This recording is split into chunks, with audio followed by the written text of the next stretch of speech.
because we're just gonna. Mm. It's the same. I just set it up so it's not gonna be laggy, and there's not two deities now, Mm. because the turn we're taking forever anyway. Now, um, for you, I think that you should put a campus down early and get a few campuses down early before you go to pushing the Hanzas and and get like one campus down, because after the Hansa comes your production will be upgraded that you can just be producing the units. But Mm. I think that if you grab that campus early, it will mitigate how behind you are in tech. And Are we also, doing the same game? yeah, it's the same settings. It's just um, it'll be a We're new starting a map. new one though. Yeah. But it'll be this. It's the same keys going into generating it. It's just smaller, and there won't Hmm. be the barbarian city states anymore because they Okay. lag the game too much.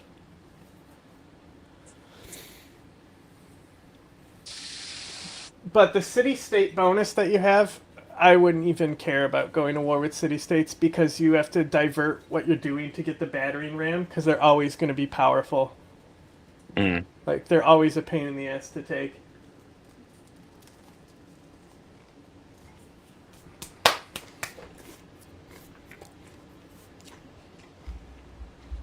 Think about like what else we should cover besides Venezuela. Not one of us it didn't even occur to us that the episode was going to be coming out on the January 6th anniversary. Maybe is that a good thing? I don't I know. don't know if this is terrible. the not a one good that thing. I It's probably watched. not a good thing. Immortal. Meanwhile, I What the got fuck is between immortal? our last podcast and this one, I got like this It's devastating second flu. So I was highest basically like difficulty. hallucinating through the first 48 hours of the Do you want to put first Maduro us Venezuela up regime. to But King though?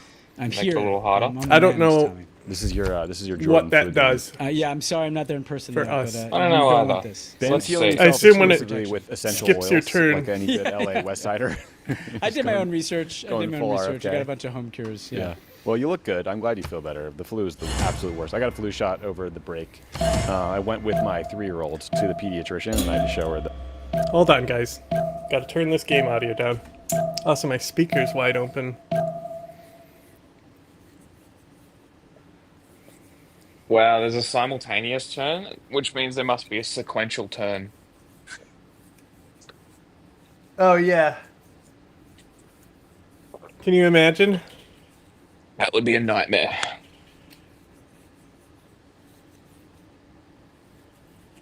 I almost had my fucking U-boats too. They suck. Oh, really? They're fine. It's just that the AI doesn't know how to use Navy anyway, so you only need like 2. From the first Yeah, stirrings fair. of life beneath water, to the great beasts of the I got Stone this Age, Chris to Warrior. man taking his first Worthless. upright steps, you have come far. Now begins your greatest quest. From this early cradle of civilization Sean Bean. on towards the star.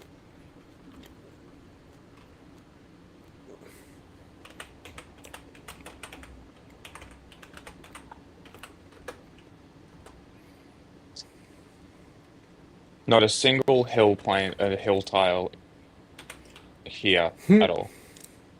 Great. Guess I'll settle a coastal city.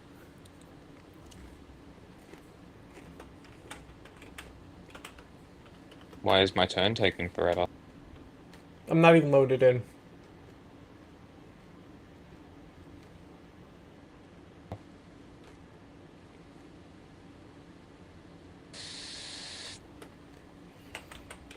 Hmm.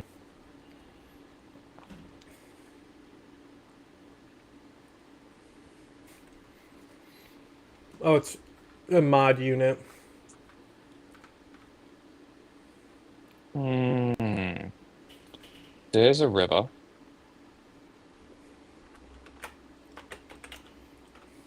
Next to...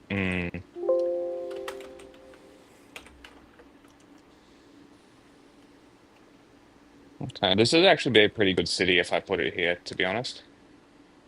It has two mountains with breathtaking appeal and a coastal city.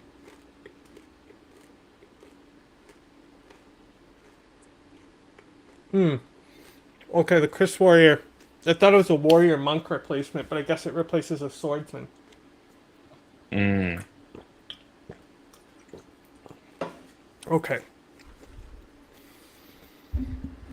Okay, maybe I'll raise Venice.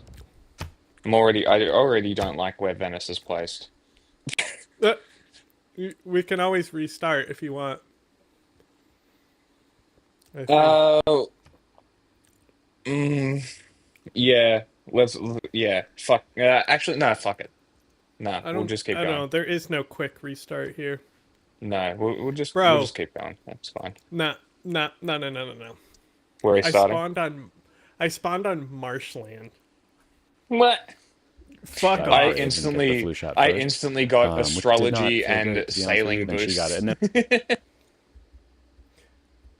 I am we already got on 3 ice era cream. score. And I let her eat the ice cream before we had lunch. So it was honestly, we had Well, a really good you know, time. that's my kids are older and that still works. Ice Yeah. cream still works. Chocolate with sprinkles, baby. All right, we got a great show today. We're going to focus just on 3 big topics. So the first is the latest from Venezuela. We're going to talk about the backstory about how Trump got from negotiations to invasion, why he jettisoned opposition leader Maria Machado and embraced Delcy Rodriguez, who is Maduro's hand-picked vice president. Then we're going to go deeper on the so-called Done Road Doctrine. We're going to explore what Trump's newfound love for regime change and expansionist foreign policy at gunpoint might mean for the world. So that's a fun one for everyone to figure out.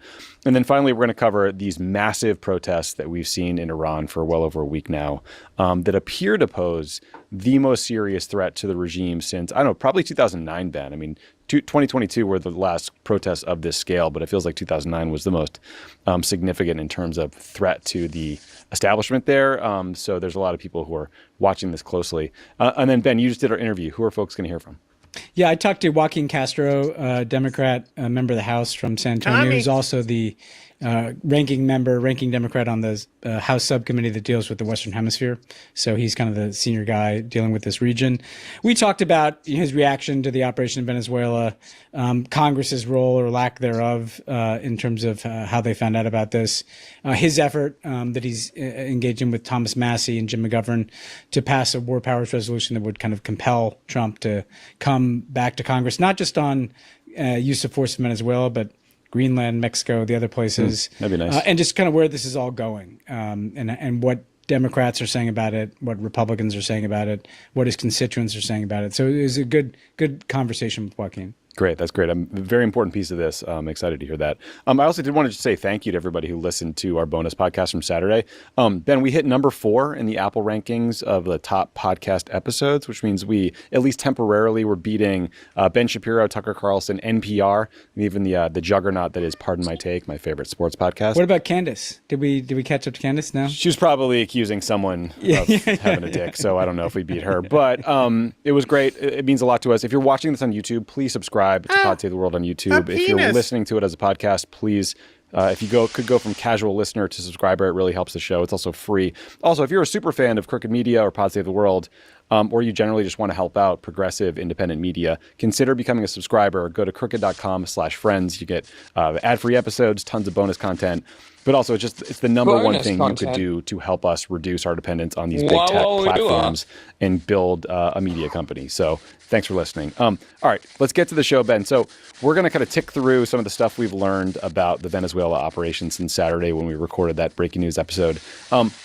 Let's start with some of the things we learned about the operation itself. We'll get to the evolution of the policy and then how Trump decided to jettison the duly elected opposition and back the regime in the form of Delcy Rodriguez, Maduro's handpicked VP. But first, here's just a little bit of Trump talking about the Venezuela operation during a speech this morning, Tuesday, January 6th, to Republicans on Capitol Hill, I believe. Oh, Let's listen. man. You know, Drew- people are Drew saying whinging it goes about down with one of people- the most What fucking Jesus? You of saw the course. picture I sent you? Oh my god. Pull it you up. want to see? You want to see the You pictures gotta pull that it up I for stream to see. saved? I just sent you the pictures that I saved, and did and proved that all she was doing was a 3-point turn, and this is why people hate 3-point turns because they literally kill people.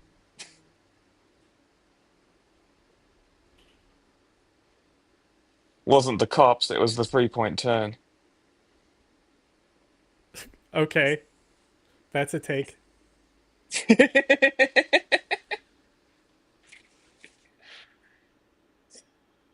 Um, yes. The same man who spent the better part of a week shrieking at length about police twisting his arm during a move on detainment is now justifying an officer shooting a woman point blank in the face as she drove past. Reactionary right-wing radicalization? Brother, it's not radicalization. Bro gets paid. He 100% gets paid to post this shit. I'm Well, not I mean, convinced that he isn't a paid agent. until I get, Actual proof, I know. That's why I said I'm it's not not like convinced. some of those people where there's literally like an Assad grant for them. Yes, like it's a bit harder to prove. It'd be like that Edward Gregorian funding kind of shit. It'll be like shadow money that's being donated through his Patreon or something. And because he's getting more money the more he does this fascist grift, he's going further and further in because he's getting baited by the money. And this is what happens when people are so obsessed with money that they literally abandon their principles. Like Drew doesn't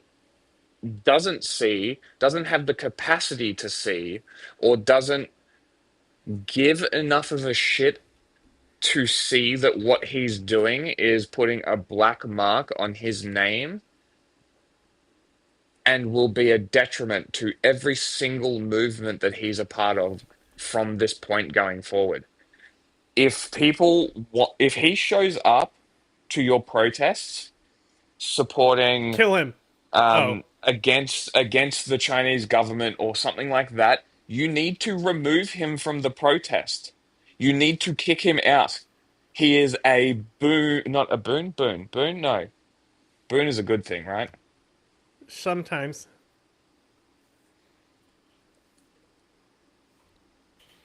A it's a benefit buff. bestowed.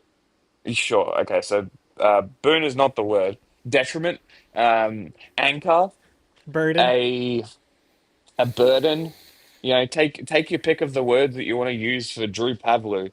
Um, bitch. his his position taking a position in favor of Israel while also simultaneously apparently caring about the Chinese people and opposing the Chinese government are two directly opposed positions.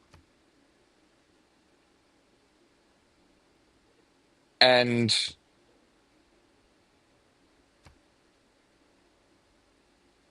like me personally, I couldn't see,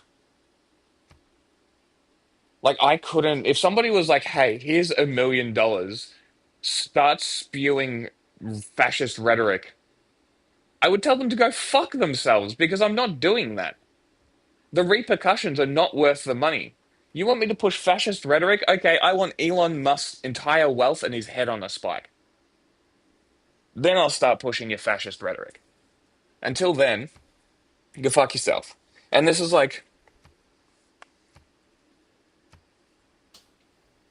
and this is why I'm not convinced that he's not paid to do this shit, right?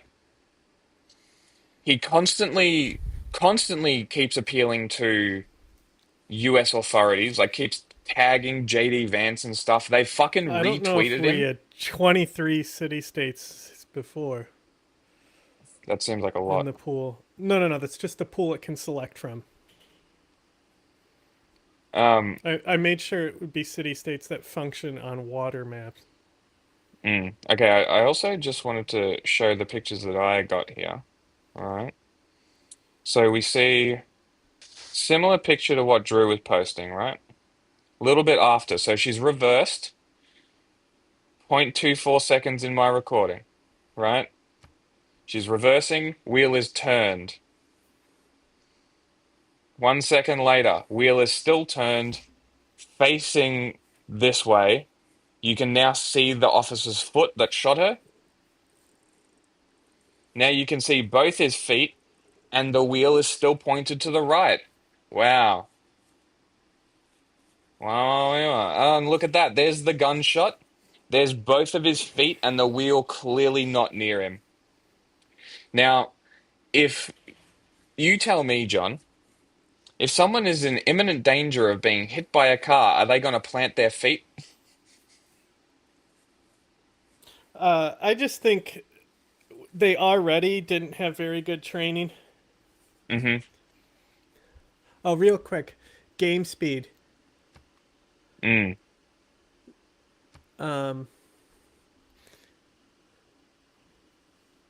You don't care if it's a slower game that allows you to do more stuff, right? Nope.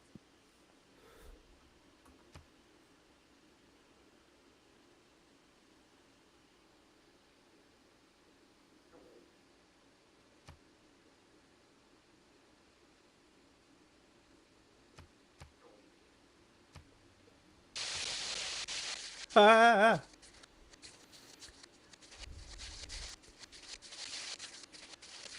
I think save configuration just in case. Just in case I spawn on fucking marsh tiles again.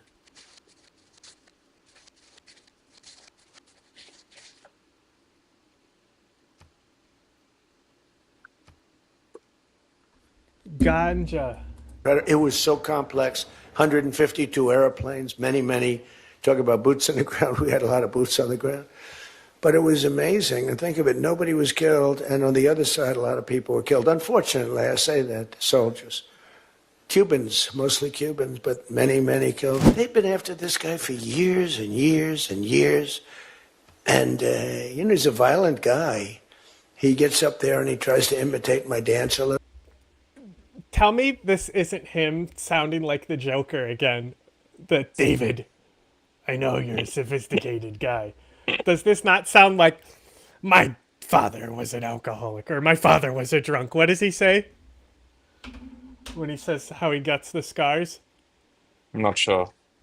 I say that. So think of it, nobody talk about boots on the ground. We had a lot of boots on the ground. But it was amazing. And think of it, nobody was killed. And on the other side, a lot of people were killed. Unfortunately, I say that, soldiers. Cubans, mostly Cubans, but many killed. They've been after this guy for years and years and years. And, he's a violent guy. He gets up there and he tries to imitate my dance a little bit. He's a violent guy. My father was a violent man. But he's a violent guy. And he's killed millions of people. He's tortured. And now what they do, You have killed millions of people, literally. Yeah. Like, I don't know if there's a U.S. president responsible for more death. Hey, it'd be interesting to do the calculations. Because, like, it's not a fair comparison because, like,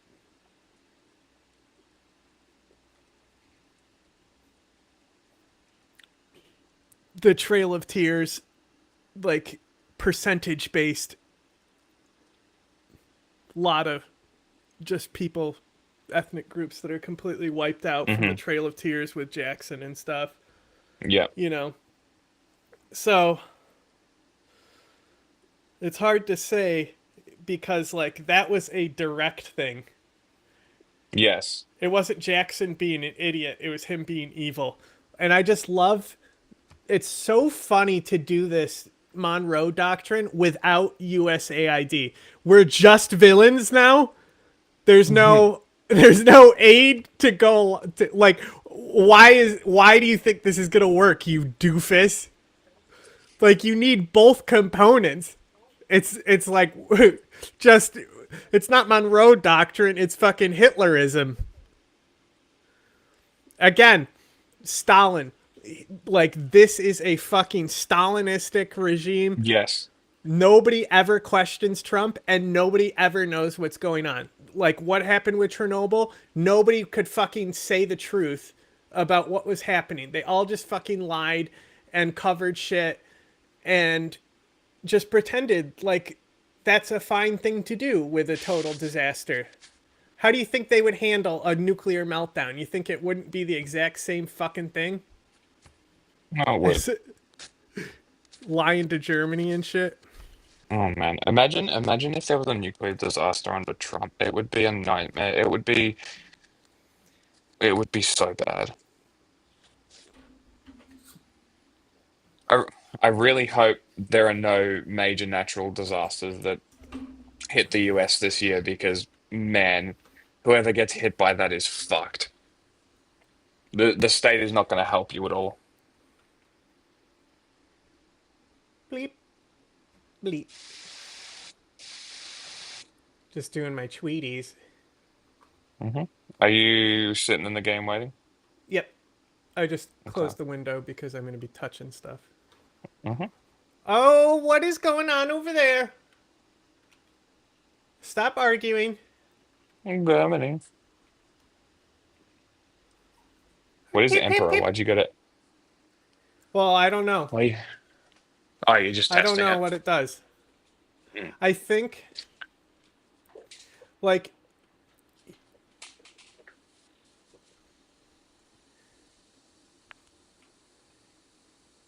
you know what I think it probably does?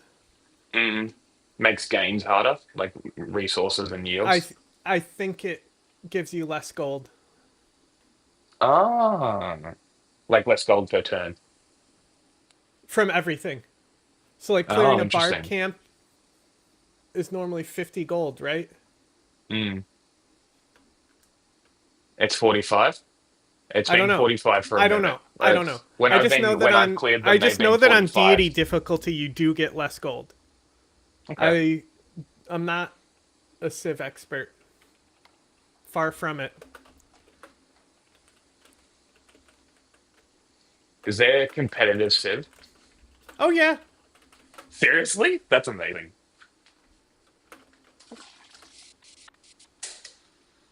Competitive Civ. Fuck me.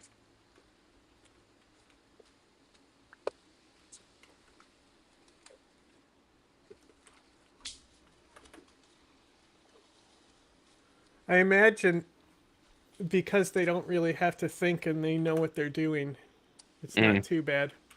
And they probably have like, it like specifically will do 2v2 maps or something. Yeah. They probably do it on super speed or some shit.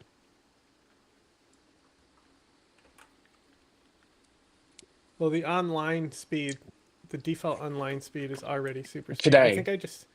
I think I just made it quick, which is 33% faster, Okay. but I might have done Today, standard.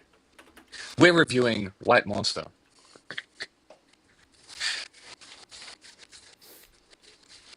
I wonder if it tastes the same in the US, whether the Is it Zero lemonade? Ultra tastes. Sure. I don't know. It tastes like White Monster. Bro, taste it again. Think lemonade when you're tasting it.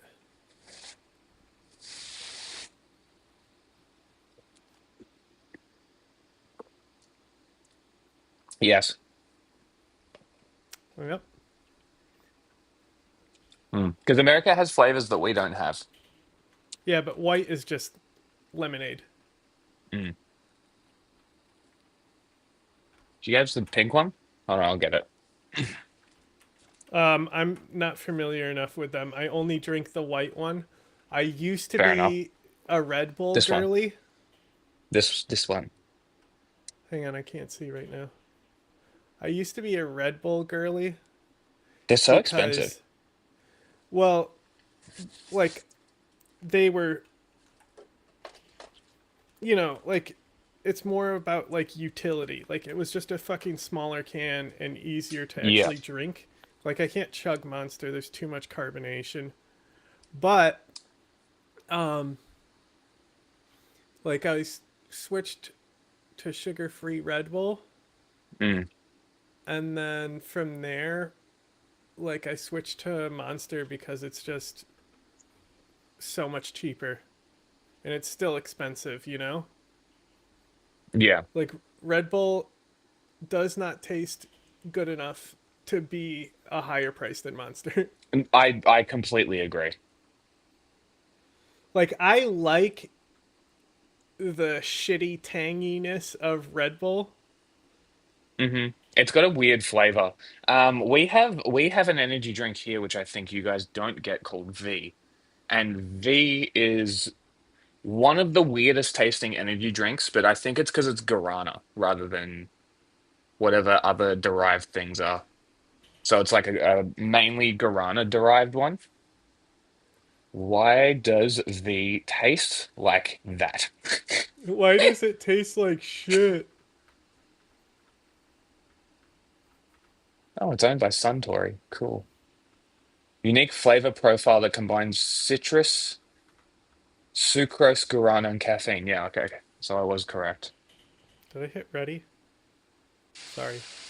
Could have been loading while I've been doing these tweets. Mm. Oopsie.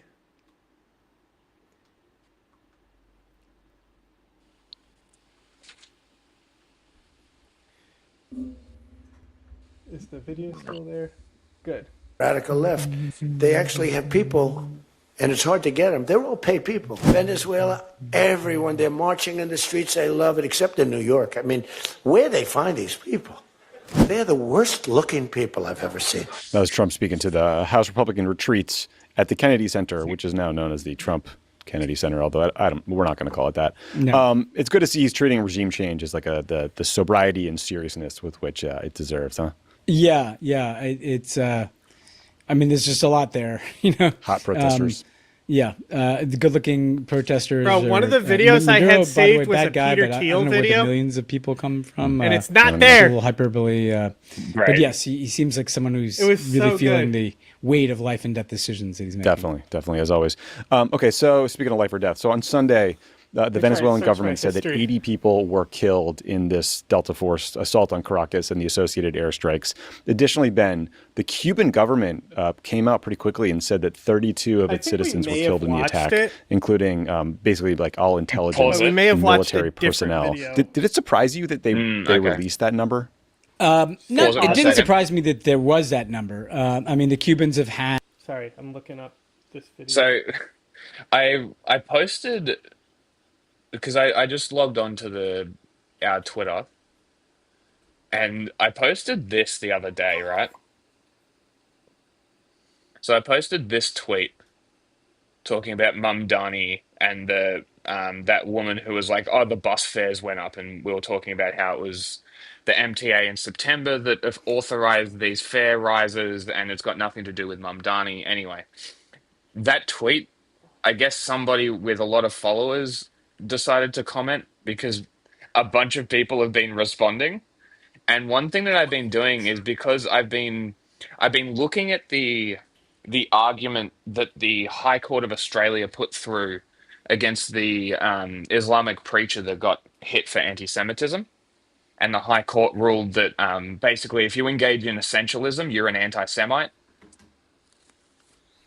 which is hysterical. So now, anytime somebody's like, because this person here was like, all eyes on New York City mayor tonight and Thursday of what he will do about the two dangerous protests against Jews. So what I've been doing is I just essentially accuse people of doing essentialism and asking them why they're being anti-Semitic. And this is the first time that I've done it in that sense. So I'm kind of interested to see how they come back with this. Because like that was the entire thing about the High Court decision was High Court of Australia bad decision breakdown. Because have we talked about this on stream before, the High Court case? Okay, now shit's saving to the list. Huh? Have we talked about the High Court case over I don't know. anti-Semitism and it's ruling We've that it's brought it not up. anti-Semitic? We talked Mm, about it. We like yeah. because we were reacting to I think that boy Uh, video. Civ crashed. That's okay. I already saved the settings. Okay, Look at they spawned me literally inside a city state. amazing. All right, I'm coming back. All right. Um, Oh, I exited because well, this one actually says. I'll put this here. I just well, oh, wrong one. This here. Oh my God. There we go. oh Fucking I just Jesus. moved it. So ECAJ, which I'm not sure what that is. ECAJ. Something about Jews. Yeah. Executive Council of Australian Jury. Jewelry? Are we for Yeah, real? jury. Jewry. Jury. Okay. So it says that they were vindicated as judge rules Islamic preacher's speech had racist material. The federal court has found speeches delivered by an Islamic preacher in Sydney breached the Racial Discrimination Act, finding that descriptions of Jewish people relied on age-old tropes that were fundamentally racist and anti-Semitic. Delivering his judgment following a 5-day trial, Justice Angus Stewart rejected Haddad's defense that his comments were reasonable that made in good faith. I have found the series of lectures titled The Jew of Al Medina conveys disparaging imputations about Jewish people and were reasonably likely to offend, insult, humiliate, intimidate Jews in Australia, Justice Stewart said. Now, if you're wondering, like, that's a weird way to describe it, right? That's a weird use of words to describe what happened. So that's the wording in the Racial Discrimination Act. That's why it's being used. The imputations were conveyed because of race or ethnic origin of that group. Haddad is a preacher and teacher at the Al Medina Dawa Center in Bankstown in Sydney Southwest, and he co-founded and operated. Peter Wertheim and Robert Goot, representing the Executive Council of Australian Jury, brought the case against Haddad over a series of lectures and sermons he gave at the centre in November 2023, which were posted online. Justice Stewart said at the time of heightened vulnerability and fragility experienced by Jews in Australia following the attack by Hamas on October 7th, that the community would experience the comments to be harassing because of the profound offensiveness and the long history of persecution of Jews associated with that use of such rhetoric. During the trial, the court heard numerous excerpts of Haddad's speech, which included reference to Jewish people as vile, treacherous, mischievous descendants of apes and pigs, and hiding like the rats they are, as well as other tropes, including Jewish people controlling banks and the media. See, you know what my problem is? I love calling people a rat. I just love calling people rats, but I've actually had to Anytime I temper hear rat, myself. I think Jordan Peterson. And then the rat's like this. You seen that And edit? it's like, Have you seen I the think Jordan so. Peterson rat edit? I think so. Um, but I've had to like avoid using the word rat just because I don't want to have to deal with someone Jews? overreacting. No, because it's not You don't want necessarily to deal with Jews? because I'm mostly referring it to like Zionists, and I usually call Christians like rats, right? But I'm like, I just don't think it's a necessary like.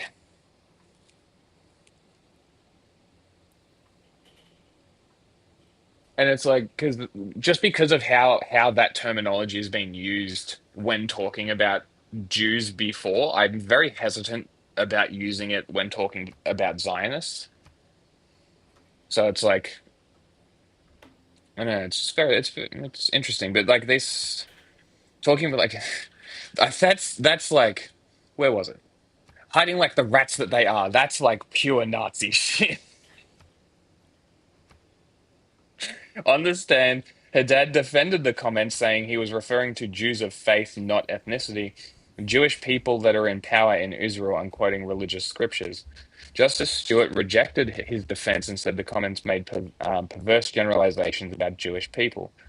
He sought to justify the imputations on the basis he was teaching tafsir. Okay. But the expert witness on Islamic theology from both sides agreed that neither the Quran nor the Hadith teach that Jews have an inherent negative quality as a people.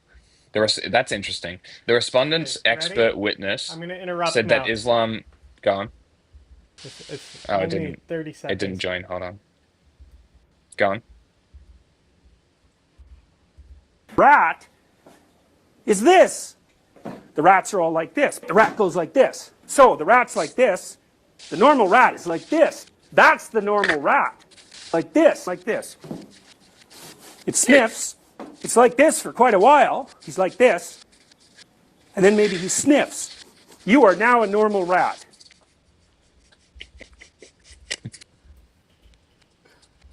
Amazing. You're such an idiot, it's just hard to even imagine. If you give a man a fish, you feed him for a day. If you give a man a rat, you satisfy his rat desire. If a rat plays Monopoly with another rat, and rats do that, by the way, like lobsters, the little rat will always lose. That just shows you whose side God is really on. Then the losing rat will yell at the big rat, because he's the big rat, which inevitably results in mass genocide, which is what a rabbit would do. Okay, sorry. Go ahead. It's a good video, right? Out. That is a good video. You doing Prince or King? It's a long article. It's not talking about the actual ruling. Give me a second. Keep your difficulty on Prince, and then when you clear a barbarian camp, we'll see if it's different gold. Okay.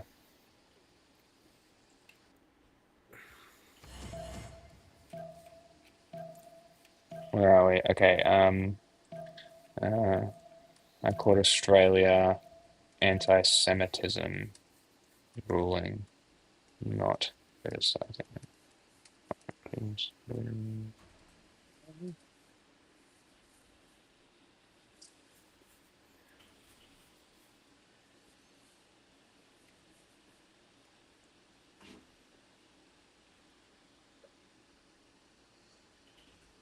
This will work.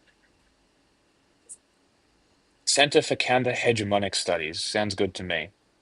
Published in July 2025, Australian court effectively rejects the IHRA's definition of anti-Semitism, and we've gone over what the IHRA's definition of anti-Semitism is, and it's essentially just genocide denial. To man taking his first And this has been adopted by many You have countries. come far.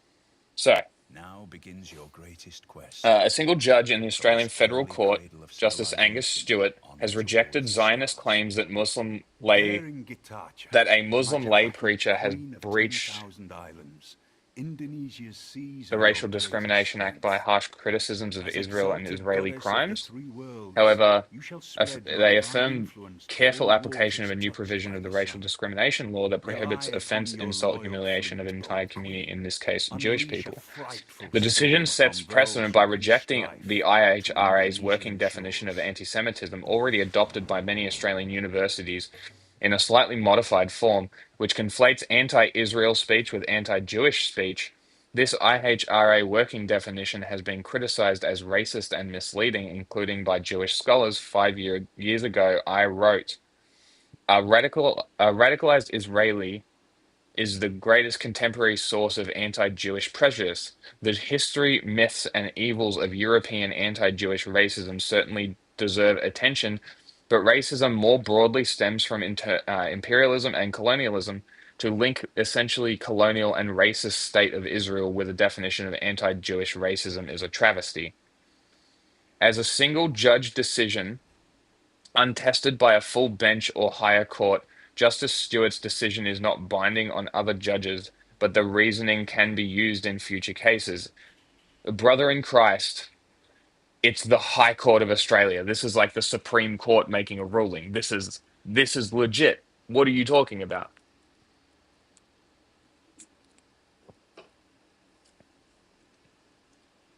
Um, Two Zionist leaders, Peter Wertheim, co-CEO of ECAJ, and Robert Gut, co-chair of World Jewish Congress Policy Council, brought the case against William Haddad. Both ECAJ and WFC present as religious community groups, but also function as Israeli lobby groups. They claim that Haddad and the AMDC breached the controversial sections of 18C, which prohibits, we know that, when the act is done because of race, color, national, or ethnic origin of the other person, or of some or all of the people in that group. The vagueness of this section has led much criticism to the potential to repress free speech. Stewart's decision both confirms and allays those fears, as he both confirmed and dismissed some of Wertheim's complaints. Those complaints revolve around 5 speeches. Okay. Okay, we got that. The colonial media, those who support North American war and intervention, reported Wertheim versus Haddad as a victory for Jewish complainants, as Justice Stewart ruled against 3 of the 5 speech orders and ordered them to take them down. However, the significance of the case is that it sets a standard for other cases, including possible affirmations by a higher court, that may present a challenge for the supine universities which rush to appease Canberra and the Zionist lobby. Okay. Still information, but not really what I wanted. Oh, maybe it's because it's ducked up there. High court ruling on anti-Semitic.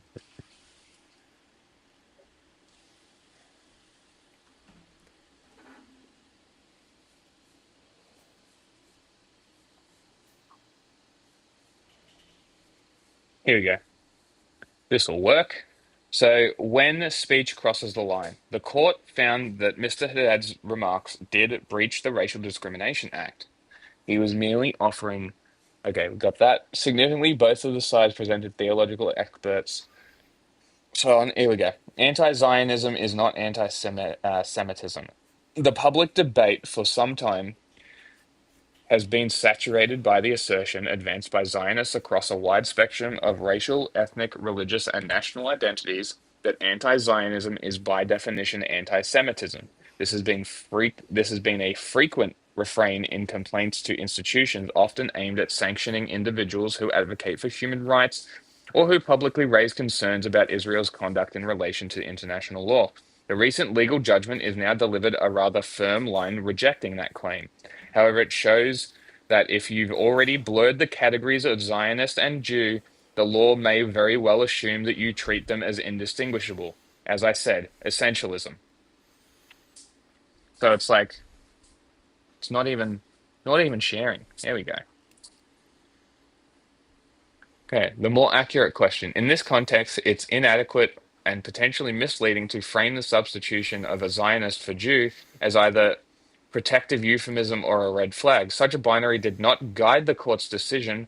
What matters instead is a deeper question. Has the speaker engaged in a form of essentialism, treating a religious or racial group as homogeneous, interchangeable, and devoid of individual agency? To do so is not just careless, strips people of their personhood or the complexities, contradictions, and interior life that makes them human, and in that sense, the act itself becomes dehumanizing. In one sermon, Mr. Haddad explicitly stated, if you want to call them Zionists, call them Zionists. In essence, there is no difference. Wow, that seems pretty cut and dry.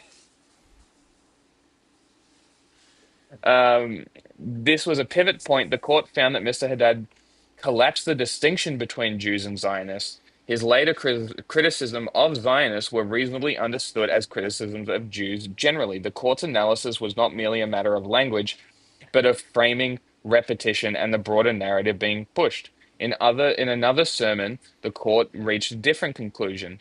He is quite specific in the sermon. He is critical of Israel, the IDF, and Zionists. Political criticism of Israel is not, by nature, criticism of Jews in general.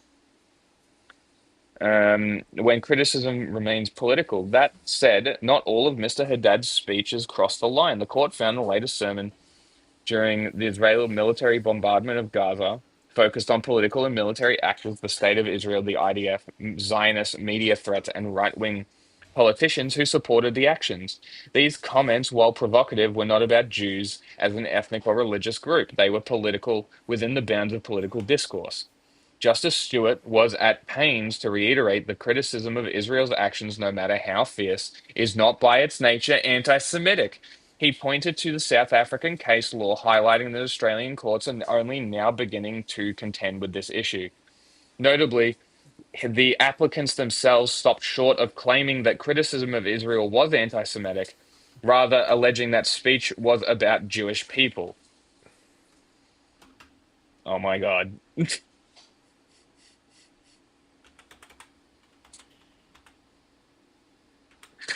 It's our favorite American. Who? Oh,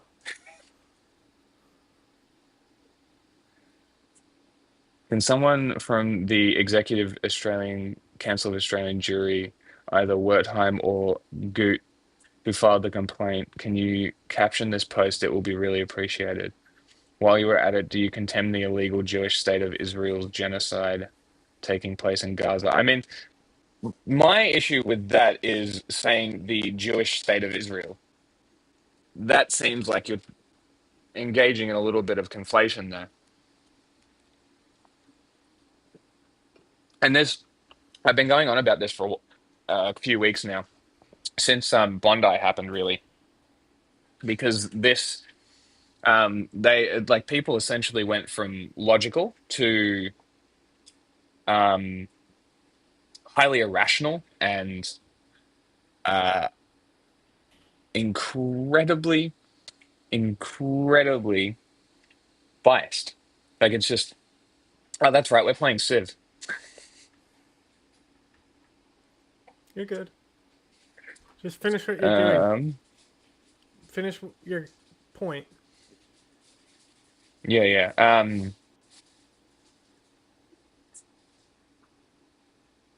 It implies meaning. The crux of the dispute is interpretive. The court is meaning its reasoning took a broader lens to the material, recognizing that while certain passages might, on the surface, appear to be referencing the 7th century Jews in Medina, this real significance lay in the framing. This wasn't just a historical or religious lesson, rather, the lectures were pitched in an explanatory device, an attempt to draw a straight line from the ancient conflict at the time to the prophecy of the contemporary crimes in other times to the prophet to the contemporary crimes in Gaza. However, this focus on context didn't always lead to court's decision. But yeah, so overall, the main point here is essentialism is bad, and after Bondi happened, instantly we saw essentialism boil to the surface. We saw the conservatives here trying to tie anti-Israeli genocide protests to ISIS, trying to claim that criticism of Israel is anti-Semitic, claiming that all this stuff that this only happened because people are opposing Israel's genocide. This only happened because you're not supportive of Zionism, right? This kind of conflation is exactly what they're talking about here. It's the same mentality. Just because you're putting a positive spin on it doesn't make it any less essentialism, doesn't make it any less anti-Semitic. And this is what I keep trying to tell people is Netanyahu is the reason these attacks are happening. He is the biggest anti-Semite on the planet. He's literally getting Jews killed, and when they die, stands on their bodies to get extra height because he's short, and stand on their bodies to essentially use them as political tools. Fuck Netanyahu. Fuck essentialism. None of this is real.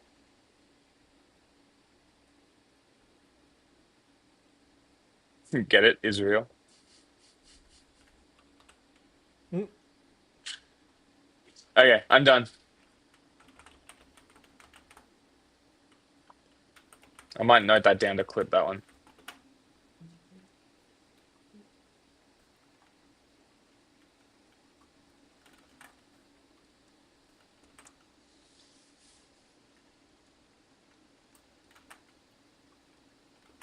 Are you sending me orders to get stuff?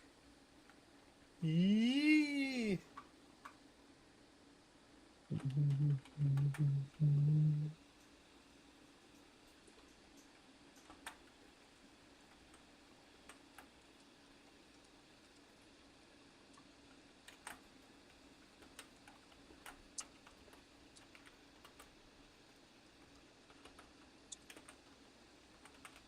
Where videos?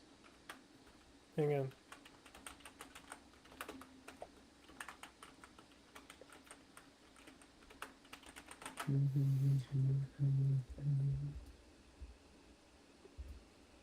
Anyway, what'd you go for? What'd you click for your first tech? Why the fuck am I Poland? Did you not pick your thing? I definitely did. Rewind. Let's get the playback.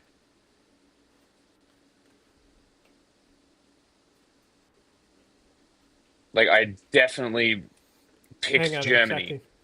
I'm checking.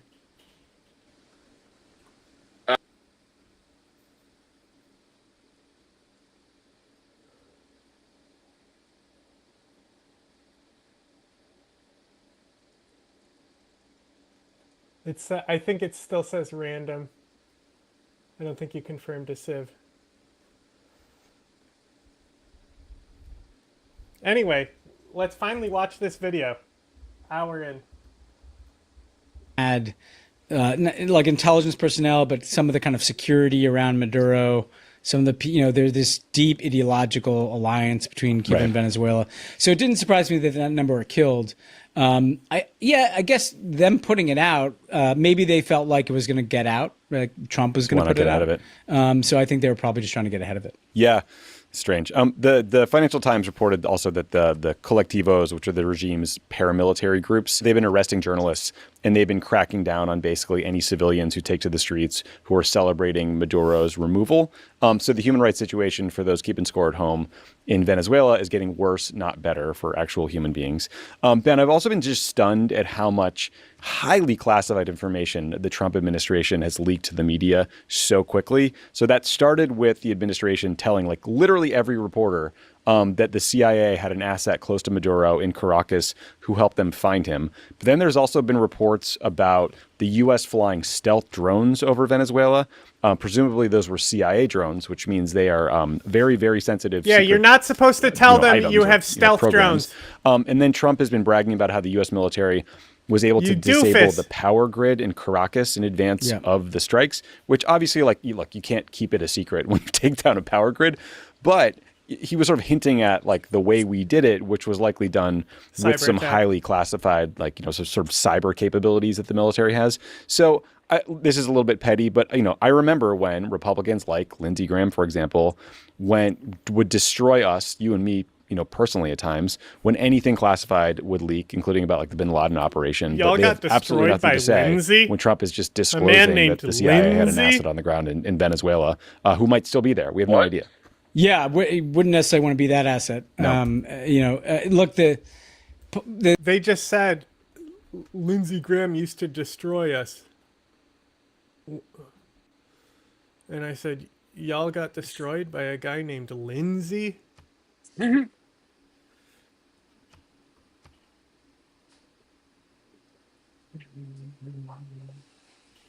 swear, that start actually wasn't terrible for me. Oh, really? Sorry. Yeah, I was a little the first busy. one I spawned in marsh, and then the second one I spawned inside a city-state, so I turned down the amount of city-states. Mm-hmm. They might have just, because I turned it from 18 to 14. 12 is the normal size for this map, but what I did is I removed one of the AI players. So it's an 8-player map, but there's 7 people, so then I added in more city-states. Yep. So it should be fine with 14. Anyway, It's fucking crazy how many bots there are on Twitter. Oh yeah.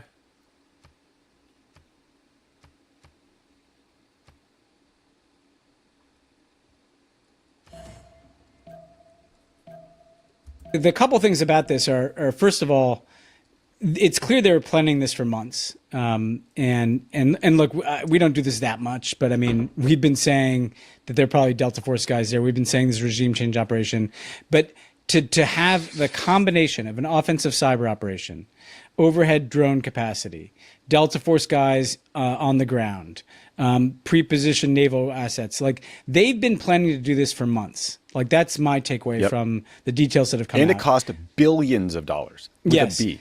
With a B. And this puts the lie to the idea that, well, we're going to do the boats. And no, this was always about this, right?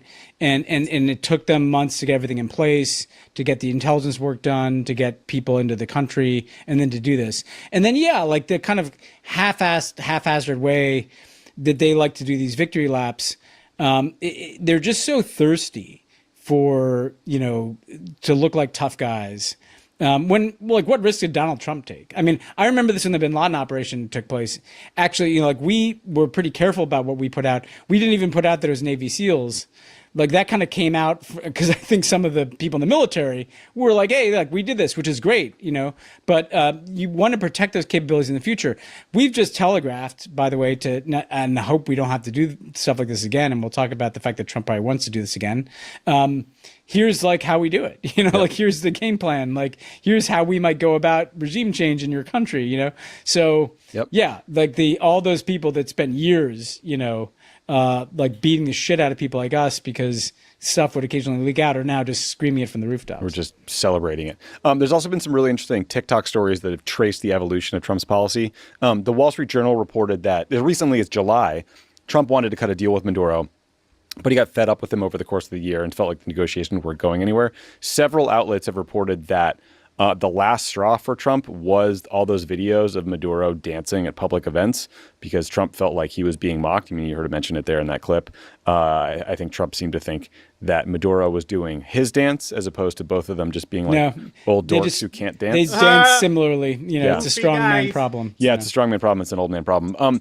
The best and final offer that Trump made to Maduro came on December 23rd. It was basically like, look, buddy, go live in exile. I'll get rid of sanctions on you and just shut up forever. But that was rejected. So Trump reportedly moved on to the military options, which clearly, as you said, had been planned for a long time. There's also been a bunch of reports on why Trump ended up installing Maduro's vice president, Delcy Rodriguez, as president instead of Maria Machado, the head of the opposition. The Washington Post said it was because Trump was butthurt that Machado accepted the Nobel Peace Prize. A source close to the White House told the Post, quote, if she had turned it down, she'd be the president of Venezuela today, end quote. As we all know, Trump won the far more coveted FIFA Peace Prize, but he also wanted the less prestigious Nobel.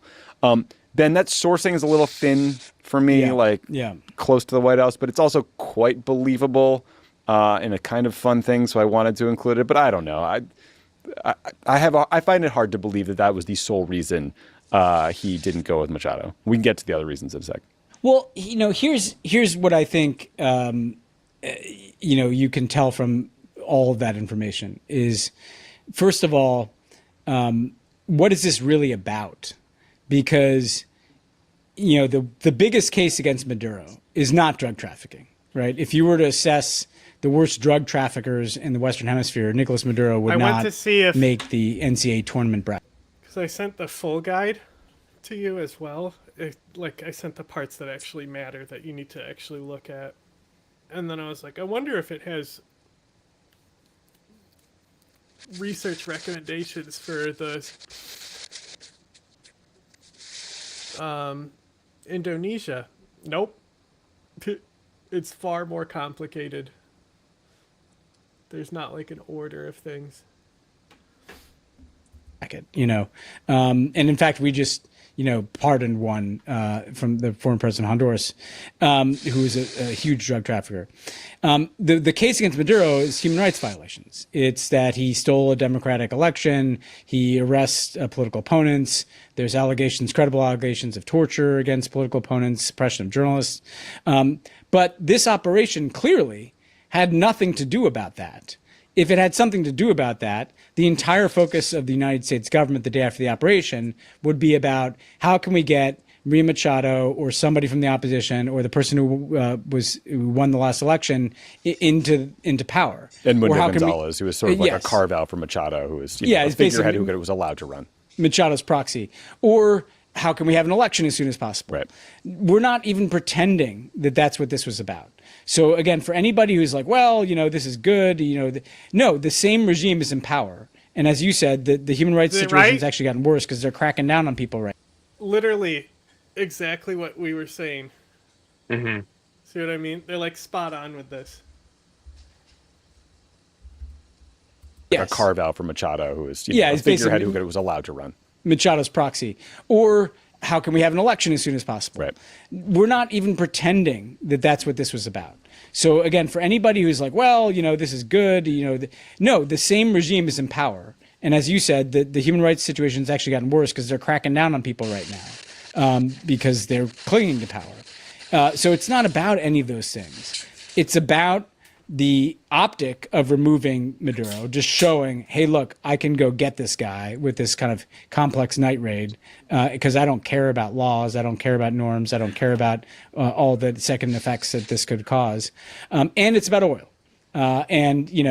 These people will be more likely, because I just showed that if you don't do what I want, I can just put you in a helicopter and take you to New York. The next person up, Delcy Rodriguez, more likely to be like, sure, Chevron, whatever American oil company, you can kind of do what you want here, take a bigger cut of the profits. That's all this. What tech did you grab first?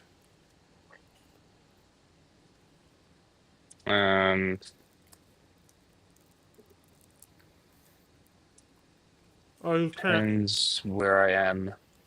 Oh, never mind. We're not in tech yet. No.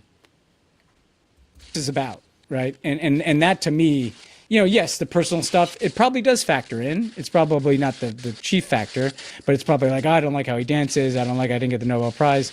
I mean, He is that this petty. is It's believable. The fact that it's believable yeah. is tells you a lot. I mean, by the way, the Venezuelan constitution calls. So they apparently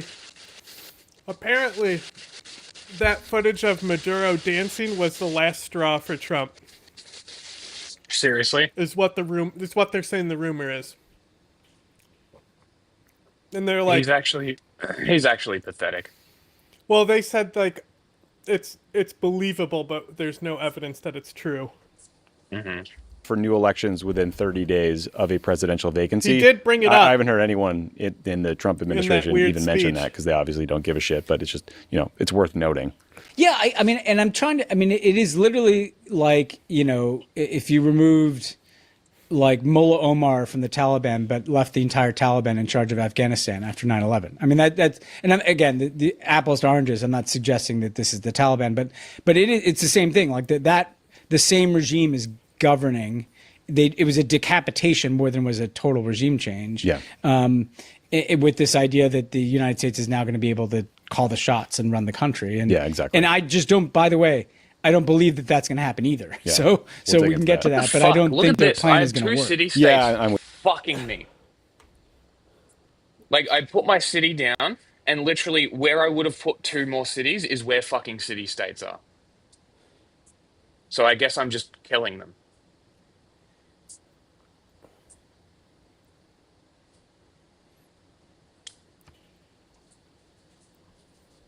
Great.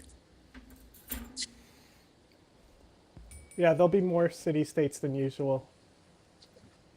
With you there. I mean, so the Wall Street Journal had a more sort of substantive take. I mean, they reported that the White I House haven't even asked the been CIA able to do to an settle assessment yet. of who was I have best to move over positioned to to this lead hill. a post-Maduro Venezuela, and the CIA determined that the top members of the Maduro regime were better positioned than the opposition leaders, which, I don't think you needed a fucking multi-billion-dollar budget or intel agency to tell you that. It's glaringly obvious, but, I mean, it does make sense that they would task that.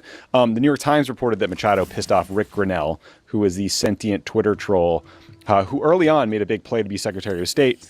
Then for a while was like Trump's primary envoy to Maduro and to Venezuela, but now seemingly has been relegated to like trying to book Kiss at the Kennedy Center or whatever the hell he does. But the Times reported that Grinnell was annoyed Machado refused. Did you get a river at least? I got a coast. Well, yeah, the coastal map. But you do have I didn't- settlement I did not. priority I towards rivers. am one. I mean, I'm one tile from a river. Okay, so yeah, you still did spawn near one. I You have, wasn't going to put it on a river because the coastal mountain I tile would have think, been better.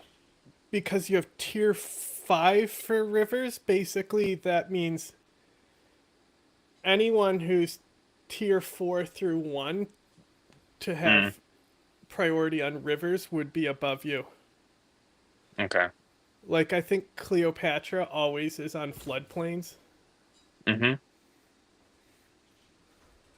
To meet with him when he was in Caracas, and then refused to provide him with a list of political prisoners that they wanted to see released, which is sort of weird. They wouldn't do that.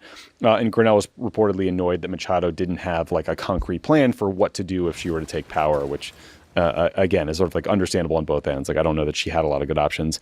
And then to curry favor with Trump, they talked about how Machado took a bunch of maximalist positions. Like, she opposed any talks with the Maduro government. She supported completely all the sanctions. She opposed any foreign investment in Venezuela. And that's the kind of hardline position you see from people outside, or Venezuelans outside of Venezuela. But it just sort of makes life hell for the people in the country. And so it wasn't necessarily popular. So Ben, anything else kind of jump out at you as like new or notable and interesting since Saturday? I think that assessment is the right one from the CIA. Essentially, the problem is the military that buttresses this regime is not The going to want city-states will at to least make sure the work barbarians with should Maria be Machado. clear. Essentially, they control things. She's their enemy. Like she wants to dismantle the security apparatus of the regime, and so therefore there's kind of an all or nothing question. If you get rid of the regime entirely, if you say Machado has to be president, well, then those people are going to fight. And then you're going to be in some kind of civil conflict very quickly. And so, yes, it would have been difficult, if not impossible, absent more U.S. military force going in, to put Maria Machado or Emendo Gonzalez, her proxy who won the last election, according to international monitors, in charge right away. That makes sense. No. However, I think what's interesting is... Hold on. They were not international observers. It was a meticulous plan to count the polls before the official Maduro-run election people got a hold of it and declared Maduro the winner. I believe they got 70% of the vote. And And that's been confirmed. Exit polling as well. Exit polling, yeah. And I So, know they used like a receipt thing. Mm-hmm. And then they also had staff in polling booths who went around the soldiers and gave them polling data, legitimate polling data, apparently. But now, with the way that she's fucking acting, I'm doubting it. Oh, just wait. I have a follow-up with her after this little long-ass video. There's no discussion of even the third option, because what you would normally do is you'd say, okay, this is a problem. We have a regime that doesn't have a lot of legitimacy to the people. It's a brutal regime. But we know that if we just try to install a new leader, they're going to fight that outcome, and then that could get us, deeper into a quagmire in Venezuela. Well, what you would normally then do is try to set some roadmap to an election so that you have an event that at least creates the basis to have a new leader, or you would have some negotiated transition. And yes, Machado has been very stubborn about, and I understand why. It's a principled position to say, I'm not talking to these guys. They throw my friends in prison. But look, the United States has all the leverage right now. And if you said, we all need to get together and have some kind of pacted transition, some kind of negotiation where there's essentially a power sharing between aspects of the existing regime, bring in the opposition, and then some roadmap to an election, that's what you do. But my take of what I've seen in the last couple of days is they have no competence, no patience, and no interest in doing that. They just don't give a shit about the Venezuelan people. Like, nothing that they say. They could have done more victory laps about the human rights possibilities of this. They just don't care. Like, Trump clearly could care less. Just to add to your point, Ben, like, there's reportedly like something 800 some odd political prisoners in Venezuela. If Marco Rubio is running the country, why haven't they been released yet? Yes. They're not. They're not even saying like release a few symbolic ones, a few Right. prominent journalists. You know. Yeah. And so it's that kind of just total lack Weird. of regard for this country Very that they weird. just That's removed weird. the leader from. That is so striking to me. All they care about is getting oil contracts and doing victory laps on a special forces operation. Yeah, and just on the Machado point, I mean, I wanted to play this clip mostly just because it kind of made me sad. Here is Maria Machado on Fox does the News, I bonus think resource Monday actually night, or give you? maybe it was Sunday night, talking to Sean Hannity. Like, if I was to clear Do stone, what would it give me? okay. Or what if I Do didn't you clear the have stone? What would it give me? do your tiles show up like this on your screen where you can see the production on them? Yeah, I can. Like it's always there? I'm not sure No, if it's that's a not always setting. there. Okay, hang on.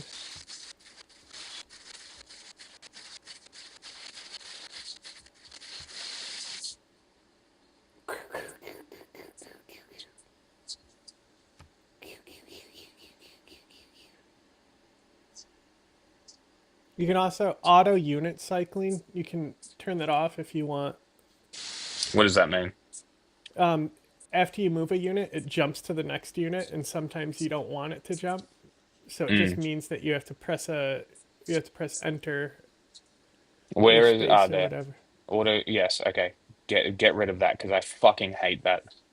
The auto unit cycle. Yeah, I Yeah, fucking and hate then it. put a key binding in for it. Like put it on Z or something. Just to swap it. Yeah, yeah, yeah.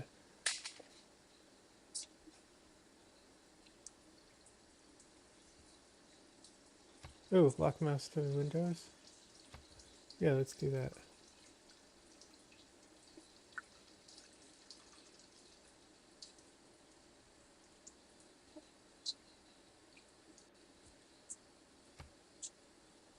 Scroll and mouse at edge. Maybe we'll do that too.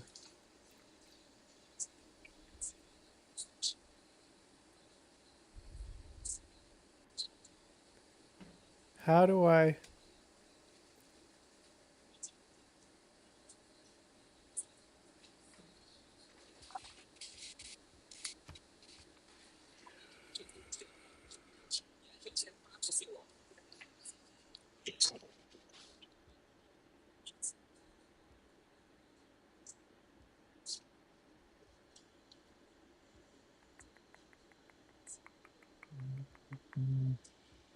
What are you saying? I'm trying to find the setting to turn on the tiles so they're always on like this, like how they are on my screen. Mm.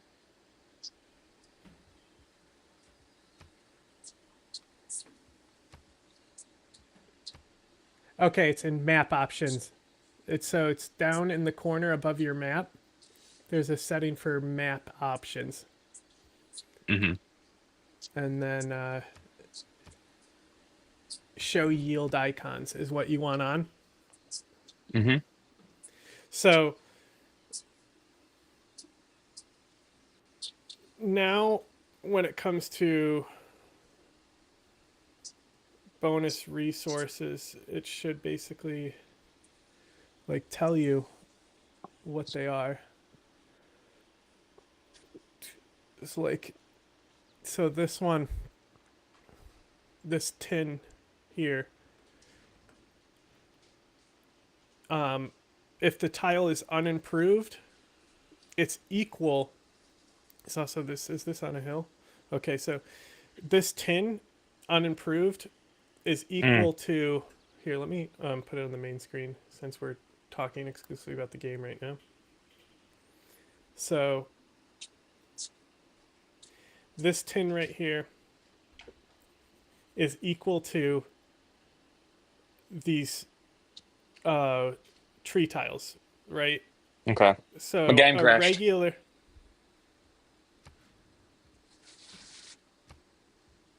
That's great. Apple computers can run games really well. It's fantastic.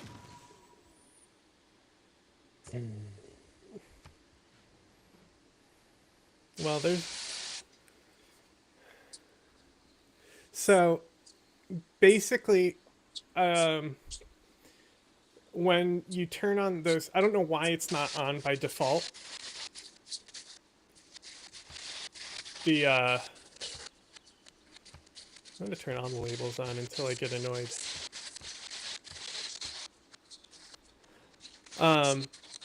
So when it comes to your city, right? Mm. So now that the yields are on,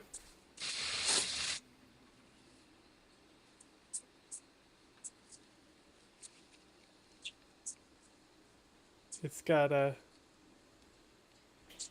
I don't know where it's getting all the gold from, but because down here you can select how your workers work tiles, right? Yeah, you can select which ones. Yeah. But You it can move your actually goes. population around. It goes deeper than that. You can actually, yeah, manage citizens. You can literally do it this way too. So if you click manage citizens, you see it tells you what tiles are being worked by the citizens. Yeah, So you can swap them. you can manually pick the tiles to be worked, or Yes. you can do the auto thing down here. So basically, a regular hill tile would be 2 production, right? Mm. So this tin has 1 more production, which means if you put a mine on top of that, that's +2 production, which would give you 5 production. Yeah. If you harvest the tin instead, it will give you all the production and food up front, but you won't be able to work the tile in the future. Okay. Just like how when you chop trees, it boosts getting out your You get units. production. Yeah. Yeah, but you have to be careful because trees, I found out they're not only associated with climate change, but Yeah. if you chop too many trees in one area, like you need to leave them like one tree thing within like a certain radius of tiles, or else Mm. droughts get caused if you remove too many Ah. trees. So, like I said, if it's on a hill, right, and you highlight the tile and it's on a hill and there's trees on it, always cut. If Yeah. it's not on a hill and it's on plains, I Leave would it. say avoid cutting unless you really need the production boost from cutting it. So the other thing is the there's food spoilage. Okay.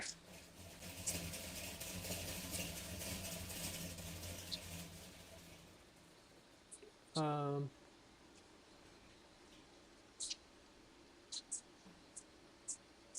so it's I don't know exactly how it works, but like it says food per turn, food consumption is Mm-hmm. -2, food needed to grow population is 6. Yeah. So it would grow in 2 turns. So it's -2, so that would be a +3 surplus, right? And because I Mm. need 6 food to grow, right?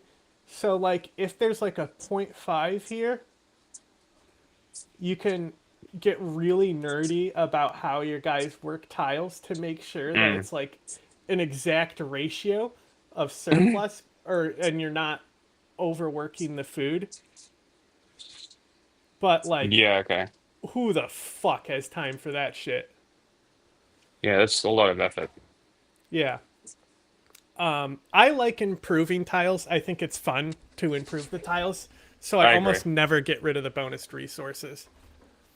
But Mm. if it's a hill, a mine is generally the best thing you can have on a hill because it's production. Yeah, it's fair. Sorry, I killed multiple bugs yesterday with my Let's watch. face. So I forgot to clean it last night, so while you were explaining, I was just having a quick Did you clean of rejoin? me Did it move any of visor. your shit? Um, I haven't rejoined yet. Even if it did, doesn't matter. Yeah, it's well, unless imagine it settles your city where you didn't want it. Well, I already settled my city. Yeah, I just got mine down. I'm still a little annoyed that this isn't as gold as I'd hoped, but Okay. still gold enough. Soon as I learned that we had been awarded the Nobel Peace Prize, I Hey, is this dedicated the to person? President Trump because I believe This is literally the clip that I was gonna show as a Yeah. follow up to this, but Sam Cedar commentating on it. This Okay. is like it's like I don't know, sad, pathetic. All of the above. I don't know. It's just like icky. Icky. But this interview with And- Hannity, what he says to her. And just on the Machado Crazy. point, I mean, I wanted to play this clip mostly just because it kind of made me sad. Here is Maria Machado on Fox News, I think Monday night or maybe it was Sunday night. Are you in now? Can you advance? Yep. It is rolling. Because I had already pressed next turn when when it crashed. Yeah, but I didn't advance. You crashed right before I clicked it. Mhm. So it didn't give me a ding saying the game's waiting on me. Can you click your Well, production wheel again? I literally cannot click it. Oh. Okay. I'll press next turn then. Talking to Sean Hannity. Let's watch. as soon as I learned that we had been awarded the Nobel Peace Prize, I dedicated to President Trump because I believed at that point that he deserved it. Did you at any point offer to give Oh, him what? the Nobel Peace Nutbag? Prize? Did that actually happen? I had read that somewhere. I wasn't sure if it was. Huh? Like, why does Trump deserve it? Like, she hasn't actually given us a reason why Trump deserved it. But what And Hannity nobody seems says, to ask her the question. What no Hannity asks her an even dumber question. I Amazing. believed at that point that he deserved it. Did you at any point offer to give him the Nobel Peace Prize? Did that actually Oh, happen? my God. I had read that somewhere. I wasn't sure if it was true. Well, it hasn't happened yet, but I certainly would love to be able to personally tell him that we believe the Venezuelan people, because this is a prize of the Venezuelan people, certainly want to give it to him and share it with him. What he has done, as I said, is historic. This poor woman risked her life to run against Maduro, risked being tortured, risked her life again to escape Venezuela via this like dangerous sea journey out into the middle of the ocean when, you know, they almost didn't pick her up because like the people she was supposed to rendezvous like hundreds of miles off the coast of Venezuela couldn't find her for a while to then get to Europe to the Nobel Prize ceremony, which she actually missed, and goes on Fox News and gets pressed about why she didn't give her peace prize to this asshole Are who we just really blew up showing the sympathy capital of to her the country. woman Like, who just invoked fucking Trump into invading Venezuela? Are we really no, doing but that? like they have the same opinion we do about Okay. it. Yeah, okay. I mean, that seems like the most logical position to take on her. Yeah. Well, it's funny because they didn't lib it up too much with this, and they didn't No. just really get. I mean, they already did. This is the second thing because they did an emergency podcast thing that I didn't watch. They might be libbing it up in there, but Yeah. bizarro land. Yeah, I mean, there's a comedy and a tragedy to this, Yeah. right? You ever The comedy play is in that this is what strategy we're view? talking about, like that Sean Hannity is talking about the Nobel Peace Prize. And look, Maria Machado is a right-wing person, right? I mean, and I There you admire go. her courage, but deep ties to the Republican Party. There you go. The lesson is just because you suck up to Trump and dedicate your award to Trump, it's never enough, right? Like kissing his ass is never enough. It will always. It's not enough that she dedicated it to him. She has to. By the way, barbarian camps, right? Mm-hmm. So they can only spawn in the fog of war, right? So Okay. you can actually prevent them from spawning. So I just had one spawn here. Mm. And if we count the tiles between us, we got 1, 2, 3, 4, 5, 6. So barbarian camps are actually locked 2-player cities. They will always spawn 6 tiles away from your city where you don't have map vision. Okay. So as long as you put your units out where you keep having camps spawn, then you can shield it because it can only spawn within 6 tiles. Yeah, okay. Why do I have an extra policy card slot? You're Germany. You have the extra military card. Oh. But also, the cards have been changed slightly with one of the mods. Like, I know it's now Godkin Yeah, is one now of a green card. Yes, and it's wild I'll, card. I'll play once with it, and I'll see how I feel. To give it to might him be physically. He needs the medal, like that's absurd. I think the darker piece of this is the reaction, Tommy, and I'm curious your thoughts on this. I felt very, not just because I was sick, I felt very weird the last couple of days because my brain is telling me Oh my god. we have a dictatorial You leader crash. who has now Yes. begun to invade countries and remove their leaders. And Like, he it's fucking threatens Civ. to, Why the fuck is my computer invade crashing? several other countries since this went down.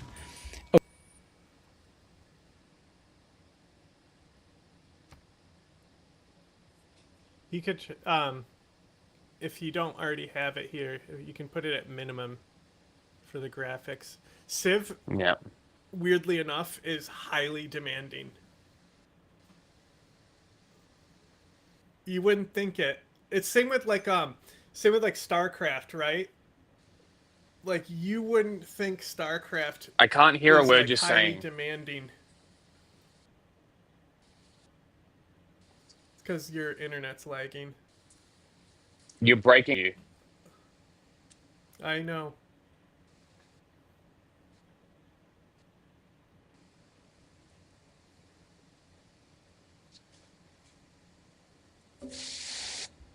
Okay, like we've seen that movie in history. It's like a really scary movie.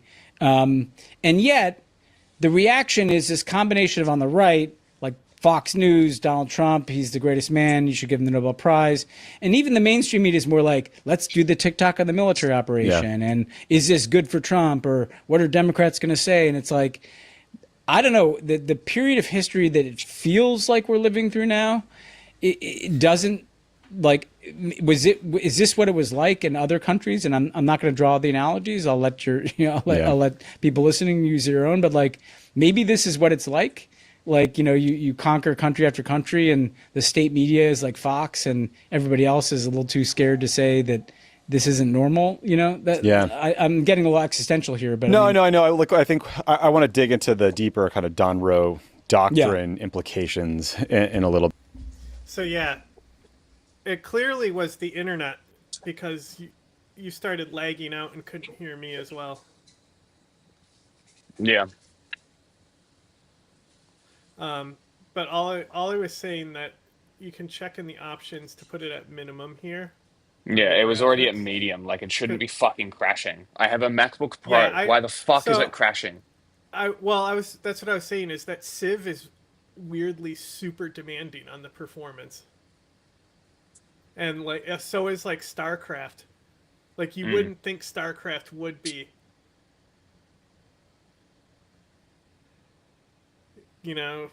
Because it's like, Well, it's a lot not of like the units to graphics are- animate.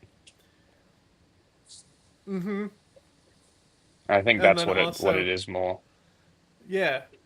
Well, that's the thing is like, so like when I do like Stukov, I like doing Mm. it because I can get to the point where I can get on certain maps. I'll have so many units on the field that the game will start to lag Yeah, I've because I had that can as go well. way over StarCraft's limit.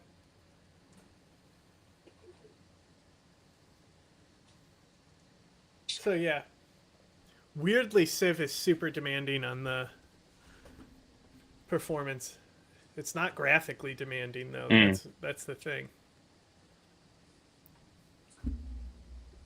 But after we get past the Venezuela stuff, I like you had a great piece on this in the New York Times today. Oh, Yeah, the I AI tried to dance. unpack it, and Got me thinking about it too. I mean, you know, you and I talked about this a bit on Saturday, and I still feel the same way. I mean, mostly, look, I think the U.S. media and political reaction to like the opening days of wars is always like pretty fawning and kind of gross. I mean, there's some interesting pushback on Trump.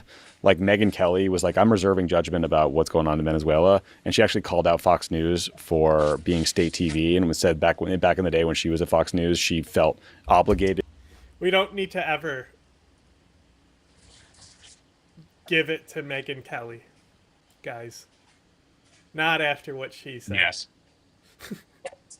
Yes. To cheerlead every single war and felt burned by that in the long term, which, you know, like good for her for saying that.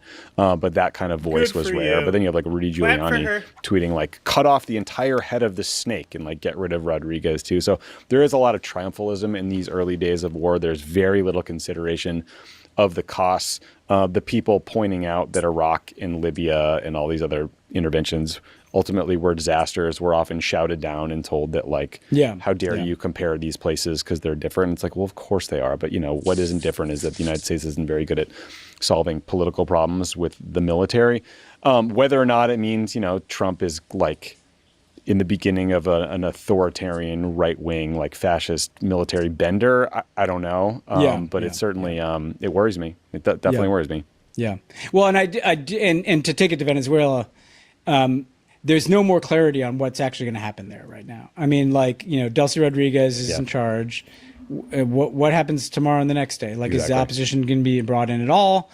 How are the oil companies going to get in there? Like, who's going to rebuild the oil infrastructure? Who's going to pay for that? Like, what happens if somebody in Venezuela starts to try to have a coup because they feel like now's the time? Like, there's so many questions. Also, because it's on standard and everything's going to happen slower, it means that if you ever do lose a turn to the AI, there's less they can do to you other than deleting your entire army. Yeah, yeah. Were you like negative in gold when that happened? Were you in I debt at all? haven't. No, I wasn't. No, I have no fucking idea why it happened. Yeah, the AI be deleting their units a lot. Mm. Which makes sense because it's like it's expensive to upkeep them. But like, Yeah. if you ever anything that says you are gifted a unit, whether it's a general or great person bonus or a leader bonus that says you are gifted something for free, you don't pay the unit maintenance cost on them, Yeah. which is great. So like anytime that you can get that general that's like a free tank, you're not paying the oil or gold cost on that tank. Yeah. But if it dies, And, to replace it, it's gonna, you know. So you really want to make sure you take care of anything that's gifted to you because it's actually twice as expensive to replace it as a regular unit. Yeah, Right? I find myself deleting my units a lot, actually. You should also just watch your gold at the top. Mm. Because, like, you really should probably... Let me look at your panel here. So...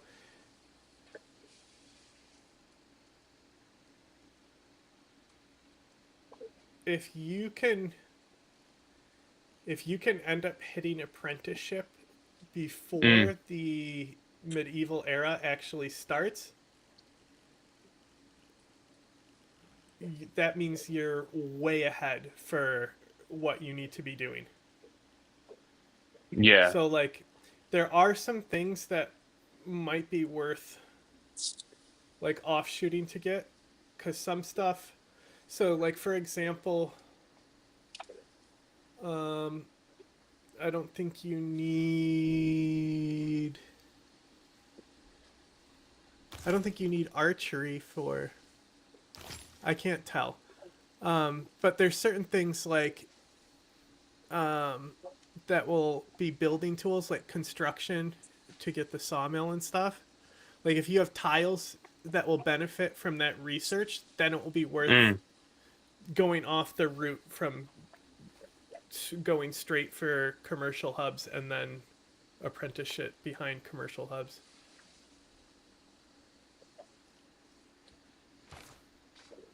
Yeah. And what I'm struck by is that the lack of answers. There's zero answers. There's zero plan. There's nothing. Well, let's talk about the new president of Venezuela, Delcy Rodriguez, and then sort of the other power players who were left post Maduro, and sort of what that tells us. So, Delcy Rodriguez and her brother Jorge Rodriguez, they're like longtime political insiders. They've been advisors to Maduro. They've been advisors to Hugo Chavez. Jorge Rodriguez is like his positions in the assembly and overseeing elections. Their dad was a left-wing guerrilla who was allegedly involved in the kidnapping of an American businessman in the 1970s. For that action, he was picked up by the then Venezuelan government and tortured to death. And so Delcy has said that she views like Chavismo and the movement she is a part of as retribution for what happened to her dad, the murder of her dad by security forces. She is viewed as a very highly competent administrator. She built ties with the Venezuela's business community and basically transitioned the economy of the country, like such as it is, from socialism to capitalism. She helped oversee an increase in oil production. She's foreign educated. She worked as a foreign minister. She speaks English and French. One expert I was talking to said, she's corrupt as hell, but she's not a drug runner. She's like not corrupt in that way, which probably makes her more palatable to the Trump people. Her brother is also like a very well-known quantity with the U.S. government. He's part of lots of talks in the U.S. However, like a big problem for Rodriguez is what she does not control, which what you were alluding to. Like she's not in charge of the military. That is the defense minister, Pedrino Lopez. She is not in charge of the intelligence agencies that's predominantly handled by Diosdado Cabello. Those who are also, they have the most control over these collectivo paramilitary groups that we mentioned earlier. So Ben. You having trouble? No.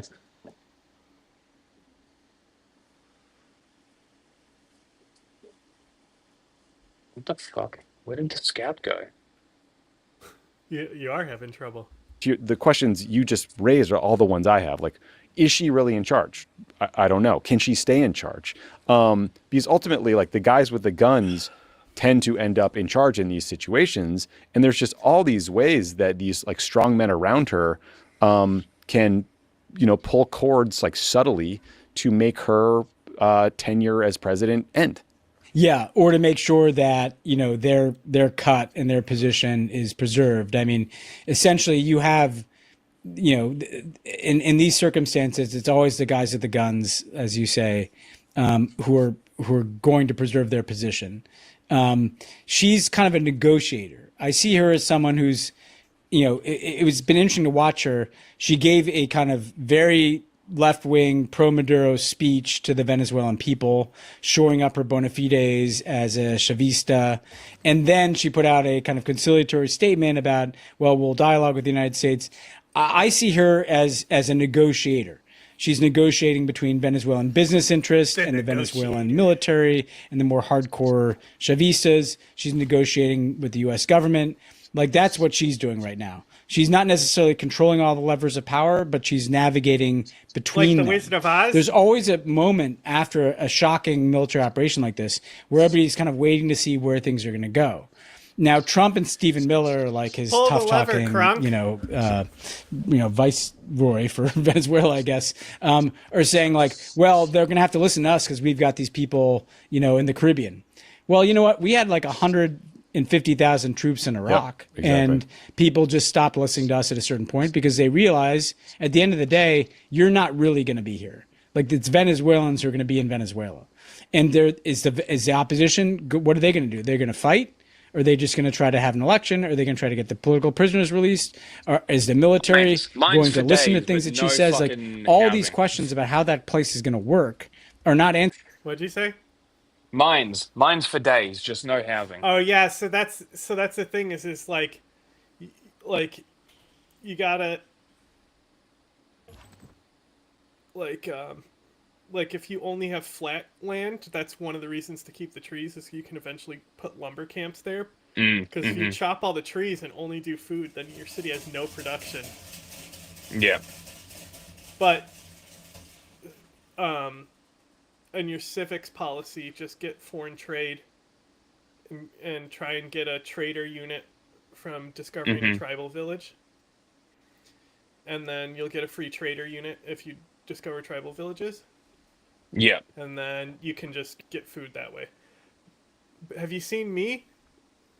I'm What are literally you talking trapped by Mogadishu, or not Mogadishu, Mombasa. I literally can't get out of this little patch. I'm completely blocked in. The only pathway is through them. Kill him.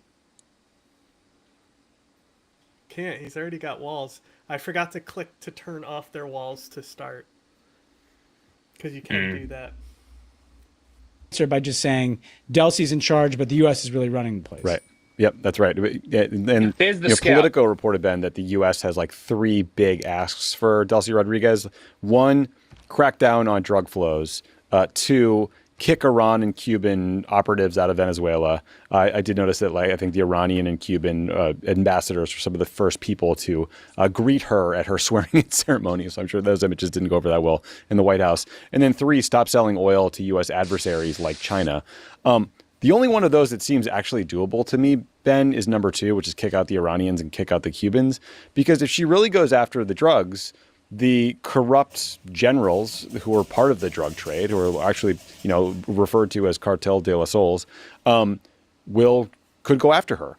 And do you think they can afford a rupture with the Chinese if suddenly, Venezuela cancels all these Chinese oil contracts that they've had for years and years? So I don't know, maybe she will be able to pull off enough of this, but you could also see like Cabello and Lopez like setting her up to fail by allowing like just enough political instability that it's a headache for Trump, or it keeps the oil companies out of Venezuela. Well, look, all of those are difficult, right? Because the like you said, maybe she can turn off some symbolic drug trafficking, but she can't these are criminals, right? Like they don't listen to authority by definition. The Cubans would be hard to get out of there because you talk about like the intelligence ministry. Yeah, they're they're deeply burrowed. embedded with the Cubans. It's kind of like a blurred together by design. The Iranians may be a little easier. The same, and the Chinese have been buying that oil for years. So this is all difficult stuff. And if you're in Venezuela, if you're one of these factions there, what you're probably thinking is Trump going to lose interest in this place? Like he just did his big show, but everything you know about Trump is, a few weeks go by and he's focused on something else. And so they have every incentive to kind of maybe throw some. Yeah, but that's the thing is like the Trump admin, each of the little gremlins in there is doing their own thing with their own agenda. Right? Like, I'm sure Trump really doesn't care about ICE and the illegals, but guess who does? So the thing is, Marco Rubio cares about this a lot. So it's not really about Trump. Much like the Venezuelan leader, like if we took out Trump right now, the only thing that would change is people would start to realize how bad everything is, because as long as Trump is there to make jokes and like say things, it just breezes right over. Symbolic chum at Trump. He doesn't we even arrested need a this press one drug secretary, dealer. Or we, he's just persona doing it non himself, grata, yeah. this one Iranian, or we let go of some political prisoners. But you basically would keep the regime in place, play for time, and then let's see how it goes. Yeah, they know when our midterms are. They know that Yeah. a reinvasion gets harder and harder. By the way, I drew out a lot of this section from this great reporting in the Wall Street Journal, the New York Times. There was papers by the Crisis Group that were really great. And then our friend Juan Gonzalez had a great piece in Foreign Affairs magazine that's worth reading. And Juan also pointed out to me when we were talking that like you have a lot of very experienced fighters hanging out kind of in and around Venezuela, like, the remnants of the FARC, the group called ELN. ELN, yeah. They are skilled Nice, I got a pin. fighters. They are skilled in urban combat. Yeah. They could stage. Did you get one yet? Oh yeah. Crazy that I got one. What's your faith count at? Wait, what? A pantheon? Yeah, I got a pantheon. Oh, okay. What's your faith? At the number at the top of the screen there. I don't know, 5. Is it? It's you have 5 faith and you got a pantheon. Yeah. I mean, I got 10 in total, but I'm getting 5 per turn. Oh, okay. I have 26 and I'm getting 2 per turn. So, did you just get your pantheon this turn? Oh fuck! I should have killed that unit with the slinger. Maybe they Fuck. all happen on the same turn. Did you already get yours before this? I got mine the last turn. So I think we did keep it so we're on separate difficulties, right? Mm-hmm. So when I hit pause, it says 5 for me. It should say 4 for you. So I got my pantheon later than you. I don't know what triggers them to come. I assumed it was the number. It must be 10 for you and 25 for me. Operations that do just enough to scare away these oil companies, and there is no surge in energy. If Trump may have to put U.S. boots on the ground to protect the oil companies if they're really going to get in there. And I'm just wondering how the American people are going to feel about deploying a bunch of troops to secure like Chevron interests in Venezuela that will be funded by American taxpayers paying to rebuild Venezuelan oil fields.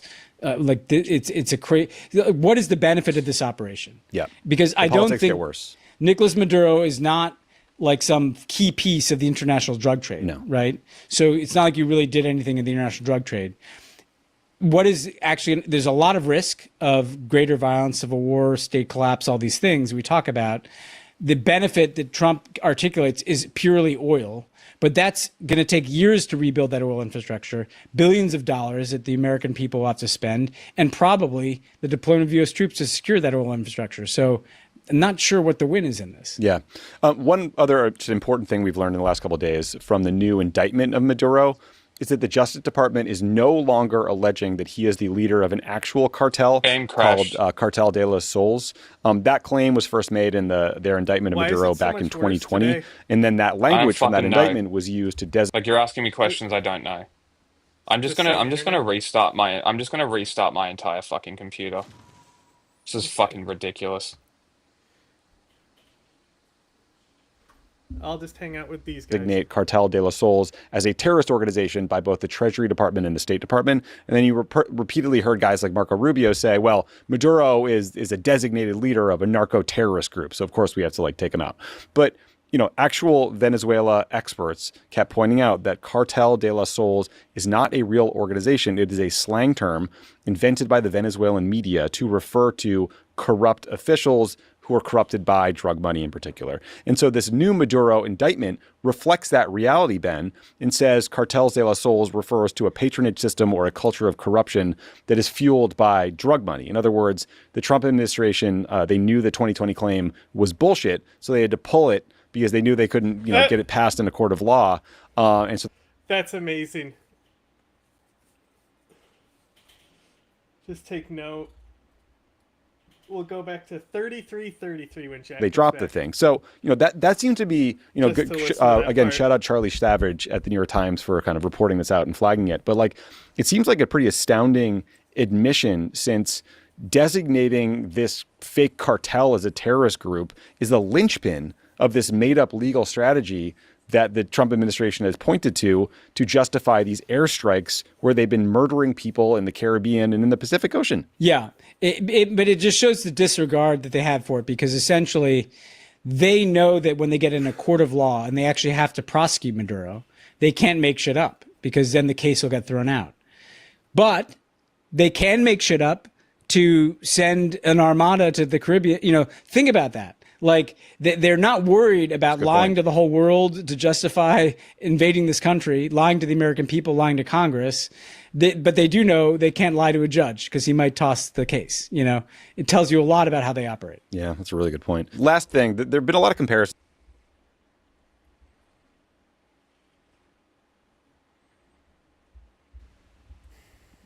Okay. You know how I was saying that they're using an old indictment, and that's very important, but I'm not a lawyer, so I couldn't tell you specifically what's different besides a new name.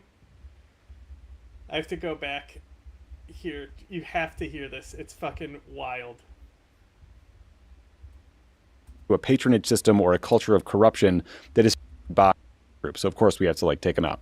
But actual Venezuela experts kept pointing out that Cartel de las Soles is not a real organization. It is a slang term invented by the Venezuelan media to refer to corrupt officials who are corrupted by drug money in particular. And so this new Maduro indictment reflects that reality, Ben, and says Cartels de las Soles refers to a patronage system or a culture of corruption that is fueled by drug money. In other words, the Trump administration, they knew the 2020 claim was bullshit, so they had to pull it because they knew they couldn't, get it passed in a court of law.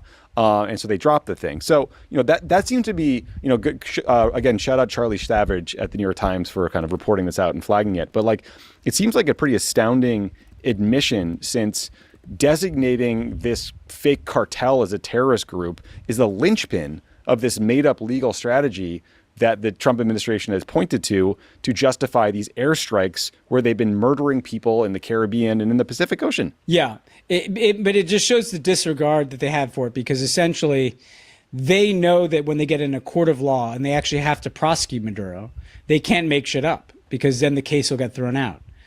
But they can make shit up to send an armada to the Caribbean. Think about that. They're not worried about lying to the whole world to justify invading this country, lying to the American people, lying to Congress. But they do know they can't lie to a judge because he might toss the case. It tells you a lot about how they operate. Yeah, that's a really good point. Last thing, there have been a lot of comparisons to this, the Maduro operation, to the operation against Manuel Noriega in the 1980s and early 1990s, that we thought we'd just spend a minute just talking about that. So for those who don't know, maybe weren't alive then, the operation against Noriega started in December of 89 and ended in January of 1990. Damn. So there's a lot about the Indonesia Civ that is not actually explained in the game. Okay. At all.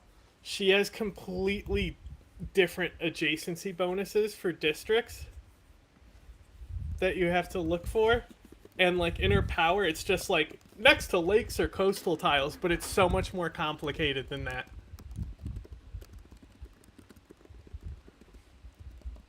Then President George H.W. Bush, he ordered this operation to an invasion of Panama to arrest Manuel Noriega, who is the dictator. You're not playing Indonesia, though, are you? Yeah, I am. Oh, okay. Dictator running Panama at the time. The scale of that operation was massive. The U.S. deployed 26,000 troops. I think about half of them were already in Panama because at the time, U.S. Southern Command was located in Panama. Now it's in Florida. But this invasion came after lots of repression by the Panamanian people by Noriega, lots of evidence that he was involved in drug trafficking, the killing of a U.S. Marine by a Panamanian soldier, and then the Panamanian General Assembly passed a resolution declaring that there was a state of war, that a state of war existed between the U.S. and Panama, which I think was twisted to suggest that Panama had declared war on the U.S., which wasn't really what happened, wasn't really intended, but whatever, it's history now. So the U.S. invades, Noriega hides in the Vatican diplomatic mission for a few days before he gives himself up.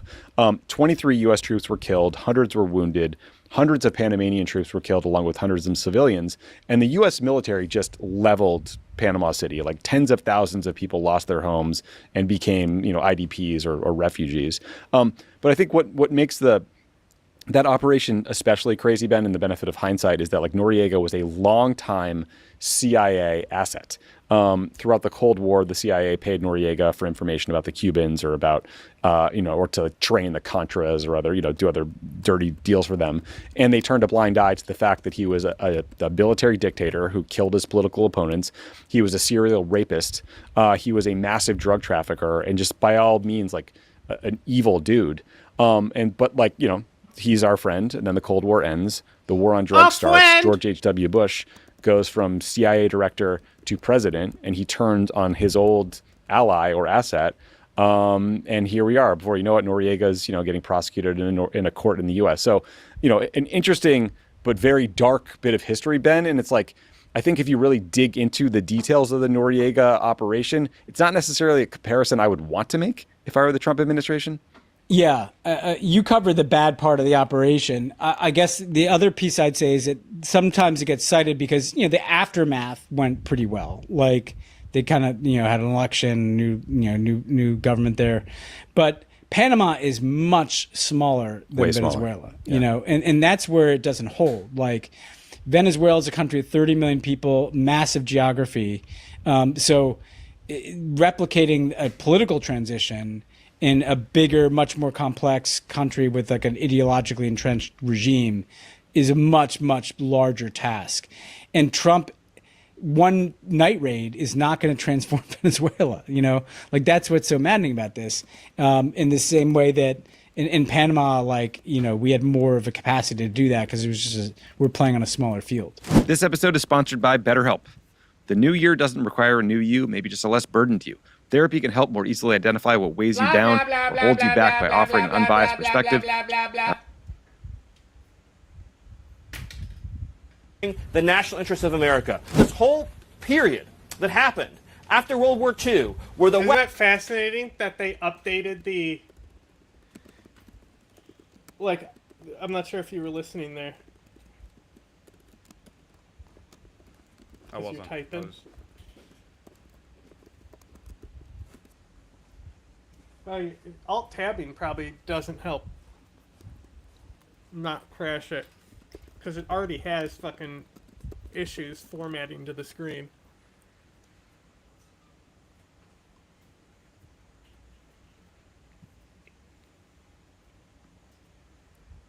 I could just make it windowed.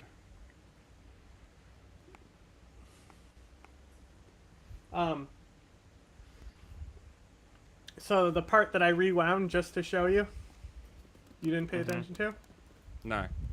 Okay, so I'll rewind again and you let me know when you're ready. Yeah, go. Corrupted by drug money in particular. Yeah. One other important thing we've learned in the last couple of days from the new indictment of Maduro is that the Justice Department is no longer alleging that he is the leader of an actual cartel called Cartel de los Sols. That claim was first made in their indictment of Maduro back in 2020. And then that language from that indictment was used to designate Cartel de los Sols as a terrorist organization by both the Treasury Department and the State Department. And then you repeatedly heard guys like Marco Rubio say, well, apparently this group, right? Yeah. That's the claim? Yeah. Awesome. Did you Great. hear what they said the group is? Yeah, it's corrupt politicians. I heard this part before I left. Language from that indictment was used to designate Cartel de los Sols as a terrorist organization by both the Treasury Department and the State Department. And then you repeatedly heard guys like Marco Rubio say, well, Maduro is a designated leader of a narco-terrorist group. So, of course, we have to, take him out. But, actual Venezuela experts kept pointing out that Cartel de los Sols is not a real organization. It is a slang term invented by the Venezuelan media to refer to corrupt officials who are corrupted by drugs. Right? So, like I said, one of the critical things about this case is going to be the fact that it's a indictment from 2020, right? Yeah. So, I'm not a legal expert by any means, but the fact that the justification for this arrest was initially built off of this, and the crimes that they have done have been initially built off of this, and then when they are actually going to court, that's completely changed. Again, I don't understand how... Was Noriega tried in, like, a New York court? Like, what happened there? Like, I don't understand how the president of Venezuela can have a fair trial in this country. He can't. Drug money in particular. And so this new Maduro indictment reflects that reality. You know what that means if you can't get a fair trial, right? Mm-hmm. It's going to be dismissed. Yeah. Which is very funny. Which is what's going to happen to Tyler Robinson, right? Because J.D. Vance went on stage at Turning Point USA and said a bunch of stuff. That's right, he did. He basically just said he killed him. Yeah. And like, Sam Cedar was like saying, like, Erica Kirk, if you actually listen to her, doesn't give out information that she knows because she's actually trying to build a fucking case. And that's what she talked to Candace Owens behind closed doors about. Was it, I guarantee you what Erica Kirk said is like, I don't care that you're doing this. Like, get your bag, girl. Like, I guarantee you she does not, because she certainly doesn't care that her husband's dead. So, no. I know she doesn't care that Candace is profiting off of it, but I'm sure she said, look, Candace, can it wait until after we do this fucking trial? Because you're going to interfere with us putting this guy away. And that's why Candace backed off. I think. That's just my theory of what the behind closed doors meeting was. But of course, Candace Owen fans who believe it are just like, oh, Candace, they got her. She's compromised. Truth teller down. Reality, Ben, and says Cartels de la Sols refers to a patronage system or a culture of corruption that is fueled by drug money. In other words, the Trump administration, they knew the 2020 claim was bullshit, so they had to pull it because they knew they couldn't, get it passed in a court of law, and so they dropped the thing. So, that seems to be, good. Again, shout out Charlie Savage at the New York Times for kind of reporting this out and flagging it. But like, it seems like a pretty astounding admission, since designating this fake cartel as a terrorist group is the linchpin of this made-up legal strategy that the Trump administration has pointed to justify these airstrikes where they've been murdering people in the Caribbean and in the Pacific Ocean. Yeah, but it just shows the disregard that they have for it, because essentially they know that when they get in a court of law and they actually have to prosecute Maduro, they can't make shit up, because then the case will get thrown out. But they can make shit up to send an armada to the Caribbean. Think about that. Like, they're not worried about lying to the whole world to justify invading this country, lying to the American people, lying to Congress.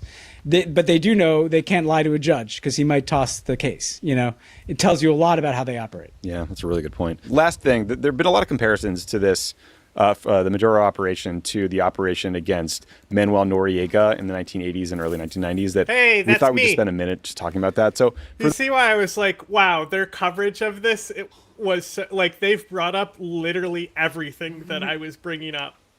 It's good. Those who don't know, maybe weren't alive then, the operation against Noriega started in December of 89 and ended in January of 1990. Then President George H.W. Bush, he ordered this operation to an invasion of Panama to arrest Manuel Noriega, who was the dictator running Panama at the time. The scale of that operation was massive. Like, the U.S. deployed 26,000 troops, 26,000 troops. I think about half of them were all. These turns can't come fast enough because I just need to fucking research boats and shit so I can fucking get out of this fucking corner. Ready in Panama, because at the time U.S. Southern Command was located in Panama. Now it's in Florida. But this invasion came after lots of repression of the Panamanian people by Noriega, lots of evidence that he was involved in drug trafficking, the killing of a U.S. Marine by a Panamanian soldier, and then the Panamanian General Assembly passed a resolution declaring that there was a state of war, that a state of war existed between the U.S. and Panama, which I think was twisted to suggest that Panama had declared war on my mining tech yet, because of all the crash. I went mining the U.S., which wasn't really what happened, wasn't really intended. But I still have 3 turns until I get the tech. Amazing. whatever, it's history now. So the U.S. So I invades. think there is Noriega a hides in the handicap Vatican system. diplomatic mission for a few That's what days you before he use gives the himself up. difficulties for. 23 U.S. troops were killed, hundreds were wounded, hundreds of Panamanian troops were killed, along with hundreds of civilians. Pandemonium. And the U.S. military just leveled Panama City. Like tens of thousands of people lost their homes and became, IDPs or refugees. But I think what makes They that deserved it. operation especially crazy, Ben, and the benefit of hindsight is that Noriega was a long-time CIA asset. Throughout What? the Cold Not War, yet. the CIA paid Noriega for information What? about the Cubans or Talk about, about it. or to Feel free train to. the The what? Contras. Or The shooting. The Minnesota woman. shooting. No, we haven't yet. I wanted to open with this Venezuela stuff.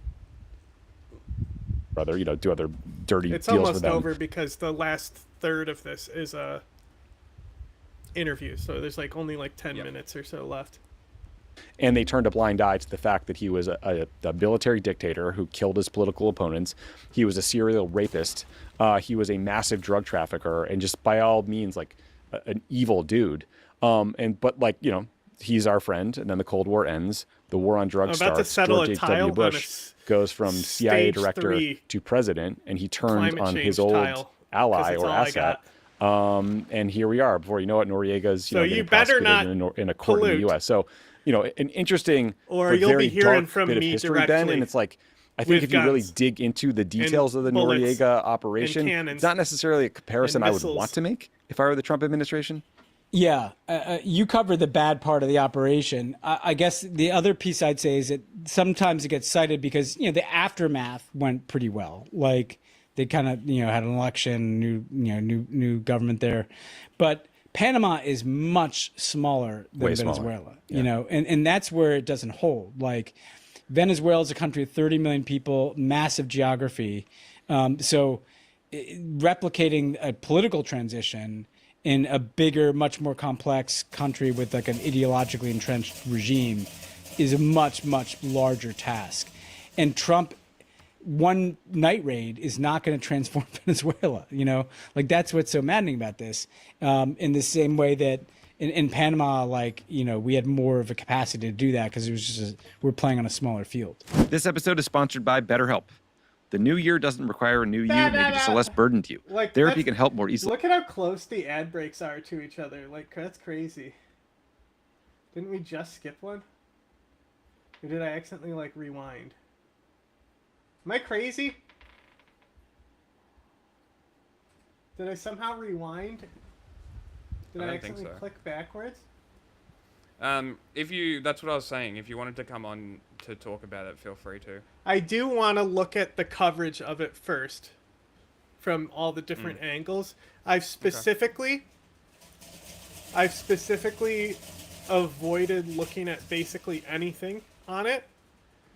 I've basically seen the footage without audio kind of in passing. Right? I already understand, but the main thing I saw was the person walking away, which I was confused because I think it's just a thumbnail, and it's someone else who's a spokesperson who's a woman. Okay. And it was a guy that killed the passenger. And then I also saw the victim's picture. They had a little When thing, she was and in it the car. No, it was a nice... Oh, a memorial picture, yeah. Okay. Yeah, and it said something like, "This is who Trump killed." But I want to see... I mainly am interested in the news coverage around it. Yeah. Because, what are we gonna say? I want to see their narratives and how they're spinning it specifically, I found a Dave Rubin video on it. Boy. We've talked about the Donroe Doctrine, which is Trump's belief that he's the emperor of the Western Hemisphere. We covered a lot of this when they released their national security strategy last year because it was spelled out in pretty plain English. But Trump and his team have made a bunch of alarming and illustrative comments ever since. So we're going to play a couple of those for you. So the first is a supercut of Trump talking with reporters. If I knew I was going to be stuck on this little horn, I wouldn't have even produced that slinger.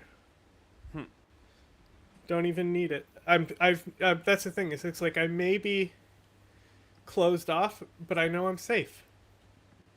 That's fair. I can see all my tiles. Barbarians couldn't spawn here right now. On Air Force One on Sunday, where he threatens to invade a bunch of countries. So let's roll that one first. And I'm about to get mining. Colombia is very sick too, run by a sick man who likes making cocaine and selling it to the United States, and he's not going to be doing it very long. So the president of Colombia responded to this shit. Oh, you actually found him? Fantastic.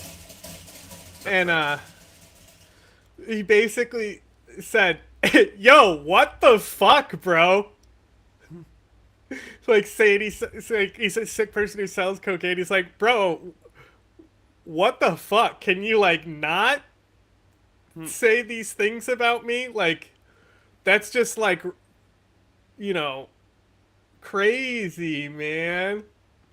Just the most casual response ever to like this accusation being launched at him. It's like, just because I'm Colombian, I'm involved in cocaine, bro? Okay, Donald.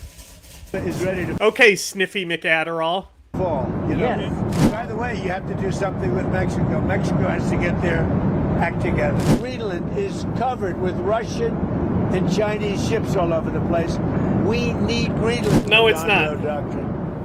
Okay, and here is newly minted Viceroy of Venezuela, Stephen Miller, talking with CNN's Jake Tapper on CNN. The United States is using its military to secure.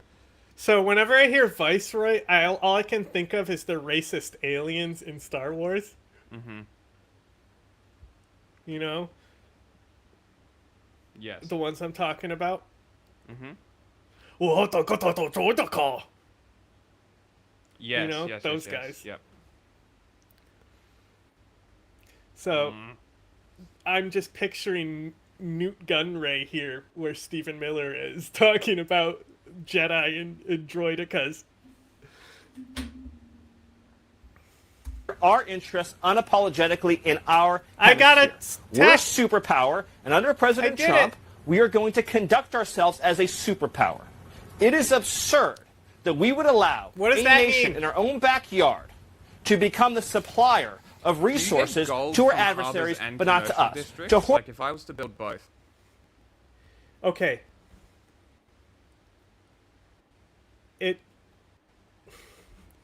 You really should do harbors on coasts, commercial hubs on land. Now, here's the thing that I do know. Okay? So, do you know how to get more trade routes specifically?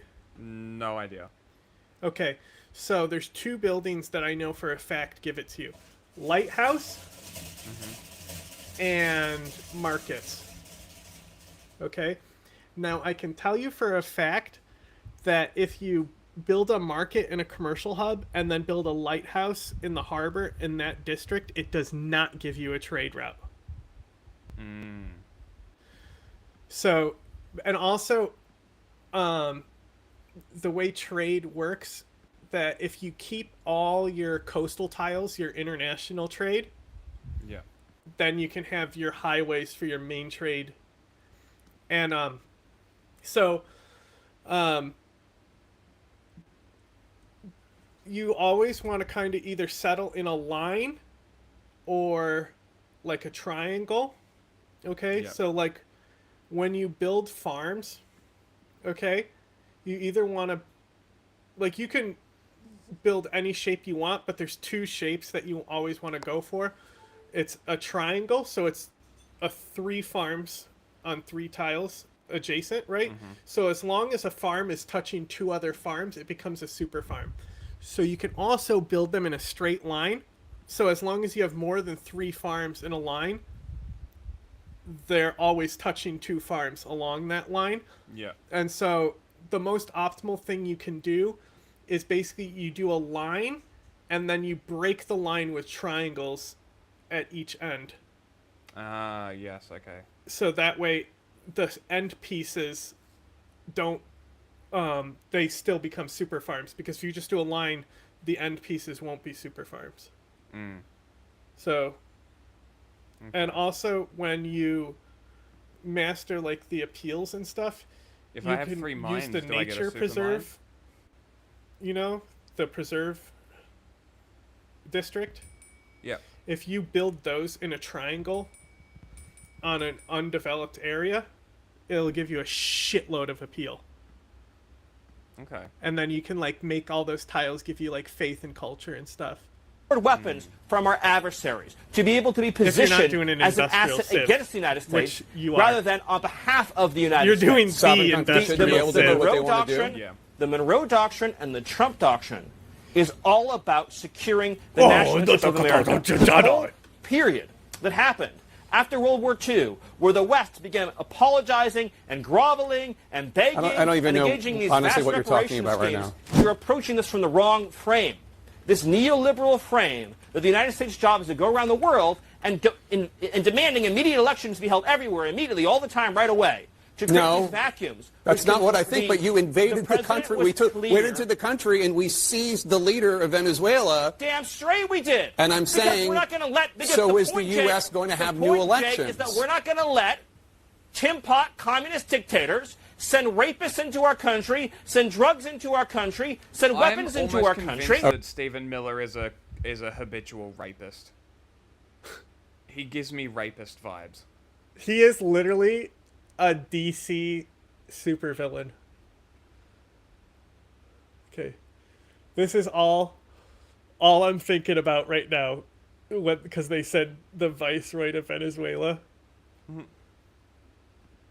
We have to get to the Jedi. Like, whoa! Damn! All right, it's 2000, new Star Wars movie. New Star Wars Here movie. we go. We're turning a new leaf we're in the turning new a millennium. leaf. All right, Jedi right away. Jedi, That's yeah. what I'm talking about. There we go. 2 minutes into the movie. What I'm the fuck loving- did he just say? Oh, don't worry about the droid cars. What the fuck is What that? What the fuck is what that? All right, well, okay, we'll get past that. We're down on this new desert planet. This sounds fun. Hey, you got any money? I need a lot of money. A little money. You got a lot of money for me. Oh man, I was No, kinda, son of a I was bitch. kind of looking forward to the. Oh, I my thought God. This was gonna be. Lusaha. Ah! Woohoo! Oh! Was there no kind of and with the Oh. George Lucas picked those 3 accents because they were alien to him.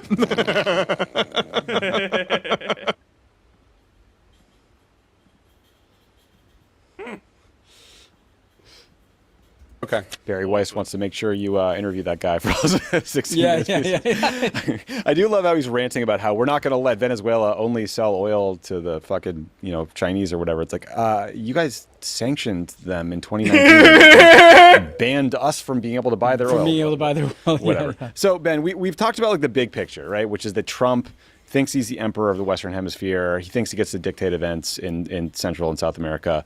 But what kind of specific steps are you worried about or watching for him to take next? Like specifically keeps mentioning Cuba. Do you think there's going to be some sort of like overt or covert move on the Cuban government? Do you think he might really do something to Petro in Colombia? Like how are you watching to see how this plays out? Yeah, no, I'll keep it. I mean, there's so much there, I know. And I do want to say, just for the YouTube viewers, Lindsey Graham's face. Each time Trump threatens to depose another government, it looks like he just took a bump of cocaine. Yep. And actually, when he says Cuba, he's like, like he like literally looks like a jolt went through him or something. His first Viagra erection since 2003. So, there's a lot there. Okay. Congratulations. Can we not talk about congratulations, a man MAGA named voters Lindsay's and penis? Please? Isolationist, all-in Potters who thought Trump was this guy that was going to end the imperial foreign policy. What Stephen Miller is describing is an empire in all of the Western Hemisphere. Which he keeps describing as our hemisphere. And when he says our, he doesn't just mean it like communally we all live here. It means he means these a are pirate. possessions of ours, essentially. Arr. Which is an insane thing to say. I mean, these are sovereign still have countries. a builder? It's a big fucking hemisphere. Sao Paulo's They 5,000 use my miles builder? from New Did I York. improve 3 tiles? But in terms of what I did. expect, Dunno, did you? I did it. which is always hard with Trump, he seems most focused on 2 kinds of places, right?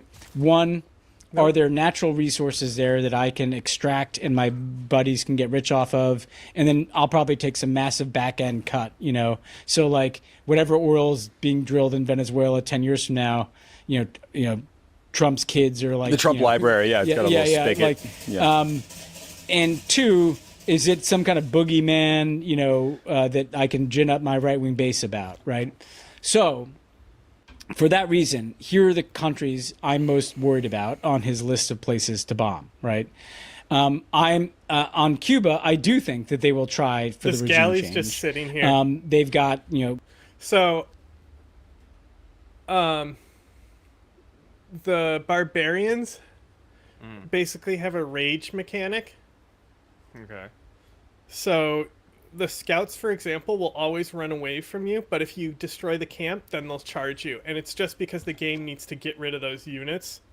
Yeah. So this galley is just sitting here to get shot by my slinger for a few points of damage every turn, and he's just not moving because he's enraged. That's hilarious. I didn't He's realize been that's there what it since I dealt with the Barb camp like 10 turns ago. Marco Rubio. They've got parts of their political base in Miami that would like to see the Cuban regime gone. There's a lot of economic interest that could be developed in Cuba in the tourism industry that like Trump. I know for a fact, by the way, Tommy, because I did the Cuban negotiations, the Trump organization was down scouting like golf and hotel properties in Cuba in 2016. So Cuba's both an ideological thing for them, but it's also like a money grab. And I would not expect that to necessarily be a new Bay of Pigs invasion. They'll probably see if they can do it with some kind of, covert sabotage type stuff, squeeze the regime. But who knows? Like at the end of the day, they may just do another one of these kinds of things and see how it goes. I don't think it'll go well, but we can get to that later. Oh, Mexico. yeah. I do think all the chest thumping about drug trafficking and fentanyl, there is this kind of momentum towards strikes in Mexico, not for regime change, but to kind of show that we're going to take shots in Mexico that deals with his political base on drugs. Greenland, I would be very, very surprised if they don't try to seize Greenland. I put it at above 50% because that's the resource-rich place. Like there's all this stuff up there, right? There's critical minerals and there's oil and gas and so those 3, Greenland, Cuba, and potentially strikes in Mexico. Colombia seems crazy to me, especially because Colombia's going to have an election. Petro's term is up in August. He can't run again. I think the first round is in like a couple months. So like it would be crazy. If I were Petro, I'd shut the fuck up for 6 months. But and I don't know. He's like I kind of like helping his politics. It's helping him politically. It's helping Petro his party. Show. And it's probably going to help his party a little bit. But so I think this is not the end. I do not think Venezuela is the end, and I think they mean what they say, that they want to run this place like an empire. They keep telling us this, and I don't know why we wouldn't listen to them. We got to believe him. We got to listen. Yeah. So let's play another clip of Stephen Miller specifically talking about Greenland, and then let's dig in on that piece. Greenland has a population of 30,000 people, Jake.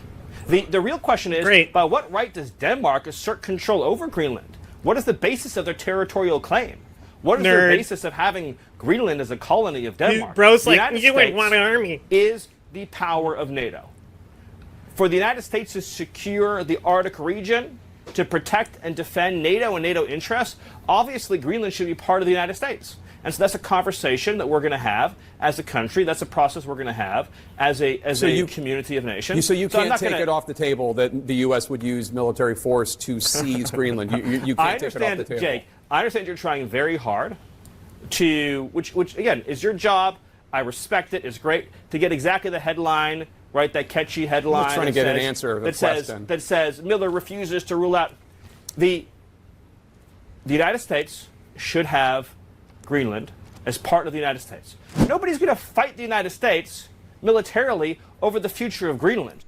It's not the key point, but his voice is so fucking annoying. So the world is taking this very, like, the world, I think, agrees with you, Ben. So the Danish Prime Minister, Mette Frederiksen, said she is taking Trump's Greenland threat very seriously, and that him claiming Greenland would mean, quote, the international community as we know it, democratic rules of the game, NATO, the world's strongest defensive alliance, all of that would collapse if one NATO country chose to attack another. Those are the stakes. It's not just about like a block of ice who controls 30,000 people's fate, right? It's that in her mind.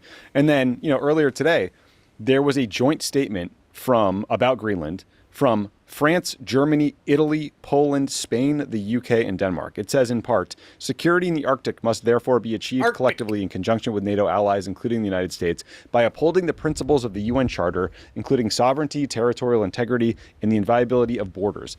These are universal principles, and we will not stop defending them. Greenland belongs to its I think people. I'll shoot It is this for thing Denmark again. and Greenland, and them only to decide on matters only giving me concerning 1 XP Denmark too. and Greenland. So Bitch. it is just clear from these statements that Give me 5. this would lead to a the policy rupture 5? of like the entire post-World War II order, full stop.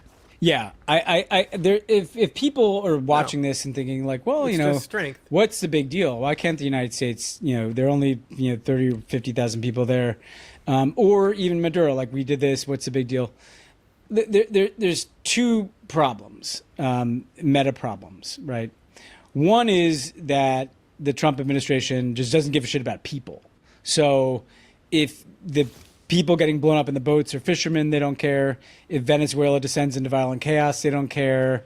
Like there's a valueless, if you're not an American, and probably specifically a white American, they don't give a shit about you. And that's an alarming worldview. And that tends to lead to bad things that happen, where we break countries and they're a mess for years.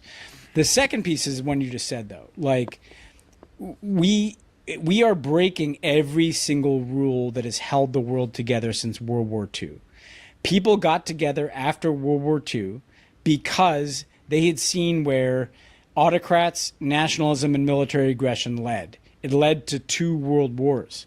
Those 2 world wars were so devastating that everybody got together and were like, we need laws of war to govern how and when countries can go to war. We need laws to make sure that sovereignty is an inviolable principle, so big countries just don't invade small ones, because they didn't want not just another world war, they didn't want a nuclear world war. They didn't want World War III, right? That's why you get a whole UN system, all these things. And 6th generation warfare would probably just be 5th generation warfare, but it's all AI. Yeah.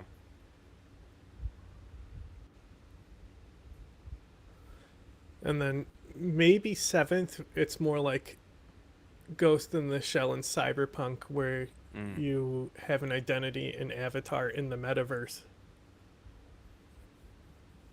Maybe. And you like are a data packet, like how Major is. Or how you are when you go inside the deep net in Cyberpunk, which is just Matrix inspired, they plug you in. And Trump is tearing at all of that with this. And look, Greenland is actually the best example of it, more than Venezuela. 7th generation would why be simulated Denmark? reality. Stephen Miller's like, why shouldn't it be ours instead of Denmark's? Look, I'm not a Greenlander. I can't speak to how the Danish have been there. They've probably done some shitty things over the years, but for 300 years, like, this has kind of been a part of Denmark. Like, and so if you go in and say we're going to take this massive geography with all these natural resources and just claim it because we're stronger, you are going to shatter NATO. You are going to shatter the U.S. alliance with Europe. You are going to encourage the Russians and Chinese to grab more of their own, because then they're going to see we're in a resource competition. We're in a great power competition. We need to grab more territory. That's a fair right? point. And so suddenly it's not just a Taiwan question. What else is China going to try to silly. grab? What else is Russia going to grab? And ultimately, as happened in World War I and World War II, when you have expansionist empires, they bump into each other and they end up fighting a war with each other. And it may not start like the day after we take Greenland, but that is the course that he is setting us on by doing this. And by having this fucking, 2-bit, like, Jeff Sessions staffer cosplay fascist Run who thinks he's like a NATO Cosplay. geopolitics expert, Cosplay. talking about like our right to Greenland. Who is the person who said that when we were laughing at them? It was him. Did we watch this? Couldn't have. Potentially, because we definitely were laughing at him saying cosplay. It was this guy. He must be saying it again. Land is we shouldn't be. Well, and a lot of this came from his wife's dumb trolling tweet of like Greenland with an American flag on it. Yeah, I mean, like the big question I have is like, does the Don Roe doctrine mean the Western Hemisphere is ours? Clearly, he doesn't care if Putin carves up Ukraine or Europe. He's like, whatever, go deal with it. I wonder what it means for Taiwan. I think he'll probably trade away Taiwan. But I think the big question, Ben, is like, what happens if the Chinese go after an island that is claimed by the Japanese, right? And suddenly, like, there's a hot conflict there. We should point out that on Monday, the UN Security Council held an emergency meeting about us, about the United States. The Secretary General of the UN said the U.S. violated the UN Charter. Lapis? We were like criticized by Brazil and China and Cuba and Mexico. We even got denounced by the French, who said that the Maduro operation, quote, chips away at the very foundation of the international order. But just quickly back to Lindsey Graham, right? Like, this fucking guy has been, first of all, he's a neocon, he's in favor of every war. But like one area where we agreed with him on policy generally was his support for Ukraine. I literally because can he do nothing viewed, now. Ukraine as the first I just have domino my that would guys on fall, Auto and then the Explorer Russians would move across Europe running and they in would a hit a NATO circle. country and NATO would get drawn into the fight. Yet he's sitting there yucking it up as Trump is talking about taking Greenland, which all of our closest NATO allies say would unravel NATO as we know it. And he's like, and he's like, thinks it's fun and it's a good fucking time because, I don't know, he's got a war boner again. And it's just like, I hate these people. I hate them. They have no principles. They have no values. They mean nothing. No, and everything, like, this is a really important point. And like, because, we have some listeners I know who've been. Oh, they talk about the Iran protests at the end, but I've heard enough from you too. That's fair. I just want to do 2 Sam Cedar videos before we get to the ice stuff.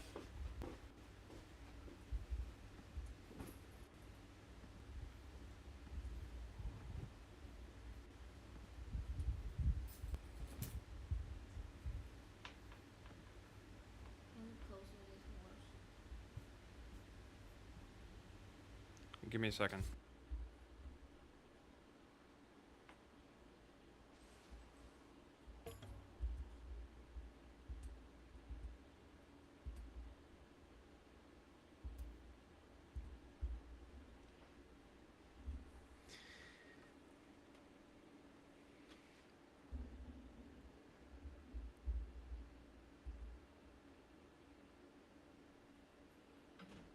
There is no plan for Venezuela, or I should say that Donald Trump does not actually have a plan for Venezuela.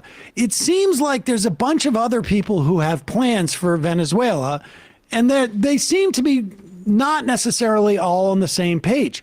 There's been reporting, and we talked about at least testimony that was delivered in 2019, and then ostensibly some reporting from what's been on, videos that have been on Russian Telegram channels, that Putin had encouraged Trump to adopt a modern day Monroe Doctrine, or the Don Roe Doctrine, as Trump has been talking about. And the idea being that, look, we're in a multipolar world. And you don't have to mess around with China. You don't have to mess around with Russia.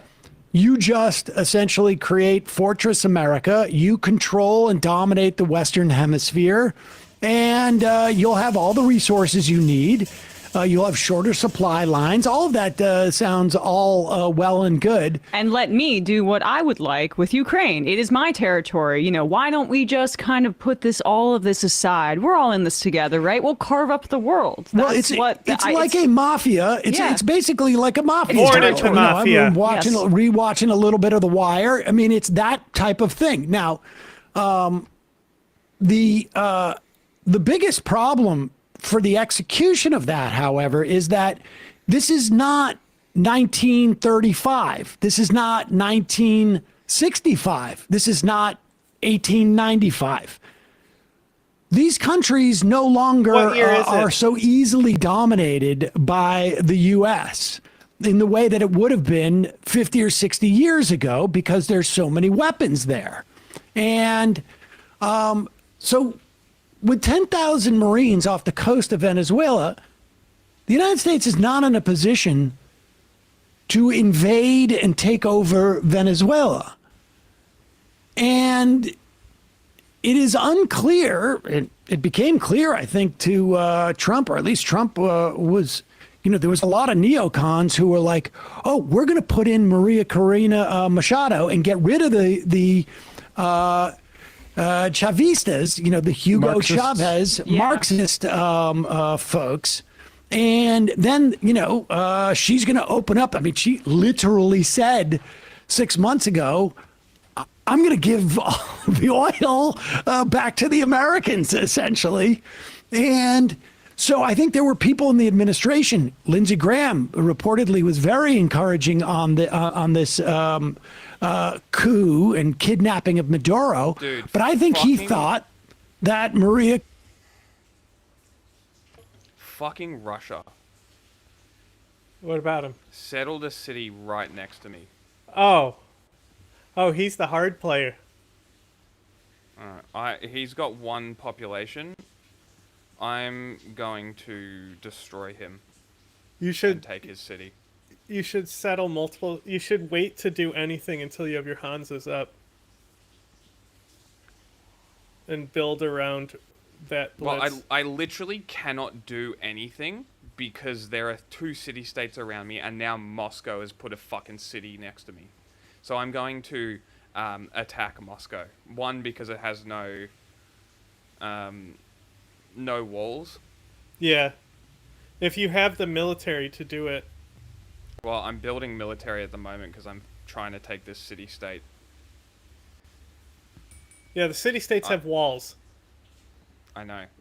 So I was going to turn them off, but I forgot. So you can't affect city-states until you get battering rams. It's a divergent from getting to Hansa that you don't. Corina Machado. The problem is I literally cannot put, like, if I put my settler in the snow, it's a waste of a settler. I mean, I'm also trapped on a little island.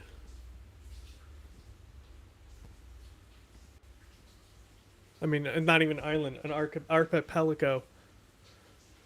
Would get the nod from Trump, and his neocon fantasies would be carried out.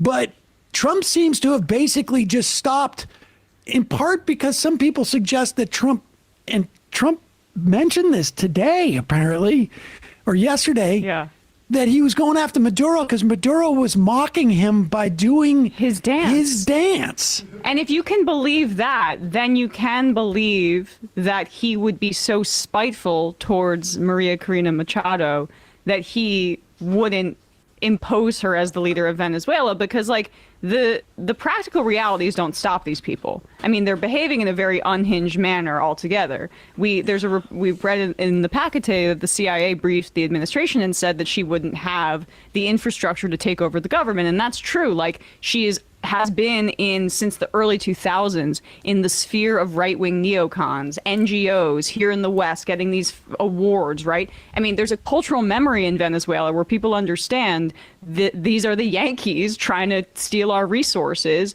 and imposing their preferred candidate, like they did with Guaido and like they've done across Latin America. And so, like, this hadn't stopped them before.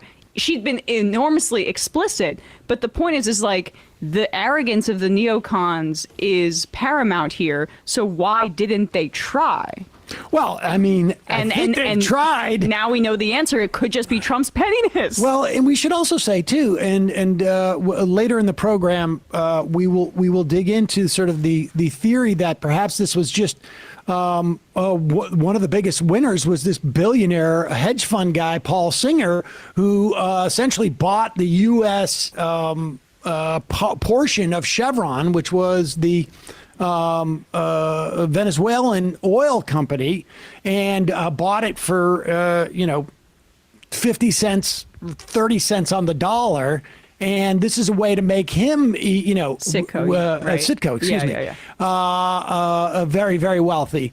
And but before we get there, here we have Sean Hannity, and Sean Hannity has always been essentially a Republican operative.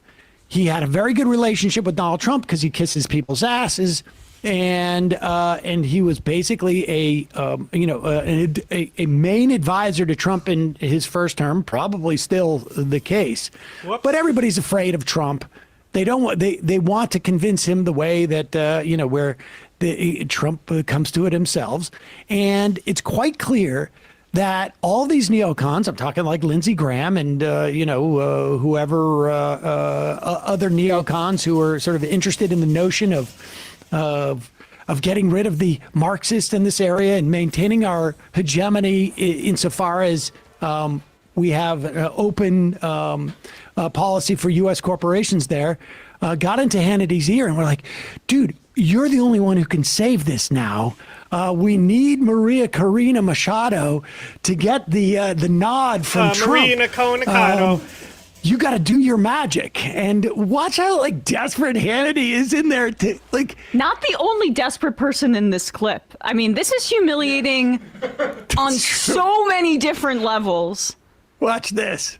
And it's not very usual that people will dedicate the Nobel Peace Prize to the leader of a different country and say publicly, he deserves this more than I do. But you did that.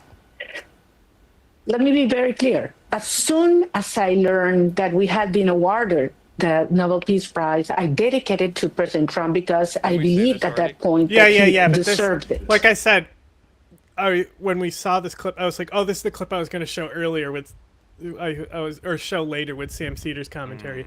It's still funny. Like it doesn't get less funny seeing it again. And a lot of people, most people said it was impossible to achieve what he has just done on Saturday, January 3rd. So if I believed he deserved it on October, imagine now. I think he has proven to the world what he means. I mean, January 3rd will go down in history as the day justice defeated a tyranny. It's a milestone, and it's not only huge for the Venezuelan people and our future, I think it's a huge step for humanity, for freedom and human dignity. Have you spoken with President Trump since then? I spoke with President Trump on October 10th, the same day the prize was announced. Not since then, but I do want to say today. So not since then. Have I spoken to him? Yes. I mean, 2 or 3 months ago, but...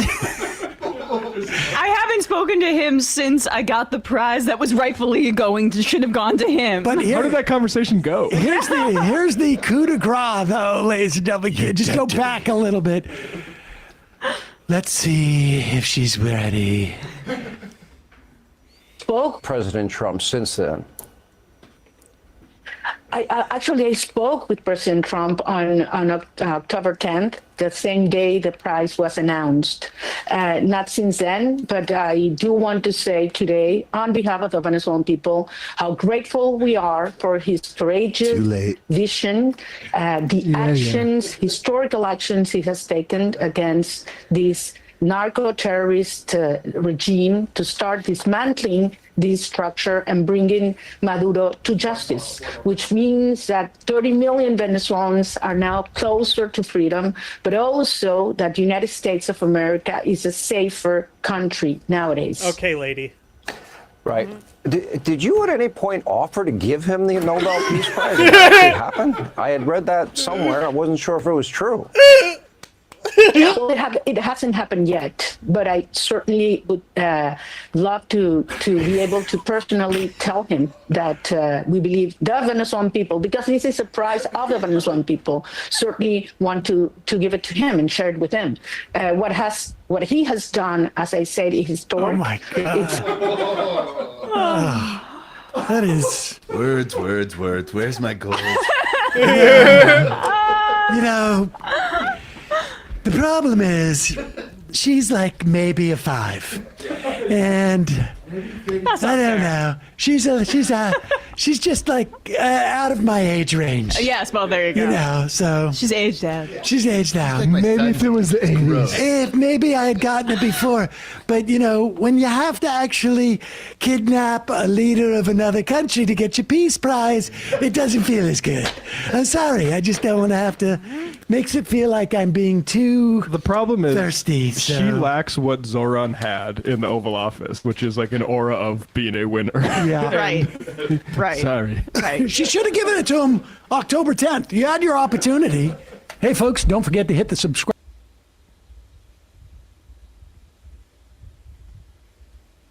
Sam, stop yelling at me.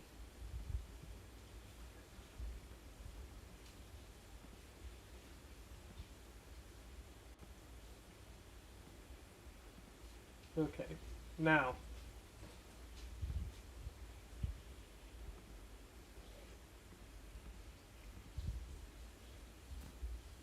This story right here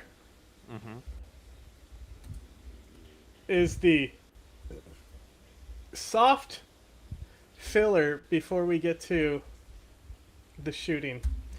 Stop. Just pause when I tell you to pause, YouTube, for fuck's sake. Glitchy ass website.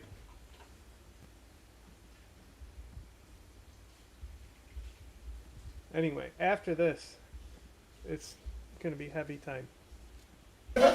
Appreciate it. This is what we're calling him. We're calling him Tony Two Cuts. We got to Tony give Two Brian Cuts. ultimate credit for the 2 cuts. Punched it up for us. Appreciate it. Well, that just refers to the fact. I mean, look, we're not. Okay, what do you think Tony Two Cuts is referring to? No idea. Couldn't tell you. Any guess? Maybe a haircut? Sure. Like he has two different. Maybe he's got a bad toupee, so it looks like he's got 2 different haircuts on his head. Maybe. It's not like you're telling secrets about the guy. The guy wrote an article about the how New he had Republic. himself re-circumcised. Yes, and I just like to bring it up every time because people What? may be asking, how can you get recircumcised? Well, you can't. What does that mean? And he writes about it at length, that it's just, here it is, a bit of, just a cut in your genitalia because he wanted to, despite he being... Wait, what's this picture? Not churro? It's a churro. It's churro. It's yeah, a- that's with a it's hot why- It's dog why you in it. practice. Okay. But here's the thing. I mean, this is the thing about it that strikes me. Okay, Marty Peretz, who was a vehement neocon Zionist, and a conservative. He's the one who put Andrew Sullivan in there. He's the one who oversaw the sort of like race essentialism. The Charles Murray bell curve stuff. Yes. Yes. And what strikes me about that is that if I really wanted to appeal to Marty Peretz and show my commitment, taking a second swipe at my penis would be a way to show a real dedication. Right. I'm converting to Judaism and I'm willing to slice my penis for it. Now, and here's the thing. Listen, it's not. Isolate that. It's not. I'm sure it's hard to get. I've seen Tony Dokapil out in the wild, and I never saw him wearing a yarmulke. So I'm saying, so my assumption is that he's a fairly, maybe conservative or reform in terms of, and I'm not quite sure that there was any reform rabbis out there going like, well, I gotta see a second scar. My point being, it gives you a sense of just how far this guy may go. Yes. To. I literally don't get it. you don't get the Tony Two Cuts joke, or the fact that he got recircumcised and wrote an article about it? What part don't you get?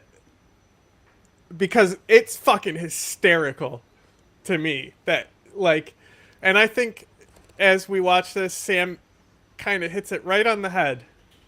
Maybe the twice cut head. Why would you do that? That's a great question. For the rabbi, I need to see a second scar.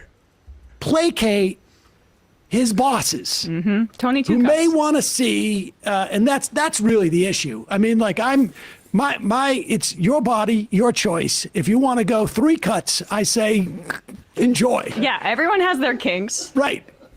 There's nothing. I'm not shaming. I'm not kink shaming anybody. I'm just saying, writing about it in the magazine, now all of a sudden, like, it's not just between you and God, right? I mean, no. And all the editors in New York. Yes. So whatever. That's neither here nor there. But here is just to give you a sense of like how intensely this guy is interested in essentially like showing his new owners and his new bosses how desperate he is to please them. I just want to read from before we to set the table. It's from Variety. When Variety magazine sees you as a I'm gonna go boot kisser, Pengala to start. you may have a little bit of a problem. Yep. Let's see. Okay. The headline or the what would have been, but that would have been part of telling the whole story. They're talking about how like Dokapul on his first day was like, we're going to tell the whole story. We're not going to, just listen to consultants and experts. We're going to listen to everybody. Not that that seems to be Dokapul's strong suit or his interest. I basically haven't been Elsewhere, able to in a segment about Health and Human Services Secretary Robert F. Kennedy Jr.'s newly announced and seismic shifts to the recommended vaccine schedule for children, Dokapul began an interview with a CBS News medical journalist by asking what this expert would say to parents out there who are celebrating. Now, we had a doctor on yesterday on the program and made it clear that particularly because of the nature of our healthcare system, that this isn't a question of giving parents an opportunity to opt out. You largely have had an opportunity to opt out for a lot of this, particularly even newborns. Maybe you might have an issue with your school, once you enroll your kid in kindergarten and other, maybe some private schools might say like, we're not letting you in here unless you're vaccinated against certain things. But certainly in terms of like birth, you have the option to say to the nurses and the doctors, like, I'm not going to take those vaccinations, just not going to do it. But because of our medical system, there's a lot of people who have no awareness of the importance of these vaccinations. Yep. So they are Finally actually got like, my votes. don't even get the option to opt out. I got They're just me not votes. even aware of it. Because, we have people who've lost their Medicaid under this administration. We have people who are underinsured and under provided with health care, like millions upon millions of people, and particularly low-income people. Can I ask you a question? Is the tundra you're on to the north or south of you? North. I'm fucked. Like I can't do anything. I literally cannot do a single thing. My production is fucked. I have no places to put farms, and I literally can't go down, and I have no boats to go left and right. I can't do anything. I'll save you. Anyway, I'm so coming for she you. says, Like, I literally cannot do anything. There's to parents 3 out there who are fucking cities celebrating because they surrounding thought their 2. kid. I've got 2, and that's all I can put. Everything else is just a waste of space. It's all fucking snow tiles that offer nothing. Yeah, just keep making slingers because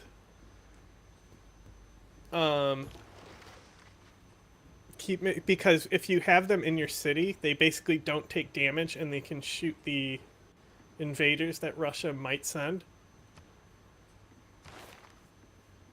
And you can just transition them. So also take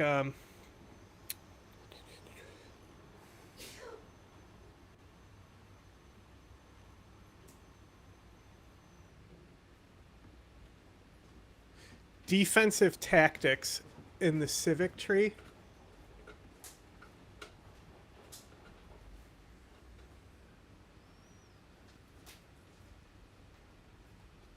So it gives you production towards defensive buildings and defensive range strength. So if you work towards defensive tactics, you can at least have a decent shell. Yeah. It takes a while to get there, but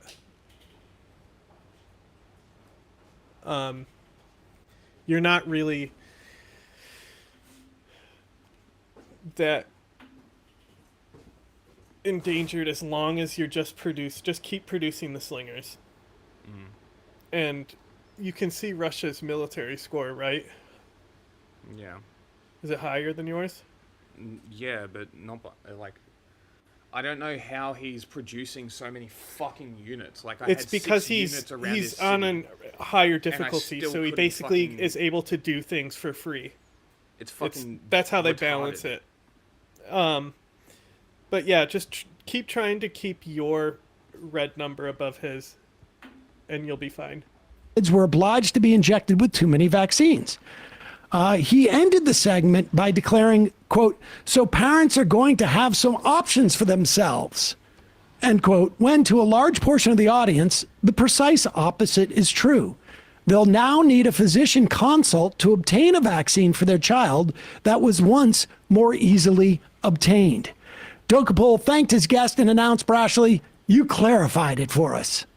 The guest could be said to have tried his best, despite Dokapol.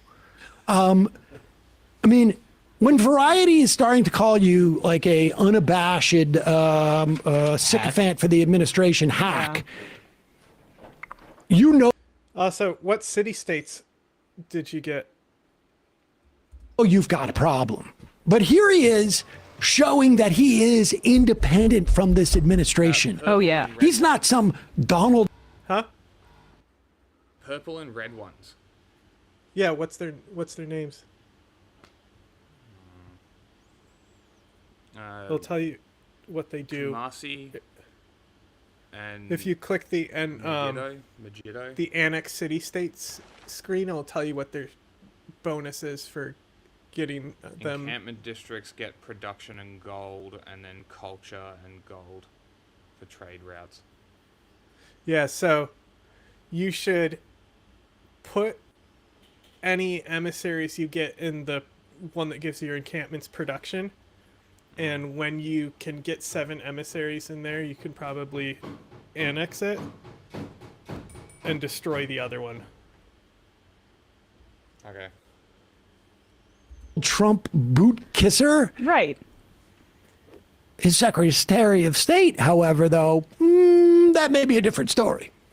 Tonight and only in America, the many lives and many jobs of Marco Rubio, the son of Cuban immigrants and a former Florida senator. He's now the face of U.S. foreign policy and President Trump's point man on Venezuela, all in addition to his roles as Secretary of State, interim national security Can you advisor. pause this? I'm sorry. This would be better served if you had like music from the dating game behind it. Okay. It's Well, literally. we could take care of that. Yeah, let's okay. do that. Let's do because yeah. it sounds like you're reading off of his credentials to sell him on the hot new woman who's gonna be lucky enough to be Mrs. Secretary of State. Yeah, incidentally, there's a good argument that the Secretary of State is enough of a portfolio.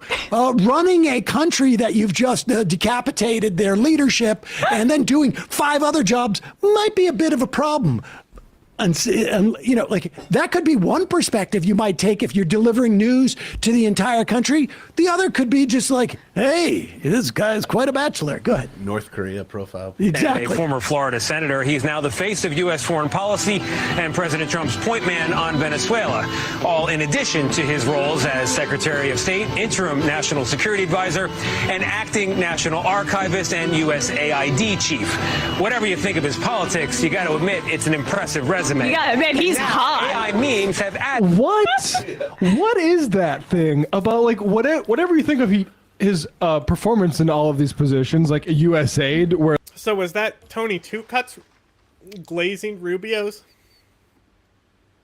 Is that what that was? like kids are dying in Africa. Whatever you think about the most material aspect about why we're talking about this guy, you got to admit. Look at how long the resume is. Like, why? Who gives about resumes? You got to admit, it's an impressive resume. And now AI memes have added to that portfolio, casting Secretary Rubio as the new governor of Minnesota, the new Shah of Iran. Yeah, this is Barry Weiss, CBS. The Prime Minister of Greenland, the new manager of Manchester United, AI, the head of Hilton Hotels, and highest of high honors of all, the new Michelin Man. Now, back in real life, of course, these names may not add up to much, but for Rubio's hometown fans, which are many around here in Miami, it is a sign of how Florida, once an American punchline, has become a leader on the world stage. Marco Rubio, we salute you. You're the ultimate Florida man. And that's another day in America and in Miami. I mean, just a shameless guy. Man, I cannot believe, honestly, like, how do you say that with your muscles being able to go up like this while your teeth would be so gnashing if you had an ounce of dignity? He has a massive monitor behind him showing him his bank account. Right. Exactly. Live up. That's right. That's right in front of. That's like literally split screen. Here's the scrolling teleprompter and just sort of like the meter ticking on his bank account. Right, the double screen there. Do you think that the White House? What? Go ahead. I'm just gonna play world stage. Marco Rubio, we salute you. Unbelievable. But do you think that the White House got those AI images directly linked from the White House for people in Rubio's camp to put up there? Because that's the kind of thing that a stupid like political campaign would put out to be like, look, the kids are loving Marco right now. They're putting him in a clown suit. They're putting him in this. He loves Marco Rubio. And it's like an ancillary point to this, right? But like the fact that the news is using AI generated images. I don't care if they put the disclaimer on there. Like, there should be precedent set that news organizations shouldn't be putting out images like that, even if they're doctored, even if you have that little acknowledgement. But that's the layer of sycophancy here, is because Trump is betting the whole farm about the economy on AI. And I would not be shocked if they're trying to work in more AI hype into their already glazing puff piece about Marco Rubio, because that's a part of this too. I just think that it's just sort of like you've got what, a half an hour for the national news. Yeah. Do you really have like? I mean, it was regardless of what it is that you do there. You know, the idea of like, look at it, it's funny. Yeah. They put him in a marshmallow costume. Yeah, I'm trying to watch the news. This guy literally It was a tire the costume. issue of Sam, the Michelin Man is not a marshmallow.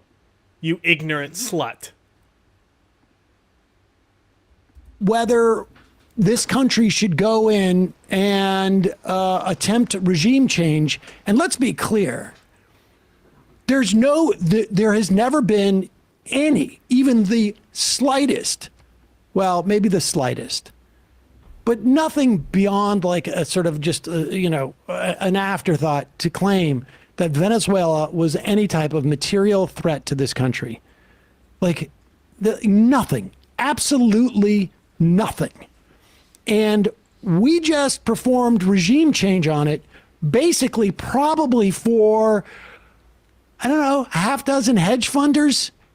I mean, this isn't like, we don't even get the excuses of like, we don't want the smoking gum to be a mushroom cloud. Like, they don't even bother with that. What a legendary quote. We just spent whatever millions upon billions of dollars. Do you know who that quote was? No idea. Condoleezza Rice she said it multiple times, just basically reading off a prompter to justify the invasion of Iraq. Great.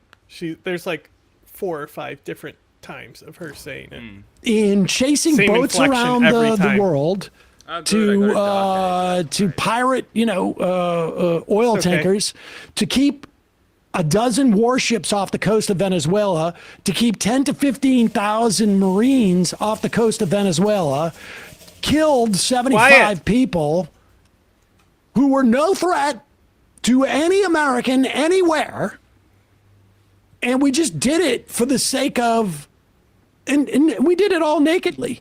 And you would think that on a 30-minute newscast, not including commercial breaks, that when you're talking about the administration, you wouldn't have time to go like, look at the funny costumes these guys commit. But regardless of what you think of him as a Secretary of State, you've got to say this guy wears many hats. I wonder what segment, what like actually substantive segment that they cut in favor of that, because we know that Tony Two Cuts likes to cut things. Well, let's look at there was another moment actually that was a little bit more serious, and that was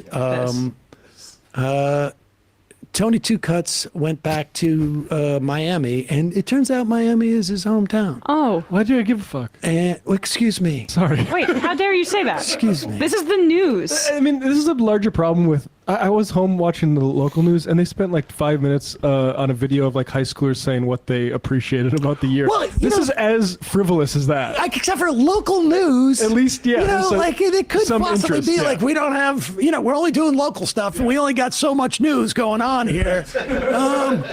North Dakota. But this is the news meant for 330 million Americans. Mm-hmm. We've only got the 30 minutes minus the 6 minutes of commercial breaks to do this in. So we got to get every moment to count. Let's inform the public. What's important is that Tony's a real guy. And he's got real childhood memories. And scars. And he's got real childhood memories. And sometimes gets choked up. You said this is your favorite place in the world. Why? Why South Florida and Miami? It makes me emotional. It's so funny. I didn't think it would catch it.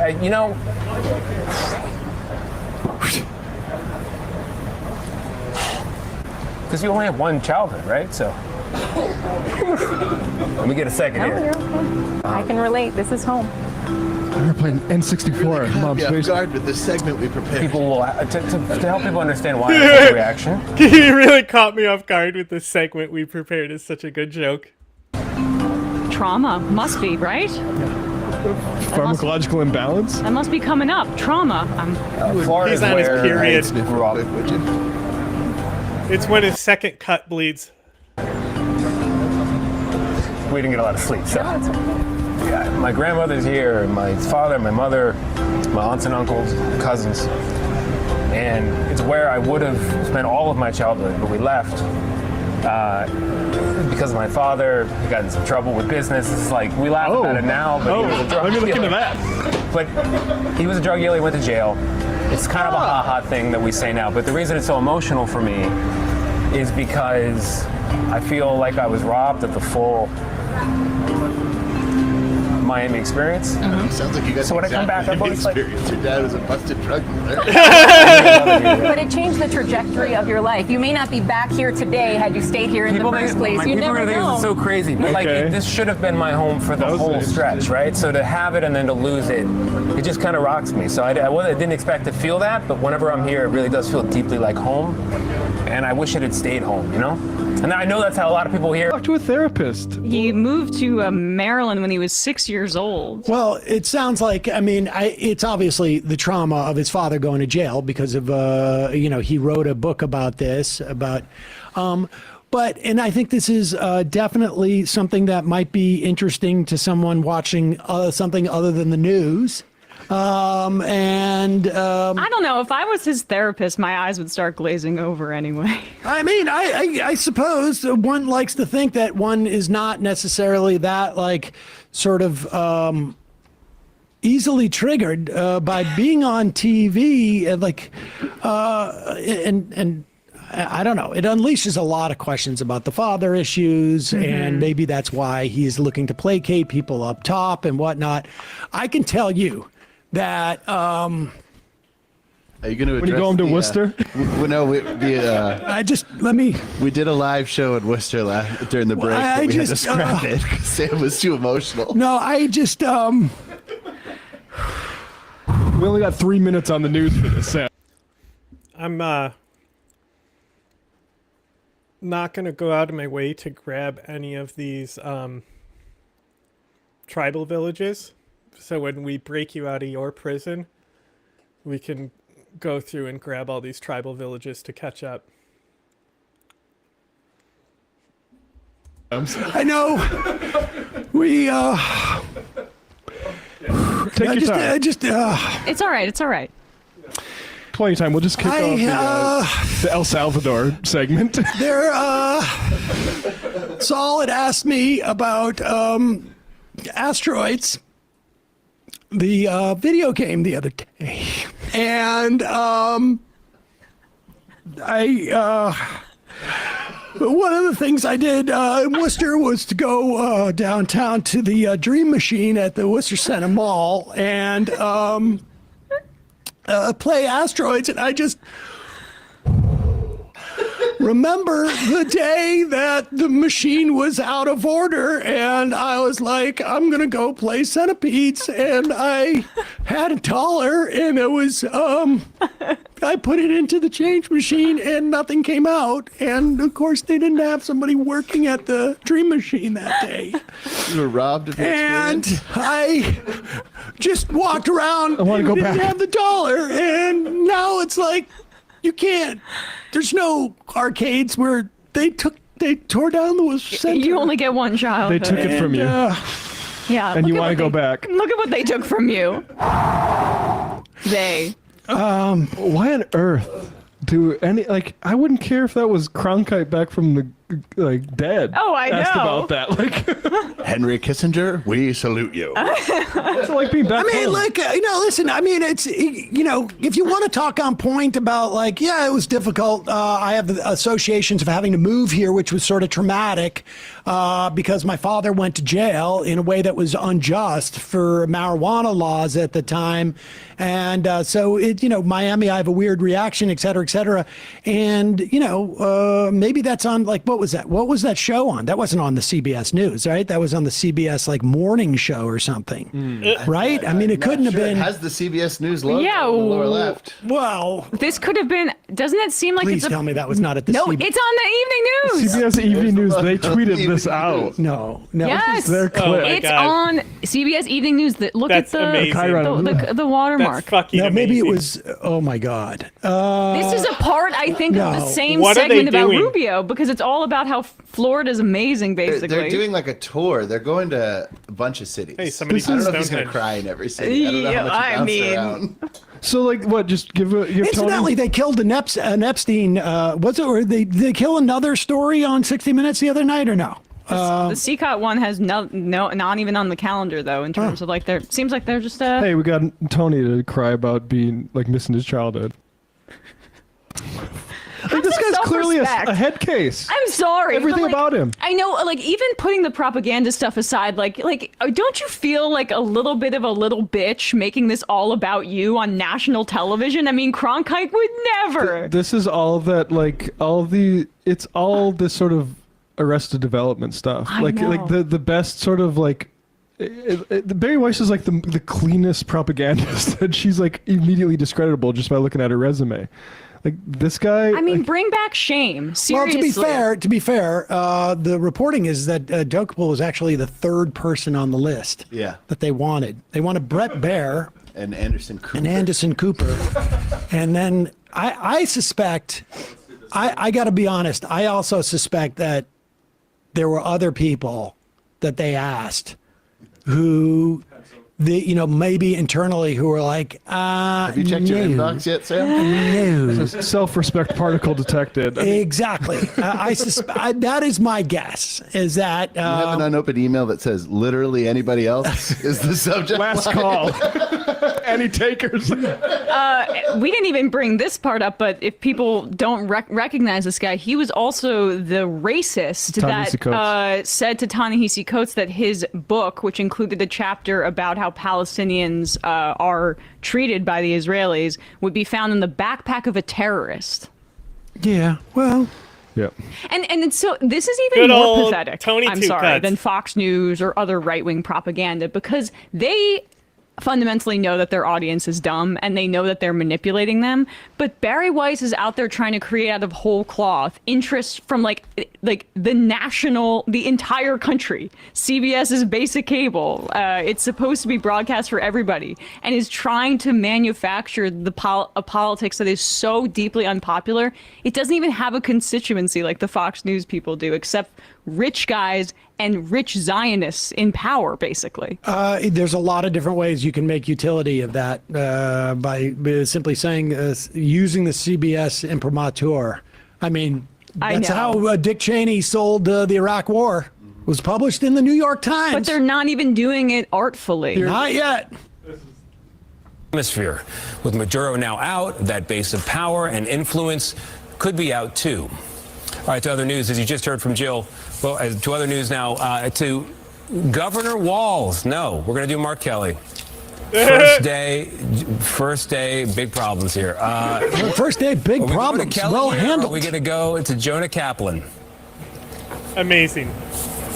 Big problems. We're doing Mark Kelly, possibly demoted from his retired rank of captain in the Navy. Hegseth issued what's known as a letter of censure for the Arizona Democrat over his participation in a video that called on service members to defy illegal orders without specifying which orders he had in mind. Hegseth called what the former combat pilot and astronaut did an act of sedition.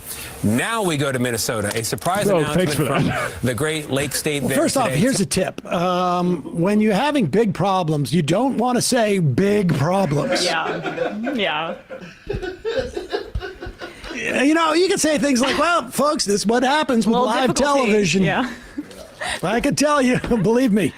And hopefully we'll get these kinks ironed out. But back to the news. Don't just be like, I'm panicking. But I also just like how the fact that, just outside of this sort of like problems with form and sort of dealing with those incidents that come up, Mark Kelly had nothing to say about that.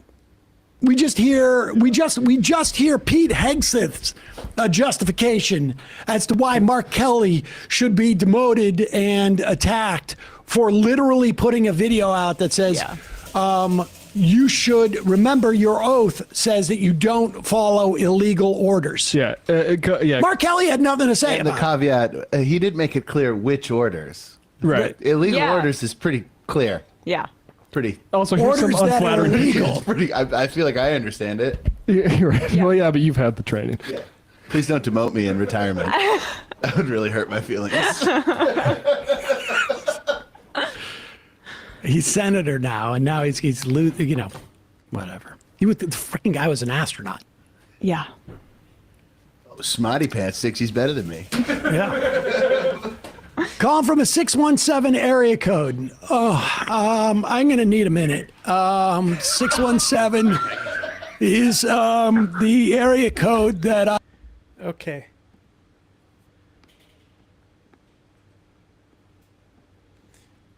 Trying to see what it...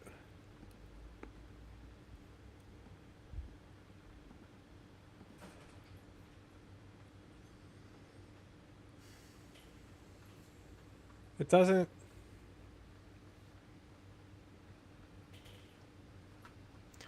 I was checking to see what religious stuff was good. And it doesn't have... It doesn't say anything for founder beliefs, which is aggravating to me. Okay.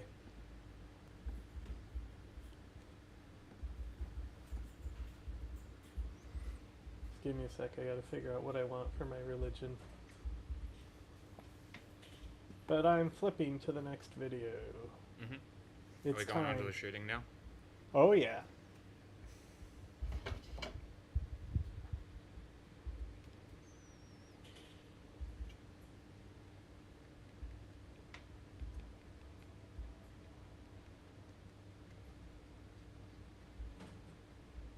You know how you have the term straw man and steel man? Sure. I think we need another type of man.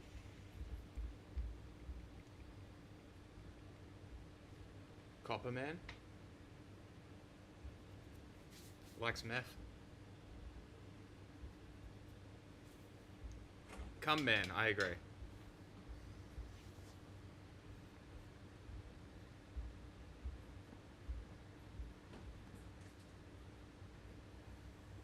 Clown man.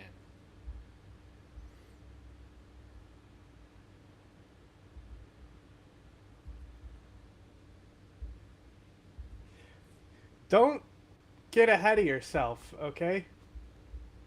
First you have to see the man. Then you can decide his fate.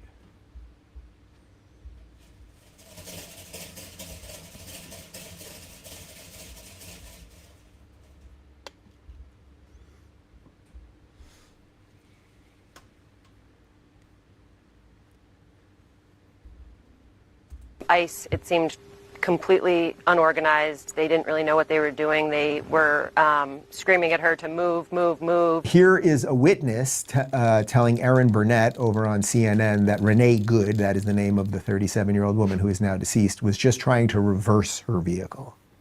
She was totally peaceful, and ICE, it seemed completely unorganized. They didn't really know what they were doing. They were screaming at her to move, move, move, and then they approached her vehicle aggressively and tried to open her door, and then that's when she got spooked, and she reversed her vehicle to turn her wheels to try to escape, and that's when an ICE agent stepped in front of her vehicle and said, "Stop." And then, I mean, she was already moving, and then point blank shot her through her windshield in the face. Erin, can I give you a little advice? Advice? You know, it's interesting because you've got this woman telling a story, not the truth. You've got her just telling a story while you've got the video being played. Might you want to say, lady, I've got the video being played right now. The ICE officer didn't just step in front of the car counter. You want to show the slow-mo version again? He didn't step in front of the car as if like step in front of the car as it was moving forward. The car is backing up and he's standing there. They have every right. They're closing the road or whatever they're doing. They have every right to have that person stop. And again, he did not pull out the gun until she started using the car as a weapon. You can see it so freaking clearly here. This is going to be... Uh-huh. Do I need to bring up those pictures again? I'm going to bring up those pictures again.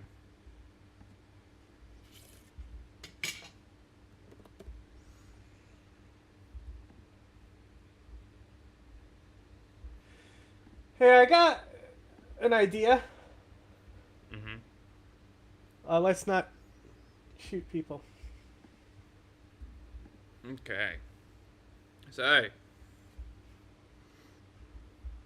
we got picture one. I circled the timestamp just so everybody could see. You know, timestamp. Nearly a decade after women were authorized into ground YouTube, shut up. Fucking, it just plays and pauses on its own accord. Yeah. Right? We see the wheel is turned, and we see his foot. This is a second after the first one. Okay? Now, we're about half a second past. Both feet clear of the car. Right foot still planted on the ground. Wheel is pointed away from him. And then the final picture, we have gunshot. We have wheel not facing him, and we have both of his feet clearly in the picture. He literally jumped on the car. Like, reached over the bonnet and shot her in the face. Like, fuck off. Go on. Combat roles. The Pentagon confirmed it's reviewing how effective they've been in those roles after NPR obtained a memo. About 3,800 women currently serve in the Army's infantry, armor, and artillery units, including more than 150 who have completed Ranger training. Roughly 10 women have also qualified as Green Berets, and I invite Pete Hegseth to tell them they're not qualified to their faces.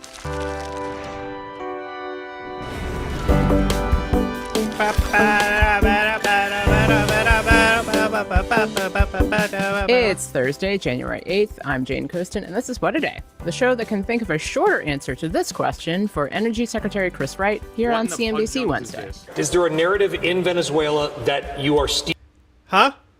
What in the pod Johns is this? It's literally their media company. I had a feeling. Yeah, we've watched it before.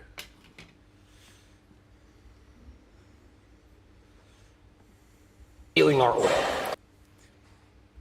I have not heard that narrative. I've seen celebrations in the street and Libre Venezuela out. I think people are thrilled. They've lived under, between Chavez and Maduro, 26 years. Huh? How's the turn not moved yet? I haven't advanced. I've been founding my religion and setting up this video. It's going to advance now. In a brutal dictatorship that's only devastated that country and hurt the whole hemisphere. So I've not heard that narrative at all. And of course, if it's that narrative's out there, it's untrue. We're just controlling the flow of revenues from their oil. Just say yes next time. On today's show, an immigration and customs enforcement officer fatally shoots a Minneapolis driver in broad daylight. And the Trump administration moves forward with its plan for Venezuelan oil. But let's start with Congress. And let's start with some very important numbers. There are 435 members of the House of Representatives. And as of today, the GOP House majority is down to 218, after the resignation of Georgia Representative Marjorie Taylor Greene and the passing of California Representative Doug LaMalfa. With vacancies reducing the total number of House seats, legislation would require 216 votes to pass. That means Speaker Mike Johnson could only lose 2 Republicans on any party line vote. And then there's the hospitalization of Indiana Representative Jim Baird following a recent car accident. And Kentucky Representative Thomas Massie being, shall we say, not a sure vote for GOP legislation. The GOP House majority is razor thin, even without discussing the number of Republicans soon to leave office, whether it's to run for other positions or just because being in Congress sucks right now. So keeping the House majority in the midterms seems pretty unlikely. Which is tough news for President Donald Trump, for one reason he made very clear during remarks to congressional Republicans on Tuesday. You got to win the midterms, because if we don't win the midterms, it's just going to be, they'll find a reason to impeach me.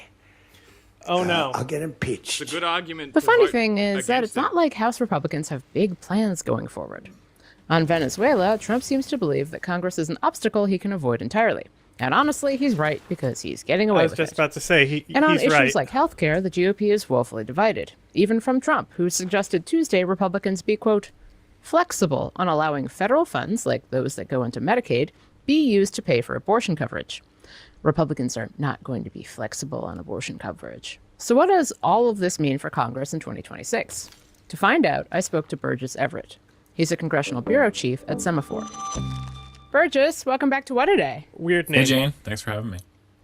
Congress returned this week after the news that President Trump had captured then Venezuelan President Nicolas Maduro in the middle of the night without telling Congress.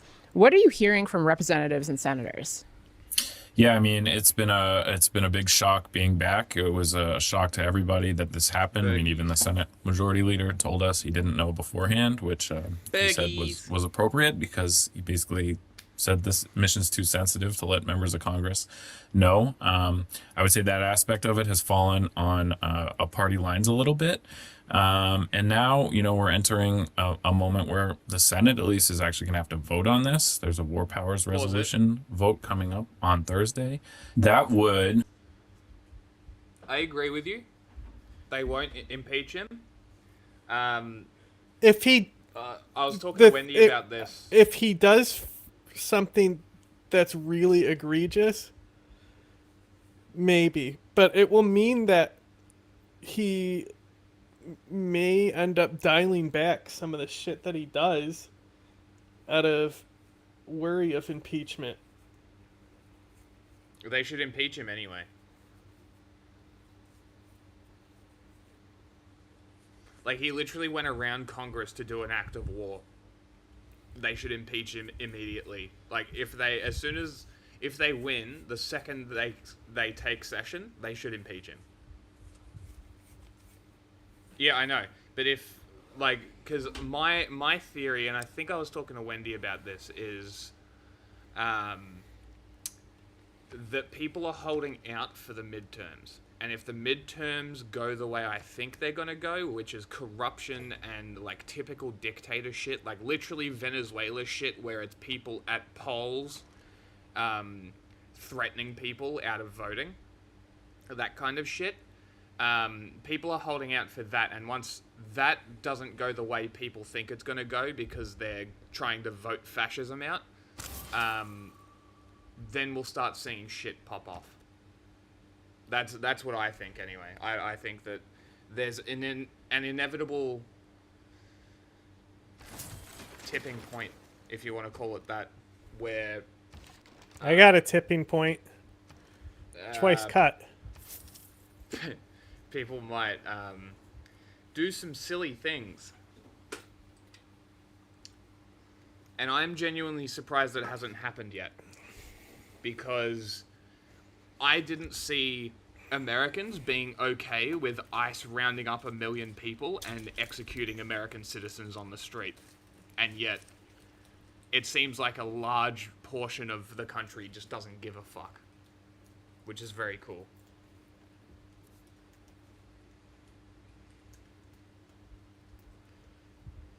It's honestly, like, for me, I'm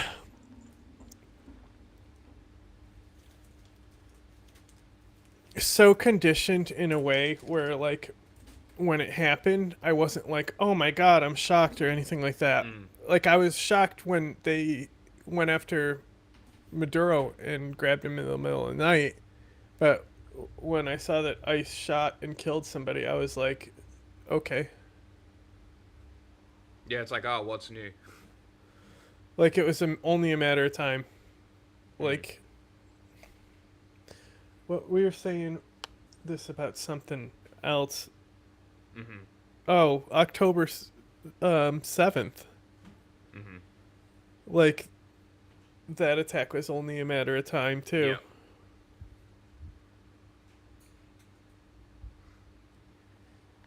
You know, it's almost like we can look at the conditions we create and know what the outcome is going to be. Pretty neat. Very neat.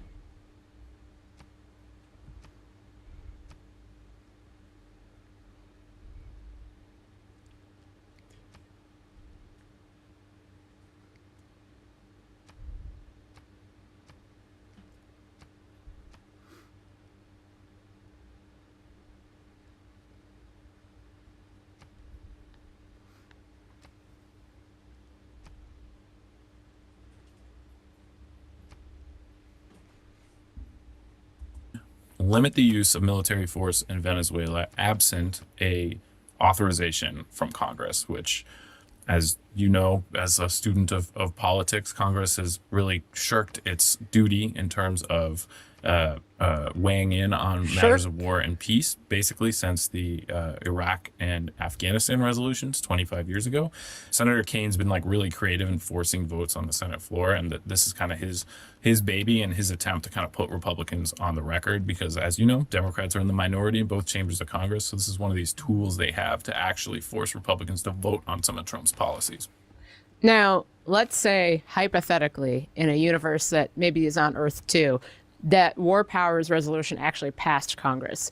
Would Trump listen to it? Well, and I'm guessing you're also thinking that would be a veto-proof majority that would actually force his hand. Again, Earth 2 is wild. Yeah, Earth 2 is crazy. People talk backwards there. Exactly. No, I think it's a great question that I don't know the answer to. I mean, one of the stories of this Congress has been how little the president seems to care about what Congress wants to do or says, especially when it comes to Democrats. I mean, like, this is an administration that had the Senate rewrite its rules basically to confirm Trump nominees more quickly. So no, I don't think it's a given that the president would follow a resolution like that, even if it were passed and sent to his desk, and even if he vetoed it and they overrode that veto. I think it's an open question whether he would follow it. Congress ended 2025 with a focus on healthcare. But not a lot has actually gotten done. And they seem, especially the Republicans in the majority, seem very divided on the issue of healthcare, despite Trump saying we're going to own this issue because that's what's going to save me in the midterms. What's the latest on healthcare legislation entering the new year? So we've got kind of a split screen going on here. In the Senate, there's like a bipartisan group that is talking about reviving these subsidies. It's an interesting group. Bernie Moreno, who I'm not sure I would have predicted a year ago this would be a situation he'd find himself in. He's kind of like the leader on this, him and Senator Collins. On the Republican side, he's trying to revive these subsidies, making some changes to them, income caps, and no more $0 plans, things like that. And so, I mean, people like him are actively working in a bipartisan way. It could pass the Senate. I'm not saying it definitely will, but they're getting pretty close to. Bro, am I on this planet alone? Honestly, for in this fuck's Congress, be a sake. pretty big accomplishment because there really hasn't been many of these famous Senate gangs doing much. Then across the Capitol and the House, there's not that much appetite for this, although they have forced the issue onto the House floor. It's a 3-year extension of the Affordable Care Act's enhanced subsidies. The Senate's already voted on this. They rejected it, but 4 Republicans voted to advance it. So you can see the 3-year extension without the changes, that's not going to become law. But if it passes the House with a pretty big vote and the Senate has some momentum here, I wouldn't totally rule out the possibility of a deal on these ACA subsidies. Last year, the government shut down for the longest period in history over healthcare. We are approaching a deadline for multiple spending bills at the end of the month. Is there any appetite from Democrats for a repeat? I don't sense that. I did a bunch of reporting on this recently, talking to Democrats. Interview sounds let's so recreate the same scenario that we just had. You don't revive these ACA like subsidies. the way she Is that asked the enough for you to questions. shut the government down? And like, it's just her journalism voice. You know who else has a really bad one, but like nothing they do can be wrong because they're a perfect human being, is Amy Goodman. True. Sometimes she'll like T-ball, like literally like drag the cone out, put the ball gently on the thing to set them up. And just like. She does do that, yeah. Yeah. So that's what it reminds me of. Is it feels a little. It feels a little phony, you know, like you're shooting a commercial. Like, these are not actors; they're real people. They're saying no. We're not talking about doing that strategy again.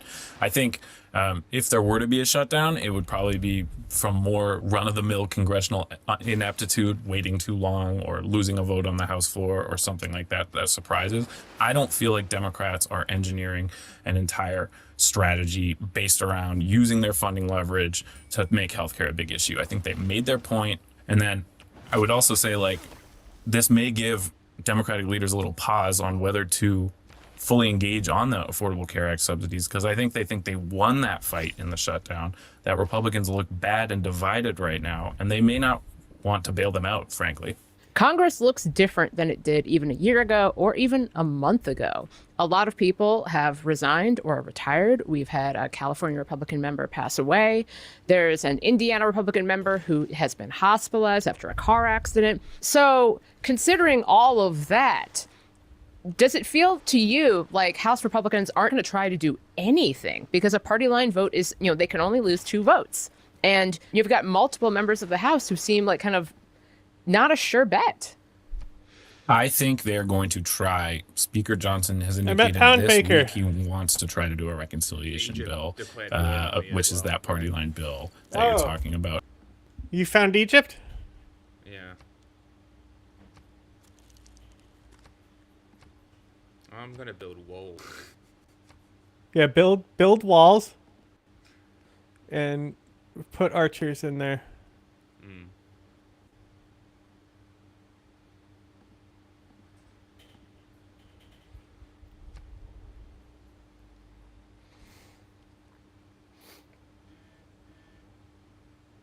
Or slingers. I think there's a lot of skepticism in the Senate about whether that can Yeah, pass. then Given the math you're- that you you're just talked fine. about in the House, is challenging. It's also challenging in the Senate. You have a handful of moderates. You got Lisa Murkowski, Susan Collins. You got retiring YOLO Tom Tillis, and you got retiring YOLO Mitch McConnell. So I just don't know. Remember that there is flanking bonuses and stuff. Certain civs have better flanking bonuses, like Gaul. But when you're defending with a shitload of archers clustered together, they are buffed, so they're going to be doing even more damage. And then if you're also inside the district, and then also inside walls. Well, that is guaranteed that you can pass anything through either one. Can scouts pillage? Yeah. That's one of the best things to use them for. Because they evolve into special ops where you can just parachute in. Okay. I might buy a scout. However, there's a little bit of like, They're also ranged as well, but they can't do anything good. Like everything kills them. They're not a combat unit whatsoever. No. Like they can sometimes help chip to set, because like the more health someone is missing, the more damage they take and the less damage they do. So that's why you'll see perks that like your units will always function even if they're missing health, they'll function at full strength. Yeah. There's perks like that. buyer's remorse from the last time Republicans were in charge back in 2017 and 2018 that they didn't try to implement more of their agenda. So I do think there's a little bit of a feeling among a lot of these folks that they should at least try to do more. And also, Someone little just subtext sneezed. here, Trump wants to kill the filibuster in the Senate. There's not the votes for that. So what is the only other way to pass something without Democratic votes? It's these party line reconciliation bills. So that's kind of what's leading to this talk about it. But I agree with you. It's really difficult. I wouldn't rule it out entirely, but if I had to bet on it, I'd bet against one passing this year. It's funny because the redistricting conversation to me really changed at the end of last year, especially when you saw, one, Virginia start to be like, well, Democrats can do it too. And you also saw Indiana stand up to Trump on this issue. But on Wednesday, Florida entered the redistricting I was just about to conversation. say, I found Germany. And then I realized, oh, you're Germany. I'll send delegations and stuff. You can join the war.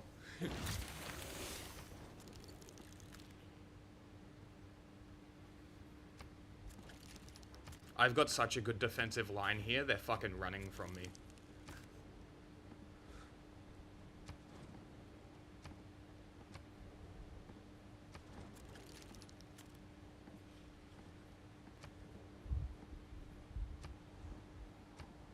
You send me stuff? No, not You yet. send me thing? Bronze is the Stuff for me? Not yet. I want to click.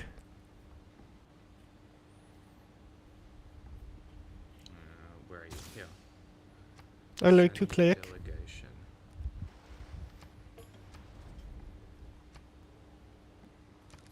Do you also have a thing for me? Yeah, I sent you a thing. Oh, he's giving me more gold now. No, I do not want to make peace with you, Russia. Fuck you. Your delegation is most welcome. What can we Okay, do? now this Declare one. Friendship? Great. And then Yay. We can't do alliances yet, can we? Because I was going to say if we do No, a no, no, military but- alliance, we can get military strength, but Don't maybe worry about not. it.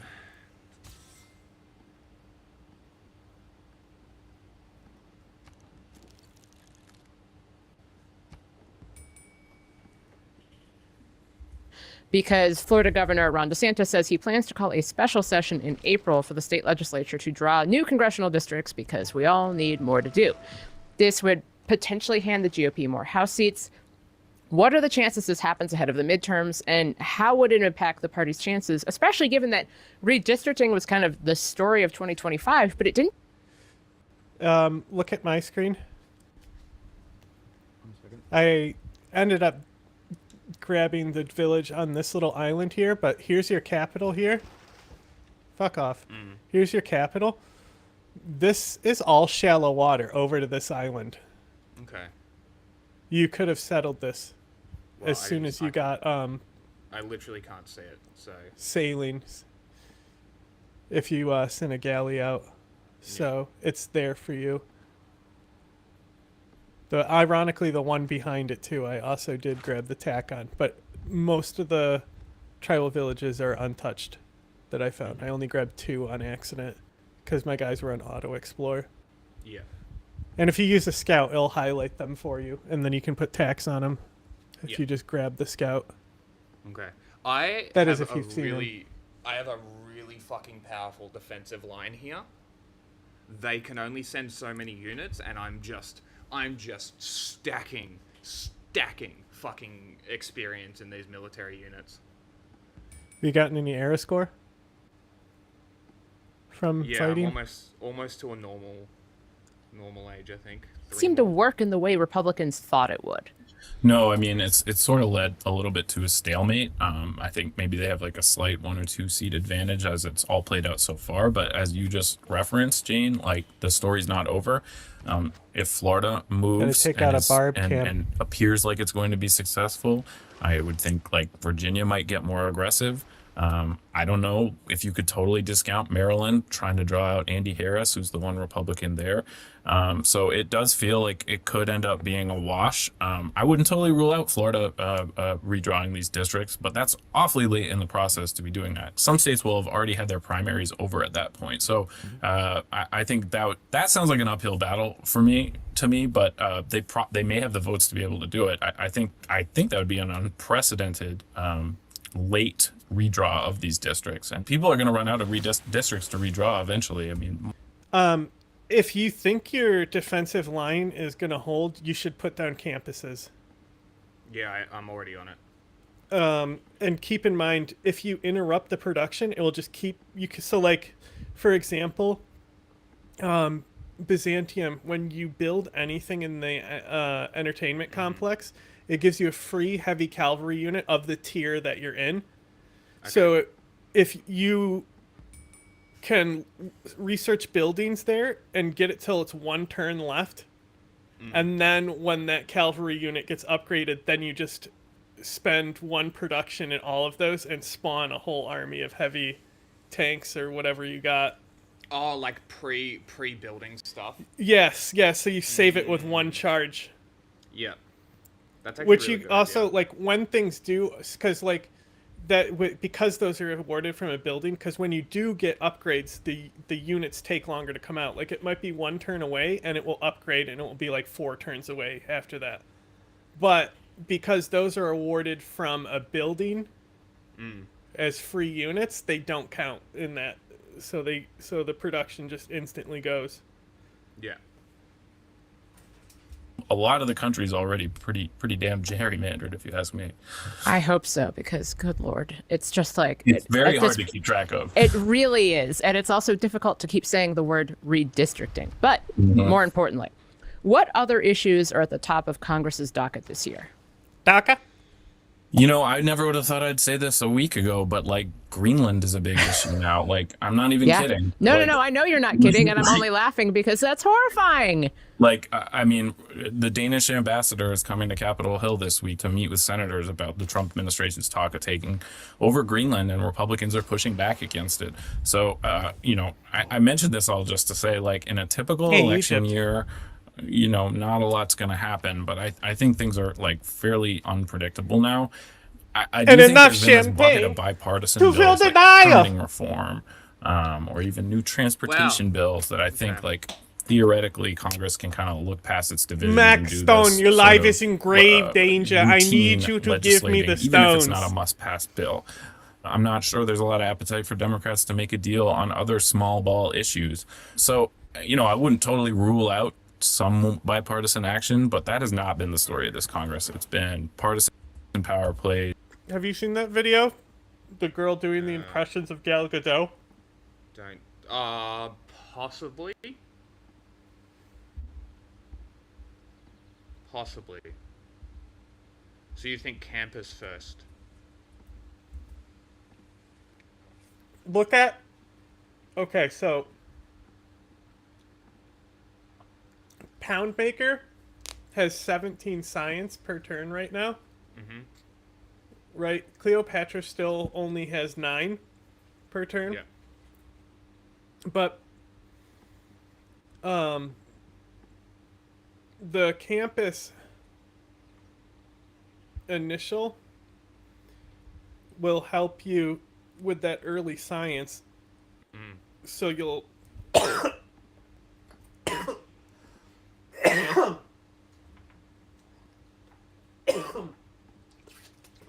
piece of potato flew down my throat. Nice. That early science will make sure that none of the AI start getting too advanced. Because, like, it would suck that when you finally get your production up and the Hansa comes out, like, your units just die because they're 2 tiers lower. Yeah. And, I've noticed that when we get to, like, the later game, you, don't have good science. I don't. Party line Normally, bills yeah. and So that's government what- shutdown like you that. get to That's it been the behind story of the- this Congress. So I don't think we can predict quite what Congress will be doing 5 or 6 months from now. But we're going to see an early reconciliation play. We're going to see where this healthcare goes and whether there's another government shutdown, and then maybe there's time to do a handful of other things. But at some point, Democrats may feel the wind is at their back, and any deal that they cut, they get better terms a year from now. Burgess, as always, thank you so much for joining me. Indeed. Thanks, Jane. What a day. What a day. Thanks for watching What a Day. If you like the video, subscribe to our channel. She said the name. She said the thing. That was fucking cringe.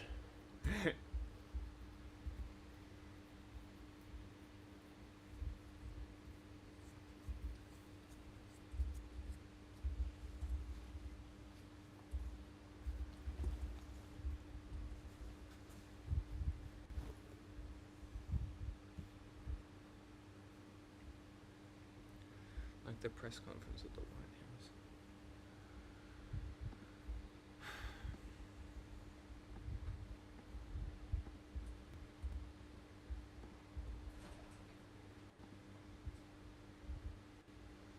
I think instead of upgrading the warriors, I'm just going to get rid of them and make swordsmen. That one, okay, I'll Oh up my this god. one.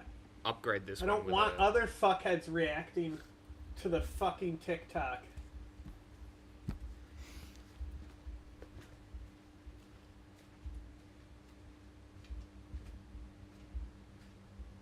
TikTok.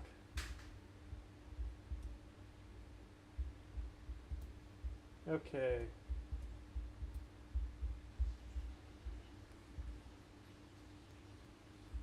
Oh, that's the link I sent you. I'm a silly goose.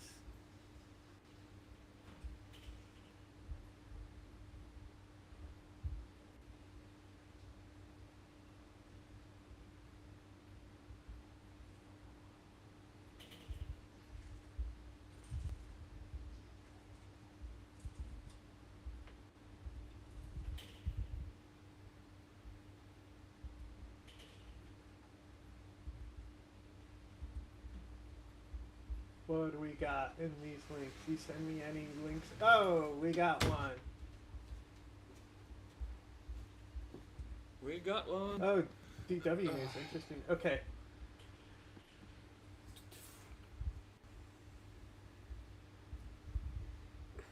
I obviously can't show you the video clips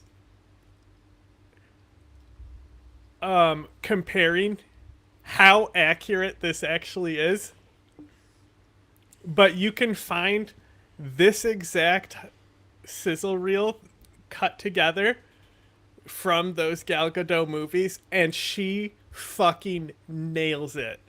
This girl is a better actress than Gal Gadot. Ah. Fucking auto mute. I don't hear anything. Yeah, because it starts muted. And everyone in grave danger. I need you to give me the stone. And enough champagne to fill the Nile. Mirror, mirror, magic mirror, who is the fairest of them all? It is our sacred duty, and I'm going to help them. Kyle, no! Max Lord, you're putting yourself and everyone in grave danger. I need you to give me the stone. And the That's so funny. Just type in on your phone right now. Gal Gadot, I need you to give me the stone.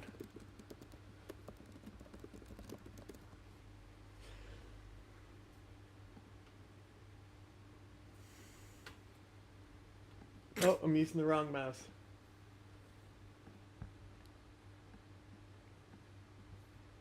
Hold on. It's only super short. We can play this. I don't know. Yeah, we got this. I need you to give me the stone. Hey, what's that? Peter Thiel. Okay, I'm gonna send you this video.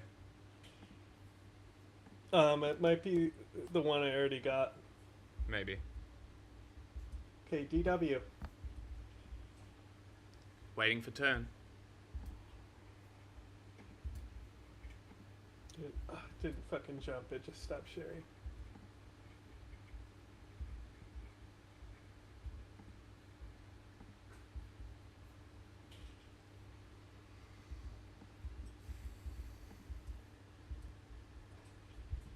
Go ahead and also type in "and enough champagne to fill the Nile," Gal Gadot.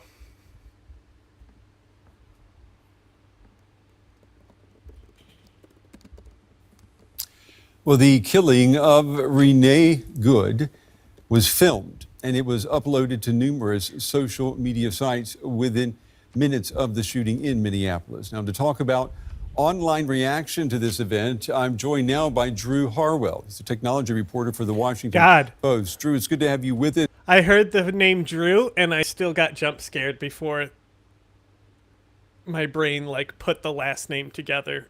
I thought I heard something else for a second. Let me just start by asking you, why has it been such a lightning rod online? What do you mean?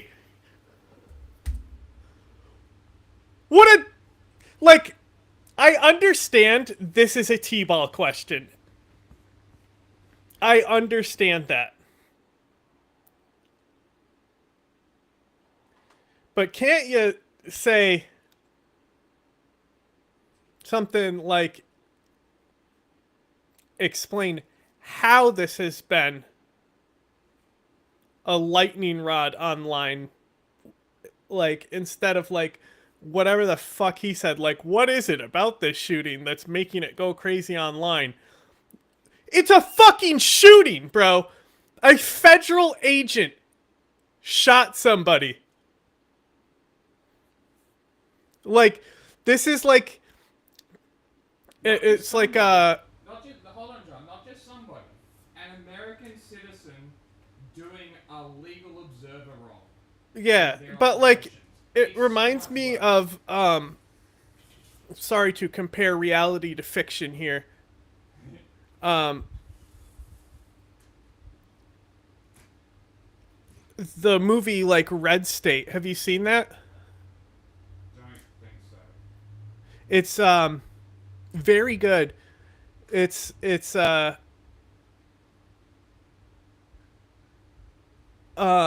Kevin Smith, right? And it's basically a Waco type thing. But it starts off as a horror movie. Wait, and it Jay and Silent Bob? it kind of did you see Barbarian? No.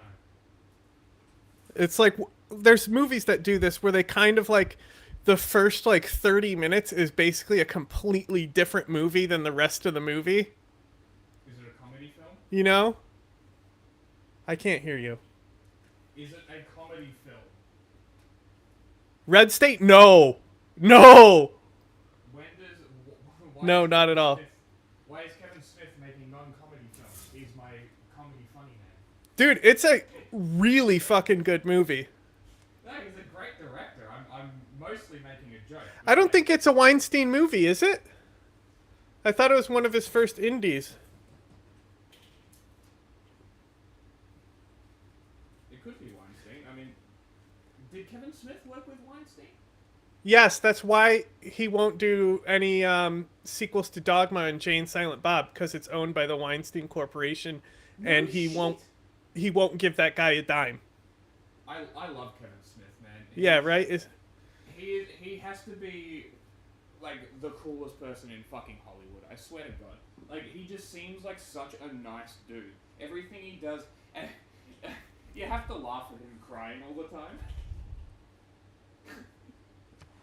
What, a man can't be emotional? Fuck this guy.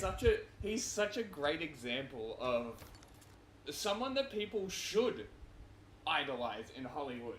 But, like, he's made, what, 6 films? They're all incredible, and he's just, like, his biggest thing that he does is a YouTube show with a dude talking about comics. I love it. I would love to talk to him. Like, he just seems like someone you could talk to for a little bit. And, like, have a proper discussion, too. You think he's got a scent? A scent, like he stinks. I didn't say that he stinks. I just asked, do you think he has a scent? Yeah, he smells You like put the word stink in there, not me. I'll finish what I was talking about when you decide to sit down. Let this builder get out here, you silly goose.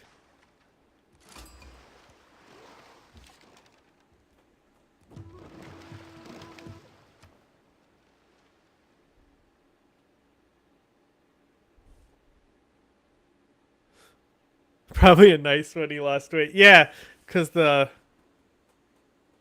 heart attack. I think he told that story on Joe Rogan. Crazy story.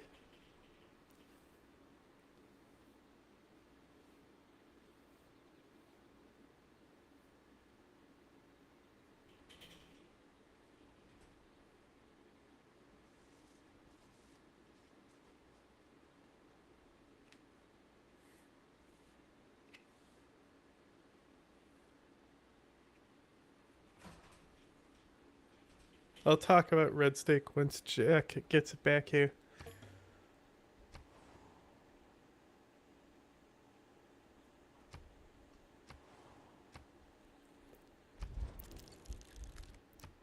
You ignorant slut. It's clearly a polarizing issue. It's an issue that in the U.S. is really stark ideological lines. We only had one angle of the video to go off of early in the day. Since then, there have been multiple other angles since then. And you have seen people trying to score political points through the angle of which the video they're looking at. So there's, you think... Okay, so... Red State is like, I wouldn't want to go watch it tomorrow by any means, because I saw it a few weeks ago. Like, it's not like too rewatchable, but it is very, very good that it's pretty rewatchable. But like the whole opening, like other movies, I know you haven't seen it, From Dusk Till Dawn. Like, there's a few movies, Barbarian, like, they start out where the whole first act is a completely different movie. Yeah. Only to, like, set up the next act. Like a Psycho, which you probably haven't seen because you're uncultured. I have seen Psycho. Fuck you. So the character dies right in the first act of the movie, and it goes to a new character. Yes. Right. That's a thing that happens in like horror, right? And it becomes a crime drama with a detective. Like it completely changes genres after she's killed. So like Red State's like that, where it starts off as like a horror movie, and like the church is based on a fusion of Waco and the Westboro Baptist Church. So it's like this militant religious cult that has the views and hatred of the Westboro Baptist Church.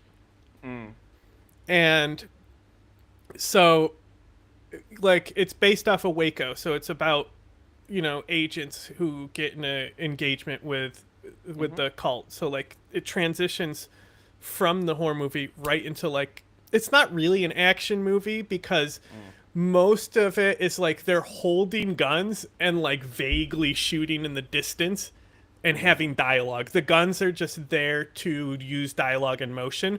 It's not an action movie whatsoever. It's just dialogue and motion with guns. But the entire incident is kicked off because, as you know, with like Waco, there's the whole who shot first thing. Right? It was the cops. So in this, an alcoholic cop shoots first. Yep. And and it is wild how it's done. Like I can't tell you any more than that because then it would just be revealing too much about the movie. But John Goodman is the DEA agent in charge, and it is one of his best performances. Interesting. And he starts yelling at this guy, being like, "Who the fuck fired? Who the fuck fired? Did they fire at us? They got kids in there!" And he grabs his gun, he goes, "Sit your ass back in your vehicle." But, like, the subtext is actually, like, the point of, like, the movie, the deeper theme of the movie is about the Patriot Act. Ah. Okay. It's kind of like The Other Guys, where it's, like, this fun little movie, and then at the end, it's, like, has a serious point about the corporate greed and Ponzi schemes and Madoff and shit, you know, and how these people are just rotten.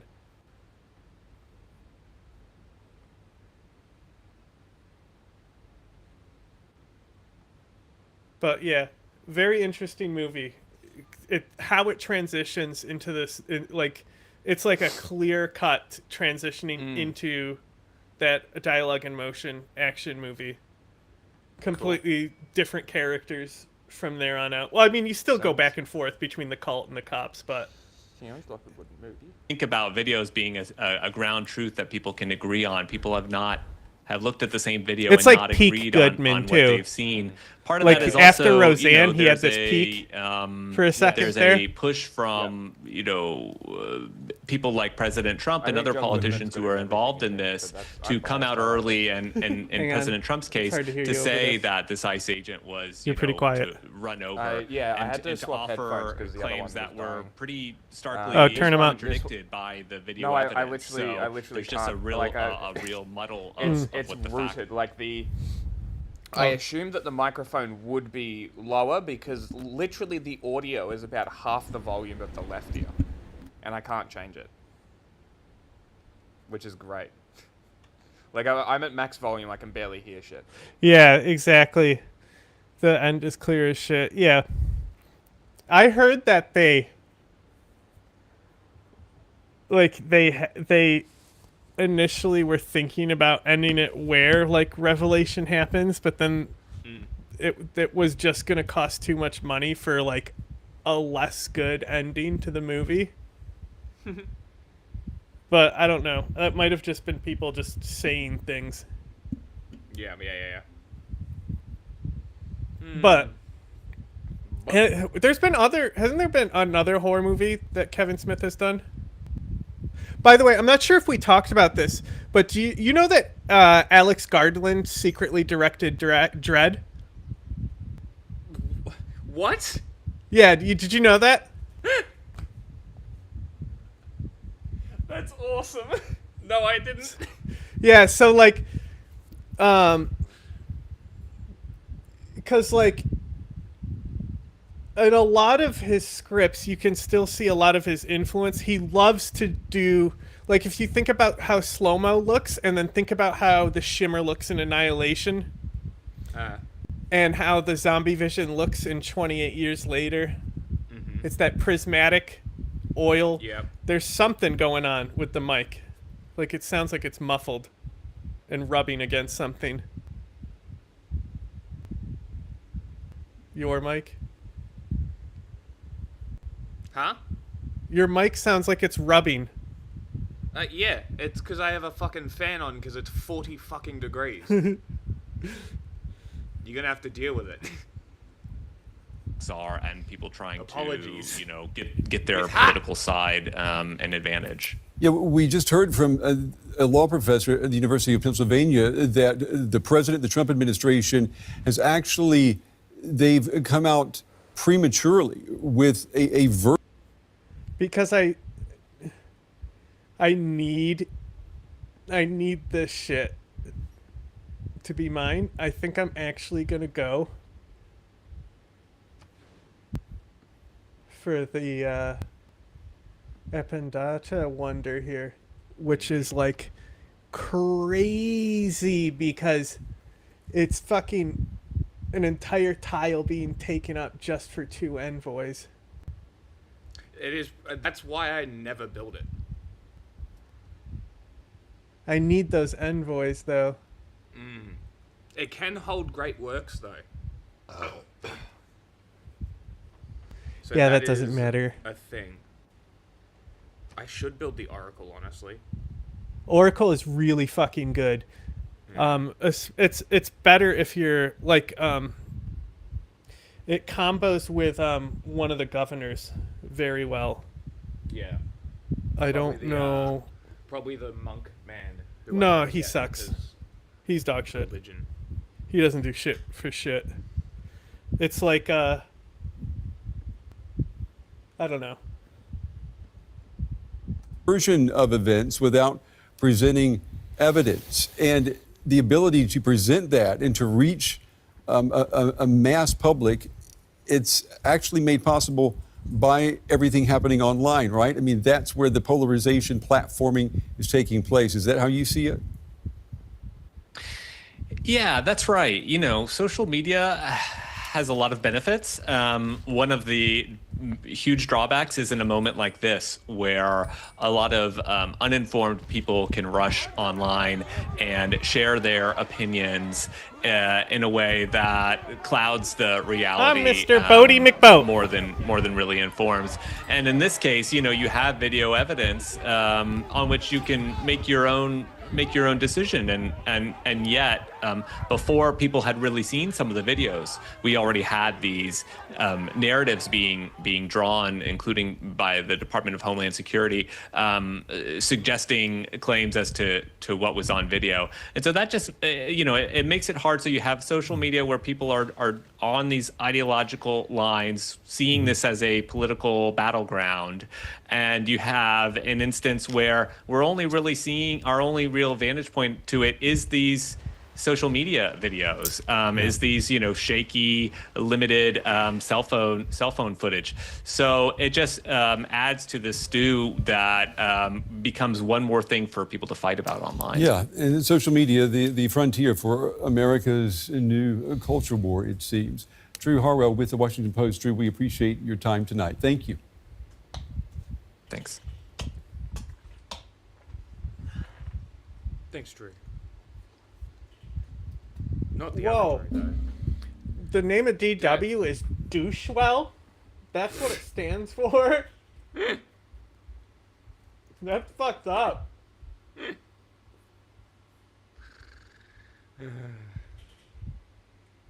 What are we gonna do with you? I'm probably gonna die.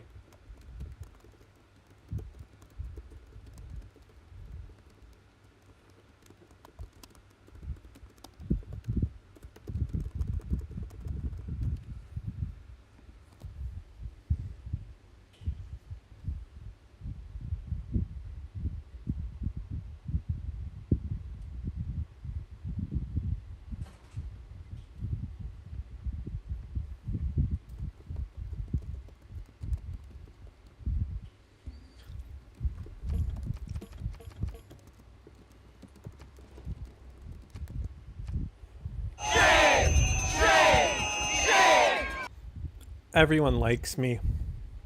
I'm popular.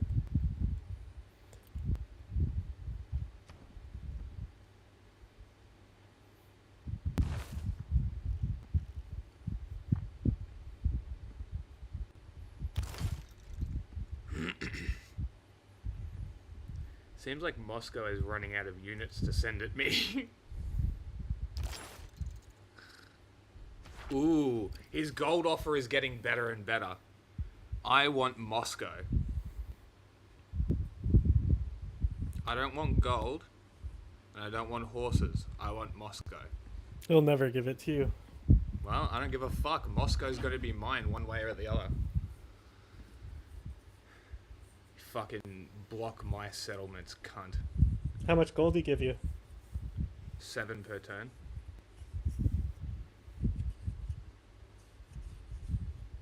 Yeah, fuck it. I'm gonna build irrigation. Actually. Yeah. I don't have a resource to mine though, that's the problem. I have the copper up here. Get the boost. Yeah, okay. Yeah, also if you're contained, probably chop most of your tiles. That you can afford to. I literally have The no tiles. head of Minnesota State Investigations Agency said that they've been cut out of the investigation into the fatal shooting in Minneapolis. Can you explain that reversal? I'd like to know where they've been and why they're not out on the streets investigating all of these people that are harassing and Egypt inciting and Russia violence have on law denounced enforcement each other, officers but right they're now. both at war with me. Hang on, you hear Kristi Noem's justification for polling or for blocking people from investigating the shooting today. Let's hear. You think she's got a good excuse? Absolutely not. Shame! The head of Minnesota State Investigations Agency said that they've been cut out of the investigation into the fatal shooting in Minneapolis. Can you explain that reversal? I'd like to know where they've been and why they're not out on the streets investigating all of these people that are harassing and inciting violence on law enforcement officers right now. They're allowing the situation to be volatile. They're not doing their work. Yes, sir. They've been cut out. They have not been cut out. They don't have any jurisdiction in this investigation. Minnesotans, I will continue to press that we be part of the investigation, that we do the investigation, so that Minnesotans can trust what the outcome is. I don't have a predetermined notion. Yes, I saw the video. Yes, I saw that. But a thorough investigation will see what happened before that. It will take all factors in, and it will come up with a fair and just conclusion. And we will accept that. Very, very difficult for Minnesotans to think in any way this is going to be fair. This was initially When Kristi this was a Noem bad judge, idea. Jury, and basically executioner. But this is working I out. wish Now that the state I'm officials kind in of Minnesota starving them would out and they're investigate attacking why you me. have so This many is working. people who are using their I told vehicles you you'd and be other fine. means to actually interfere with a legitimate law enforcement operation. The And precedent I've got here a is very swordsman simple. behind You my have a federal warrior, law so if he enforcement dies, I can just replace him with a better unit. official engaging That's in kind of federal my law goal. enforcement action, that's a federal issue. That guy's protected by absolute immunity. He was doing his job. The idea that Tim Walz and a bunch of radicals in Minneapolis are going to go after and make this guy's life miserable because he was doing the job that he was asked to do is preposterous. The unprecedented thing It's is the idea preposterous. that a local official can actually prosecute a federal official with absolute immunity. I've never seen anything like that. It would get tossed out by a judge. So what I'd like Minnesota to focus on is the real issue I'll that they're toss you. encouraging people. Minneapolis officials are encouraging people to commit violence against ICE officials. It's ridiculous. It's got to stop.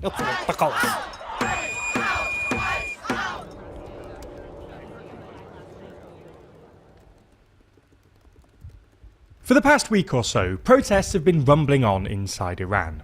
Originally triggered by a sharp decline in Iran's currency, the protests quickly spiraled out into wider anti-government protests, provoking a vicious reaction from Iran's security services. At least 8 protesters and 2 security agents have been killed, but 8 days in, the protests seem to be intensifying rather than mellowing. So in this video, we thought we'd take a look at this latest round of protests and whether they could finally force regime change.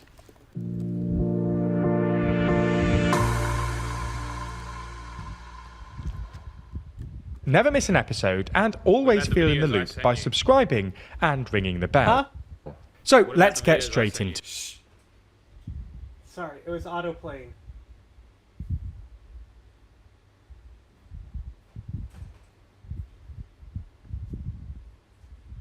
Any of these on ice shooting?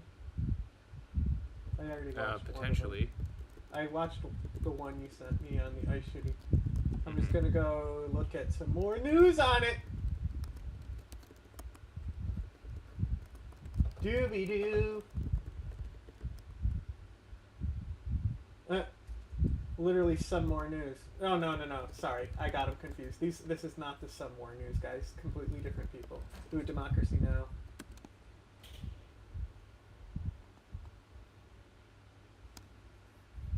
PBS. ABC.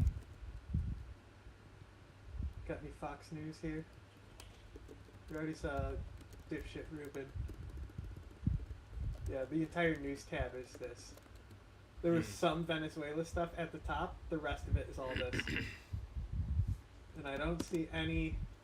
It's not surfing me any Fox about it on the news tab, which is interesting. You'd think they would have said something about it. Worth posting. You would think so. Speaking of the Some More News guys, they probably have... Now, democracynow.org. Hang on. Okay, go ahead. The Some More News guys probably have multiple things on this. Are you also confusing Some More News with Internet News Today? Yes. Some More News That's is why Cody, I isn't said. it? That's why I said they're not the Some More News guys. No. Right after I said that, because I fucking was like, wait a second. Just give me 1 second here.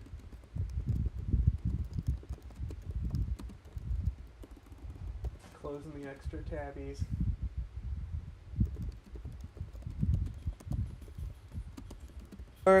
I'm Amy Goodman. And I'm Nermeen Sheikh. Welcome to our listeners and viewers across the country and around the world. In Minneapolis, thousands gathered for a candlelight vigil Wednesday evening to mourn the death of 37-year-old Renee Nicole Good, a mother of 3 who was fatally shot hours earlier by an ICE agent at near point-blank range. Video of the shooting shows masked ICE agents approaching her vehicle, screaming for her to get out of the effing car, using profanity, and attempting to force open her driver's side door. As Good attempts to drive past the officers, a masked agent pulls his firearm and fires 3 rounds at Good. The shooting comes after the Trump administration deployed over 2,000 ICE agents to Minnesota. Trump administration officials claim the agent acted in self-defense, but local officials, including Minnesota Governor Tim Walz and Minneapolis Mayor Jacob Frey, rejected that claim. This is Mayor Frey speaking Wednesday. We've dreaded this Let's moment go. since the early stages of this ICE presence in Minneapolis. They are not here to cause safety in this city. What they are doing is not to provide safety in America. What they are doing is causing chaos and distrust. They're ripping families apart. They're sowing chaos on our streets. And in this case, quite literally killing people. They are already trying to spin this as an action of self-defense. Having seen the video of myself, I want to tell everybody directly, that is bull. Damn. This was an agent recklessly using power that resulted in somebody dying, getting killed. There's little I can say, again, that'll make this situation better, but I do have a message for our community, for our city, and I have a message for ICE. Go fuck yourself, ICE. To ICE, get the out of Minneapolis. Yeah. We do not want you here. According to press accounts, Renee Nicole Good was shot shortly after she dropped her 6-year-old son at school. She was killed less than a mile from the site of George Floyd's murder in 2020 by a Minneapolis police officer, a killing that sparked protests internationally under the banner Black Lives Matter. Democratic lawmakers have accused President Trump and Homeland Security Secretary Kristi Noem of spreading misinformation about the shooting. Department of Homeland Security Secretary Kristi Noem accused Good of weaponizing her vehicle to commit a, quote, act of domestic terrorism, unquote. Of course she would. In a post on Did Truth she wear the- Social, President... Did she wear that fucking cowboy hat while saying that the person deserved to die? I'm gonna say probably yes. Christy. Fucking have some introspect at least. You don't wear the cowboy hat. You don't dress up in a silly costume to go talk about how you killed somebody today. Trump claimed Good, quote, violently, willfully, and viciously ran over the ICE officer. Trump went on to say, quote, it's hard to believe he's alive, but is now recovering in the hospital, unquote. Oh yeah, I bet. Video he's so from the damaged after he scene walked shows away. the ICE agent walking away executing her. after shooting with no signs of injury. However, video from the aftermath shows outraged Minneapolis residents, What? including The a doctor, fascist dictator screaming at the lied? agents to let them No. help Renee after her crash into a parked vehicle after the shooting. Can I go check a pulse? No! Back up! Now! I'm a physician. I don't care. We understand. We got EMS coming. I get it. Just give us a second. We have medics on scene. We have our own medics. Where are they? Where are they? How can I relax? You just killed my neighbor. At a vigil in Minneapolis last night, residents Telling somebody to relax. After they just executed somebody is very cool.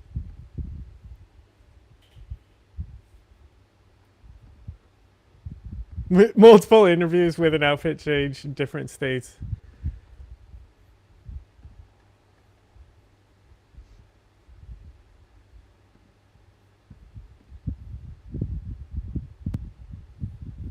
The Does he Egyptian. have two cuts? decried the shooting of... You gonna say something about Nah, Egypt? the Egyptians keep sending units and I keep killing them in one turn. It's very funny. The city-state has run out of units to send. It's not sending any. Russia isn't sending any units anymore. He's just begging me for peace. Please, Mr. German, make peace with me. Renee Nicole Good and the Trump administration's decision to send 2,000 ICE agents to the Twin Cities. The surge in agents began shortly after President Trump called the region's large Somali community garbage and accused state officials of failing to root out fraud in social services programs. This is Mustafa Hassan speaking at the vigil. It's important, honestly. It's just one, we lost a civilian slash a human being. You know, we all live in a small world. Doesn't matter what color or race you are. I'm here on, you know, even though me being Somalian and what we're dealing with, we had somebody who also that was in our community who passed away. And that's what we're here for. We're here to support the cause. It's difficult now. A lot of people are moving around scared. They don't know if they're going to be actually going to their work or to school or wherever the destination they need to get to safely and make it back home without being stopped and you know, going through all that process. The killing of Renee Nicole Good was at least the 9th time federal immigration agents have fired on people since last September, all in their cars. 5 people have died in mass deportation operations since President Trump ramped up the ICE operations when he retook the White House. For more, we're joined by 2 guests in Minneapolis who were on site shortly after the ICE shooting of Renee Good. Robin Wansley is a Democratic Socialist Minneapolis City Council member, longtime Minneapolis activist. He This just week, wants to make peace with me now too. Adorable. So, like, was this lady just, like, literally driving through? or was she? Because I heard she was an observer. She was observing, yeah. And so she was in the way, and it seemed like they told her to move her car, and that's what she was doing. And then instead, they killed her for it. So she dropped her kid off, and did she mean to even be there? I'm not sure. You know, because like let me check a pulse. I'm a physician, and like, can you just imagine your your neighbor being murdered like that right in front of you? Mm. And you're like, because like, thank God it was blurred because they shot her in the face. You know? Yes, they did.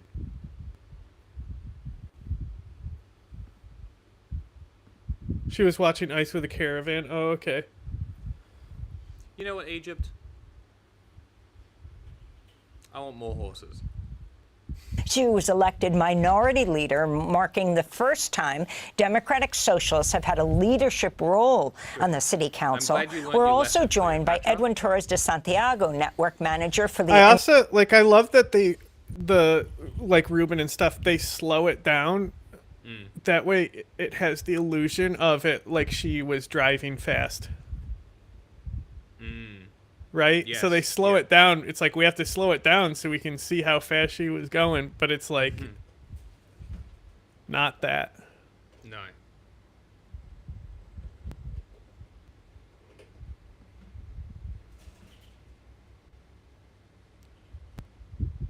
Are you able to get around to the other side of Moscow to hit him with Navy? I'm not sure yet. Immigrant Defense Network, which... Honestly, I've been defusing this barb camp on this island because I don't want them flooding my ocean with barbarian navies. So, like, that's what I'm trying to do, is keep the barbarian navies in check right now. Yeah. Monitors ICE activity and responds to community needs after someone is taken. They theater district in Moscow, and he keeps killing my units when I move them in. You're trying to raid it? I'm trying to take the theater district just to fuck him over a little more. Like to pillage it? Yeah. I did get rid of his... I used the scout to condemn the heretic. So I actually reduced his religion in the cities as well.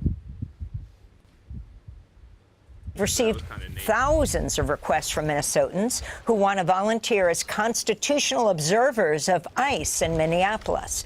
We welcome you both to Democracy Now! City Council Member Robin Wansley, let's begin with you.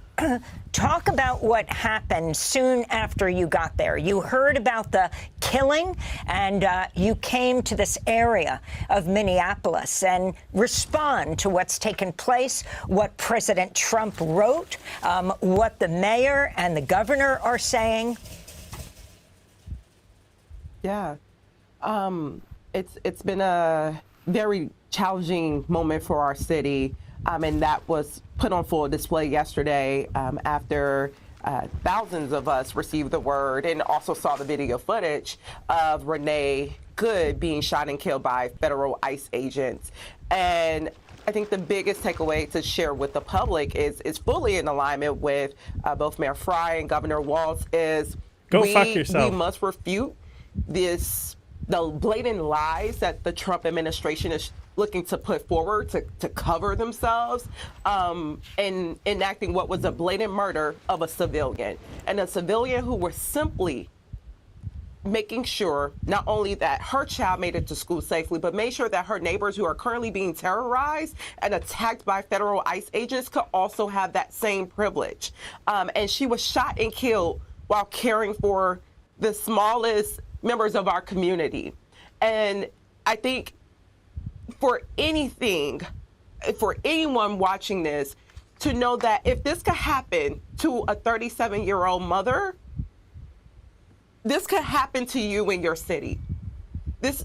And we can't accept Trump's administration's lies of them going after bad guys. No, they're going after everyone, especially those who are in opposition to the cruelty campaign that they are waging through federal ICE agents all across our city. So I'm absolutely stand in solidarity with our residents with our elected officials who are calling for the immediate removal of ICE officials from Minneapolis. And not only that, we need the federal agent responsible for Renee's murder to be arrested and for local ownership of the investigation to proceed, because we cannot trust the federal government to investigate themselves when they are.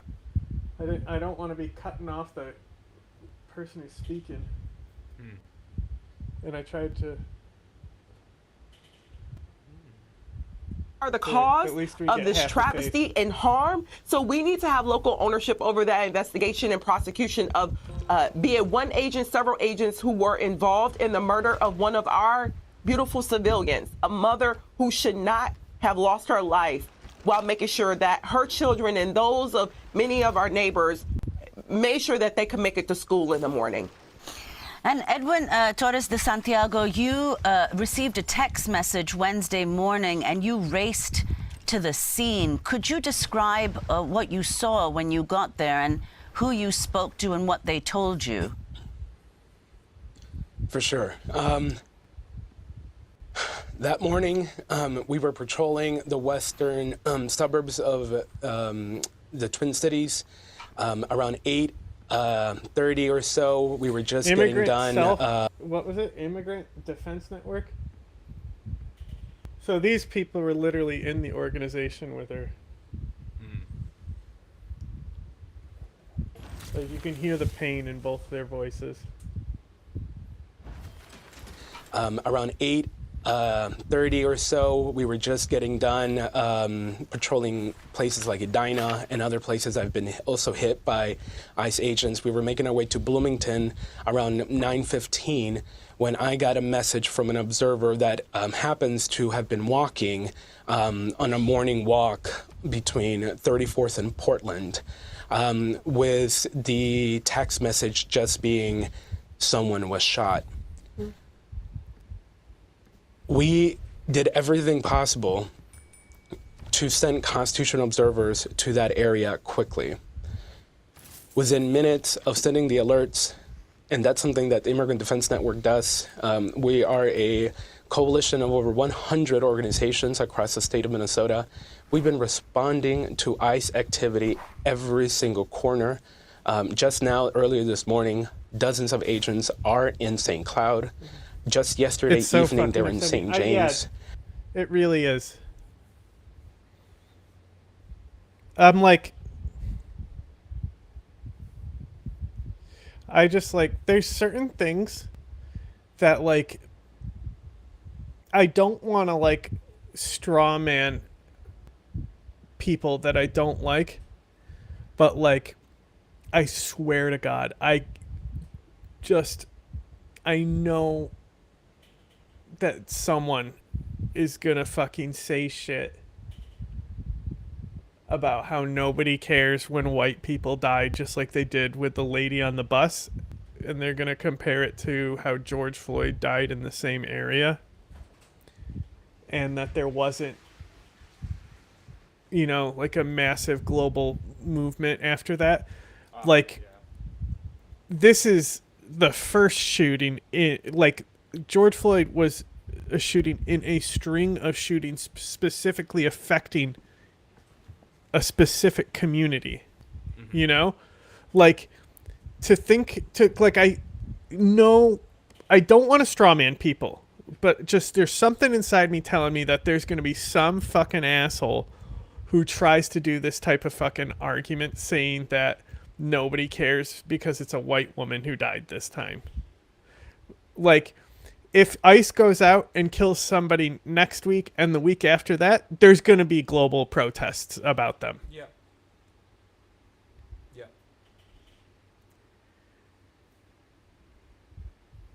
And then there's going to be the handful of fucking morons who live online who think that cops are good, fuck those people, they're woke, who gives a shit, fuck those. Like, they're going to think that they're correct and their takes are the best. Like, that's all my fucking feed is. Wait, so her son is also an orphan now? Yes. Father is not there and she's now dead. I think he's dead as well. So, yeah, kid's an orphan. So that's pretty cool.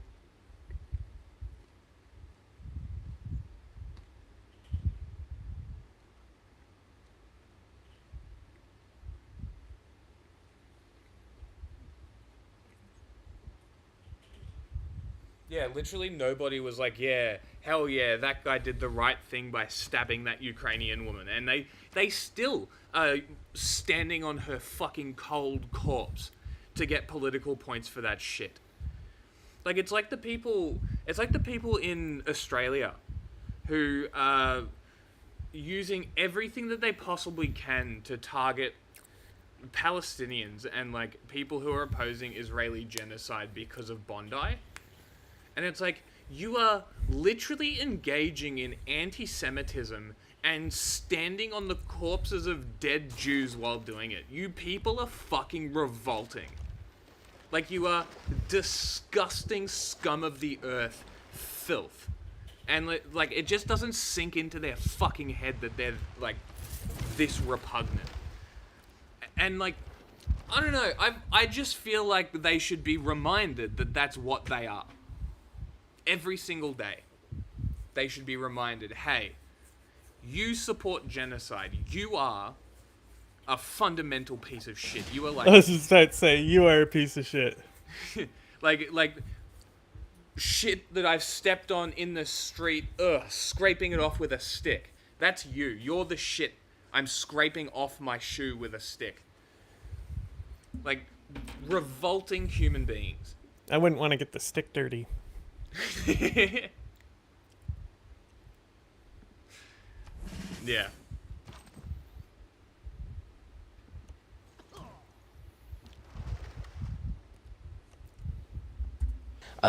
And they're everywhere, from Red Wing to Duluth to the Twin Cities, and the metro has been hit hardest, but also in places like Mankato and in small towns like Northfield.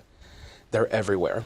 So when I and the rest of the team got notified, we send out an alert for people to be safe on 34th and Portland, and if you were a trained Constitution observer, to show up. I arrived closer to 9:40. I saw them wheeled the body into an ambulance. At that point, there was a handful of vehicles. More were coming, federal agents, and more were coming. What ended up happening was 40 plus agents that we counted, over 20 different vehicles of federal agents showed up to the corner of 34th and Portland where this incident took place. They were there, supposedly doing an HSI investigation, but what ended up happening is that one of our neighbors got shot and killed that morning. We've been seeing this terror and chaos, so much chaos, that all schools and activities in Minneapolis today and tomorrow have been canceled. This is not normal.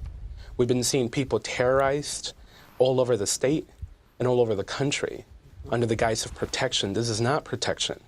This is a campaign of fear, confusion. Our businesses are impacted. They're closing day by day. My own father doesn't feel comfortable stepping out of our home for months now. 2,000 agents were sent to our communities over the weekend. But let's not forget, we've had over 600 agents for over 6 weeks now. This is one of the largest deployments in any American city, in any American state, by this federal administration. Since December 1st, Can you copy those links, Wendy? up Send me until if there are videos this week, on this. nearly 1,000 people have been taken. And if we believe and trust the numbers reported, over 150 people alone were taken on Monday. I don't want to show like different. It was this increase of enforcement. Anything that's not like people are on afraid. the news. You know, Now they're I don't even want to more see afraid. an angle where you can with see one it of our happen was or something. one of our neighbors being shot and killed. And Edwin, could you talk about the communities that are being especially targeted, given Trump's comments, his obvious animus towards the Somali community in particular? Our Somali neighbors, our brothers and sisters, our undocumented people, our Latino folks, everyone who looks like us, let's be honest, it's who they're targeting. They're questioning Uber drivers for doing their job. They're questioning workers. They're looking for people who may look foreign, who may sound foreign, and are not afraid to literally ask. And we saw a video of an Uber driver just yesterday after the killing of Nicole Good going to Bloomington area and questioning a Somali Uber driver saying, well, you sound different. You sound like you're not from here. And literally said, you sound like you're from Africa. See those videos. Boy. That is racial profiling under the guise of protection. That is our communities being terrorized. And our Somali Muslim community members have been hit with so much hateful rhetoric and Islamophobia. Their businesses are being impacted and their communities are being impacted. For 6 weeks straight, we've been sending constitutional observers. Huh? Peter, he's just not wanting to give me Moscow. You know? Yeah, he's not going to. out. He's just The new shooting, holding a out. special report. Yeah, I'll get to it after this one. To over 30 different mosques throughout the entire state of Minnesota so people can just worship in peace. That is not the America, and that is not what Minnesotans believe of peace and protection. This is chaos, this is confusion, and now it is taking the lives of people on the streets, but also we know of people that are being terrorized and many who have died at the hands of federal agents once they're in the detention centers. I wanted to go to Minneapolis resident Emily Heller, who witnessed the ICE agent shoot Renee Good and told CNN Good did not weaponize her car, as ICE claimed, as Noam claimed. Hey, Jack, I'm not sure if you know about this, but above your map, there's this button that says lenses. Mm-hmm. You can click stuff like resources on there. Yeah. And different things like. Yeah. No, I've seen that before.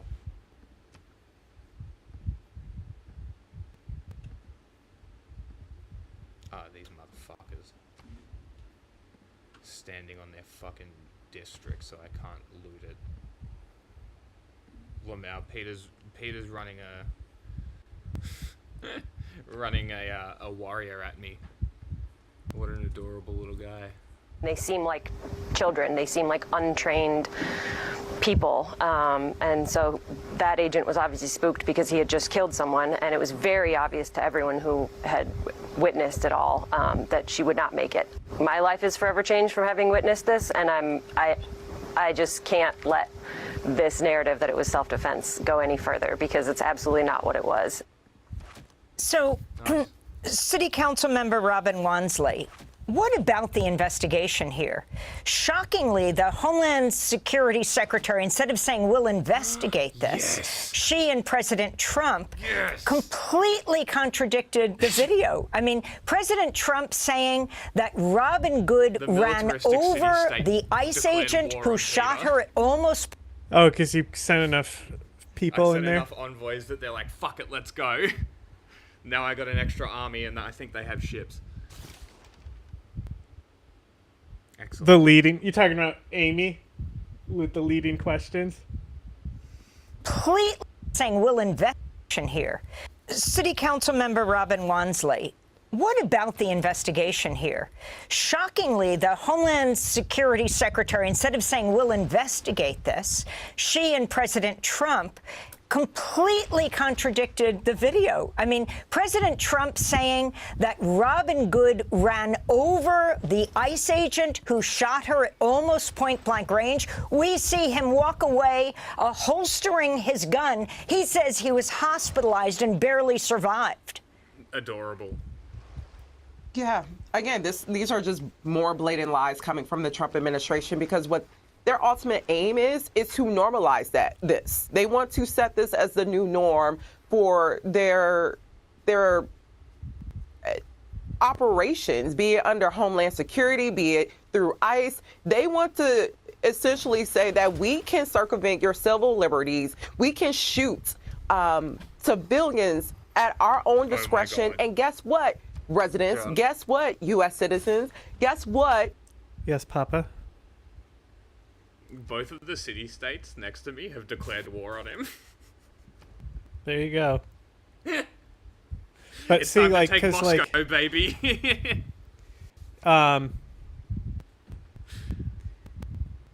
you can see the unique bonus, right? Mm. That you get So I looked into it, and if you annex them, you still do keep the unique bonus permanently. Mm-hmm. But like, it's not necessarily. You don't necessarily need to annex them. I'll annex them if somebody starts getting competitive and putting shit on my city states. I'll be like, bitch, spend that gold. Yeah. General public, you have nothing to say about it. There's no accountability that you can have over us because we are a federal agency. And this is why it's so important that as the general public, supporters of the movements and organizing that's happening here in Minneapolis, for you all to help us in raising this banner, raising this call to action amongst the Democratic Party, amongst labor unions, amongst any organization that has said that they're committed to human rights, civil rights, social justice, equity, anything other than that nature, to make sure that there is responsibility, that there is a judicial proceeding, and one that is not led by the Trump administration. Yeah, I'll still look at all that stuff eventually. I just wanted to that's the thing, is when tragedies like this happen, I like to try to distance myself from them and take a step back and kind of like, as a coping method, look at how the reactions around tragedy is, rather than like really like sit with the tragedy, I think. So like I just try to avoid it until extreme, and I'm ready to like look at the stuff. Administration, an independent investigation, and a but like I'm gonna see stuff again, judicial online over the inevitably federal just because of agents who I involved in follow this, and because stuff. again, I just this haven't happening here looked in at my phone. Minneapolis sets a tone for this to play out in many other cities where they can go in and kill civilians without any due process, and that's what we saw. They're rushing, as they did with the federal agent who shot and killed Renee Good in the morning. They immediately removed that agent or the agents involved from the scene, and immediately went into public narrative mode, and they're trying to island. Yeah, there's a boat right there. Yeah, that's what I'm saying. That's why I said it. Yeah, it looks clear. Hang on. Okay.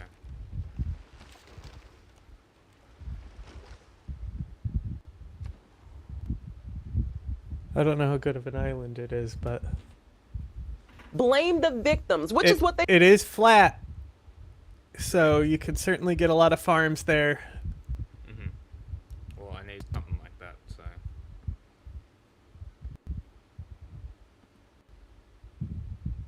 Yeah, it's recording the videos that come out. Yeah. They've been doing with this whole campaign of fear and cruelty. They're blaming regular people, and Edwin framed it so eloquently. These are people who are simply trying to work, people who are trying to make rent, people who are trying to take their kids to school. I'm so tight right now and have nothing that I could possibly do that I actually just picked campus research grants for once. Instead of like producing anything, I'm gonna just produce more science. Who participate in our communities, they want others to believe that these are enemies, that these are threats to our collective safety, when the ultimate threat is the Trump administration and their ICE agents that they're sending in to terrorize our communities. And it's up to us to say, no, we will not stand for this. And I am proud of our Minneapolis community that has a demonstrated track record of showing that when one of our neighbors are under attack, when our government institutions aren't protecting our residents, and our most vulnerable communities, we will organize on their behalf. We will organize for justice. We will organize for accountability until we see those things be enacted. And we have no shorter expectations in this case in making sure that Renee Good and her family and all the other immigrant communities who have been terrorized and civilians who've been terrorized by ICE agents being in our city until they're held accountable. And if that needs to happen in our own backyard, if it's through the Attorney General, if it's through our local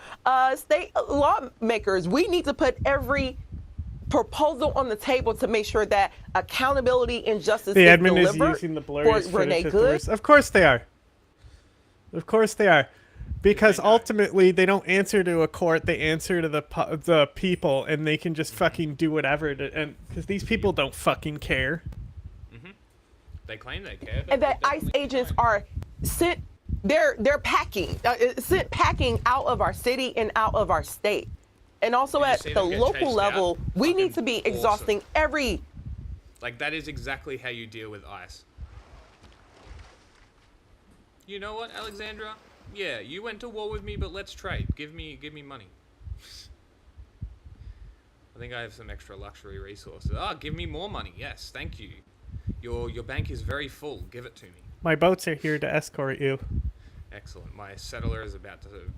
tool that we have. One of the things that I'm bringing forward in the coming days, as Edwin highlighted, people are afraid to leave their homes, to go to work, to go to school, to go to their places I got of worship. Magnus first, so but I'm not going to lose population here, which would be fucking debilitating for me at this point.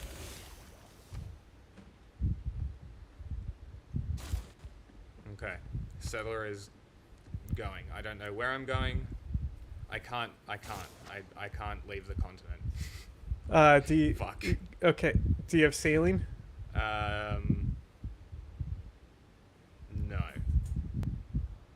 I cannot embark. I need 22 turns. Great. Fuck. Okay. Never mind. Yeah, you need I'm gonna go put shipbuilding. him somewhere else. You need shipbuilding. Yep, I'll get there. Yeah, it's too out of the way from apprenticeship. Yeah. Not to worry.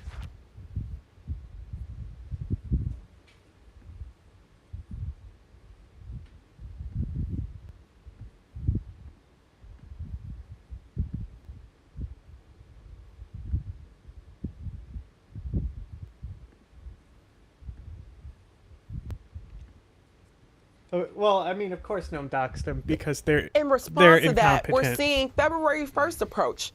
Rent is still due for thousands of our residents, and they have no ability to make that rent. And no resident should be forced to choose between keeping a roof over their head or having to leave their homes to try to work and risk being kidnapped and abducted, and if not killed by a federal ICE agent. So my office is going to be bringing forward an eviction moratorium where I hope to earn the support of my fellow colleagues, the mayor, as well as our general public, to make sure that our residents can shelter in place safely and don't have to worry about making rent, having to pay their rent, keeping their a roof over their heads and their families' heads. That is the smallest thing of relief that the city can extend to our residents right now who are fearful to leave their homes, and justifiably so, while ICE is here in our communities. Well, Minneapolis City Council, you've signed put together a statement calling for ICE to leave the city and the state, as have other local and state officials. Could you explain what kind of authority the city or the state have in determining whether federal agents should be there or not? I think the authority is the welfare of our residents, the welfare of the people that we've taken an oath to serve and protect. Right now, the welfare of our residents, of the general public, being here in Minneapolis and all across the state of Minnesota, as Edwin laid out how this is impacting residents beyond the metro, it's very clear. Our communities are being destabilized, they're being terrorized, by the presence of ICE here. And they are the imminent threat. They are the domestic terrorists right now in our communities that should be removed immediately. And whatever authorities that we can leverage, I don't care if it has to be legally, again, politically, whatever needs to happen. There are elected officials all across the country since Trump took office and decided that he would leverage immigration as his tool of division and as the spear of his campaign for cruelty to distract us from the fact that they are robbing us every chance that they can of our basic needs, of our ability to have a quality of life in this country.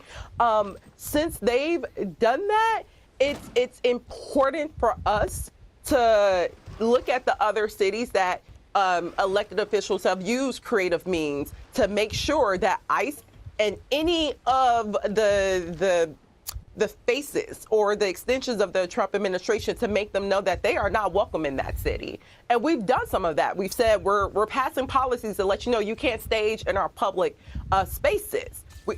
Maybe we need to ramp up enforcement of that using our own law enforcement to say, if you are here, no, cars will be towed.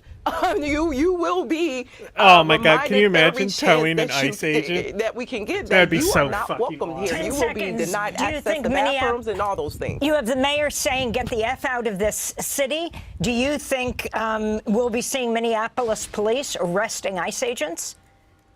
That would be cool. I think that is the dream. That is the dream. Even with Governor Walz noting that the National Guard is on potential standby, the deployment of the National Guard or any law enforcement agency in our community, if they are being asked to show up in our streets, they should be asked to show up to protect civilians from ICE agents. Edwin, we give you the last word. We have 10 seconds.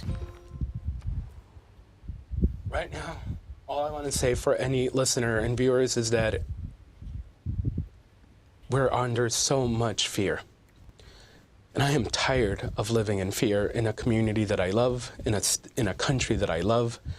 My families are immigrants. We're not criminals. And we just want to live our lives. Edwin Torres de Santiago, I want to thank you so much for being with us from the Immigrant Defense Network in Minneapolis. And we want to thank Minneapolis City Council member Robin Wansley. Thanks for watching Democracy Now! On YouTube. Subscribe to the channel and turn on notifications to make sure you never miss a video. And for more of our audience support... His military strength is dwindling quickly.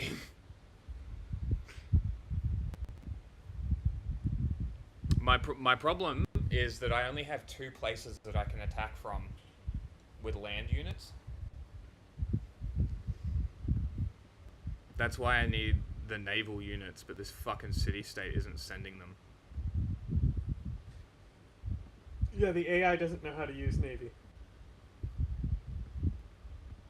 So frustrating. There might be a mod that helps. Maybe.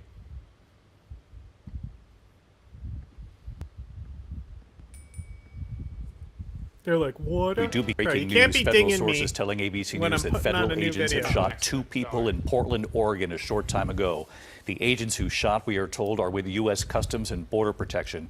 What we know so far on this. Also in Minneapolis, growing protests and outrage tonight after the deadly ICE shooting of a mother of 3 there. 2 very different takes on what happened there, and the images, of course, are disturbing. The video shows 37-year-old Renee Good behind the wheel of her SUV, partially blocking that intersection. An agent trying to open her door. You see the vehicle reverse and then drive forward. A 3rd agent firing those 3 shots, killing the driver, shooting her in the head. After the shooting, the SUV accelerating and crashing into parked cars along the street. Witnesses horrified by what they saw. There's movable Tonight here, districts frame now. by frame, what happened, what we know about the pay money agent to who move opened them. fire, where he was standing at the time. The White House doubling down, defending him and the ICE operation. Tonight, the vice president, in a rare appearance in the White House briefing room, saying of the... What? How do you do that? I just did it on accident. Hang on.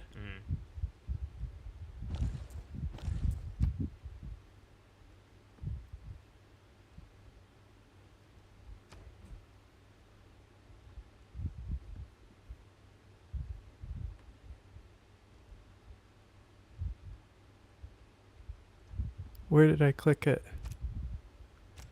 I just clicked it on accident somehow.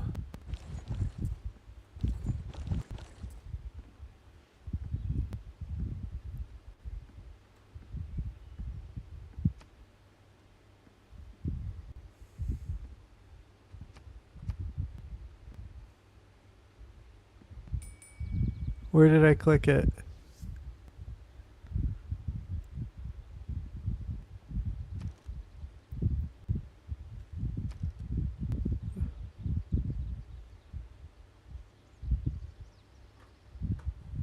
I don't know how I did it.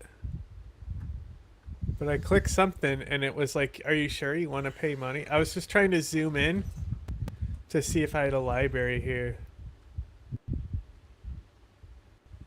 I don't know. You can do it though. Driver, this was a quote. Again? I don't know. I just know that you do pay money.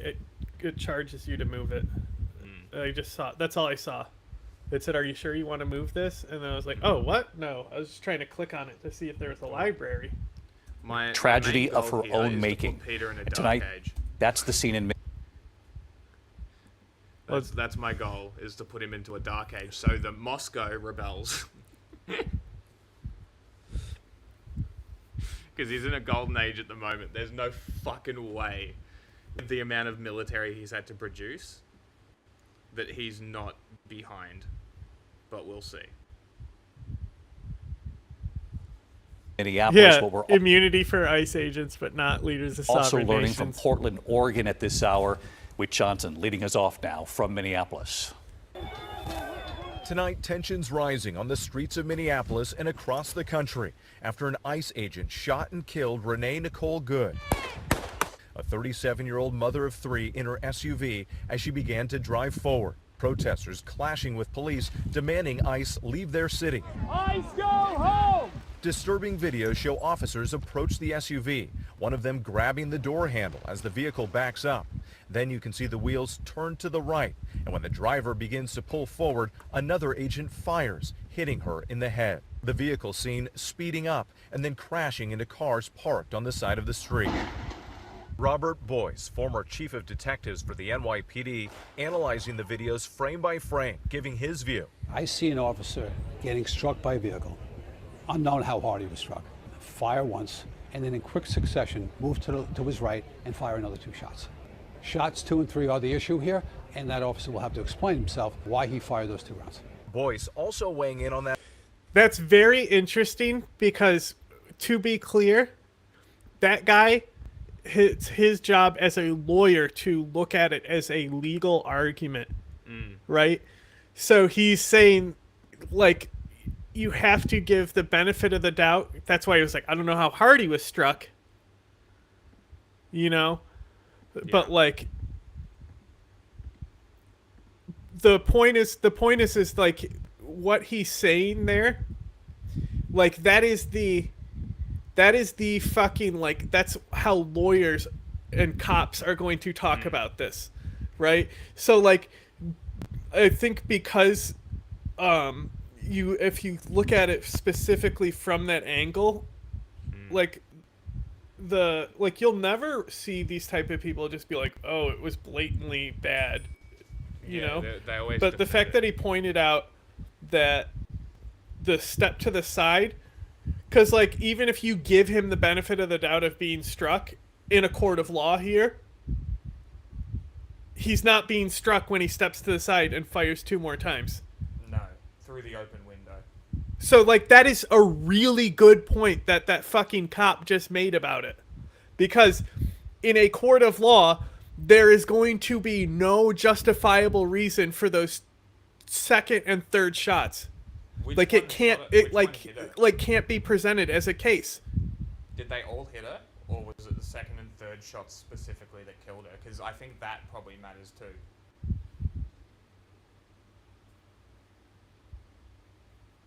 Right?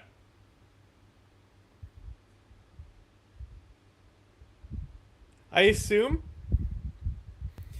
the first shot wasn't even on. You'll have to look at the frame by frame. I bet he was a little too squeezy and scared when he pulled his gun, so he like shot the front of the car, and it didn't even impact her. It went through And it the was shots windshield. 2 and 3. It went through the windshield. There's a hole in the windshield, and it looks like, because windshields deflect, right? You cannot shoot straight through a windshield. It's just not possible. I would want to ask that question before talking about legal arguments like that, because if the second and third shots hit her, he was out of the way and not in danger. And I showed that in the pictures that I showed, right? And that was on the first shot, he was out of danger, right? But he was also leaning over the fucking car. So whether her taking off jolted him back, and because he's a fucking dumb fuck cowboy, had his finger on the trigger, and it might have been a negligent discharge, if you would, and then the second and third shots. But like, I'm just trying to, like, this is what I did with Kyle Rittenhouse, right? Where I was like, forensically, what I was able to see is like, if he ends up getting defense on the first guy, I said he's probably going to get defense on the rest. Yeah. Because that was the only one I couldn't really see, and they ended up his lawyers ended up having like a super like high def like drone angle and shit. Which You showed know? that there were like gunshots. this forensic evidence the is first one, if he right? gets in front of a jury, like this forensic evidence is going to be shown there. And there was a But drone. There is a drone in the area that did record it, so they have drone footage. And like, Yeah, more that's info. what I thought as well. Like, that's literally what I thought. I'm like, that first shot really looked like a negligent discharge. Like, it Yeah, was an well, that's- accidental and I, shot like- because his finger was on the trigger.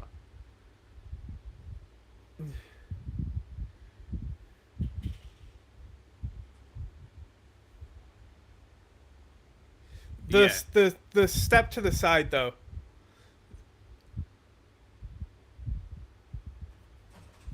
Yeah.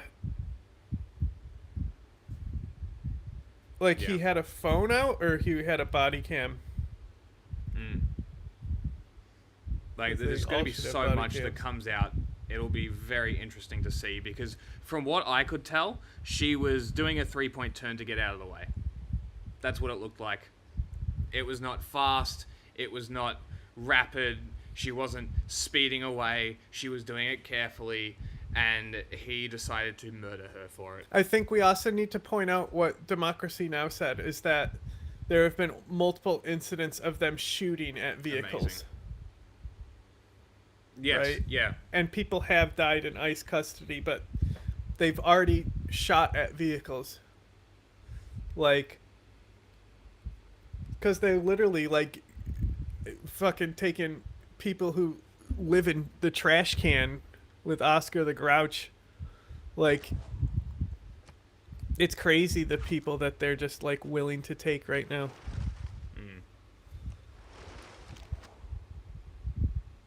Have you got the Bellingcat video? Yeah, I'll pull it up. An officer standing in front of the car. You never get in front of the car. And you never get in back of the car either, for that matter. You stay on the sides as safely as you can make it. That's the whole thing. Overnight, President Trump telling the New York Times about the driver, she behaved horribly, and then she ran him over. She didn't try to run him over, but when shown the video, the president also called it a terrible scene. In the White House briefing room today, Vice President J.D. Vance placed the blame on the driver. I can believe that her death is a tragedy, while also recognizing that it's a tragedy of her own making. And went on to defend the officer this way. She was trying to ram this guy with her car. He shot back. He defended himself. The Minneapolis mayor calling the Trump administration's narrative garbage. Good had reportedly just dropped off her 6-year-old son at school Wednesday and was driving home when she encountered ICE agents and was shot on this street. You can see the growing memorial behind me where her vehicle came to rest. Ashley Horan lives 1 block away. Many people were out in the neighborhood at that moment, and it could have been any of us. Renee Good was born in Colorado Springs. The mother of 3 recently moved to Minneapolis from Kansas City. A neighbor who is not a terrorist, not an extremist. That was just a mom who loved her kids, loved her spouse. Her mother telling the Minnesota Star Tribune she's taken care of people all her life. She was loving, forgiving, and affectionate. She was an amazing human being. Law enforcement officials tell ABC News the agent who killed Good is a 10-year veteran of ICE's Special Response Team, agents deployed in high-profile tactical situations. Tonight, the FBI is leading the investigation. Minnesota's governor says state investigators have been blocked from taking part. We have learned that the Trump administration has now denied the state that ability to participate in the investigation. And I just want to make this as clear as possible to everyone. Minnesota must be. The fuck? Be part of the. Was that in their broadcast? What happened? Trump administration has now denied the state that ability. Oh, it's just like crunching. Wait, they took her to participate car? in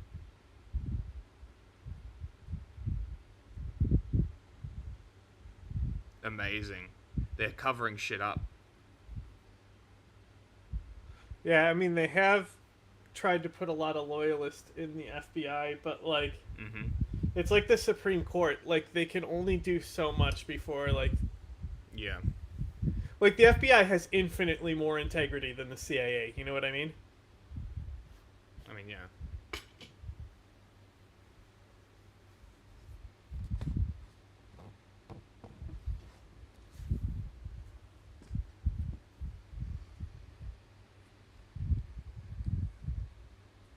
Is leading the investigation. Minnesota's governor says state investigators have been blocked from taking part. We have learned that the Trump administration has now denied the state that ability to participate in the investigation. And I just want to make this as clear as possible to everyone. Minnesota must be part of this investigation. It feels very, very difficult that we will get a fair outcome. And late today, another shooting involving federal agents, this time in Portland, Oregon. Sources tell ABC News 2 people were shot and wounded. The FBI is investigating. And David, this area is less than a mile from where George Floyd was killed. Okay, hang on, ABC. I think this is, like, way too vague of a headline that they just dropped here. Ready? Fair outcome. And late today, another shooting involving federal agents, this time in Portland, Oregon. Sources tell ABC News 2 people were shot and wounded. The FBI is investigating. And David, this area is less than a mile from where... It's a little vague. Right. What does that mean? It's a little vague. At least they said federal agents, involving federal agents. Okay, who shot? Did the federal agents shoot people? What happened? George Floyd was Come on, killed. ABC. You can see community members and activists have actually blocked off the street themselves. Governor Walz has also authorized the Minnesota National Guard to be staged and ready to help keep the peace if needed. David? Wade Johnson, thank you. Welcome to the News Hour. There were protests in Minnesota today over ICE and the fatal shooting of a 37-year-old woman, Renee Nicole Good. YouTube, pause when I tell you to pause, for fuck's sake.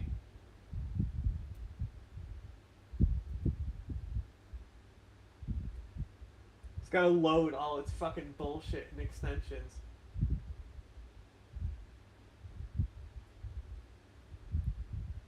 Is there audio? There's no audio on this, I think. I hear nothing. I see nothing.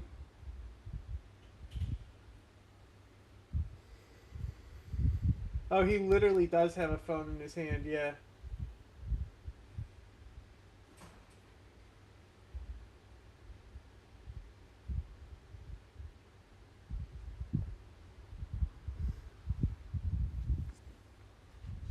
Yeah, that was a negligent discharge. Just like, it's crazy.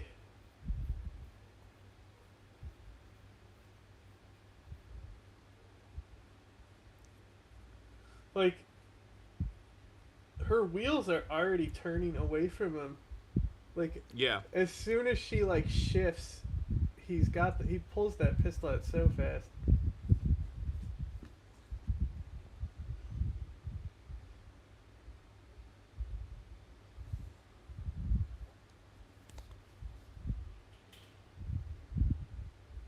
Yeah, so that's first off,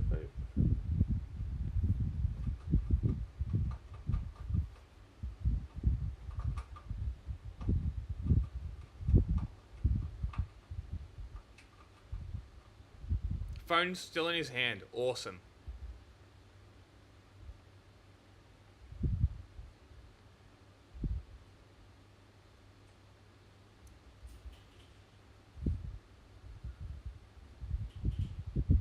Fucking dumb cunt. and then this is also. This is just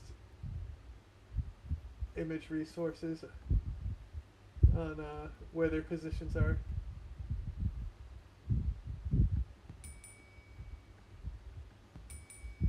Stop. I'm literally doing video stuff.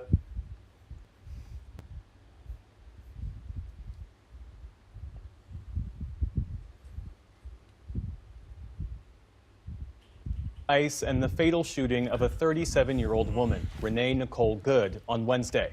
While at the White House, Vice President J.D. Vance strongly defended ICE, saying the officer was defending himself and called Good's death a tragedy of her own making. Local officials, including Minneapolis Mayor Jacob Frey, are hammering ICE and its aggressive presence in the community. State officials also said that federal investigators were effectively shutting them out of the shooting inquiry and blocking them from accessing evidence. Many in the community were reeling from the events of the past 48 hours. Special correspondent Fred DeSam Lazaro has the story from Minneapolis. This morning, protesters clashed with federal agents in front of the Whipple Federal Building outside of Minneapolis, a city on edge after an ICE agent fatally shot U.S. citizen Renee Nicole Good yesterday. The shooting, caught on camera by bystanders, shows a chaotic scene on the residential street, ending with an agent firing 3 shots into Good's SUV. No! Shame! Shame! Oh my God! What the This was an attack on law and order. At a press conference this afternoon, Vice President J.D. Vance reiterated the administration's defense of the agent's actions. What I am certain of is that she violated the law. What I am certain of is that that officer had every reason to think that he was under very serious threat for injury or in fact, his life. What I'm certain of is that she accelerated in a way where she ran into the guy. I don't know what was in her heart and what was in her head, but I know that she violated the law, and I know that officer was acting in self-defense. But state and local officials sharply disagree about what the video evidence shows. They say Good was trying to get away from ICE, not to run down the officer. Vance says ultimately the blame falls on what he calls the far left. I can believe that her death is a tragedy while also recognizing that it's a tragedy of her own making and a tragedy of the far left who has marshaled an entire movement, a lunatic fringe against our law enforcement officers. The officer, who local media identified as Jonathan Ross, is described as having 10 years of experience with the force and was involved in a separate incident in which he was dragged by a car and deployed a taser. Based PBS giving you see they didn't, so like one of the things they didn't do, censor anything, dox the dude, brought up his fucking past complaint. Like that's what's fucking up, PBS. Wait, the ICE officer? Yeah, they just doxed him. Epic. On PBS. Epic. I fucking love that. Previous complaints too. Awesome. It's every fucking time. They always have previous complaints. Every fucking time. Without fail. That hair gave him away. There were pics in that indictment. Yeah, I don't have any ability to pull up links on the setup I have right now.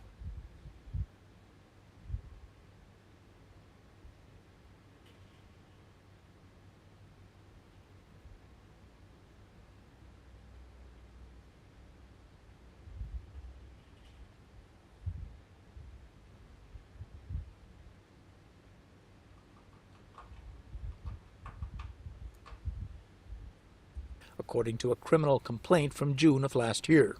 Yu Du is an activist with the Minnesota Immigrant Rights Action Committee.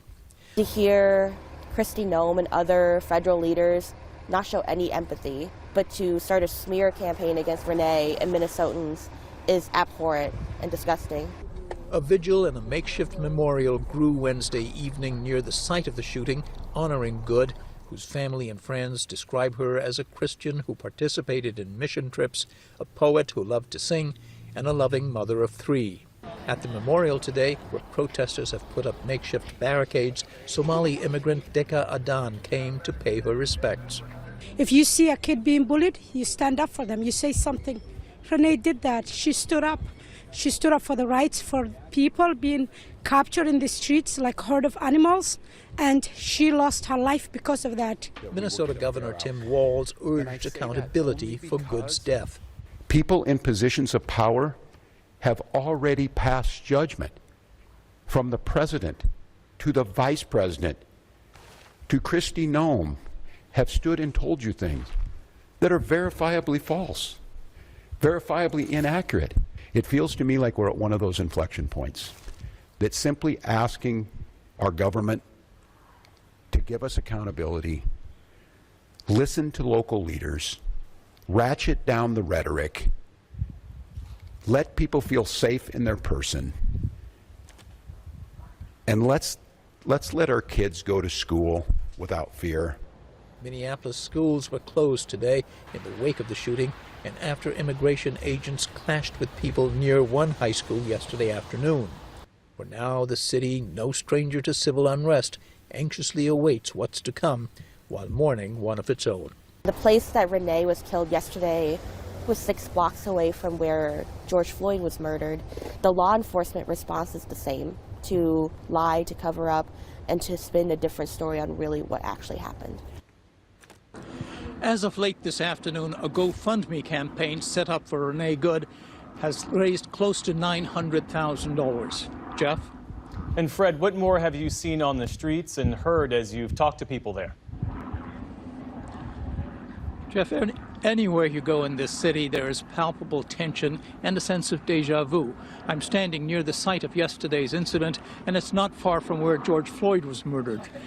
One person here, however, told me that unlike George Floyd, which was a one-off, this seems unrelenting. The federal enforcement surge began several days ago, and it is targeting not just immigration enforcement or immigration, but rather also the expanding fraud investigation involving Minnesota state programs, which the administration has vowed to crack down on, and which targets specifically the Somali immigrant community in this city. We know the mayor and other Democrats are urging ICE to leave the city. Based on your reporting, what's expected of the immigration enforcement effort in the days ahead? If anything, Jeff, word is that they are going to escalate. The man in charge of Border Patrol, Greg Gravino, has been cited in several locations in this city. More officers are being dispatched here, so there's no sense that it's going to diminish in any way. For their part, the protesters say they do not plan to let up in any of their activities and their vigilance. We take winter in our stride here in Minnesota, but this one is one that is not going to be forgotten soon. Fred DeSam Lazaro in Minneapolis for us tonight. Fred, our thanks to you.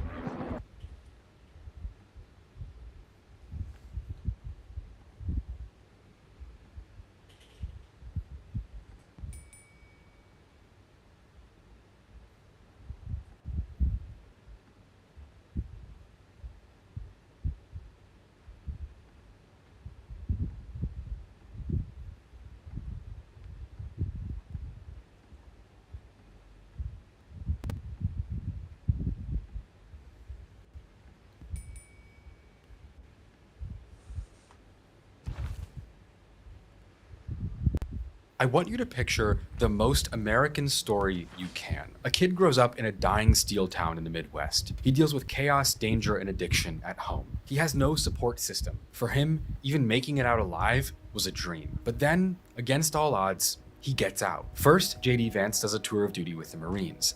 Then he graduates top of his class at Ohio State.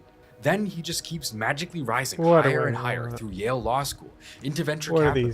Then he drops a best-selling book. Our guest today grew up poor in the midst of the dysfunctional culture of Appalachia. J.D. Vance and his Hillbilly Elegy. Then he's elected into the Senate. Are you a racist?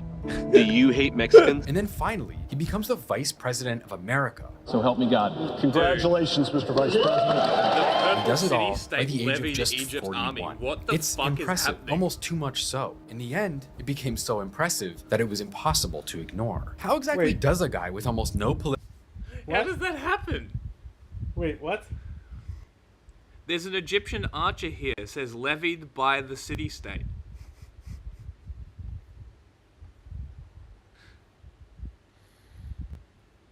Like what? Man.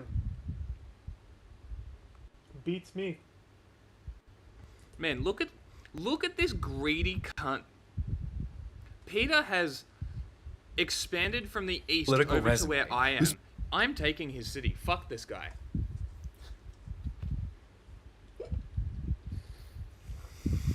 Spends years publicly trashing the movement he ends up joining. Trump is a really bad candidate, and frankly, I think a really bad person. Suddenly have an ocean of money, media support, and institutional backing the second that he decides he wants power. I formally declare President Donald J. Trump and J.D. Vance as the Republican nominees for President and Vice President of the United States. Well, here's the problem. The rise of J.D. Vance wasn't really sudden at all, because in reality, he's only one small piece of a He's much a plant. larger, more complicated puzzle that many people believe is intended to slowly destroy our future in the name of money, power, and capital. Because you can't overthrow a country like the US with tanks and guns. Because nobody can beat us. No, we have the strongest military in the world by far. You do it with narratives, with stories.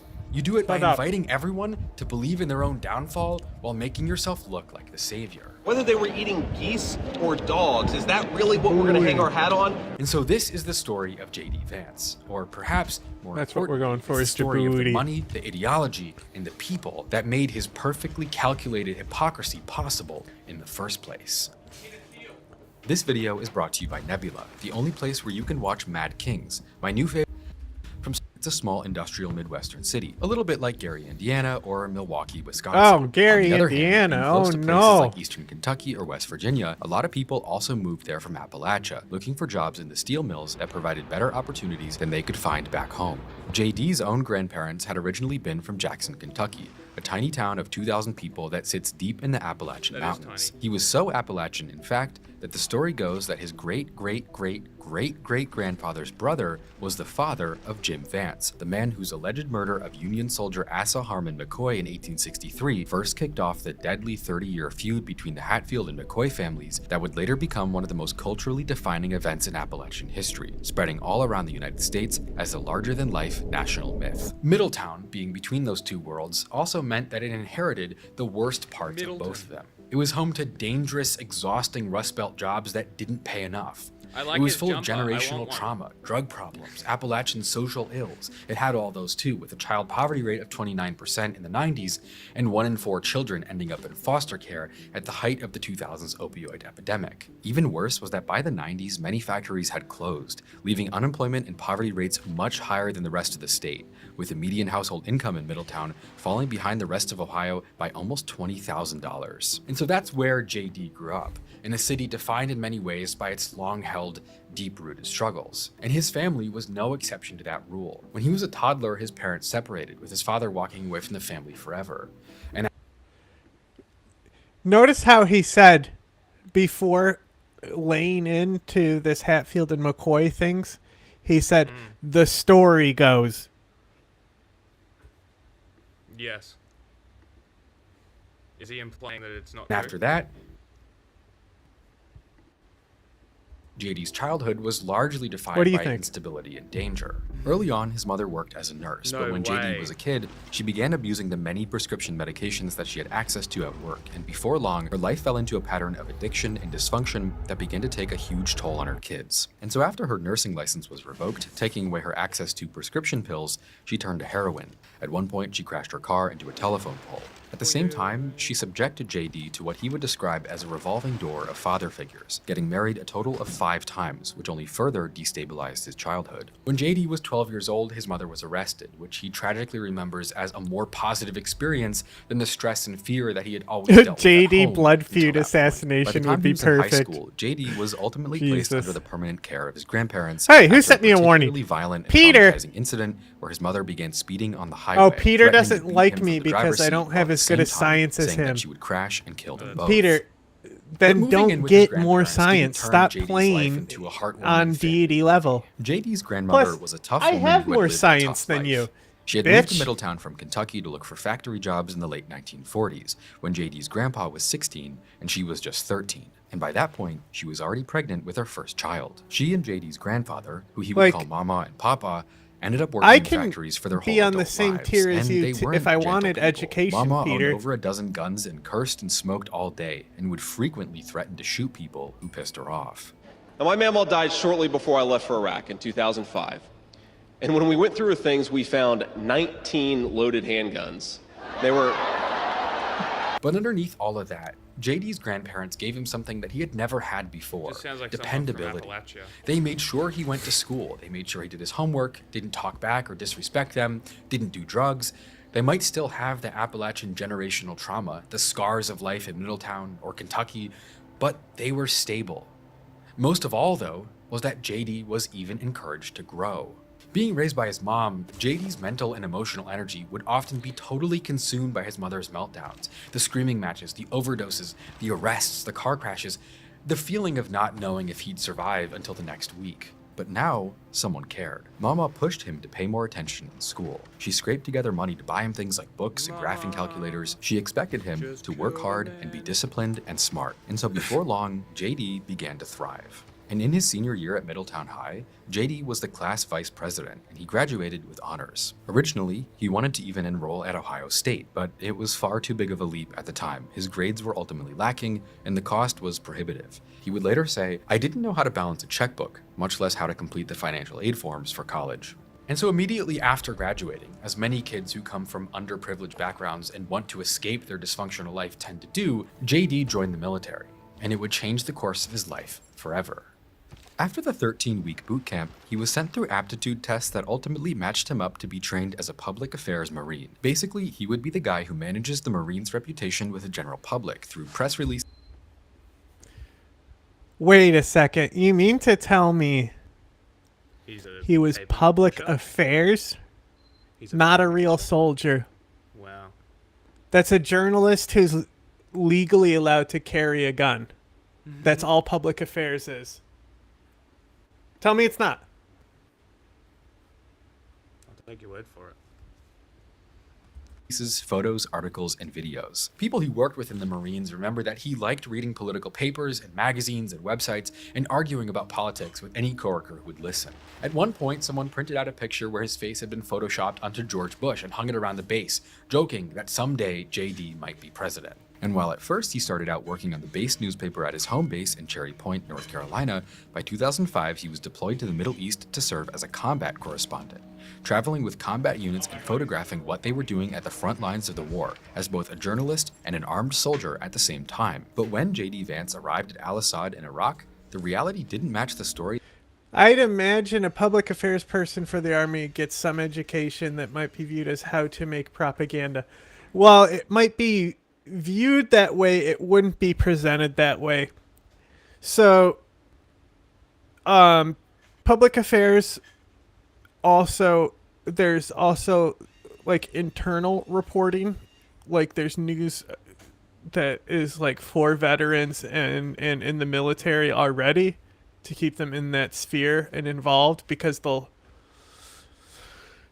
be involved with the causes and stuff. But they would never say it's propaganda. They would have a thing and they would phrase it with words like ethics, being like, we want to display ethics and, you know, we never want to make our brothers and sisters look bad type stuff.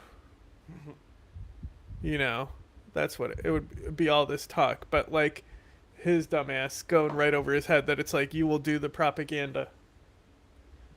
that he'd been sold back home. Later, he would describe Tell a him turning that they point, eat because cats, when he was assigned JD. to help secure polling stations during a special election, he was struck by how indifferent many Iraqi poll workers seemed. In his retelling, they were more focused on getting their day rate for work than on any grand freedom and democracy mission. Years afterward, he would write that he went to Iraq as a young idealist committed to spreading democracy, but returned in 2006 skeptical of the war and the ideology behind it. In 2016, he called the Iraq War a terrible mistake pushed by an incompetent president, saying that what he saw there convinced him he'd been lied to. But all the same, by the time he was finished with the military, the biggest effect it had on him was that it taught him how to function. And so upon returning from Iraq in 2006, JD went back to Ohio. Taught him how to function as a press agent.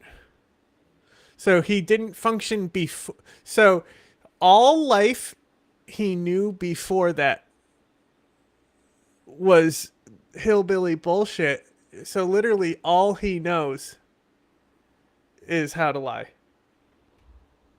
Enrolled in Ohio State, where he would graduate summa cum laude with a degree in political science and philosophy. The kid who couldn't even get into college at 18 not only ended up the first person to have a degree, but ended up graduating at the top of his class. Now he was ready to take on new challenges that never would have been possible before. And so, in the fall of 2010, at the age of 26, What is he, Goku? JD Vance arrives in New Haven I'm to going to take attend on law new school at challenges Yale. that This isn't weren't possible Middletown. before. This isn't a training base in North Carolina. This isn't Al-Assad Air Base in Western Iraq, or God forbid, Columbus, Ohio. This is one of the world's primary centers for academia, research, law, and medicine. This is Yale, where intelligence agencies like the CIA recruit their best and brightest. Which of course reminds me that our brand new sweatshirt, the CIA Journalism Award, is available online right now.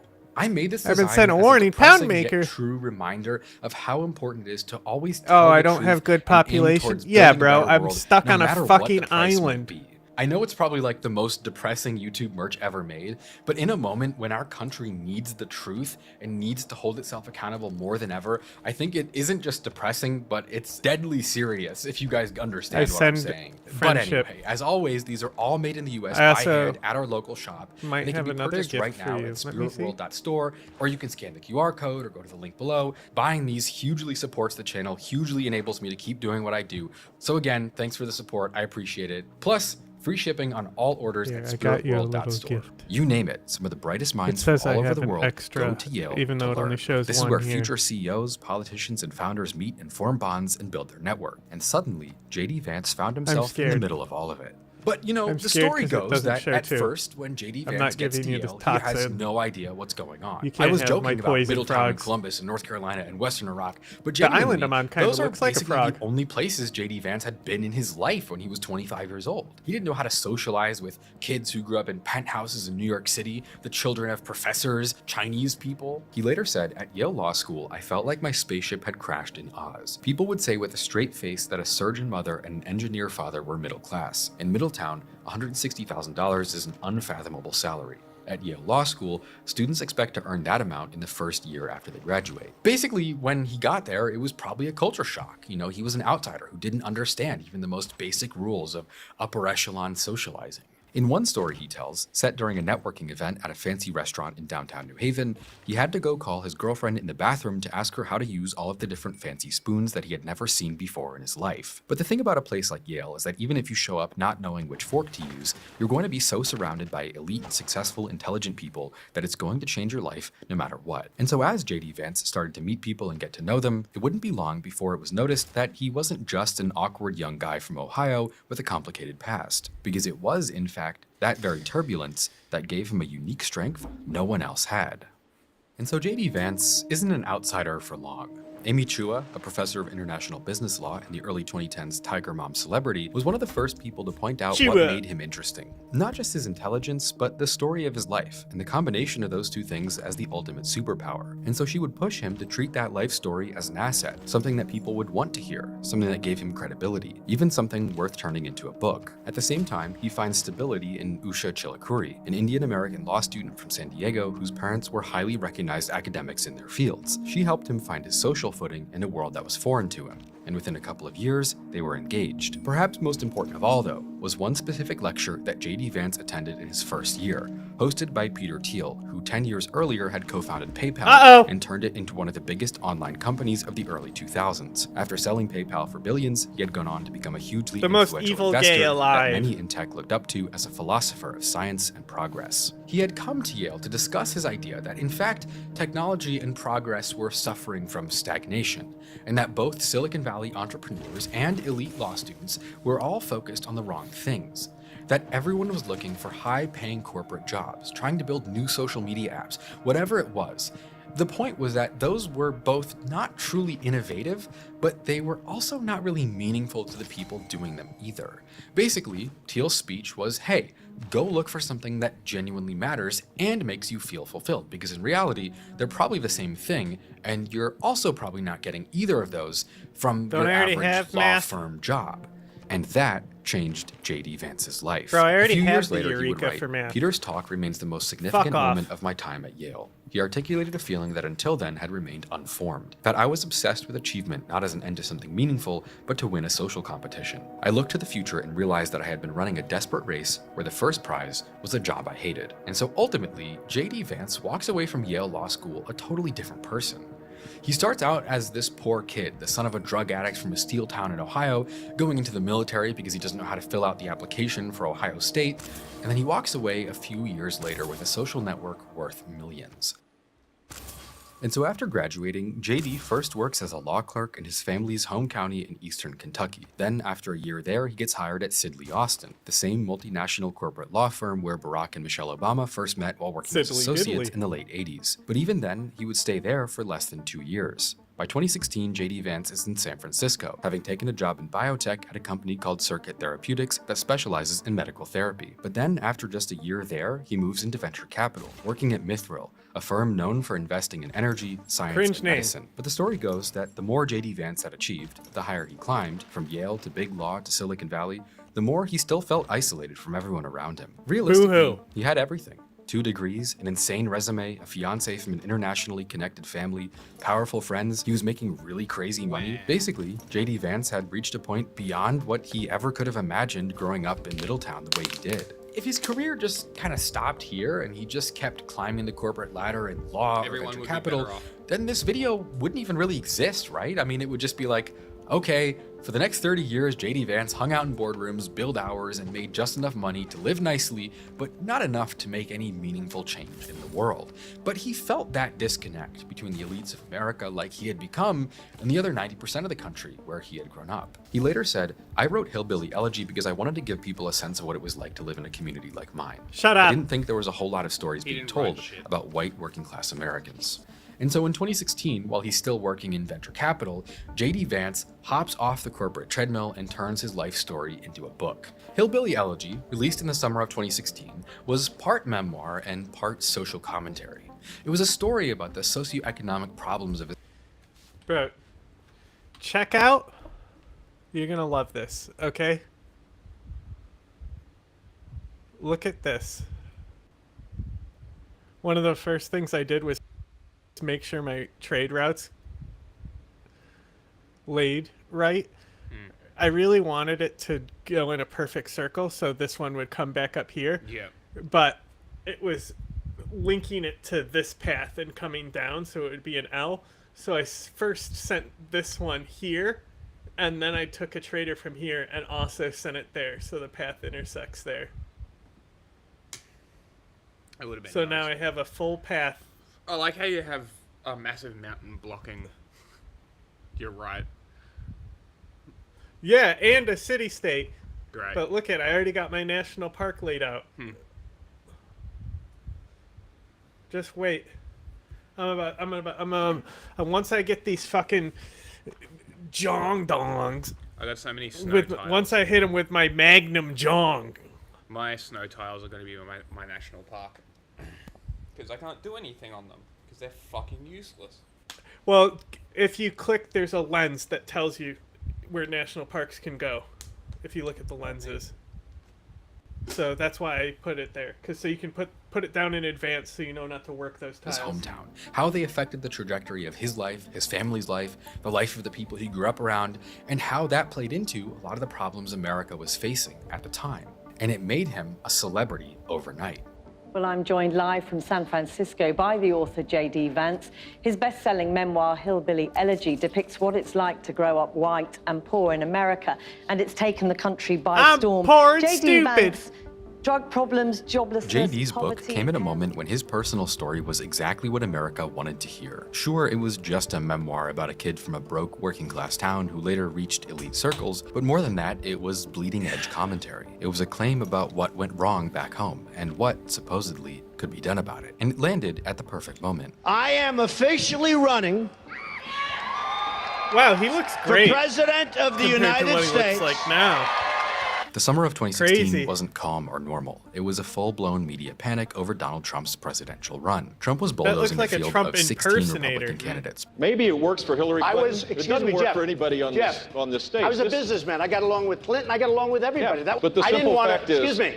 1 second. No. I The didn't simple want fact to. is, Jeff, Donald, oh, you good. cannot take more energy tonight. I like that. Pulling massive crowds and dominating. Almost nobody in the What a professional fucking political world asshole. really understood why. Right. I mean, I think he has some sort of connection with people that they feel is missing with the other candidates. His mix of right-wing populism, hardline conservatism, and reality TV-style aggression was rejected wholeheartedly by people inside the status quo. People who built their whole careers on the old consensus were suddenly forced to admit that they had no idea why a guy that they saw as a joke was connecting so deeply with millions of voters. Don't vote for him because he's tough. He's a baby with even smaller fingers. But it just so happened that most of those millions seemed to be the exact kind of people that J.D. Vance grew up around for his Hang on, whole I got life. As the truth became messages. obvious, Pound it was maker. an uncomfortable one. He wants to It was give that me the horses? people who loved Trump so much Okay. were, as Hillary Clinton Look at you, famously diplopated said, for horses, a basket buddy. of deplorables. And that the only reason Donald Trump was so beloved, so popular, was because he was speaking directly to what friendship's they were feeling expired. for the first time. J.D. Vance could explain why Everyone people likes loved me, Trump, except because the Peter. silent He's an majority of asshole. working-class towns were falling apart, because normal, average people felt betrayed by the system, and because Trump represented a dissatisfaction with the whole situation. Vance understood why people loved Trump, because they hated everyone else. Dude, how do But I at the not same have 6 time, farms? J.D. Vance could explain exactly why it would never work. He would call Trump America's Hitler, a dictator, a liar. Trump is a really bad candidate, and frankly, I think a really bad person. You name it. It was no secret how J.D. Vance felt about Trump's politics. He saw him as a dark reflection of all of the country's worst problems. I'm a never Trump guy.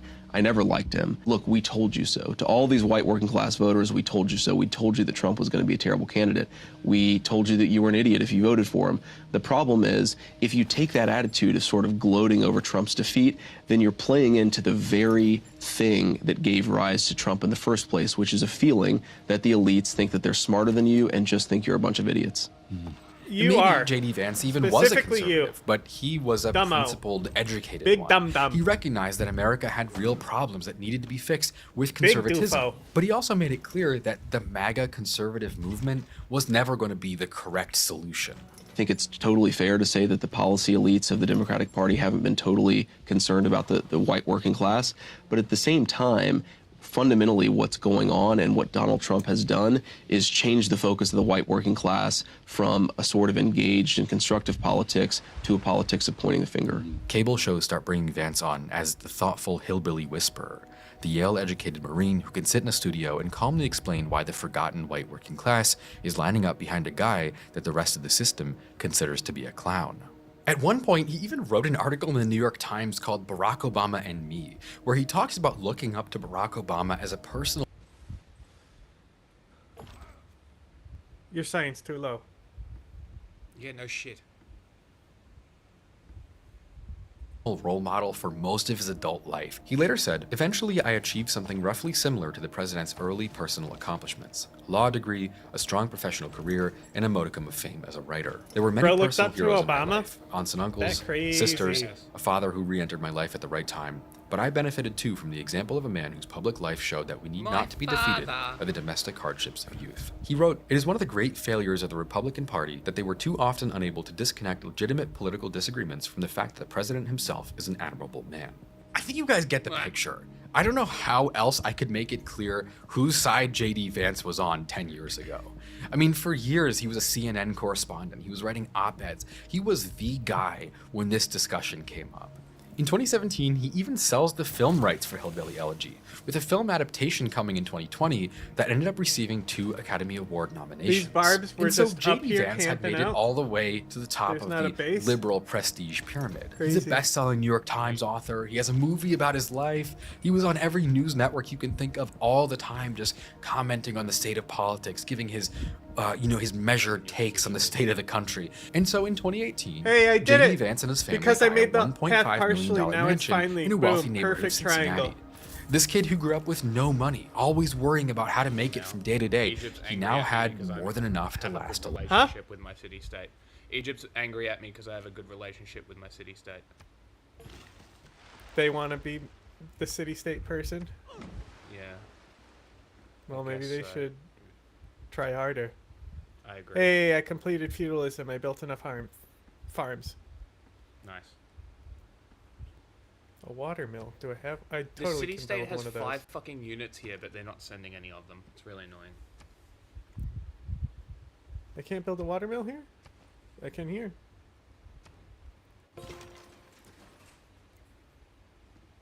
Okay. Boop. Boop.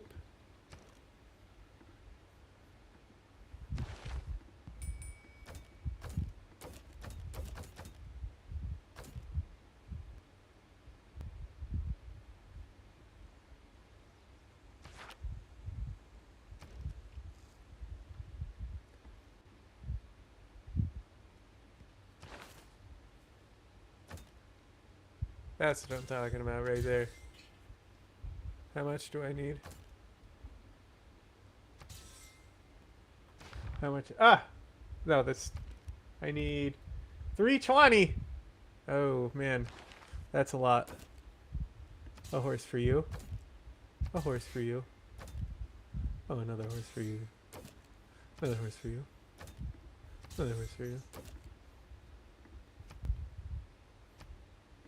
I have to individually sell them because I don't want to sell them at wholesale price. And one for you. And one for you. And one for you.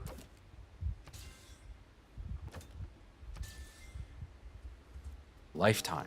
But he moved back home for a reason. He later said, "I believe that the way our society is currently structured, with a lot of people who are very successful and well-educated, siloing themselves off in these coastal enclaves, being bad for the country and bad for those people." Like with everything else he did at the time, he wrote an article covering his thoughts. He said, "The unbelievable wealth Almost and the way there. that it shields people from the problems of the real world, it's very easy to ignore the fact that there are a lot of people who are struggling." In his words, he was moving back to focus on what he really truly cared about, And making his watermelon. home a better place. More than that, though, it did obviously seem like the perfect setup for launching a career in politics. J.D. Vance was independently wealthy, he had moved back to his home state, and he had a coherent platform and reputation to run on. But in reality, the version of J.D. Vance who arrived back in Ohio would overnight become an almost completely, fundamentally different person than he had ever been before. And sure Okay. enough, just a couple of years later, in April of 2022, J.D. Vance runs an advertisement titled, "Are You a Racist?" Are you gay? And in it, he says, Are you a racist? Are you a Do you homo? hate Mexicans? he launches into an ad supporting Trump's border wall, talking about Mexicans bringing fentanyl across the border, and blah, blah, blah. Hey, there was it a was camp. official. J.D. Get Vance was that running as for a Senate, soundbite. but he was doing it Oh as my Trump's God. guy. Do you hate Mexicans? I'm too tired right now. You gotta take it. You gotta remind me. Vance's back. I need campaign to for hear that Senate was again. out and out MAGA. But in reality, the version of J.D. Vance who arrived back in Ohio Why is would his face like overnight that? become an almost completely, Gay. fundamentally different person than he had ever been before. Is he wearing eyeshadow? And sure enough, just a couple of years later, in April of 2022, J.D. Vance runs an advertisement titled, "Are You a Racist?" And in it, he says, Are you a racist? Do you hate Mexicans? he launches into an ad supporting Trump's border wall, talking about Mexicans bringing fentanyl across the border, and blah, Someone blah, blah. clip It was official. J.D. Vance was running for Senate, but he was doing it as back so we can Trump's get it guy. clean. Vance's campaign for Senate was for Senate. Fentanyl racist. April of 2020. And sure enough, just a couple of years later, in April of 2022, J.D. Vance runs an advertisement titled, "Are You a Racist?" And in it, he says, "Are you a racist? Do you hate Mexicans?" He launches into an ad supporting Trump's border wall, talking about Mexicans bringing fentanyl across the border, and blah, blah, blah. It was official. J.D. Vance was running for Senate, but he was doing it as Trump's guy. Vance's campaign for Senate was out and out MAGA. He rails against Joe Biden's immigration policies. He talks about getting rid of legal immigration. He goes on and on about a zero-tolerance abortion policy. He advocates for firing bureaucrats and replacing them with Trump loyalists. My point is that when J.D. Vance was running for Senate, he said just about anything he possibly could to win the MAGA vote. He even goes on television apologizing outright for everything he's ever said in the past. Bro, he's on Fox. You hear that? The musical stings. Bro's just dropping like the annihilation sound. Just about anything he possibly. It's not actually, but like that's seriously what I thought it was. Could to win the MAGA vote. He even goes on. What was that? Did you hear it? Huh?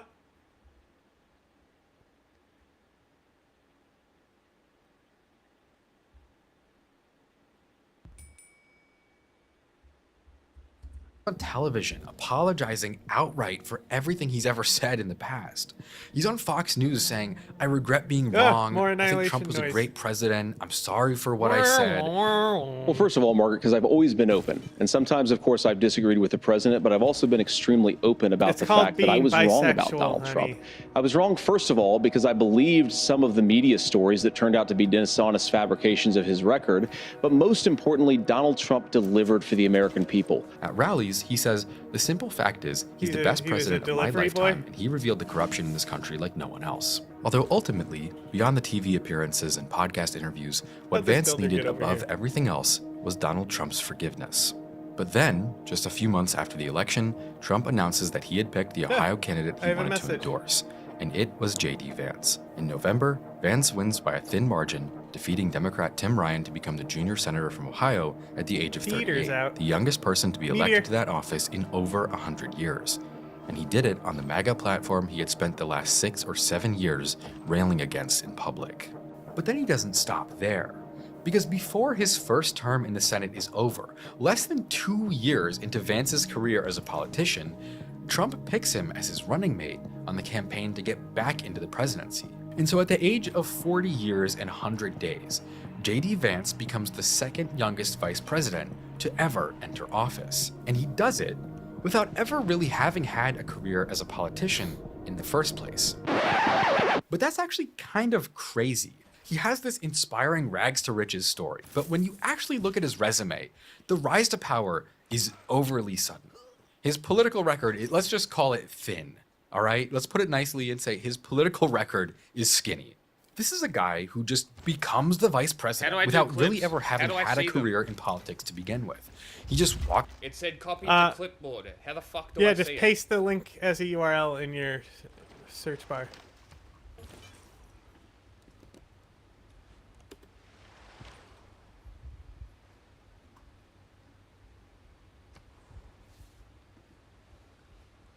Alright, we got it. Feature this clip.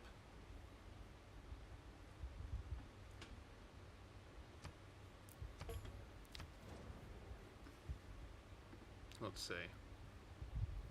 Videos. Featured clips. I love when they send me delegations because it just gives me money. I don't see it.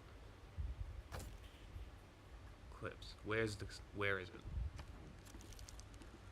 I don't know. Whatever. You think Peter's mad because he's a different government? Probably. We're all classical republics.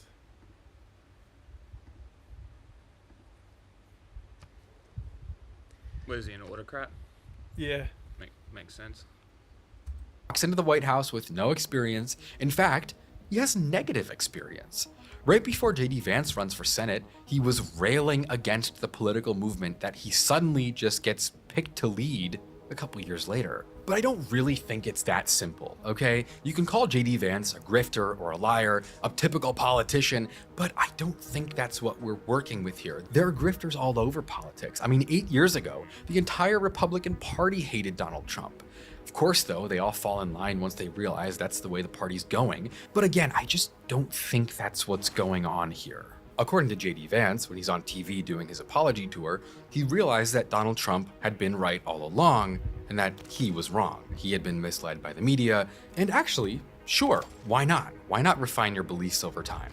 Why not change your mind based on truth and facts and evidence? Like I said though, if this were just the story of one more guy selling out for Trump's approval, the video would be over. We could all roll our eyes and just chalk it up to typical politician bullshit, and the story ends there. We all move on with our lives in a state of vague disappointment. But that doesn't actually explain what happened. That doesn't explain how a guy with no political record, who spends years calling Donald Trump a disaster, suddenly has an ocean of money, media, and institutional support snap into place the second he decides he wants to take power. That kind of support doesn't appear out of thin air, especially not for a random freshman senator who used to be on the other side. That's the sort of support that comes when people with a lot of money and a very specific agenda have been quietly investing in you for years. So if we really want to understand how J.D. Vance ends up just a heartbeat away from the presidency, it's not about him being a hypocrite or selling out or whatever. In reality, we have to look all the way back to the beginning and uncover a much more complicated truth about the people who have already been pushing him since before the outside world knew J.D. Vance at all. Because years before the MAGA movement even existed to begin with, a system was being put in place to make sure that J.D. Vance would eventually end up exactly where he now stands today. Let's start with a story that J.D. Vance shows up at Yale Law School as a confused hillbilly who didn't understand sparkling water. Well, it's just not true. That's what he writes in his book. That's what he says to the media over and over and over. It's not true. As a confused hillbilly who didn't let J.D. Vance would eventually end up exactly where he now stands today. Let's start with a story that J.D. Vance shows up at Yale Law School as a confused hillbilly who didn't understand sparkling water. Well, it's just not true. That's what he writes in his book. That's what he says to the media over and over and over. But it is not the true story. It starts with David Frum. In the early 2000s, Frum worked for years as a speechwriter in George W. Bush's White House. The guy from He's the one who came up Software. with the famous Axis of Evil quote during the Iraq War. After that, he works at various think tanks and writes about politics for a number of magazines and papers. And then, in 2009, he founds a new political blog all his own called the Frum Forum, with the aim of creating an online community featuring many different voices that appeals to younger readers who are often repelled by mainstream conservatism. On there, he pays a bunch of young conservative readers to submit articles. And one person out of the many who would write articles for Frum Forum around 2010 to 2011 was a 25-year-old J.D. Vance, who was at the time studying at Ohio State after getting out of the Marines. Now, why is that? Well, back in the day, David Frum was starting a movement. He later writes, I tried to imagine a reformed Republican Party, more economically inclusive, more modern, more environmentally aware. The project proved unsuccessful, to put it mildly. But while that project did still have juice, he quickly became a mentor for Vance. He had him as a guest at his home in DC for dinner parties. He helped him outline and plan a book he wanted to write about his childhood in Ohio. In one article he wrote about his relationship with Vance a couple of years ago, he writes out what the plan was all along. Before the 2016 election, J.D. Vance's future political path looked straightforward. He would await the expected Trump defeat, then emerge. Why do I keep, just finding my builders in the middle of the ocean? What am I clicking that's making them do this? As a next-generation Republican savior, a candidate who could speak from his origins in Appalachia to the suburbs of Columbus, all while preserving his connections to his donors in Silicon Valley. And so ultimately, even before J.D. Vance gets to Yale, it's already being planned by elite conservative figures that he's on the track to becoming a political leader. At the same time as he says he couldn't use a serving fork when he got to New Haven, he was, in reality, having dinner at George W. Bush's speechwriter's house. Funny enough, one of the main reasons that David Frum seems to hate J.D. Vance now and continues to write articles about him to this day is because Frum is a massive Zionist, and Vance seems to have flirted a little too much with critics of Israel. Well, anyway.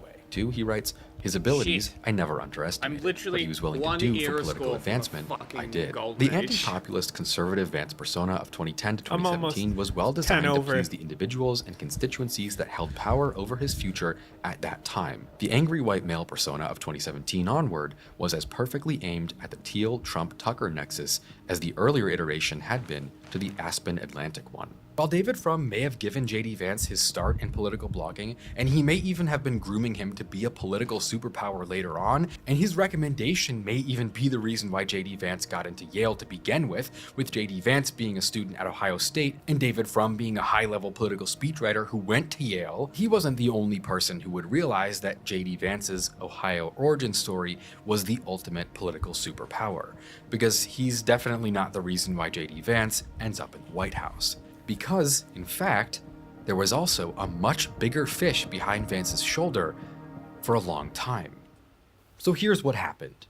In 2011, J.D. Vance goes to billionaire entrepreneur Peter Thiel's guest lecture at Yale, and it makes him realize there's more to life than law school, and blah, blah, blah. We know the story, okay? You know what I just did? He later I says bought that he loved the lecture so library much that with he... gold, and I got my golden age. Way to go. Worth it. Keep in mind, you can also just exchange your gold per turn for gold with the AI. Mm-hmm. Or, if you have a lot of gold, and you can sell it to them to get gold per turn, which will give you a slight edge with more gold at the end. But, like, I think it's just better to spend the gold. I agree.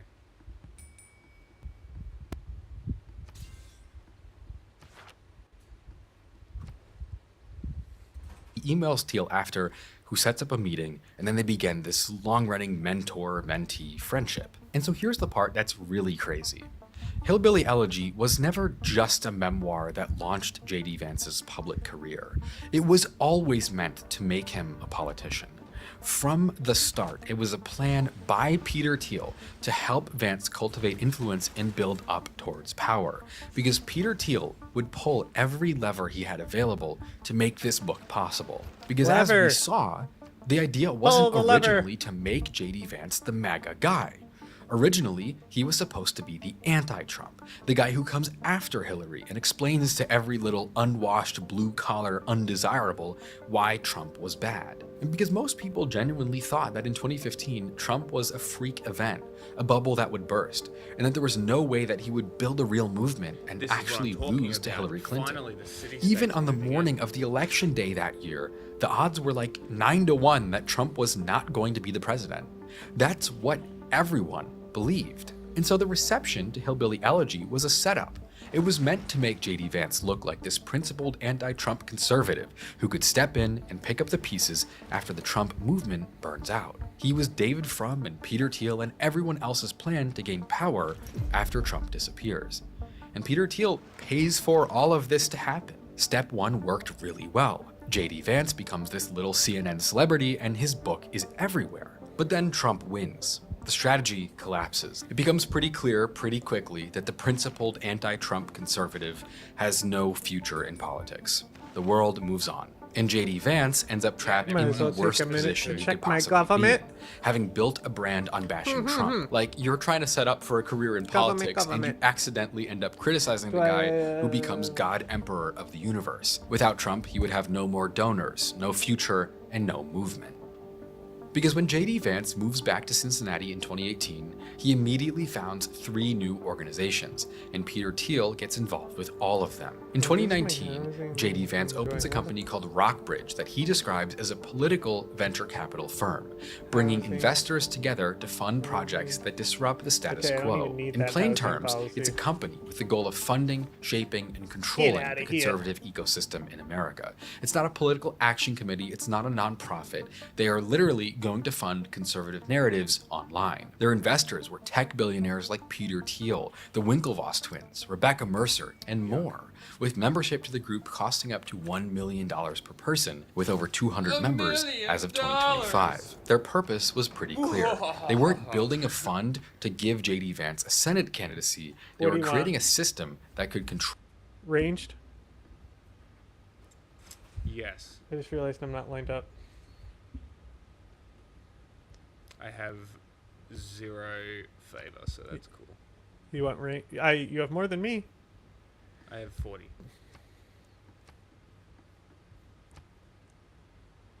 Actually, yeah, pick Lions for the one that doesn't get bonuses. The one that doesn't get bonuses? Okay. Yeah. Because it's, Peter. Peter.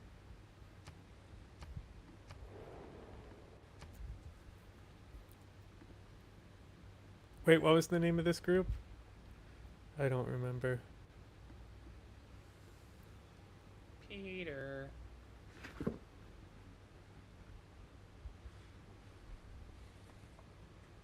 I like voting. I almost have my Diamonds Hamzas. has got the one that got ranged past, though.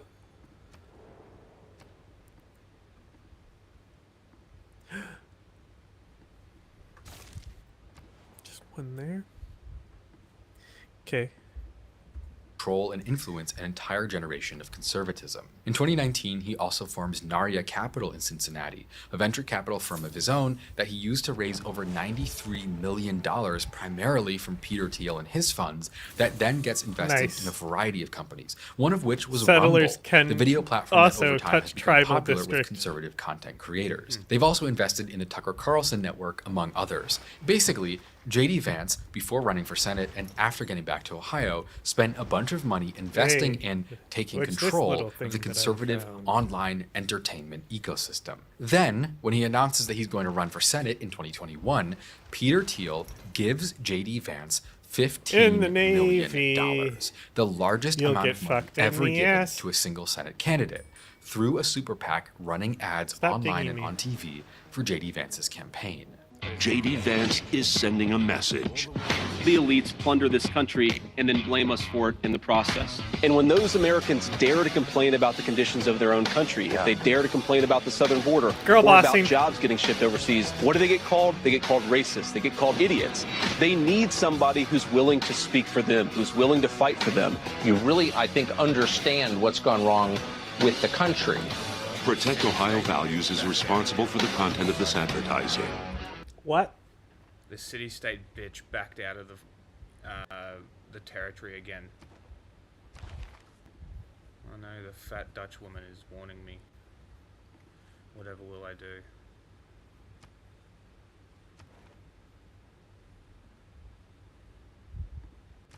Okay, 4 turns for shipbuilding. Let's do that. That's much better. Hey. Then you'll finally be able to... What would you do if I immediately sank your ships?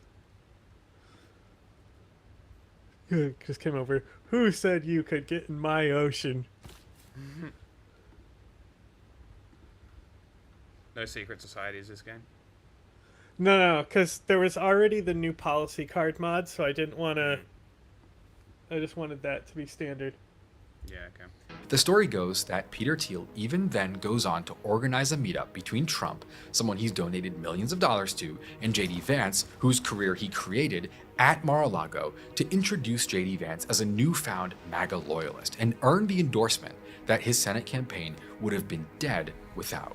And so what we're looking at is proof that not only is the entire origin story of J.D. Vance's career manufactured, but that the entire trajectory of his adult life has been paid for and planned by someone else, a tech billionaire. Without Peter Thiel, J.D. Vance may never have made it past Sidley Austin. He would probably still be sitting in a boardroom right now, taking meetings for mergers and acquisitions in downtown Chicago, collecting a modest $550,000 salary, living in a restored single-family home on the north side, raising his kids. And the important part is that Peter Thiel, over the course of 10 years, pushed J.D. Vance's life in a totally different direction. But why? I mean, Peter Thiel isn't even one of the big tech billionaires. By all accounts, he's a minor player in the world of money and influence. He doesn't own his own social media platform. He's not worth $200, $100, or even $50 billion. He doesn't own any private islands. I mean, his companies aren't even worth a $1 trillion market cap yet. What I'm saying is, he's no Larry Ellison or Elon Musk, all right? But what Peter Thiel does have is a plan for the future of America. A plan that he's been building for over 20 years. And that plan is totally rooted in the fact that Peter Thiel hates Americans. Here's the rundown.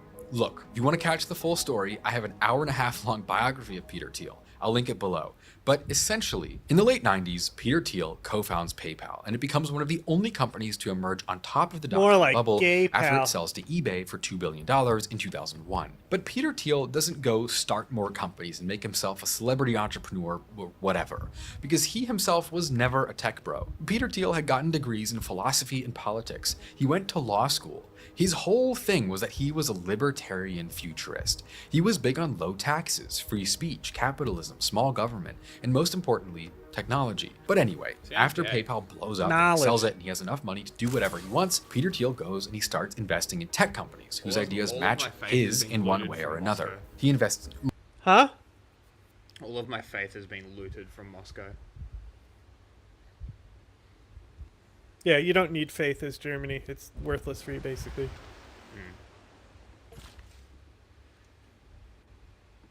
I mean, you can sometimes you can get great people with it and stuff. Uber, Airbnb, SpaceX. Basically, he helps build these companies that were taking away services that were usually part of a bigger legacy industry or even the government and putting it in the hands of less regulated tech companies. His whole thing was that he wanted to foster global technological progress through the internet and away from government regulation. Over time, this makes him even richer and even more famous as the world of tech starts to see him as a philosophical investor. But along the way, Peter Thiel's ideas start to change. Stuff like 9/11 and the Great Recession in 2008. He slowly begins to convince himself that the American system is failing, that tech and progress is stagnating, and that the government is a messy, broken system that will never get out of his way so that he can move the world forward. And the problem, in his mind, ultimately became democracy. But I must confess that over the last 2 decades, I have changed radically on the question of how to achieve these goals. Most importantly, I no longer believe that freedom and democracy are compatible. And so Peter Thiel arrives at the conclusion that democracy is never going to work.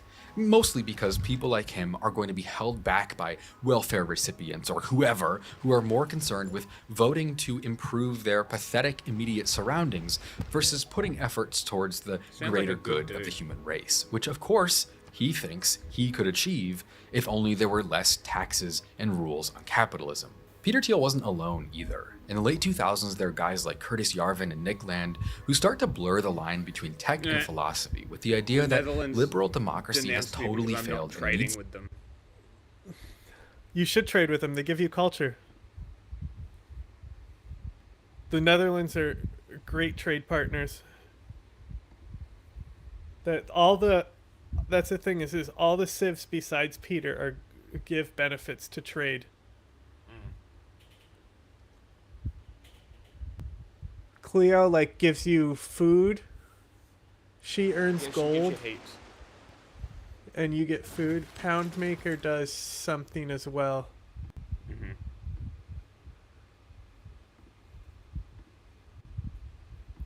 I have a medic unit yet? To be replaced with a neo-feudal corporate monarchy, with countries run by national CEOs with unlimited power and no accountability to voters. By 2021, JD Vance starts quoting them openly. On a podcast that year, he repeats Yarvin's rage plan verbatim: fire government workers, replace them with Trump loyalists, and turn America into a country with no political accountability, a corporate takeover style approach to the government. No checks and balances, just throwing democracy aside like it's a roadblock. Honestly, I'm not even connecting the dots here like it's a conspiracy. JD Vance is an explicit follower of Curtis Yarvin and Peter Thiel's anti-democratic, anti-American, pro-capitalism ideas. So I think that there are two different ideas here, right? So one is like, there's this guy Curtis Yarvin who's written about some of these things, and so one is to basically accept that this entire thing is going to fall. Curtis Yarvin and Nick Land also happen to be massively racist, while Peter Thiel himself grew up in a Nazi enclave in South Africa where people were still saluting depictions of Hitler in public. Did you know this? Yeah, I did. Saluting pictures? Pretty cool. Of Hitler. I got a coastal river mountain tile here for a city center. In the early 90s. But essentially, Peter Thiel's thing is technological progress. He talks about wanting to cure diseases, colonize new planets, invent new currencies, and whatever else. But in his mind, The only way to do that is to destroy the American way of life and replace it with a brave new world where he would be king. It starts to become a deceptively evil idea, because I think we can all agree that Peter Thiel has a point. Let's be serious, okay?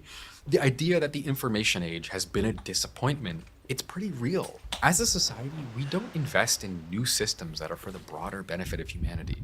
We make platforms that get people addicted to slop content and brain drain our own society from the inside out. Our education and healthcare systems are clearly broken, literacy is down, our system is clearly not sustainable in a lot of ways. And so if someone comes along and says, hey, we need to actually focus more on improving things and making forward progress, I'm all ears. Of course, the only problem with Peter Thiel's vision of the world is that it's retarded. I mean, seriously. The idea of handing unrestricted, unlimited, king-level power over the government to a bunch of tech CEOs is ridiculous. It is beyond silly. We have seen over and over exactly what happens when capitalism doesn't get restricted or regulated fast enough to prevent disaster. After American corporations started sending manufacturing overseas for better profit margins, the country lost over 60,000 factories. Once thriving, growing, working-class cities like Detroit, Cleveland, St. Louis, Baltimore, Pittsburgh, even New Haven, J.D. Vance's college town, these places were slowly destroyed. New Haven itself lost 25% of its population over time. When its massive Winchester rifle factory, where many of the rifles that were used by various armies in World War I and II were built, closed in 2006, thousands of New Haven residents were left without jobs. And that is a very mild example of what happened all over America as factories were closed and labor was outsourced overseas. It has been horrible for America. I mean, there are cities that have lost 30, 50, even 70% of their population since the 1960s. I mean, we know this stuff, right? This is pretty basic. One of the most widely known downsides of capitalism is that it doesn't care what it breaks.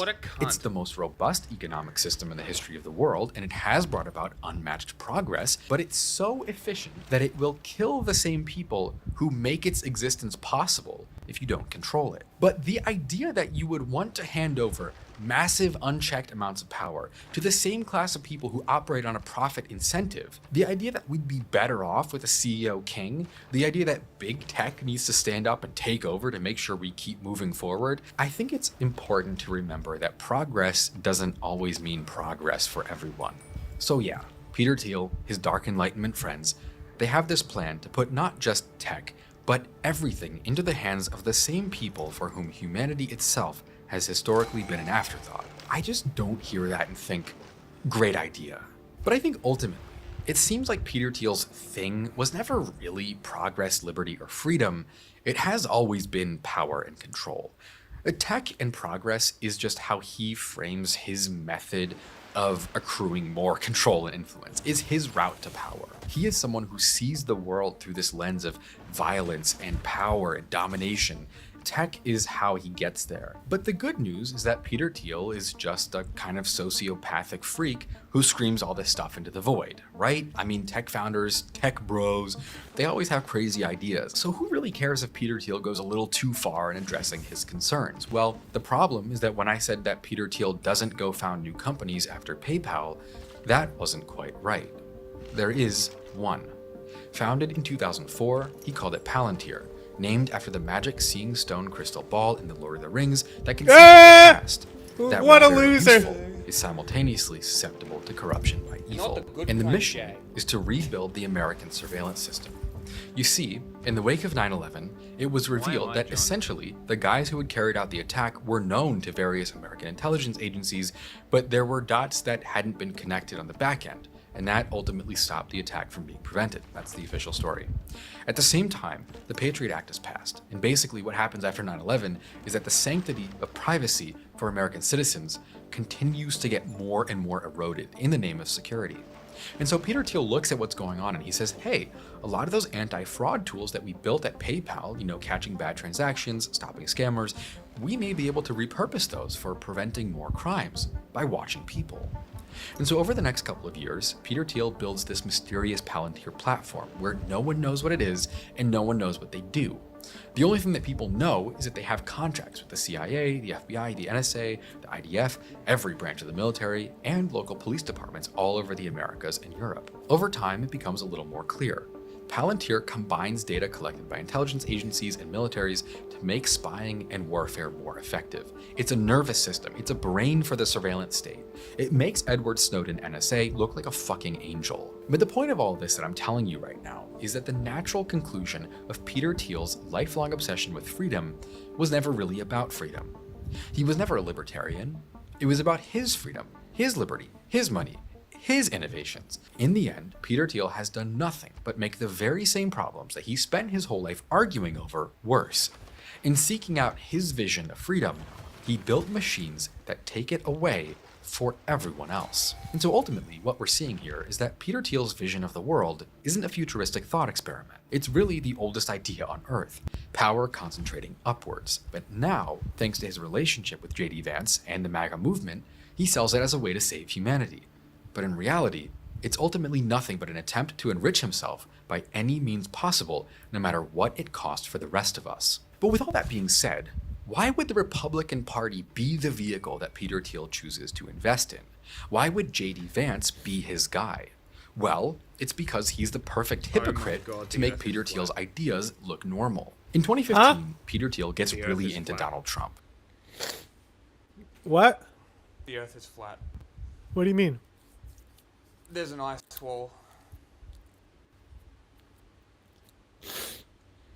I've made it to the bottom, and there's also an ice wall. Yeah, there's an ice wall on every map. Exactly. The Earth is flat.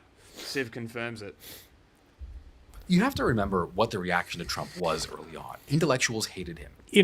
You can turn it on, but it actually has dynamic lighting where it goes through day and night cycles with the curvature. Oh, that's cool. Academics hated him. He was seen as this big nasty oaf who didn't respect the idea of the presidency, and a lot of the political gatekeepers at the time didn't really even get why he was so popular. He was even broadly hated by every other Republican. Back when Trump first came on the scene, a good portion of his own party was totally against him. Just, I have to say, seeing him go deeper and deeper to the gutter, it's not easy die? to tick me off. But you mess with my wife, you mess with my kids, that'll do it every time. Donald, you're a sniveling coward, and leave Heidi the hell alone. I think one of the groups that hated him I'm the sure most he's real was scared. tech. In 2015, 2016, Zuckerberg, Jeff Bezos, Elon Musk, they're all railing against Trump as being dangerous for America, being hateful. Fearful voices calling for building walls and for slowing immigration. And instead of dividing people, we can help bring people together. They were loudly outwardly like you did in Myanmar? And so Peter Thiel, in that moment, stood completely alone as one of the only billionaire entrepreneurs at the time who was happy to stand on stage and endorse Trump for president. He was the only tech bro who was ready to give Trump millions to get him elected. But why? What was he seeing that no one else did? Well, like we talked about, Peter Thiel's whole thing for 20 years has been taking away people's freedoms, so he gets more freedom to get richer and more powerful. He has made $500 billion off a CIA-backed surveillance company that builds databases so the government can spy on citizens more easily. So in the process of getting more power, well, he needs to go around the government. That's what he has said many times. We need to go around the government to get more influence and control because democracy will never allow that to happen. So he needs another Trojan horse that can infiltrate the system even further. And so MAGA is the vehicle. I've seen some of the craziest wars between city-states because they always have these massive armies and keep spawning units, So they'll literally I've seen them go to wars and they never make any progress on each other. Well, this until city you is come about in to and help fall. them because they won't build siege units and stuff. Well, that Peter I Thiel might go in chose and to get wage him war there. on it and take Peter this Thiel city is a to gay be guy honest. who's married to another gay guy and has a bunch of kids with him. He is not a MAGA culture warrior, okay? That's But not if it what we're goes dealing to, with here.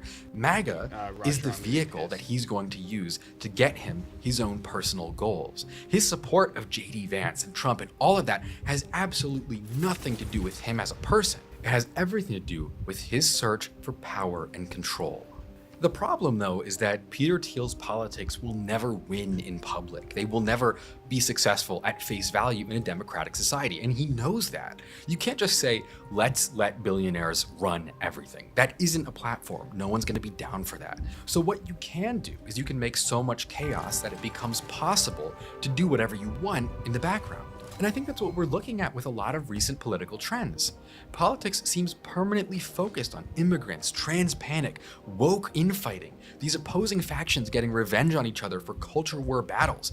All this stuff that's ultimately meaningless. It has no end, no beginning, it's vague and directionless. It's just a permanent culture war where we don't even remember why we're fighting anymore.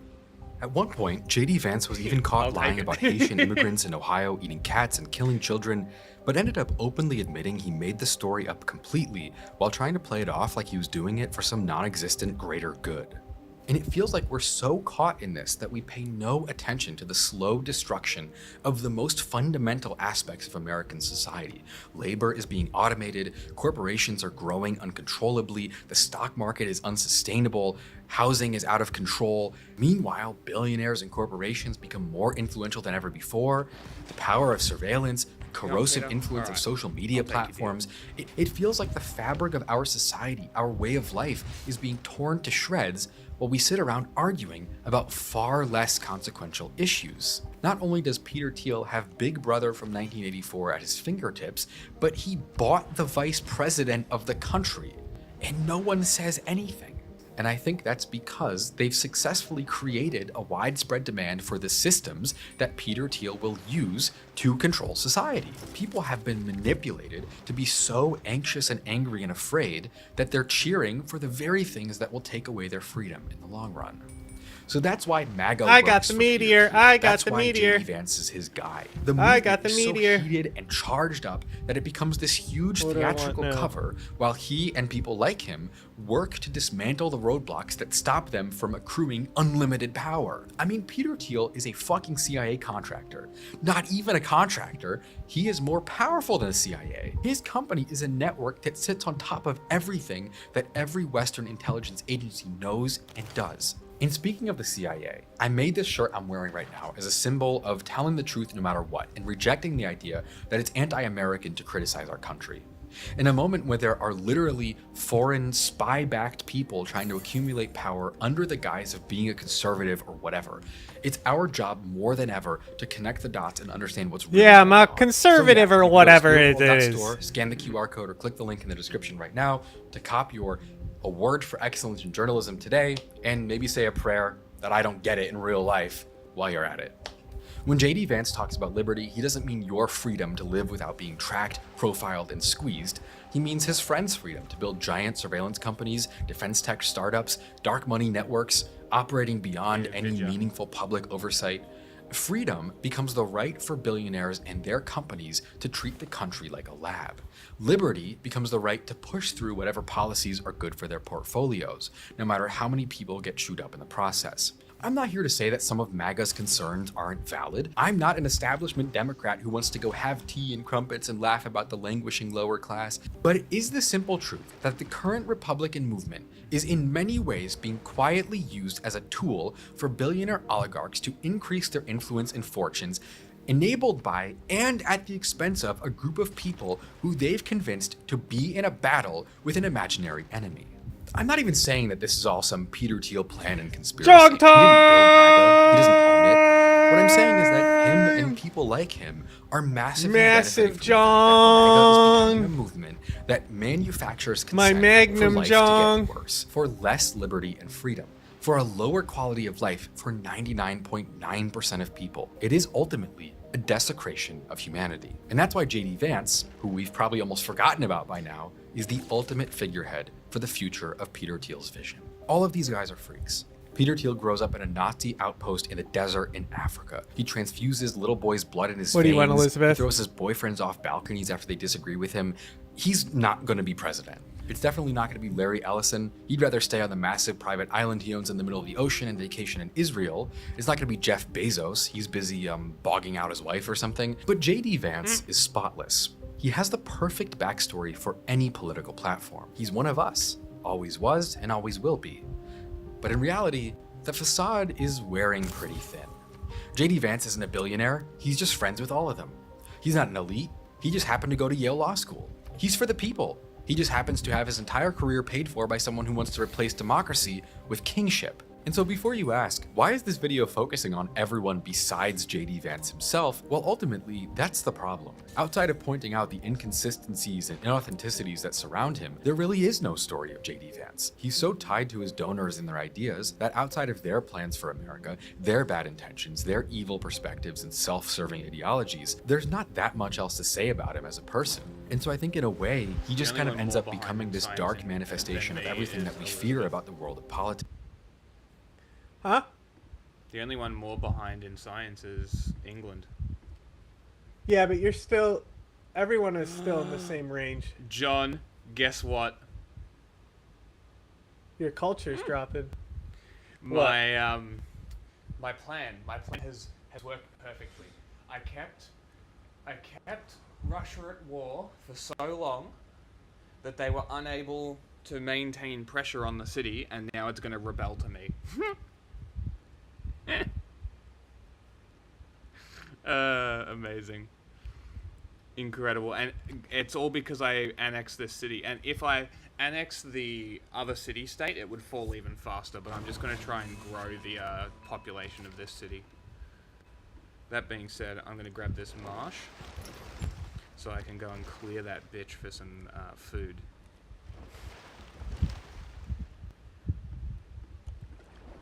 Magnum Jong. JD Vance has gone so far into playing the character that he claims to be that in the end, he just puts the theater, the corruption, World Congress and greed is about to on full meet. display. It goes deeper than him being a never-Trumper for years, and then later coming around once he wanted to be a politician.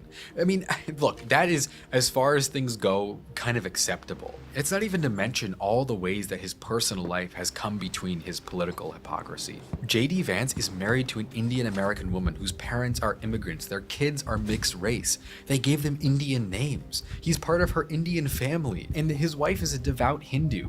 But now that the Republican Party has begun drifting towards outright racism, xenophobia, Christian nationalism, he started talking about wishing that she was a Christian. Meanwhile, he goes on stage, he says that we need less immigrants, we need to get rid of legal immigration.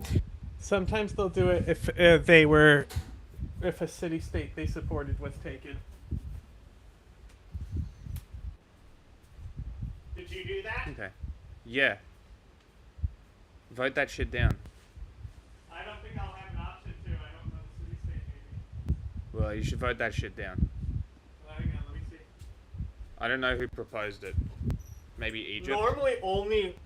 Normally these only get 2 to 4 votes in approval. It's rare these pass. Yeah, I don't have one. Okay. Oh my god, it passed. Jesus fucking Christ. Stop.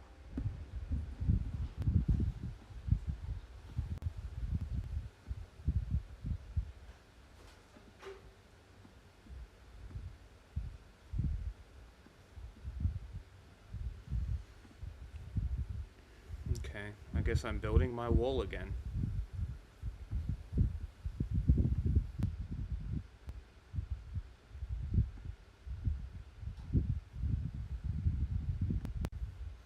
God fucking damn it.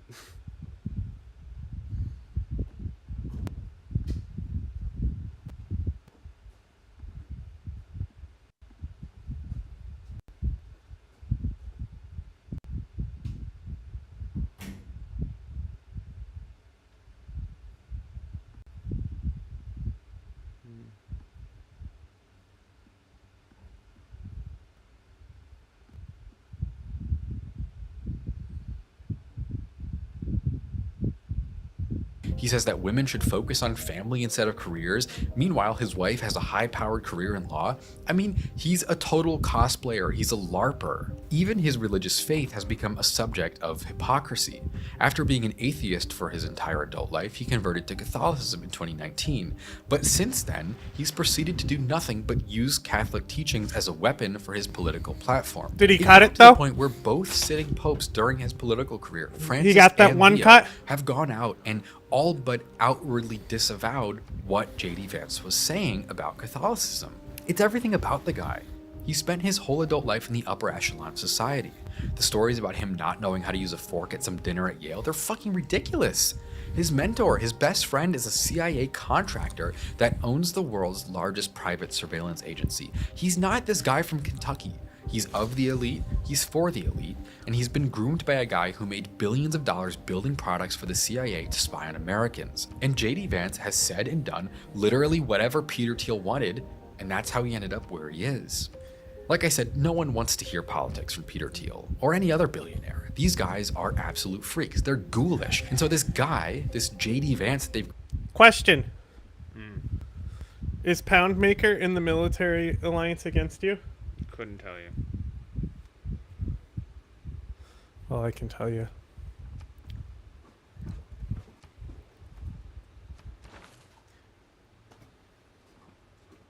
It's only Cleopatra. Like I said, normally only one civ votes for it. Yeah, okay.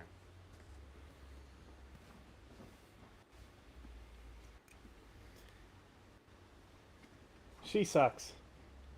Created is the perfect bridge between their world and ours.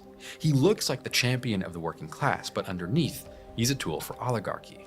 He can give a warm smile, tell relatable stories, put on a great act. He can make you feel like he's on your side, when in reality what he stands for is taking away our privacy, our dignity, our basic freedoms. All for the good of an increasingly horrifying cohort of accelerationist oligarchs. I'm not saying this because I hate America or because I'm not a patriot. I think the opposite is true. I'm saying it because I care about my future children and grandchildren having a place to live. And so we find ourselves in this deeply frustrating situation. There are so many different groups of people that have real valid concerns. And I think the country, in a lot of ways, the nation, is truly in jeopardy. The American way of life is at stake for a lot of different reasons. And it's horribly frustrating and tragic that we have a candidate like J.D. Vance, who clearly understands a lot of the problems that our country is facing. He knows on a personal level that our culture... Huh? There's 3 city-states at war with me as well. Oh, because she likes being suzerain of them. Yes, yes, she does. Just make peace with her whenever she asks for it. Yeah, I will. She's not Don't, going to be able to penetrate into my because I want these territories. cities. Yeah, she's not going to be able to penetrate into... I'm only forming a defensive wall that's just going to annihilate her forces as they move up, so don't stress. It says she's only in charge of one that I can see. Culture, our economy, our system is broken for hundreds of millions of people, but he himself has become part of that problem. He himself has slowly had any semblance of real values dissolved and replaced with corporate moneyed interests. He could be a powerful, compelling candidate. He has the life experience to know what we're fighting for and why. But as he stands, he truly represents nothing but maniacal greed. Whatever you want to call it, whatever the movement is named, in the end, it's a facade for greed. And I can't think of anything more anti-American than that. And so as we race towards this future where very soon J.D. Vance is going to be the Republican candidate for president, it's important to remember where his true incentive is. It's not in making the country better, not even from the MAGA perspective. Ultimately, his entire life, career, and political platform was created by people who see America not as a community or a nation, but a market where people and democracy... You want this city here? Aquatine Hunger Force? Where? Next to this pony. I'm not sure where you're looking at. It's next to your pony. Maybe you don't see it because it's behind a mountain. Are you talking about a city-state? What are you talking about? I don't know Egypt what you're City. talking about. No, I'm not going to attack Egyptian cities. I should, Oh. but I'm not going to. So I can take it? Actually, you know what? Fuck it. Let's attack the city. I've got ships coming back up as well, so fuck it. Democracy are obstacles to their ultimate goals. So when J.D. Vance talks about freedom and the American people Where'd my hot bar and go? liberty and blah, blah, blah, it's not our freedom he's talking about. It's theirs. He's talking about the freedom for a handful of unelected billionaires and their private companies to sit above the state and above the public, influencing our opinions, manipulating what kind of society the rest of us are allowed to live in.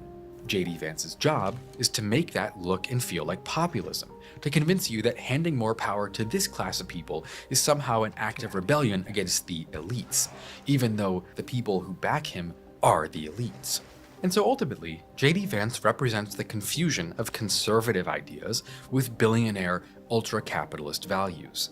He's part of this long transformation that's been going on for years and years and has reached a point where it's impossible to hide from. And so unless we start recognizing him and people like him for what they really are and refusing to play along with it, we're going to wake up one day and realize that the country we thought we were fighting about doesn't even exist anymore. The only thing left will be the people that own it and the bullshit falsehoods that they've tricked us into arguing about. And I think we should all know what this pattern of power and control can look like when it runs to its natural endpoint, because there are more than enough places where history shows us exactly that. One example that I think about all the time is Idi Amin. He grew up in poverty in 1950s Uganda, rose through the ranks of the government, and after becoming president, became known as the Hitler of Africa, killing up to 500,000 people during his rule, And he among other died atrocities. comfortably in Obviously, Saudi Arabia. I don't think that explicitly is on J.D. Vance's agenda, but it's fascinating to see how power unilaterally corrupts and what that corruption can bring about later down the line once it's enabled. It's something I've thought about a lot after watching Mad Kings, the new docuseries from Real Life Lore. He has episodes about Bro Idi got Amin, another Uday Hussein, ad in Kim there. Il-sung, and more, all focusing on the modern era's most That's insane 4 rulers ads and he's kings done. with details and content that go far beyond the average YouTube video. Get that money, A boy. pair of each, the same ones at the beginning and end. Mm-hmm. He did them very well though. They weren't annoying like Okay, here's a question. Daily Wire. Yes, yeah, the Daily Wire ones are frustrating. What would be better, a coastal hill tile or a mountain river coast tile? So Okay. when I say mountain, it's next to, adjacent to a mountain. Okay, so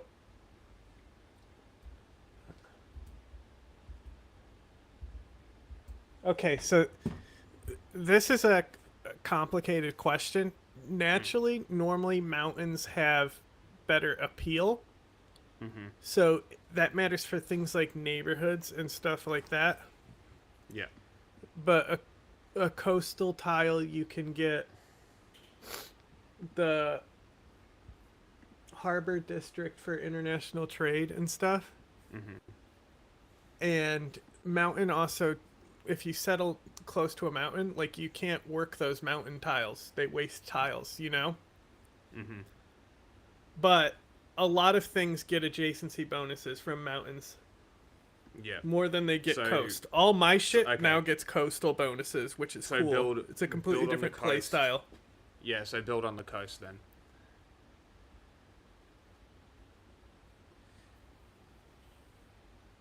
I sent you a thing about the priority for the only thing you care about is the priority for the Hansa. The Hansa gains adjacency bonus from commercial hubs. When in turn they gain their best adjacency bonus when placed next to a river. So you want the commercial hub next to a river and then the industrial zone next to the commercial hub. And then if you can get a dam also in there or an aqueduct, then you'll get +2 more. And that's what the map I sent was. Those are how the tiles are arranged. Good news. My industrial zone is on a river. Bad. No. Even The better commercial news, hub goes on the river. both of them are on the river. How about that? Does it get bonuses for the river? I guess so, because I only place them where the highest bonus is that I don't lose out. Okay. I get +3 gold, +4 production, +2 science, because I've got a triangle there. Did you send campus some more Hamza. news guys to me? Yes. That's what we're calling them now. Mm-hmm. United States of America, considering But also, how with bad these snow every tiles that single give me no day in this production at fashion. all, I'm just putting districts on them. I'm just putting districts on the tiles that don't give me any production, and I'm using the tiles that give me production for production. Except for the one that I need, an aqueduct. So I guess I have to get rid of that. I think Canada can put farms on snow. They do like half as much food or something. But they can still put farms on snow. Ooh, I'm gonna get a lot of Diplo favor and shit when I win this. This worked out pretty well. Instead of taking Moscow, I got 3 cities and Moscow I told you it included. was going to be okay. Yeah, what? Okay, where? Nikon here has no walls either. I might just go and take these with my horses too.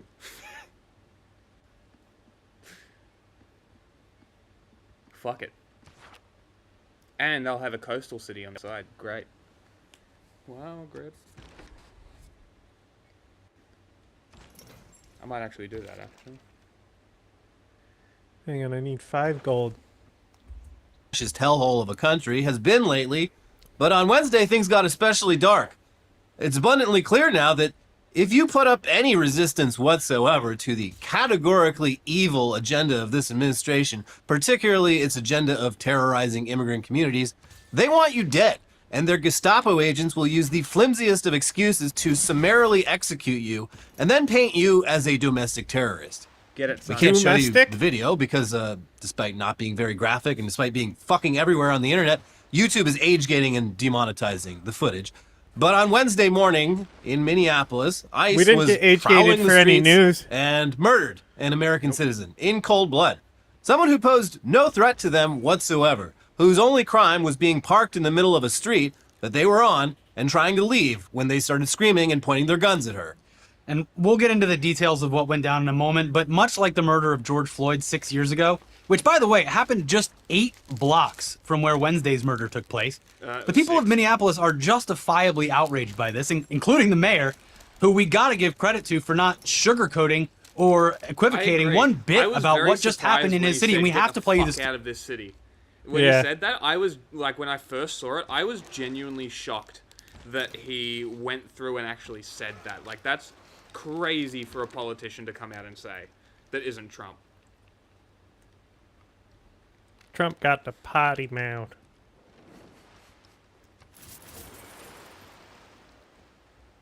He don't talk right.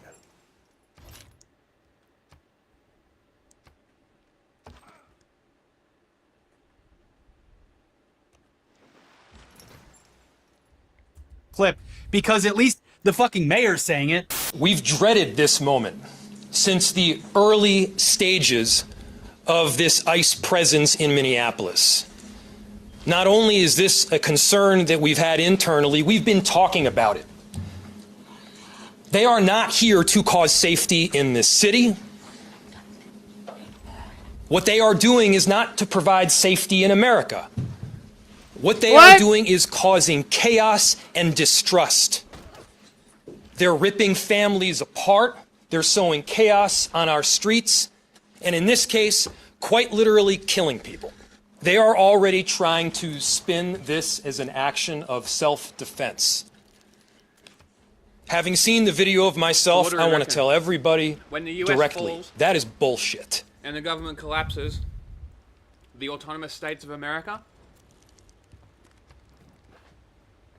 fuck the UN, start the new world, recognize all the autonomous regions and just be like, go fuck yourself. Somaliland, you're pretty cool with us. Balochistan, you're pretty cool too. Taiwan, you're included. Hassan says we can't have them. What are the other ones? What are the other regions that are like contested? Autonomous What's the regions? jihadi state in Indonesia? In Indonesia. Mm-hmm. Isn't There's Sharia law. Malaysia. I think it's Malaysia anyway. A calm or something like that shit. I'm pretty sure Malaysia is the one that has the thing like that, the Islam.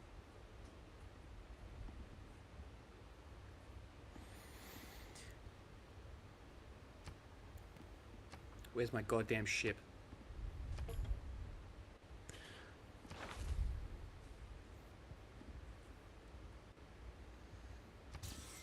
Play the video.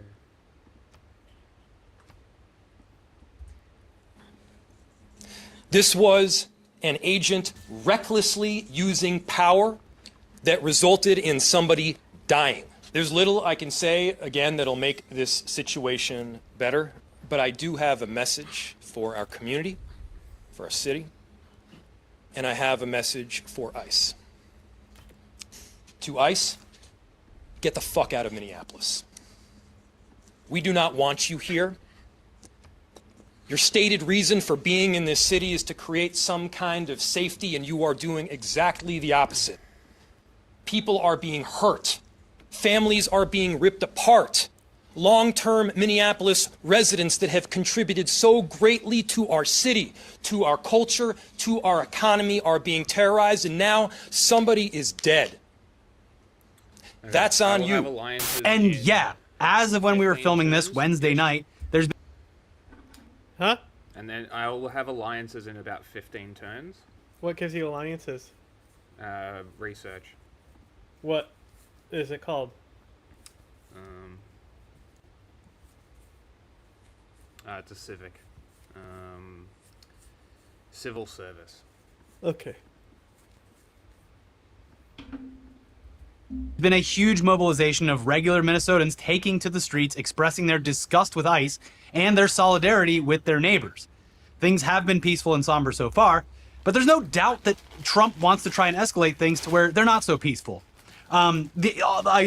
Unfortunately, I watched Fox on a quad screen, and they were showing like the violent protests as a reaction to this, and they were fucking throwing snowballs at ICE. Like it's everything that has come out of this administration. Terror balls, you mean? Well, everything that's come out of this administration in the past couple of hours since this took place has been, in so many ways, outright lies. Yeah, no, but lies that are cranked up so hard that it is shocking to hear what they're describing any of this as. We're used to these people lying constantly about everything, but the degree to which what they're saying today has no basis in reality is still kind of staggering. The timing at which they put out their statements, because it was like, and then going back and making sure they got legal mumbo jumbo in the second statement where, you know, he was fearing for his life and stuff. Right. It's a lot, but let's start at the beginning. The major national news outlets are predictably reporting on this with the usual passive voice and weasel words. I don't know about that. So here's the local independent outlet, the Minnesota Reformer, with a much more straightforward account of what actually happened. An ICE officer fatally shot a woman driving an SUV through her car window in South Minneapolis on Wednesday morning. The deadly confrontation immediately ratcheted up the intensity of what was already a brutal crackdown on Minnesota and its immigrants by the Trump administration, and in a community with raw memories of the police murder of George Floyd. Video of the incident shared with the Reformer shows masked ICE officers approach a Honda Pilot stopped in the middle of Portland Avenue near 34th Street. One officer tells the driver to get out of the fucking car and tries to open the door. The driver then slowly backs up and then pulls forward, appearing to try to leave. An officer at the front of the vehicle fires 3 shots, and the SUV travels a short distance before crashing into a parked car. The woman was transported to Hennepin County Medical Center, where she was pronounced dead, the Minneapolis chief of police said. A group of Minneapolis City Council members identified her in a statement as Renee Nicole Good, an American citizen. They said she was a member of our community and demanded justice for her killing. She was 37 years old, according to the Minneapolis mayor. The witness who took the video, Caitlin Callinson, said she was on a walk when she saw an ICE vehicle stuck in the snow. As more ICE vehicles arrived, bystanders blew whistles in protest, and the driver of the SUV tried to block the ICE vehicles. Callinson said she did not see ICE agents attempting to detain anyone leading up to or after the shooting. After the shots were fired, the driver then was completely slumped over in the vehicle, said Emily Heller, another witness. Federal agents wouldn't allow a man who said he was a physician to examine the driver, Heller said. Emergency medical technicians arrived 15 minutes later, she said. First responders were unable to get close to the scene because ICE agents did not move their cars to let them through. There was chaos, and ambulance and fire trucks couldn't get through, Callinson said. Great They had guys. to walk through all of the ICE vehicles on foot to try to administer first aid. And yeah, there's video of a doctor being like, I'm a physician. Please let me go at least check the pulse. And ICE agent said, yeah, no. I mean, not that it would have mattered in this case because they shot her dead. But yeah, I mean, this is pretty typical of just law enforcement in general. Is they'll fucking kill someone, and often for not a very good reason. And any chance that person has of surviving is totally dashed because they won't let anyone with the skills to administer aid anywhere near them and won't provide aid themselves because, yeah, it's a lot easier if the person's just dead than... Single city. This is an island only big enough for a single city. The one you're on? That's fine. Yep, and that's fine. Oh, yeah. This will be my harbor city.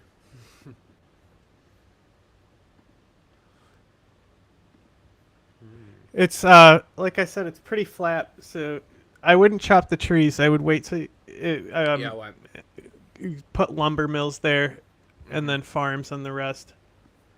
You get, the sea urchin, though.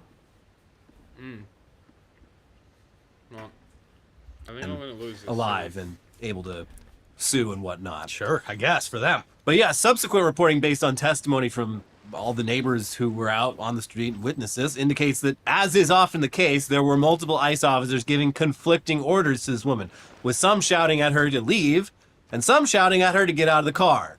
And if you watch the multiple videos shot from different angles, you'll see the ICE thug who pulled the trigger wasn't even in the vehicle's path when he decided to unload his mag into this woman's head. It could not be any more clear that this was just a brazen act of brutality with no serious justification. Nevertheless, the Department of Homeland Security immediately got to work justifying what happened, and their version of events has very little basis in reality. For example, here's DHS Assistant Secretary Tricia McLaughlin on X. Today, put a governor in the city that you just took. Well, I did, but it's not going to matter. I'm just going to try and take this city real quick. No, normally when you put a governor, it will, even just putting him there, it will start giving it the passive bonus before they get locked in. Also, the guy who has the armor, he gets there in 3 turns. He gets in places faster. That's kind of what he's used for, is you take a city and you put him in it. Okay. McLaughlin. ICE officers in Minneapolis were conducting targeted operations when rioters began blocking ICE officers, and one of these violent rioters weaponized her vehicle, attempting to run over our law enforcement officers in an attempt to kill them, an act of domestic terrorism. An ICE officer, fearing for his life, the lives of his fellow law enforcement, and the safety of the public, fired defensive shots.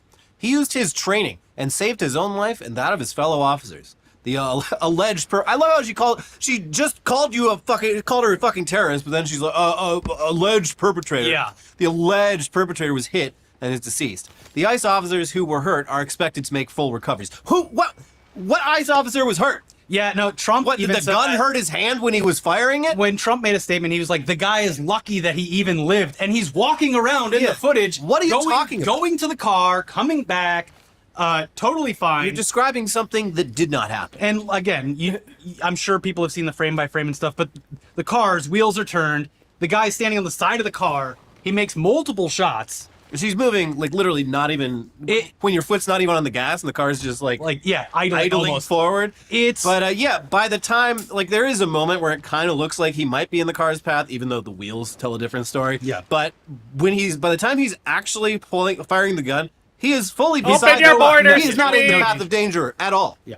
Also, yeah, again, a lot of people have gone over this frame by frame in Why the are hours you that have passed, and, like, she pulls it, she's in the road, and waving the cars by. Like, they get out of the car and approach her.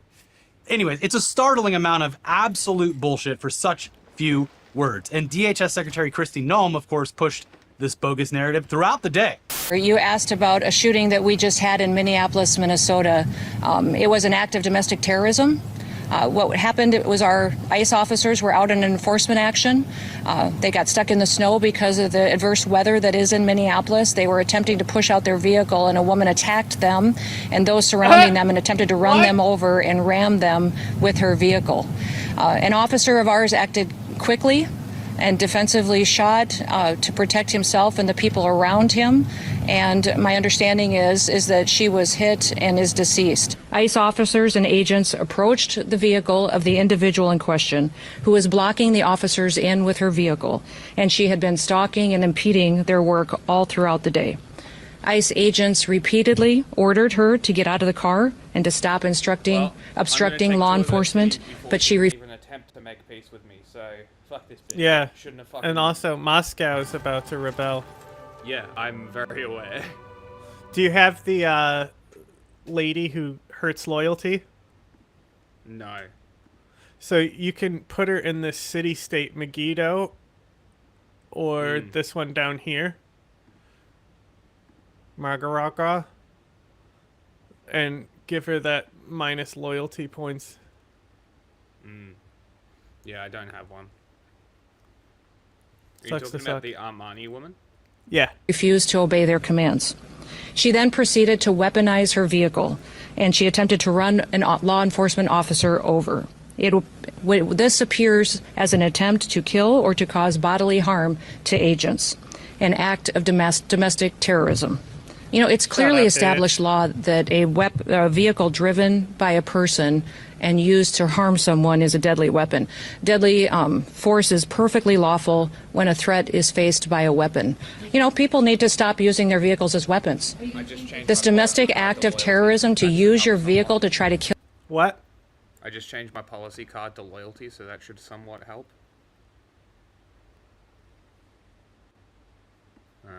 Loyalty for governors. Uh-huh. Hey, governor. Hopefully. But it looks like it's... Hey, we're at +1 now. Beautiful. And as I start putting my builder in there and improving shit, it should get better. Here, guys, have some rice. Harambe. Kill law enforcement officers is going to stop. And I'm asking the Department of Justice to prosecute it as domestic terrorism, because it's clear that it's being coordinated. People are being trained and told how to use their vehicles to impede law enforcement operations, and then to run over anybody who gets in their way while they go out there and try to disrupt peace and public safety. And Americans deserve better. This city has burned before, and your mayor and your governor let it happen. President Trump is not going to let that happen. He and our federal law enforcement officers are here to bring peace and to bring public safety and to ensure that criminal activity is stopped and that people who perpetuate it will face consequences. And yeah, you'll notice like she in the initial statement is a lot more loose with her language, and then in the follow-up statements clearly got the memo that she needs to use very legally binding terminology. But yeah, it's an absolute crock of shit. I mean, you'd think, based on her version of events, that some deranged woman was barreling down the street trying to run people over. But she was just literally parked in the middle of the road when they confronted her. And when they shot her, she didn't even have her foot on the gas. They're just flat out lying about what happened and trusting that you and all of their supporters are too stupid to see it for yourself and trust your own eye. Huh? This game really turned in my favor. It'd be like that sometimes. Because this city-state might pledge its loyalty to me anyway, and convert to me anyway, later on. They do that, right? You can annex them. Yeah, but like they don't do that. That's only free cities, not city-states. Oh, yeah. So city-states can rebel and become free cities as well. Okay. It's harder for city-states to turn, but you can do it. Yeah, okay. Just need a lot of pressure. And then, of course, there's Trump, who posted the following on Truth Social. Sure. I have just viewed the clip of the events which took place in Minneapolis, Minnesota. It is a horrible thing to watch. The woman screaming was obviously a professional agitator, and the woman driving the car was very disorderly, obstructing and resisting, who then violently, willfully, and viciously ran over the ICE officer, who seems to have shot her in self-defense. Based on the attached clip, it is hard to believe he is alive, but now recovering in the hospital. The situation is being studied in its entirety, but the reason these incidents are happening is because the radical left is threatening, assaulting, and targeting our law enforcement officers and ICE agents on a daily basis. They are just trying to do the job of making America safe. It's your We need fault to stand I by killed and you. protect our law enforcement officers from this radical left movement of violence and hate. Oh, now the cop was fully run over. Yeah, That's a new and one. lucky to be alive. Not walking around in the video. I watched the video and I was like, well, that man is dead. Clearly, yes. That's the one who we should be worrying about. And of course, the woman behind the wheel is. Imagine, Hey, another meteor. You know, a mother or a father losing their son or daughter. You're losing a spouse, apparently a child who's been orphaned by this. And then to top it all off, they're immediately Moscow's vilified. denouncing me. Yeah. Oh no. What's he gonna do? Try and attack me?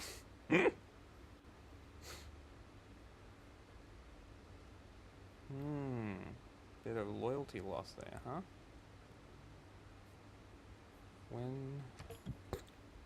Where is my next governor title? 16 turns. That's not ideal. Guess I'm moving. No, well, let's reassign the chubby turban man.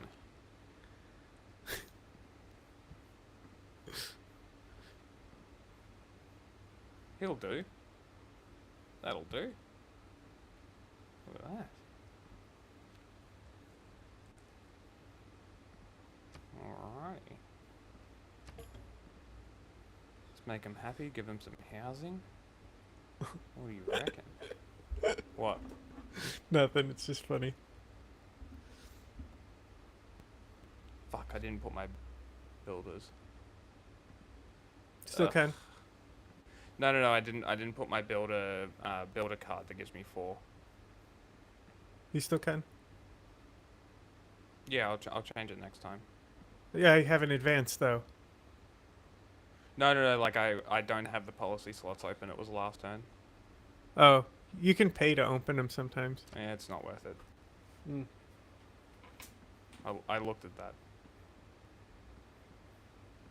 If you get the pyramid, that policy, and the lady who gives you more build charges, it's insane the longevity it gives you out of builders.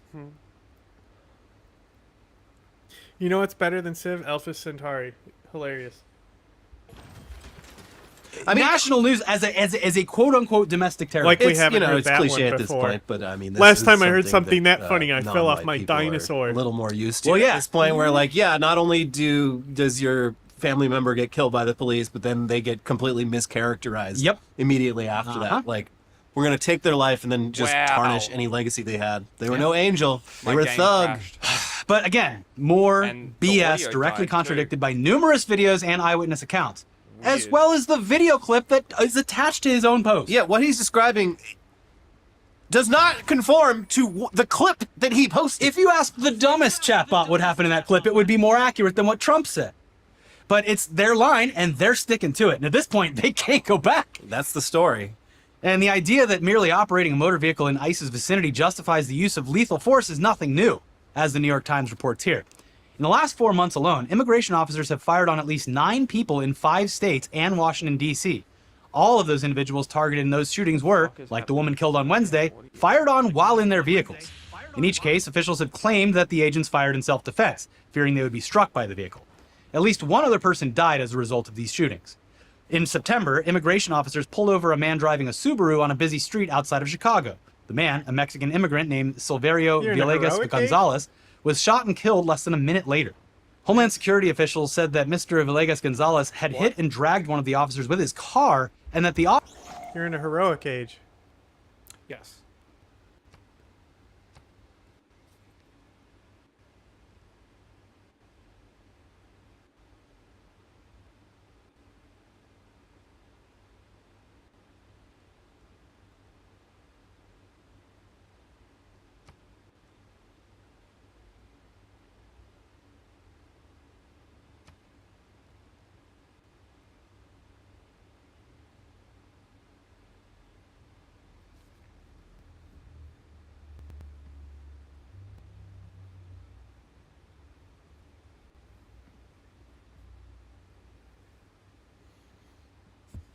Until she's begging me for peace. Officer who shot... When she makes peace, we'll finish.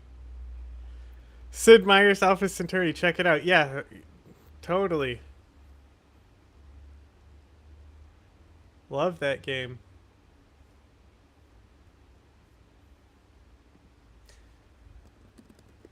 Him was acting in self-defense, but a Times analysis of video calls into question key aspects of the government's account. What? They lied? And that's honestly the best admission you're going to get out of the New York Times is that passive voice. Yeah. Where it's like, there's a couple things that contradict, because as we saw today, the coverage varied wildly based on who you are watching or reading. It's, I mean, and like, it is part of their style guide. Like news outlets, they have like editorial style guides that their reporters are not allowed to like stray from, regardless of what they're trying to say. And they'll get memos of just like, you can't say this, you have to say this in this specific wording. And the New York Times, when it comes to anything involving the government, they always have to like tell the news from a point of view that gives the government the benefit of the doubt. No matter how obvious it is that the government is just fucking lying. Which is very rich in the face of this administration over the past year claiming that every news outlet is out to fucking get him. Yeah. Anyway, it continues. The following month, a Mexican man living in Los Angeles was shot during a traffic stop where the man was targeted for immigration enforcement. Federal officials said the man, Carlitos Ricardo Parias, had tried to ram officers as he fled the scene. You ready to advance? Yeah. Okay. And Homeland Security officers fired shots, hitting the man in the elbow. A federal marshal was struck in the hand by a ricocheted bullet. Days later, an American citizen was shot in the shoulder by an immigration agent near a bus stop in a suburb east of Los Angeles. Lawyers for the man, Carlos Jimenez, said he had asked federal agents to move away from the area where school children would soon be gathering. Mr. Jimenez's lawyers said he was later shot as he was driving away. But federal prosecutors accused him of pulling forward and accelerating towards an officer. They're using it. They're coming right for us, but with cars now. I mean, we already live in a country where, like, very conveniently, I would say, because of the accessibility of guns, police are allowed to just assume that anyone has a gun and act accordingly. And they're taking it now a step further to be like, anyone who has a car is in possession of a weapon. And if they are using that weapon in the presence of a police officer, well, that cop's life is now in danger. They can be assumed to have ill intent. Yeah, it's an excuse now at this point to just, it's the sprinkle the crack on it, say that they were accelerating towards me. Right. Yeah, but here's the trace with another similar incident last year that the victim, miraculously survived. One afternoon in early October, a 30-year-old teaching assistant named Miramar Martinez was driving around Chicago's majority Latino Brighton Park neighborhood, warning people that federal immigration agents were coming. U.S. Customs and Border Protection agents were riding in a car behind her. One of them aimed an assault rifle at her and shouted, "Do something, bitch," before opening fire, video of the incident shows. Martinez, an American citizen, was hit 5 times and miraculously survived. Jesus Christ. The agents claimed she rammed their car and arrested her. Martinez's lawyers unearthed video footage contradicting that claim, showing agents ramming her car, and prosecutors dropped the charges. The court case produced text messages from the agent who shot her, bragging about his feat. "I fired 5 rounds, and she had 7 holes. Put that in your book, boys." These people are disgusting. Yeah, they're animals, and wow, it's unhuman. They should not be. They should not have weapons. They should not be roaming our streets with a license to kill. Yet here they are. I mean, at this point, it's clear that ICE agents really want to find any excuse whatsoever to shoot people, and their bloodlust far exceeds what you'd expect from even typical cops. And the reason for that is these are the exact kinds of people that they're trying to recruit. It's a feature. Yeah, here's the Washington Post last week with how ICE is advertising job openings and who they're targeting with those ads. The Department of Homeland Security has spoken publicly about its fast-tracked effort to significantly increase ICE's workforce by hiring more than 10,000 new employees, a surge promoted on social media with calls for recruits willing to perform their sacred duty and defend the homeland by repelling foreign invaders. The agency currently employs more than 20,000 people, according to ICE's website. But the document, reported here for the first time, reveals new details about the vast scale of the recruitment effort and its unconventional strategy to flood the market with millions of dollars in spending for Snapchat ads, influencers, and live streamers on Rumble, a video platform popular with conservatives. Under the strategy, ICE would also use an ad industry technique known as geofencing to send ads to the phone web browsers and social media feeds of anyone who set foot near military bases, NASCAR races, college campuses, or gun and trade shows. Recruitment ads have proliferated across TV, radio, print, and podcasts, directing viewers to an ICE hiring website that portrays immigration as an existential threat. America has been invaded by criminals and predators, reads the website, which includes an image of Uncle Sam. We need you to get them out. On social media, administration accounts have mixed immigration raid footage with memes from action movies and video games to portray ICE's mission as a fight against the enemies at the gates. Want to deport illegals with your absolute boys? One post says. Are you going to cowboy up or just lay there and bleed? Says another. ICE recruitment ads, the plan said, would be shown to people with an interest in military and veterans affairs, physical training, or conservative news and politics, and would target people whose lifestyles are patriotic or conservative leaning. The strategy said to target listeners of conservative radio shows, country music, and podcasts related to patriotism, men's interests, and true crime, as well as any accounts that resemble users with an interest in conservative thought leaders, gun rights organizations, and tactical gear brands, the document said. To further attract recruits, the strategy called for spending at least $8 million on deals with online influencers whose followers are largely Gen Z and millennials, and who were in the military families, fitness, and tactical/lifestyle enthusiast communities. Yeah, they know exactly who they're going for. It's not the people that couldn't get jobs as cops or like left the military and are just hungry for more action. Yeah, the people who tried to sign up to be a cop and were too deranged for the police force. Yeah. Because even the local police have to at least have the veneer of like, we do have protocols for how things work. Yeah. What do you mean I can't just shoot whoever I want? The scary part about what happened today is that the reaction from DHS and the White House was immediate, just altering of reality in defense of the officer in question, which opens the door for this to just happen now. So if the peace offer is just my side says peace and she gives me 2 cities, is that the cities I've taken? Yeah, so they'll stop being occupied. You take in amenities and loyalty disadvantaged while they're occupied. They might stay occupied, but it like goes into a post-occupation status or something. Okay.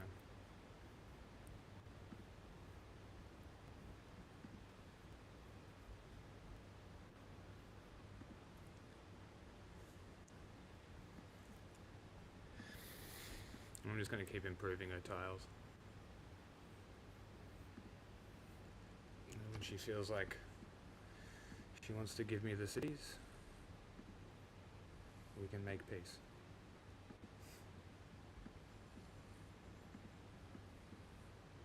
Wait, she hasn't given them to you? No. Doesn't say they're occupied. No, it just, well, I took them. Yeah, but normally it says occupied, but I've never looked at it when someone else takes it.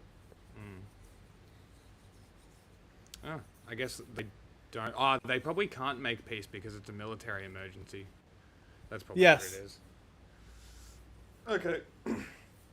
Then I'm just gonna form a defensive line and fuck these guys Yeah, up. but you get rewarded for holding it. Yeah, for the military emergency. Yeah, I think you get. Do you get Diplo? No, Diplo victory's off, so it should give you something else. Diplo favor. Okay. Favor and gold. That ain't. Dude, once this is all over, I am going to be a powerhouse.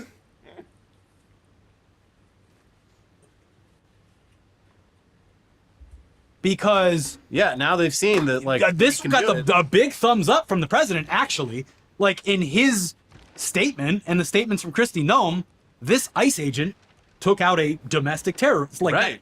They're making him a hero, and it's like, well, the rest of these guys, they want to be. They want their medals. Yeah, it's not it's a bad idea. And it's not complicated. Just you shoot literally anyone, and we'll come up with a post facto like excuse for why you did it. Yeah, we've been doing it for 100-something years. Why not just keep it going with a new police force? Yeah. So look, they're not hiring law enforcement officers. They're hiring fanatics. The type of people who will not only follow orders without question, but they will do so enthusiastically. The pay's just a side bonus. And pay's good. And what happened in Minneapolis is the natural consequence of all of this.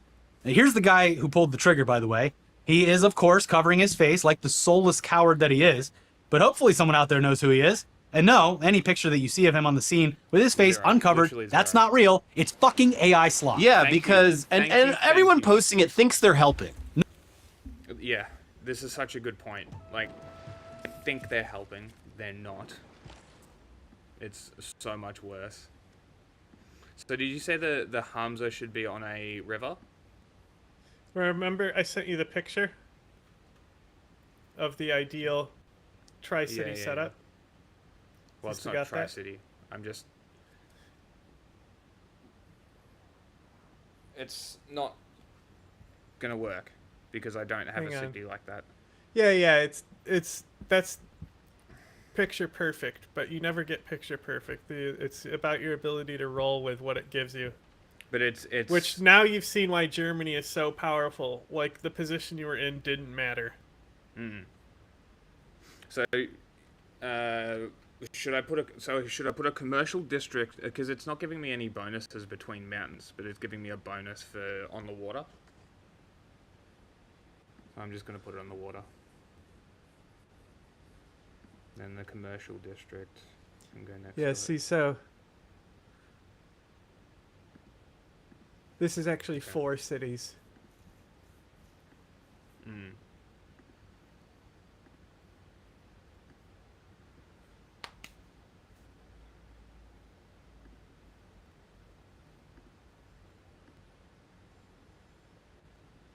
But you want them to touch.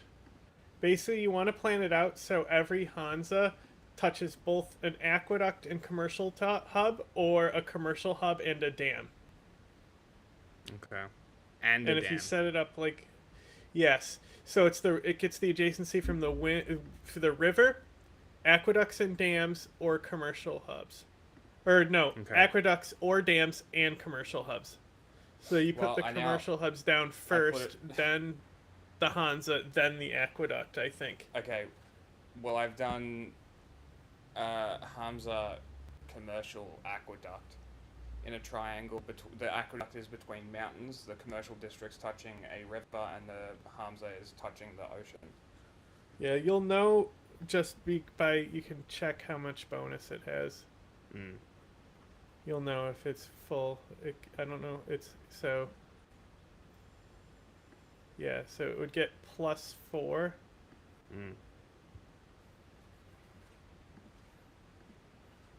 At least. I'm not sure. I guess that warrior monk really wanted to die. Yeah, they blow. No, they're not. It's like they're pointless. They think that the CSI I don't know what they do. enhanced thing is real, and they're being like, AI, what does the guy's face look like? Oh, AI figured it out. Yeah. Based on just like how when I told the It's AI magic. to take Mr. Beast's shirt off and he had a ripping 8-pack, that guy's face definitely looks exactly like that when I told the AI to remove the But bandana. yeah, all these AI pictures are getting spread around so much. AI pictures of the victim too, like false identifying of the victim, actual AI videos of the scene that didn't exist, that did not happen, were not verified videos. It only exists to muddy the waters. And yeah, that already seems to- awful situation. Seems like it the fucking point. pisses me off so much. So the fact that this fucking animal isn't sitting in a jail cell right now is a travesty. I mean, really, the whole thing is a travesty. The whole country's a fucking travesty. Yeah. This should not have happened, but it was designed to happen, and that's fucking infuriating. I feel helpless. I feel just like all of you. I feel fucking helpless. I just kind of paced around for like an hour today. I went to the protest. No coherent thoughts in my head. And it did feel good to be, around other people who are fucking angry about this and like coming together for it. But like, I've been going to protests for over a decade now, like actively, and I hope something would happen. But I mean, Trump just days ago was threatening to invade Iran if any peaceful protesters there were killed. And here we are in the United States where there's no ifs about it. They're shooting and killing protesters and they're celebrating it. It's maddening. But it's so fucking sad. And here's the advocate with some background on the victim and the family members that she leaves behind. Minnesota woman sitting in the snow with her dog told a person filming her that Immigration and Customs Enforcement agents had just shot and killed her wife, now identified as Renee Nicole Good, 37, according to newly circulated video that has intensified scrutiny of a fatal federal shooting during a sweeping immigration enforcement operation in South Minneapolis on Wednesday. "They killed my wife. I don't know what to do," the woman says through sobs in the footage, with a damaged SUV visible in the distance behind her. "We stopped to videotape, and they shot her in the head," the woman cries. "We have a 6-year-old at school," she says, almost unable to breathe, as a chaotic scene in which federal officers prevented at least one doctor who was on the scene from assisting the shot victim unfolds. "We're new here," the distraught woman says in despair. Good was identified late Wednesday by her mother, Donna Ganger, who told the Minnesota Star-Tribune that her daughter lived in the Twin Cities with her partner and was not involved in protests or any activity confronting ICE agents. Ganger said her family was notified of the death late Wednesday morning.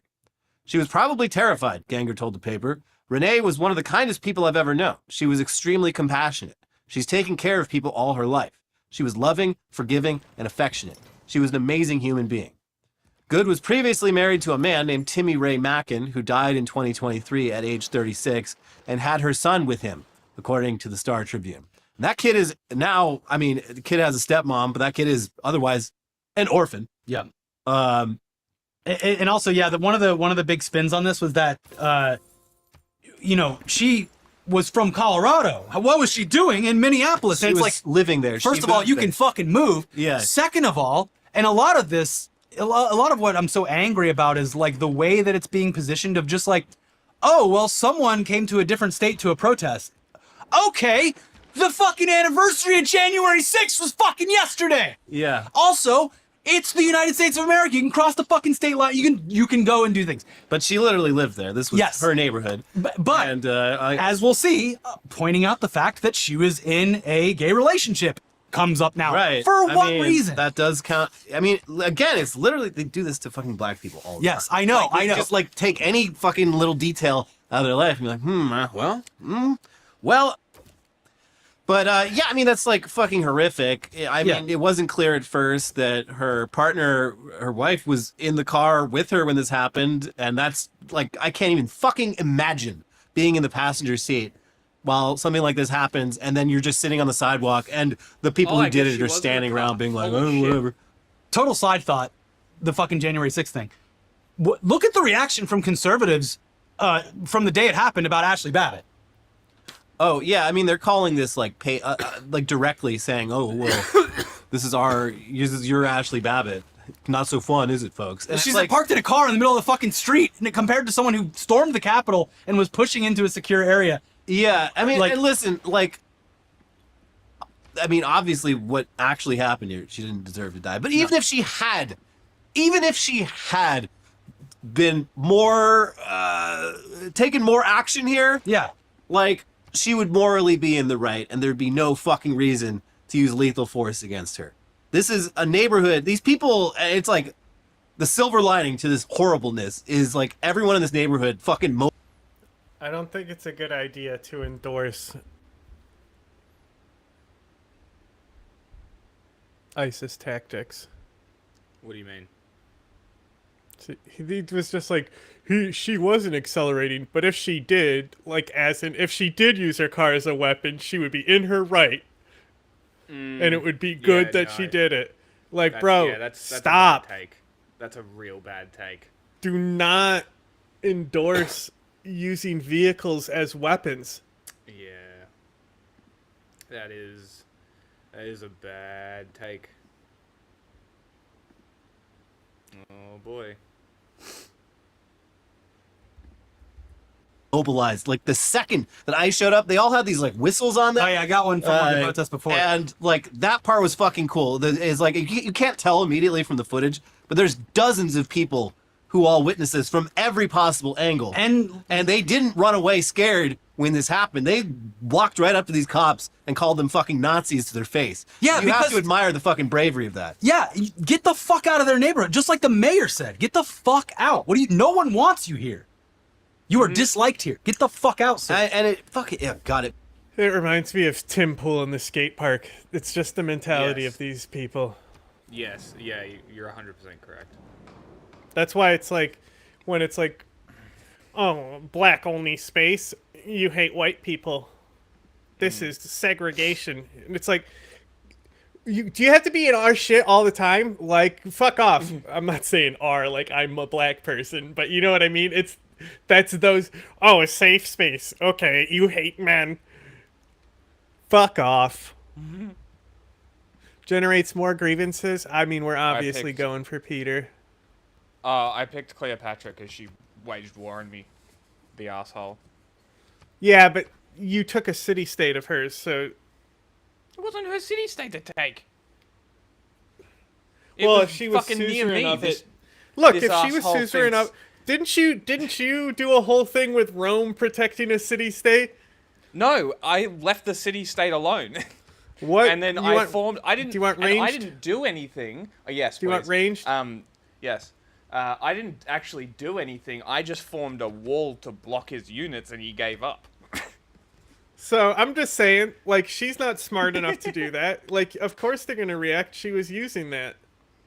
I don't even know what was the bonus it gave you. Do you even know? Do you remember? You said it. Yeah, it was because I got... Because what's the one from this guy? Production. It was culture. For encampments. Culture for trade. Culture for trade. Yeah. But the encampment production is going to be huge. So, like, you don't need a lot of encampments. Because you mainly want to use them as, like, a defensive building. So, like, wherever you're, like... Normally, you know when it says, like, the -20 where you're settling? That's... If you're in, like, that zone where the numbers show up, that's where you want your encampments. And because they'll have production, those frontline cities will be able to push out troops faster. While your industrial zones in the back that are protected are going to be more of the core victory status where they're like applying like massive yields every turn. Yeah, okay. Because keep in mind your energy is stuff, so you don't need you don't even need to power those military districts. So, because if you can still build 2 districts, so it doesn't matter because you're Germany anyway. But like, you can build, if you settle a city in the front and you build a military encampment right on it, right away. That's like your first district to put there. Can you talk and move the turn, please? Oh, sorry. I didn't realize it wasn't going. But like the power travels between cities. Like like so one city with power can power those camps even though they're not hooked up to an industrial zone.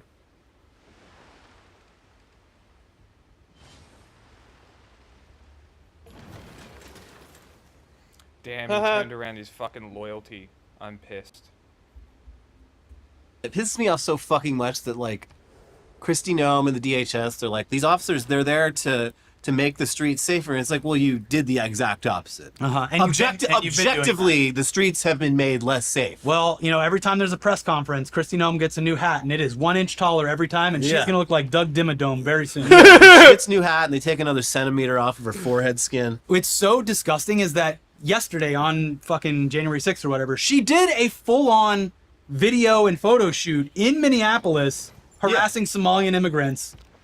It's sickening. And I mean, that's the whole other aspect of this that we haven't even talked about because it mostly happened over the break is like a just straight up fucking grift of a video came out making a bunch of claims that were later shown to be entirely false about Somali daycare centers like being fake. And it's like, no, they didn't answer the door because they looked at the Ring camera and there was like 15 white dudes with children like, camera inside. equipment. Yeah, like why do you think you're entitled to come in and film a bunch of strangers' kids at a daycare center? That was such a weird conspiracy too, because then throughout like you can't tell me that he didn't deliberately go over holiday break knowing that it would be less likely that kids would be in daycare when everyone has the day off.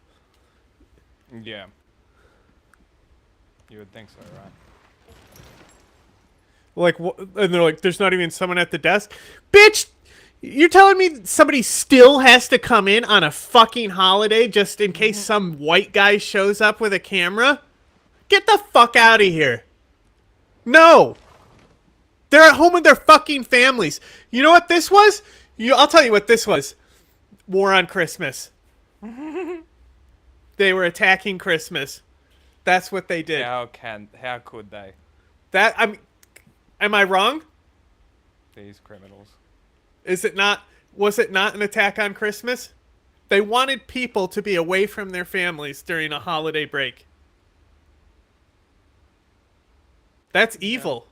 That's straight up war on Christmas shit. The next 2 weeks, people were just looking at, like, cities and then being like, don't you guys think that, like, 500 preschools or early learning centers is a lot for the city of Boston? It's like, what? No. Are you people all insane? Yeah, these people, they're not only afraid of cities, but they have, like, no mental concept of what a city even is or what population density is. No, not at all. The population, they get so fucking angry if you say, like, anything about per capita. Yeah, per capita, just fucking. Yeah, it drives them up the wall. Yeah. But so like that thing came out over the break, and it's like it's just part of an ongoing thing against Somalians, which, like, as we've talked about, the vast majority of Somalis in Minnesota are U.S. citizens. ICE can't touch them, legally speaking. Yep. And but they're gonna try. That's what this whole mobilization that they've set up is specifically targeting Somalis Because and, of, like, yeah. the like estimated the best estimates put like the number of actual. What? They just did another one against me.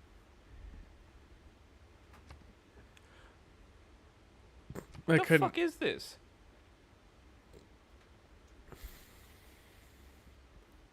Because you took one of her cities as well. Well, she you shouldn't didn't have fucking tried to wage you war didn't on me, the act dumb in bitch. aggression, so she's calling a fucking. She's literally running to the adults. I just want you to know. Actual undocumented. I just want you to know that this is really funny.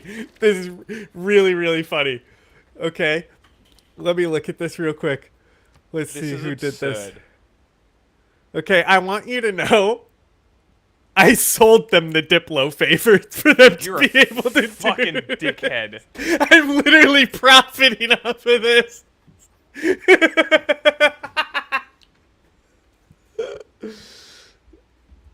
Somalis in the entire Look, it literally said you cannot vote on the fuck would you discussion. sell You are them not part of the Diplo emergency. favor?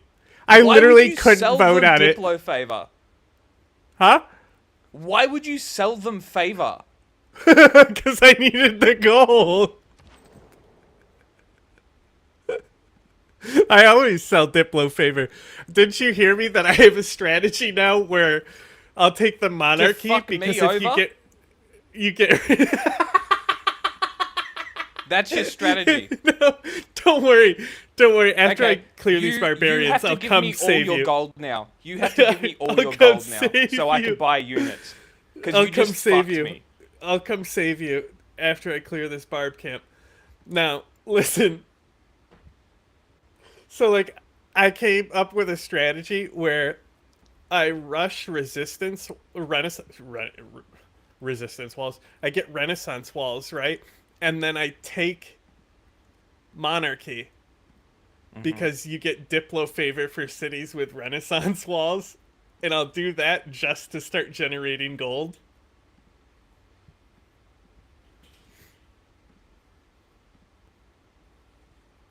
I couldn't vote on it anyway. Minneapolis, St. Paul area at like a few hundred.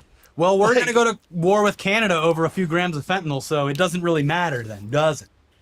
Anyway, no surprise. As soon as it telling me came it's out not funny, that the though? woman that ICE murdered was No, it's in a not. same-sex relationship, absolute ghouls like Jesse Waters used that information to further justify what happened to her. This is one of the I most have to retreat all infuriating my news fucking clips that builders you are into going my to territory. Are any city-states mad at you? All of them? All of them. You fucked me. I got you, don't worry.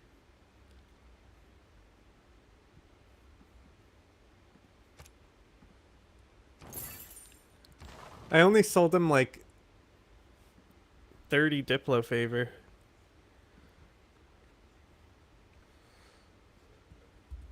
See. The woman who lost her life was a self-proclaimed poet. It was actually not that much because I was selling them for 5 apiece, so it was 1 Diplo favor for 5 gold. You can add it up. From Colorado, with pronouns in her bio. A 37-year-old white woman named Renee Good.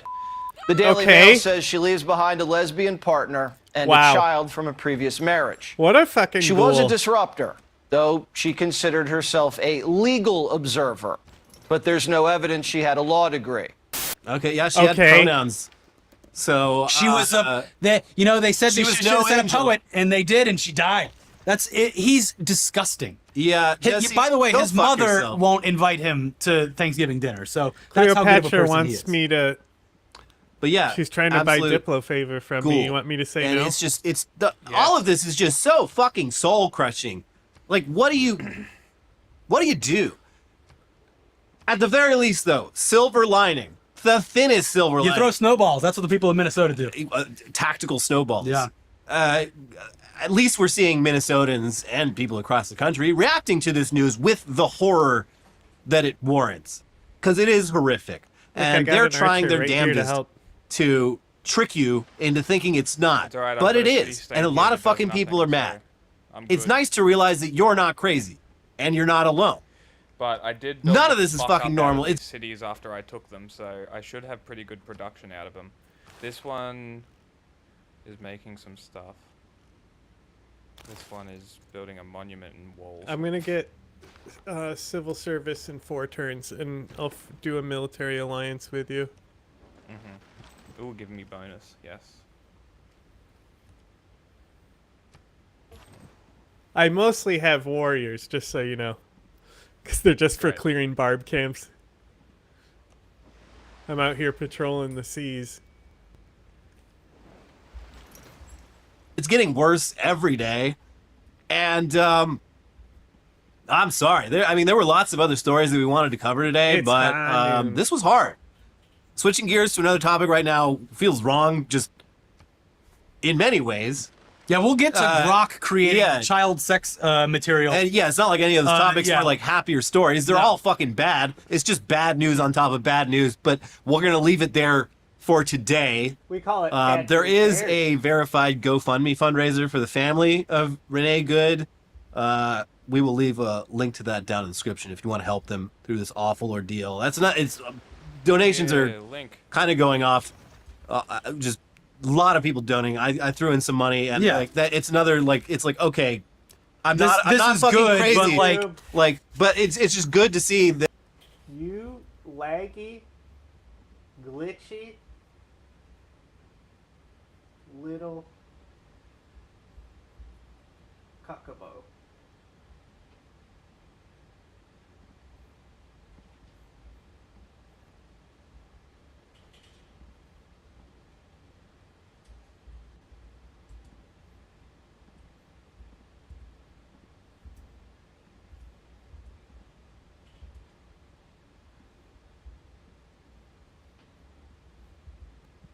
YouTube. It's trying its best.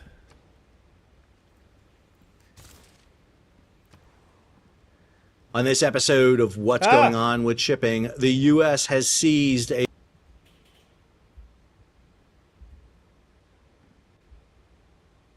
It opened twice in 2 different tabs there.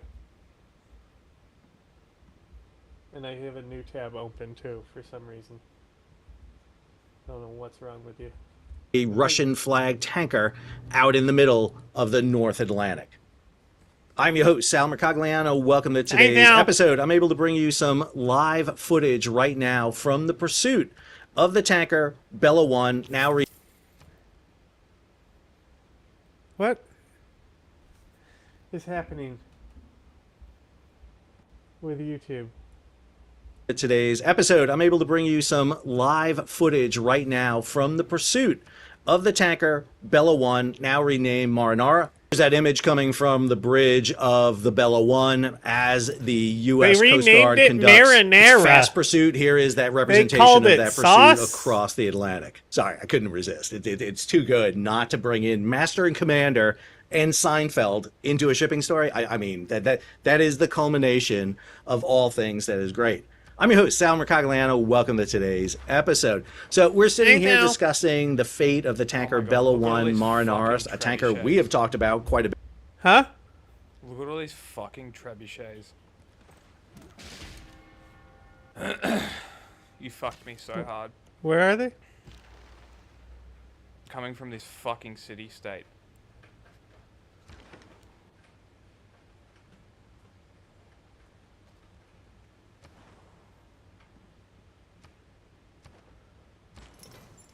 Nah, look, it still would have passed. Cause like I only sold I only sold him enough. And like the most of the biggest amount that I sold was multiple World Congresses ago. But I wanted to see if one of the specific people who voted for it was someone I sold to. Did a video the other Poundmaker? He's one of them, right? No idea. Huh. The other day, talking about the Marinara's escape from the United States, but now we see this takedown was the main guy by sold to, U.S. Special Operations Forces, along with the U.S. Coast Guard. We'll break this down for you and discuss why I try this not is to sell important. to Peter. If you're new to the channel, hey, take a moment, subscribe to the channel, and hit the bell so you'll be alerted about new videos only if he's as they got a come really out. good price. So here's the imagery being posted. What? You say something? No.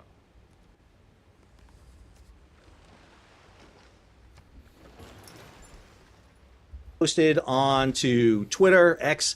These are Army, probably the 160th Special Operations Aviation Regiment, AH-60s. This is their Little Birds flying out. This is the bridge wing of Marinara. Marinara is the renamed Bella One. We're going to talk about that in some detail here. There's some more imagery of the Little Birds conducting that takedown. As you can see, this is all being done by RT is posting this. The Bella One has reflagged from Guyana registry, which isn't a real registry as we'll talk about, over to the Russian registry. And obviously when you transfer over to the Russian registry, all your phone filters have to have RT on them because that's all the imagery we're getting right now is from RT.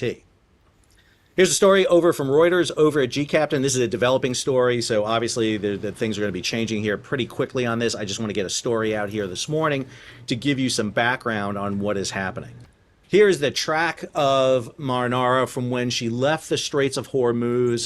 The tanker was spotted in Iran back in August 19th. Started the Arabian Sea right around November. She made her way south. She got around Yemen, through the Gulf of Aden, through the Bab el-Mandab, cheers, into the Red Sea. She transited the Suez Canal. Now, I should note this ship is a very large crude carrier, over 1,000 feet long. You carry 300,000 tons of oil on board. That's about 1.8 million barrels of oil, 750,000 gallons. You don't go through the Suez Canal if you're fully loaded. You are empty. And we know the ship is empty because the ship has been visualized several times. She was spotted in the Mediterranean and coming out of the Straits of Gibraltar. The ship arrived off the Windward Isles just east of Puerto Rico. The ship was asked to be boarded back in late December. However, the ship refused to be boarded. It refused to come into port, and it proceeded to head northeast out into the Atlantic. Back on January 1st, it reappeared on AIS, showing its renamed vessel from Bella One, Guyana flagged, to Marinara, Russian flagged, and the ship has been pursued. This video I showed you in the beginning, again, everything is just labeled RT. That is a U.S. Coast Guard national security cutter. We believe it is the cutter Monroe out of Alameda, California, that has been pursuing after the Marinara. Notice the spoofing when the ship was up in Iran. This is where the ship turned off its automatic information system, its AIS transponder. Unfortunately, Jack, the reason Moscow's loyalty is stayed is that there's a governor in there. I know, he put a governor there. That's why I put a governor in my city next to his, because I actually reduced the loyalty. How then do they you waged get war on me. Spies. Where are spies? A spy. I Spy. You can get them like super early. I know that. Castles. They're with castles, aren't they, huh? No. I thought they were like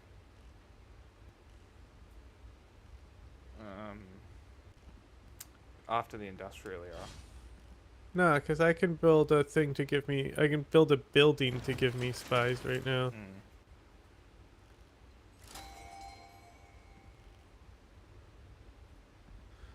I'm being a silly goose. I should just... spy. What? Did I hit P? Did it pause? Is it still paused? No, it's all good. Okay.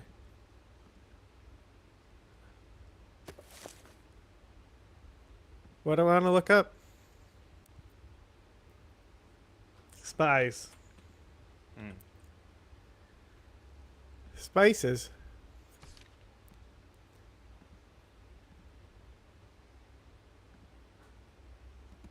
I think I might come from encampments.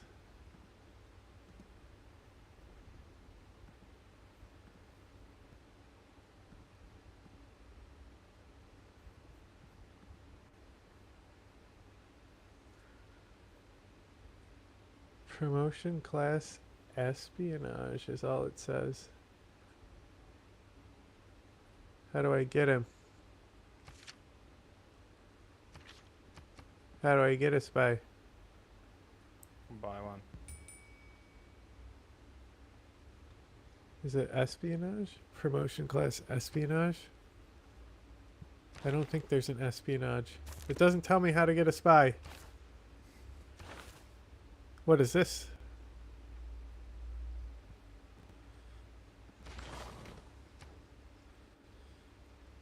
You think England is pressed that they don't have any great admirals? She literally has an ability that requires her to get a great admiral. I've gotten every great admiral. That's I don't think she's gotten a single one. Let me check.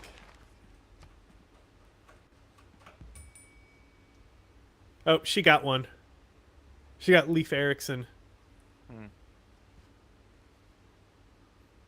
Okay, and then since then I've gotten every single one, so she hasn't been able to get another one.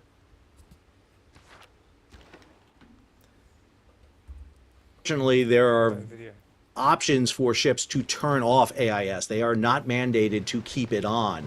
And all it literally takes is a switch or unplug it and it turns off. The ship turned it off. It reappeared, as we mentioned before, in the North Atlantic. And now when we look at the vessel currently, the ship has made a course change. First thing this morning, I noticed the course change coming south. That's when I suspected something happened. And now what we have for its position, she's now currently located about halfway between Iceland and the northern part of Scotland. This is a position as of 32 minutes ago. The ship is on a course 053 at 8 knots. So we believe the U.S. military, and along with the Coast Guard, has boarded the vessel. They are directing the crew where to take the vessel, or they've replaced the crew, put the crew into custody, probably in the mess hall, while Navy personnel or Coast Guard person. What are you talking about? Your military score is huge. What are you talking about? Send your shit over. Oh, yeah, I told you I'm just clearing this barb camp real quick. Like their militaries are tiny, but it's all yeah, of no, them no, and it's the city-states. they're coming. It takes a while. Like I said, they're mostly warriors. So they're like low tier because they're just for because the ships I have are how I kill the barbs. I just need the warrior to clear the camp. Yeah.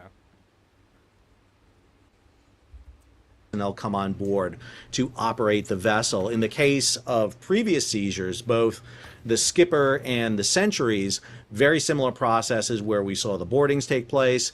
Eventually, the ship's crew were replaced by American merchant mariners. I know this because they were job offerings in the Union Hall, so we know that. Not sure if they have merchant mariners with them in this case. I think there may be some merchant mariners. We'll talk about that in a minute. But let's talk about how this operation was conducted and why go and seize a quote-unquote Russian flag tanker out in the middle of the North Atlantic. So as we mentioned earlier, this ship is empty. I mean, it's designed to carry crude oil. The ship was not bringing anything over to Venezuela. She was going to load 300,000 tons of crude oil, but the ship is sitting under a U.S. sanction. The Office of Foreign Asset Controls has sanctioned this vessel specifically, along with its owner, for having carried Iranian oil in the past. So she's not carrying Iranian oil now, but it's because of past sanctions against her. When she arrived in the Caribbean, she was flying a Guyana flag. Guyana, once again, a kind of false registry. Guyana announced that they had not registered this vessel. That made the ship stateless. And under Article 110 of UNCLOS, the UN Convention on the Law of the Sea, Section D, you can, any Navy, Civil any, service any is about to port kick state, in. Do we both need it? Yes. Do you have it? I have it, yes. Okay. How am I ahead on civics than you? What the fuck? Oh, no, I just didn't go to civil service. I was specifically going for a specific niche. Yes. Civic. Okay. Gotcha. My Jongs are frigates that don't require gunpowder. Ooh. So I can get them before gunpowder, so I didn't even need to research gunpowder. I did just to be able to get the resource to sell. Yes. But yeah, I went straight for Merchant Republic. That's usually what I do too. Yeah. So because theology sucks. Oh, theocracy? Yeah, it's fine. It's good with like certain civs get boosts for like their soldiers are stronger if they also have like theological combat with them. So it's kind of niche. But also what's interesting about every time you buy a holy unit, their cost goes up. So you can buy so eventually like missionaries start at 200 gold and apostles are like 500. Eventually, if you buy enough missionaries, they'll be more expensive than the apostles. Yes. Okay. Control can board a stateless vessel to ascertain ownership and registry, and if necessary, sail the ship into port. That was the goal of this case. Now, they did this before with the Skipper, a Guyana flag vessel that was stateless, and they did it with Centuries, which was different in that Centuries was Panamanian flag, but U.S. has a treaty with Panama that allows the U.S. to board Panamanian one ships. archer Plus, who's been hanging out with you. I'm not at war yet. Hang on. Alliance. Whoa. So we have the mod that expands in alliances. That's cool. Let's do military because I want power. I want espionage alliance. That's cool. Yeah, I think you get spies from the military academy. Would make sense. Wouldn't that make sense? I don't know. Did it send? I sent one to you. Oh, that's why it disappeared.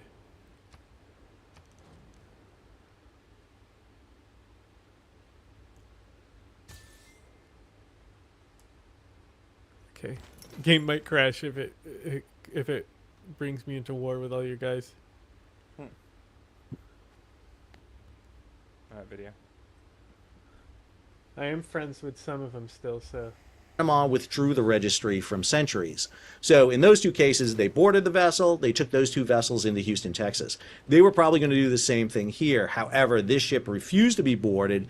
And because of what was the ongoing military operation, which I discussed extensively in this video here, I believe that instead of conducting a boarding operation without sufficient personnel and assets in place, the decision was made just to follow the Bella 1 Marinera as it heads out into the Atlantic. Now, the ship that I believe is in pursuit of her is this vessel right here. This is the Coast Guard cutter Monroe. Monroe is a national security cutter. It's actually based on the west coast of the United States in Alameda, California. She came through the Panama Canal, and she sortied from San Juan, Puerto Rico on December 18th, heading north. She turned off her AIS. Now, Monroe, national security cutter, really interesting vessel. This ship is designed to conduct long-range ocean patrols. She is designed so that she has an extremely long range, about 12,000 miles, steaming on her diesel engines. This is the type of vessel, by the way, the U.S. Navy has selected as its new frigate replacement for the Constellation. I can't help but think that this is a big vindication for choosing this design, because at least 4 of these national security cutters are involved in operations right now in and around the Caribbean. So these ships really showed their utility. Now, I am not sure that this is the vessel they staged the operation off of. They carry what are called H-865 helicopters on board here. These helicopters are excellent for search and rescue and for patrolling, but not really good for deploying special operation forces on board. They're a bit too small. And the question becomes, how do you get the little birds, those small helicopters, out to Monroe, out in the middle of the Iceland-UK gap right there? Now, what I believe happened, and again, we don't have evidence of this yet, but... Huh? Loot his religious place. He seems to have rebuilt it. Yeah. So I think because I'm like friends with Cleopatra, it didn't enter me in a war. It's 22 turns before I can attack Cleopatra and Poundmaker, but I can attack Russia and England, and I'm going to attack England. Great. Is England a part of it too, is she?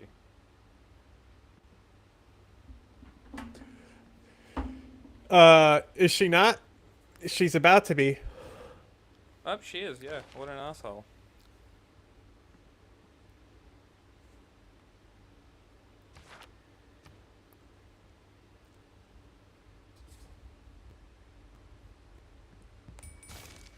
I wonder.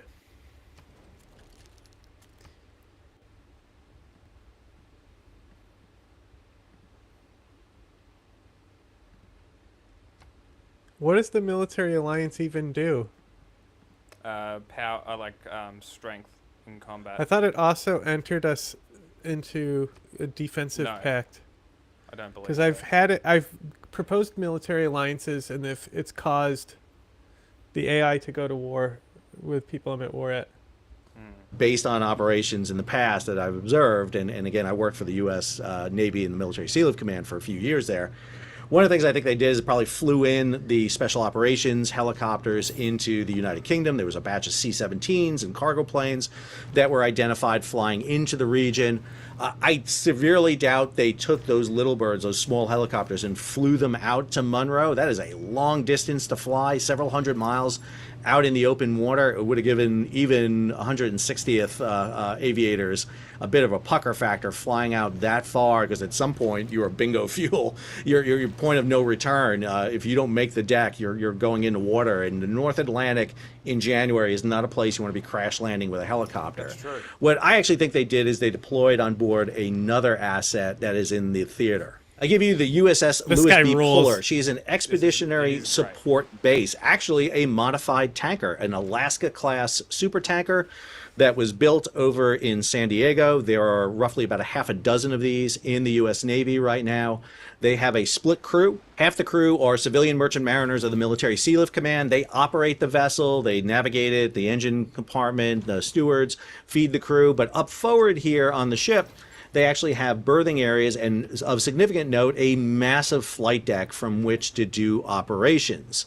And ESBs are basically portable floating pieces of American sovereignty. It's basically a moving island. The reason I think it's Puller is, number one, I've identified where all the other ESBs are. Puller's last position was back in late November, coming out of a shipyard in Malta.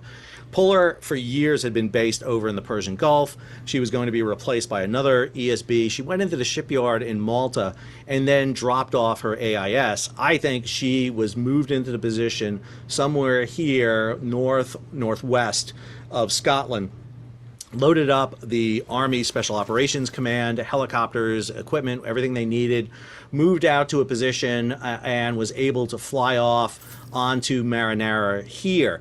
This would ensure a platform to do it, plus you can use small boats coming off of Monroe and execute the takedown of the vessel. I think this was coordinated. They waited until the ship got into a position where they can bring those assets in. I think it was coordinated with this. U.S. Southern Command just posted this on X. In pre-dawn action this morning, the Department of War, in coordination with the Department of Homeland Security, apprehended a stateless sanctioned dark fleet motor tanker without incident. The interdiction vessel motor tanker Sophia was operating in international waters and conducting illicit activities in the Caribbean Sea. The U.S. is escorting motor tanker Sophia to the U.S. for final disposition. Through Operation Southern Spear, the Department of War is unwavering in its mission to crush illicit activity in the Western Hemisphere. We will defend our homeland and restore security and strength across the Americas. This video here shows a tanker fully loaded with a takedown being done by the U.S. military. So the tanker they're referring to, I think, is this vessel right here. This is the motor tanker M. Sophia. I wish the military would be a little bit more accurate and include their IMO numbers when they're taking down vessels. 22-year-old Panamanian flag tanker, 320,000 tons, so a very large crude carrier. Notice this ship is running dark. It has not been up on AIS since July of 2025 when it was last seen off the coast of Africa. This is a classic image of a dark fleet tanker.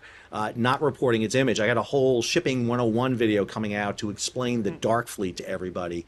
But this is, again, part of this operation of takedown. So I'm not sure if it was coordinated in conjunction with the takedown of Sophia. I'm not going to be surprised if there's other ships right now being taken down by the U.S. military. So I want to talk just real quick, the analysis. What does this mean? Understand that Bella 1, Marinera, whatever the ship is going to be called here, was a stateless vessel, and under UNCLOS it could be boarded. However, in mid-voyage it changed its registry. Under Article 92 of UNCLOS, you're not allowed to do that. I'm about to make landfall on this and there is a fucking suspicion barbarian that island. the ship did not change ownership. The U.S. is questioning the change of registry.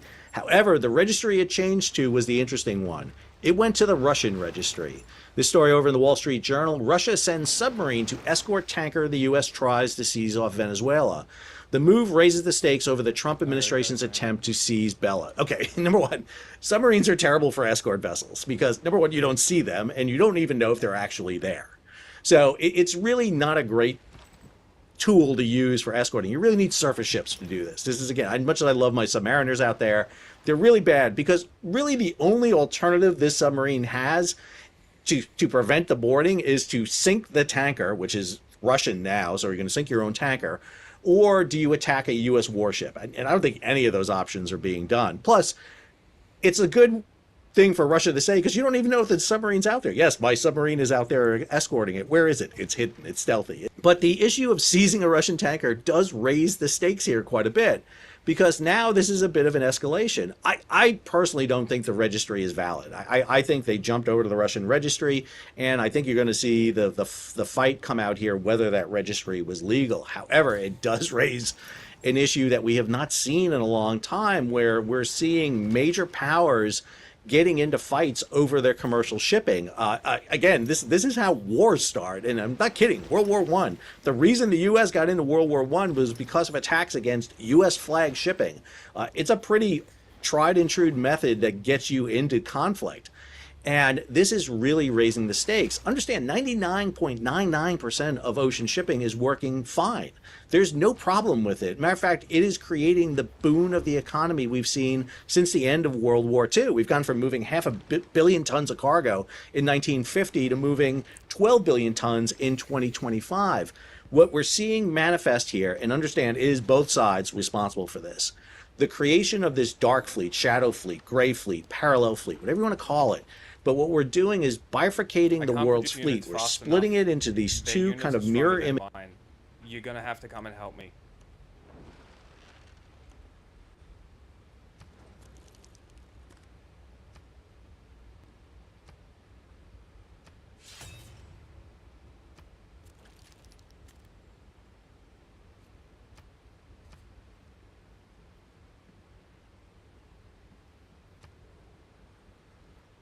Is Russia's also involved?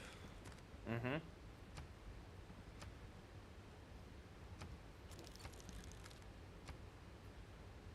I have 3 units left. Where are you? I'm right here. Where's my archer's here? Oh, he's over here. Can you kill this Russian cunt? Yes. Who else is involved? Everyone. No, Poundmaker's not. I can't do Cleopatra. I can do this bitch, though. The fat Dutch girl? Yeah, I got her. Yeah.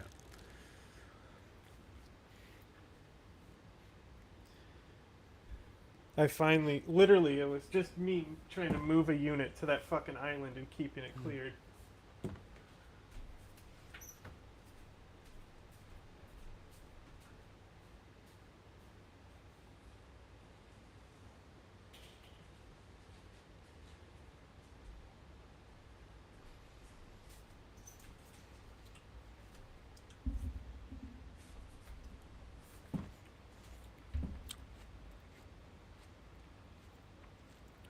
Let me send some.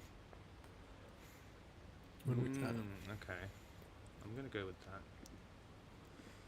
Let's go with combat strength. I like combat strength.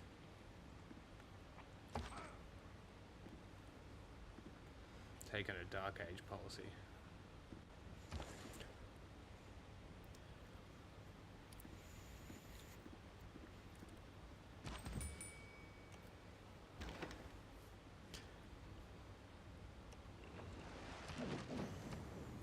Hi.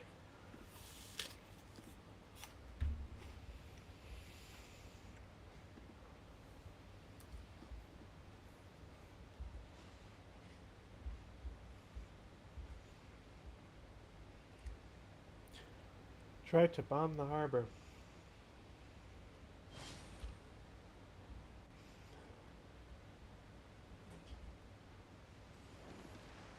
For fuck's sake.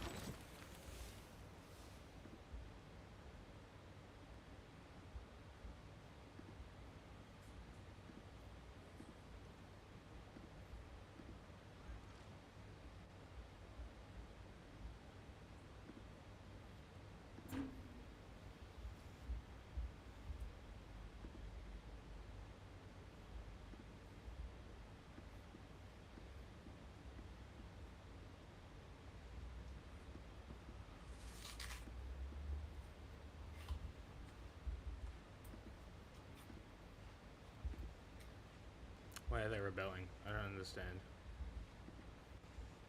Huh? Why are they rebelling? Doesn't make sense. If you drop into a dark age, your cities will hit losses in loyalty. Ah, that's true. It's really interesting because, like, it's like the Soviet Union breaks apart, Rome breaks apart, you know? Mm. Interesting game mechanic. Yeah.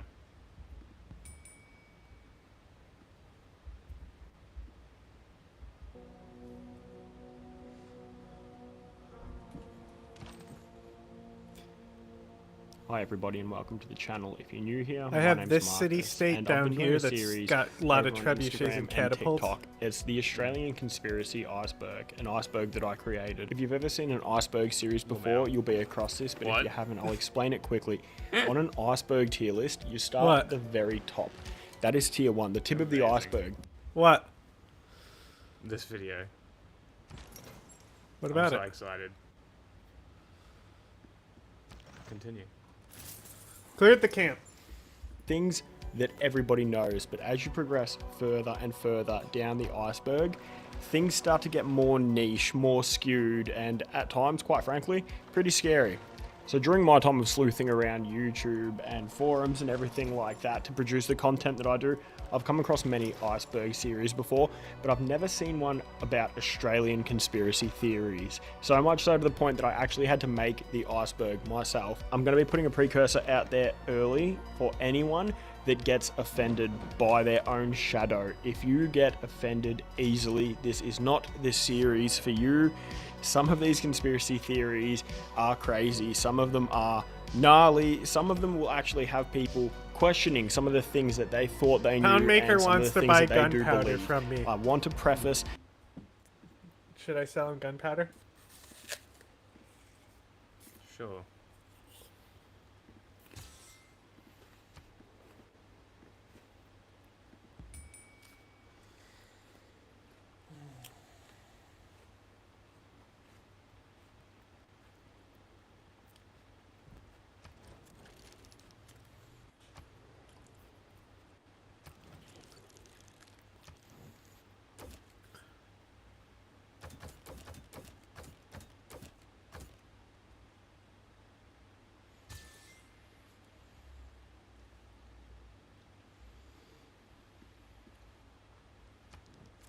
Sent you something.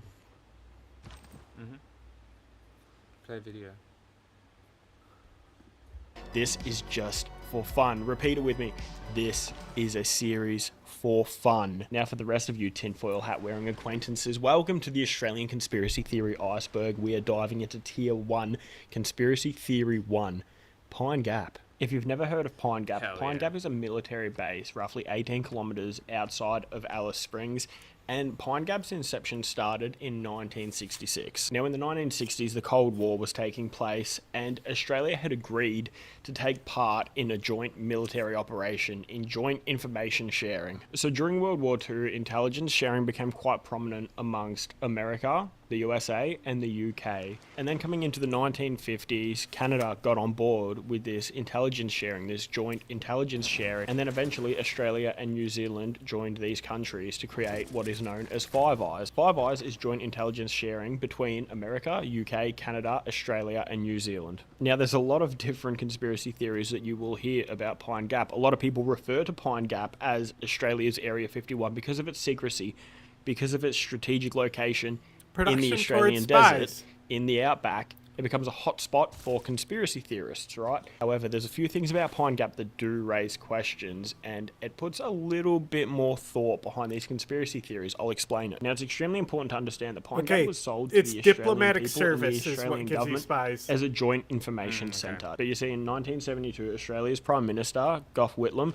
he started to ask questions about Pine Gap. You see, it was incepted in 1966, and in 1972, he started to ask questions because he wanted more sovereignty in Australia. He didn't like the idea of having a joint military operation base in the Australian desert that even the government didn't have full knowledge or control over. Prime Minister at the time was saying, I don't like the idea of having a military base in our outback that cannot be shut down by us when we decide to shut it down. Now, what makes this story and this conspiracy quite strange is in 1975, Gough Whitlam was removed as Prime Minister of Australia. Now, a lot of people believe that the United States had a hand to play in removing this Prime Minister because he was trying to interfere with an operation that the states did not want him interfering with. He was trying to interfere with something that the CIA wanted to shut down, and a lot of people honestly believe that is why he was removed from power, because the CIA came in and stopped him from asking too many questions. This is where it gets a bit stranger, because like I stated earlier, Pine Gap was sold to the Australian government, sold to the Australian people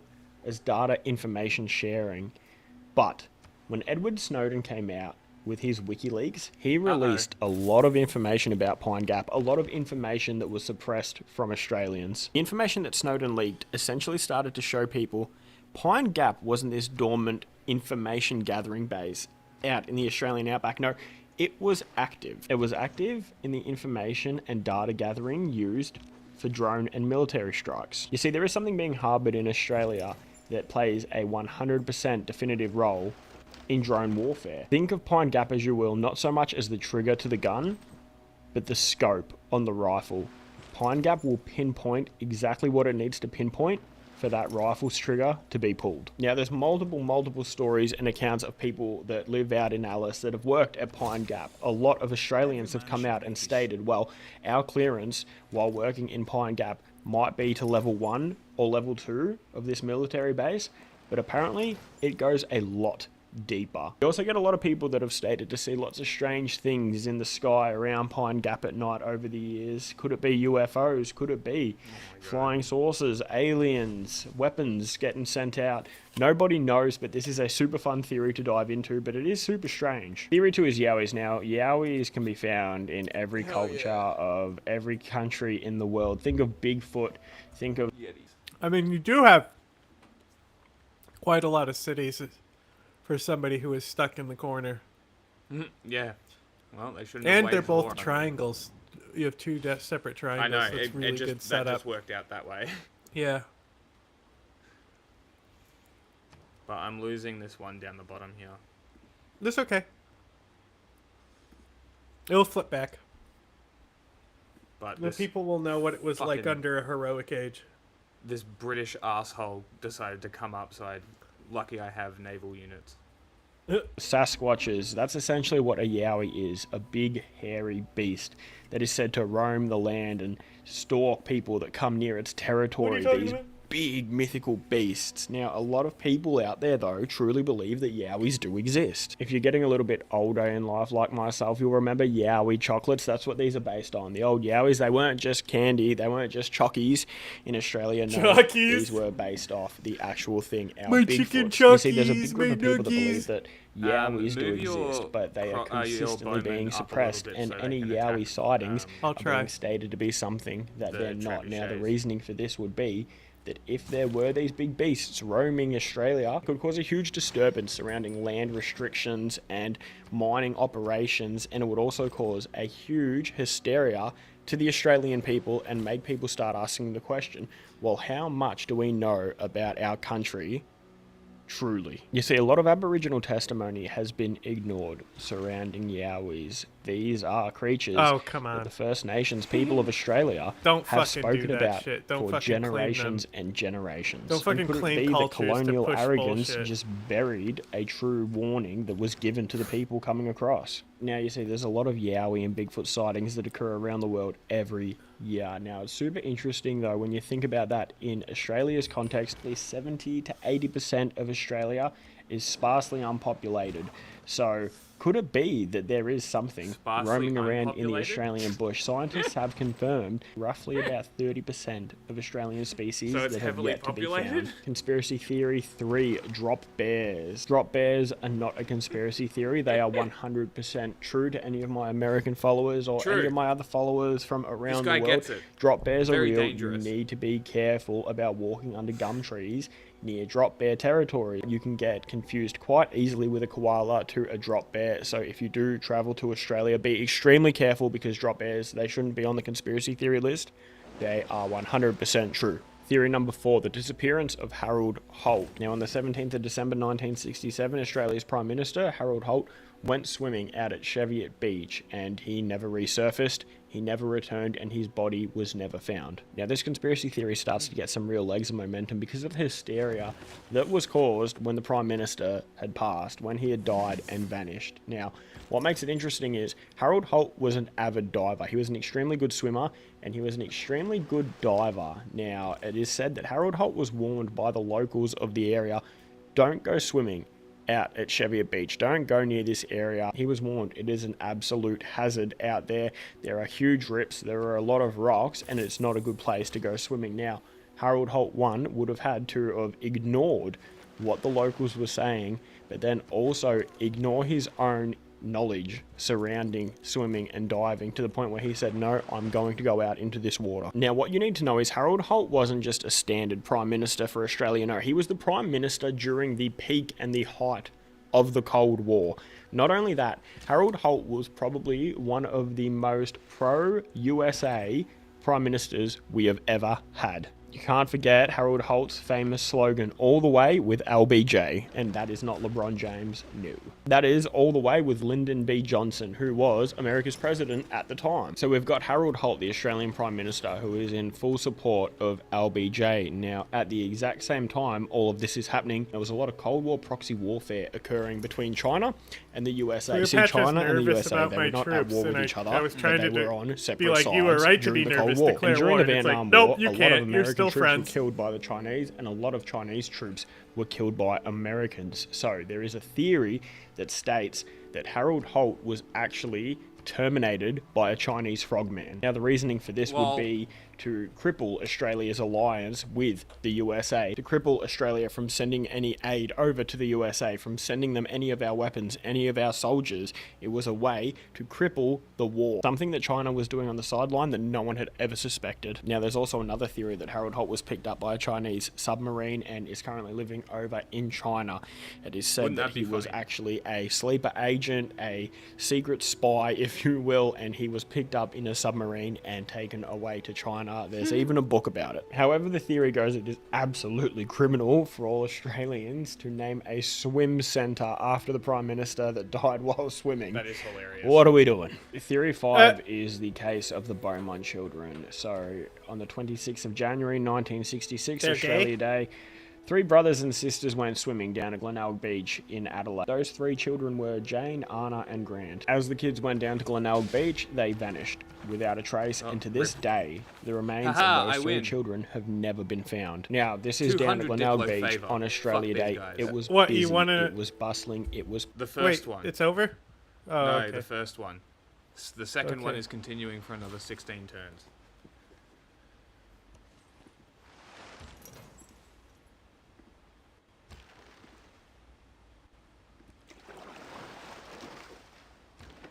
Listen, you Russian fuck, die. Oh no, he'll probably die. That's slightly frustrating, but whatever.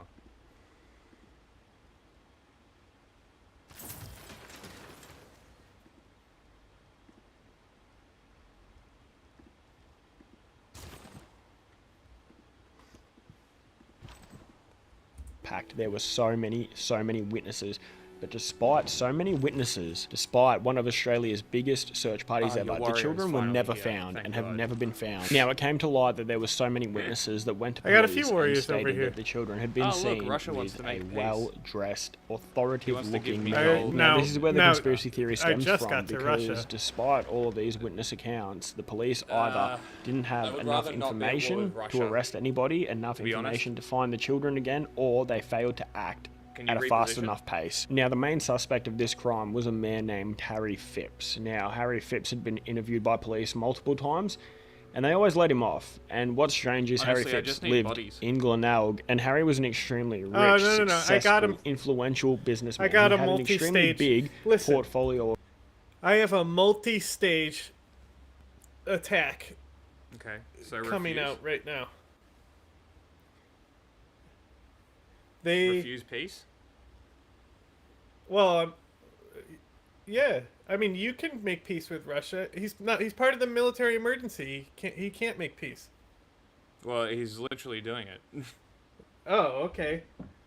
I guess he wants to lose it then. I guess so. Real estate. He also had a lot of connections, people would say. Now, a lot of people believe that these 3 children were abducted by the I elites can still fight him. For God knows what. And to be honest, I don't think any of us want to know the exact things that occurred to these children. It is horrific. But one thing is for sure, the police did not handle this investigation correct. Harry Phipps was never found That was a good choice. That's great. Guilty. Now I can focus but he was on always the main suspect. Get this out of here. A lot of people... Huh? Now I can focus on defending the South. Elizabeth wants to make peace as well. Oh, yeah. I bet she does. You know what? You can stay at war and maybe accrue some war weariness. Fuck you. Fucking declaring military emergency on me, motherfuckers. Yeah, it's not looking good for Elizabeth. Declaring a military emergency after you declared a military emergency after I took a city-state that was going to fall to Russia anyway, wages a war against me, loses cities, does another military emergency, loses more cities, cries, shut up.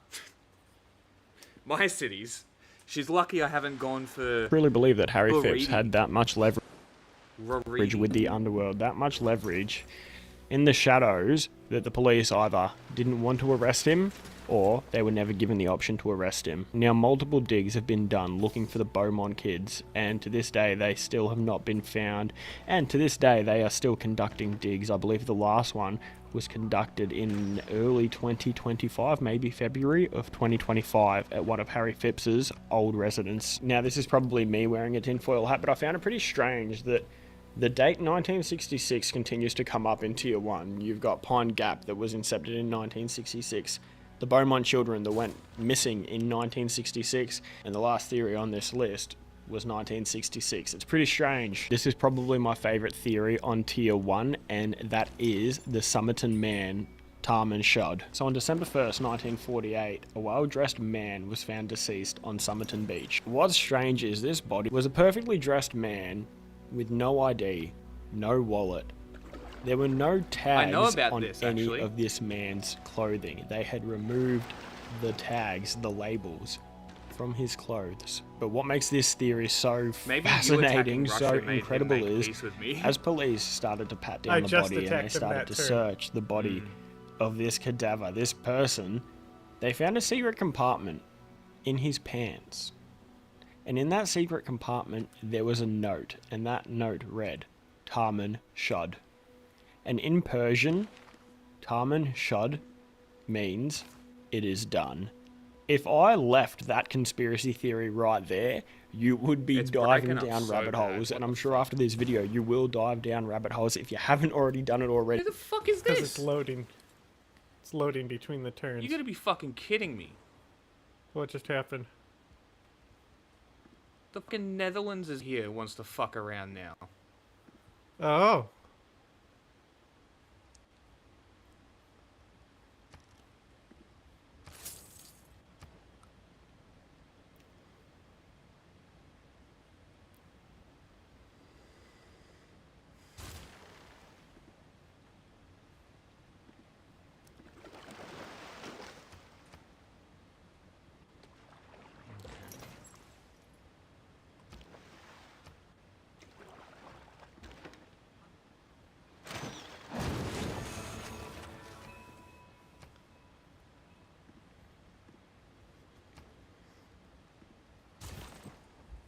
This is such a weird case, such a weird theory. What makes it even stranger is that after investigators got this piece of paper and they looked at the Tarman Shud in scripture, they noticed where the piece of paper was torn from. And it was torn from a book, and I'm going to read this out. It was torn from the Rubaiyat of Omar Khayyam. Probably said that wrong. So this is quite a strange poetic book. And what's even stranger is as the investigations continued, they found a car that was unlocked, and in that unlocked car, they found that exact book, that exact poem. And when they went through all of the pages, there were codes and there were ciphers written all over this book. Ciphers that have yet to be cracked. Ciphers that have never been cracked to this day. Now, there's a lot of people out there that say it's just scribblers, this and that, but that's not fun and that's not fascinating. And it's got such a Zodiac killer-esque to it. It's such a strange story. Now, the vehicle where the poem was found belonged to a local of the area named Robin Thompson, and Robin said he had no idea how the book got in there. He has no idea. He did not own the book. Somebody must have put it there. He never locked his car, and the book just ended up in there. So the conspiracy theory is that this person was a secret spy. To this day, nobody knows what he was working on with that book. Now, as of 2024, research and forensics have come forward and stated we've finally found a match to the Somerton man, and it was a person named Carl Charles Webb, who was a Melbourne-born electrical engineer. So now the theory has two stems to it. It's either that is a lie, it doesn't make sense that this electrical engineer is the person and people don't believe the forensics, or this Melbourne electrician, this Melbourne electrical engineer was a spy. And then the theory asks, what was he working on? What were the codes and the ciphers that he had written in this book? Why was it written in this poem book? And why did they write in Persian, it is done? That has to be one of the coolest conspiracies of Tier 1. That is so awesome. Next, we've got the Sydney Luna Park / Ghost Train fire. So on the 9th of June 1979, a huge fire broke out in the Ghost Train at Luna Park in Sydney, claiming the life man was found deceased on Somerton Beach. What's strange is this is probably my favorite theory on Tier 1, and that is the Somerton man, Tarman Shud. So on December 1st, 1948, a well-dressed man was found deceased on Somerton Beach. What's strange is this body was a perfectly dressed man with no ID, no wallet. There were no tags on any of this man's clothing. They had removed the tags, the labels, from his clothes. But what makes this theory so fascinating, so incredible is, as police started to pat down the body and they started to search the body of this cadaver, this person, they found a secret compartment in his pants. And in that secret compartment, there was a note, and that note read, Tarman Shud.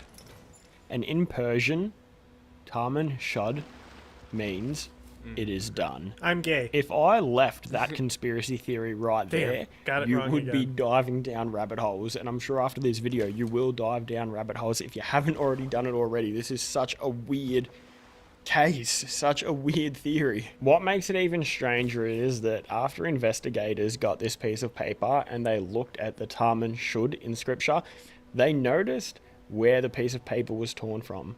And it was torn from a book, and I'm going to read this out. It was torn from the Rubaiyat of Omar Khayyam.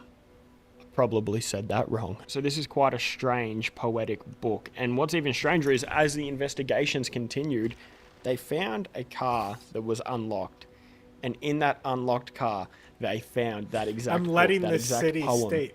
And when they went through all of the Kill pages, Britain. there were codes and there were ciphers written all over this book. Ciphers that have yet to be cracked. Ciphers that have never been cracked to this day. Now, there's a lot of people out there that say it's just scribblers, this and that, but that's not fun and that's not fascinating. And it's got such a Zodiac killer-esque to it. It's such a strange story. Now, the vehicle where the poem was found belonged to a local of the area named Robin Thompson, and Robin said he had no idea how the book got in there. He has no idea. He did not own the book. Somebody must have put it there. He never locked his car, and the book just ended up in there. So the conspiracy theory is that this person was a secret spy. To this day, nobody knows what he was working on with that book. Now, as of 2024, research and forensics have come forward and stated we've finally found a match to the Somerton man, and it was a person named Carl Charles Webb, who was a Melbourne-born electrical engineer. So now I just the started theory a has religious two stems to war. it. It's either that is a lie, it doesn't make sense that this electrical engineer is the person and people don't believe the forensics, or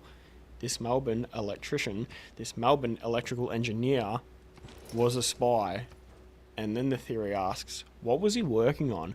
What were the codes and the ciphers that he had written in this book? Why was it written in this poem book? And why did they write in Persian, "It is done"? That has to be one of the coolest conspiracies of Tier 1. That is so awesome. Next, we've got the Sydney Luna Park / Ghost Train fire. So on the 9th of June 1979, a huge fire broke out in the ghost train at Luna Park in Sydney, claiming the lives of 7 people. Now, to this day, no charges have been pressed and no arrests have been made in regards to the Luna Park ghost train. However, there's a lot of theories out there where people say, allegedly, the perpetrator was a man named Abe Saffron. You see, Abe Saffron was one of Australia's most notorious underworld figures.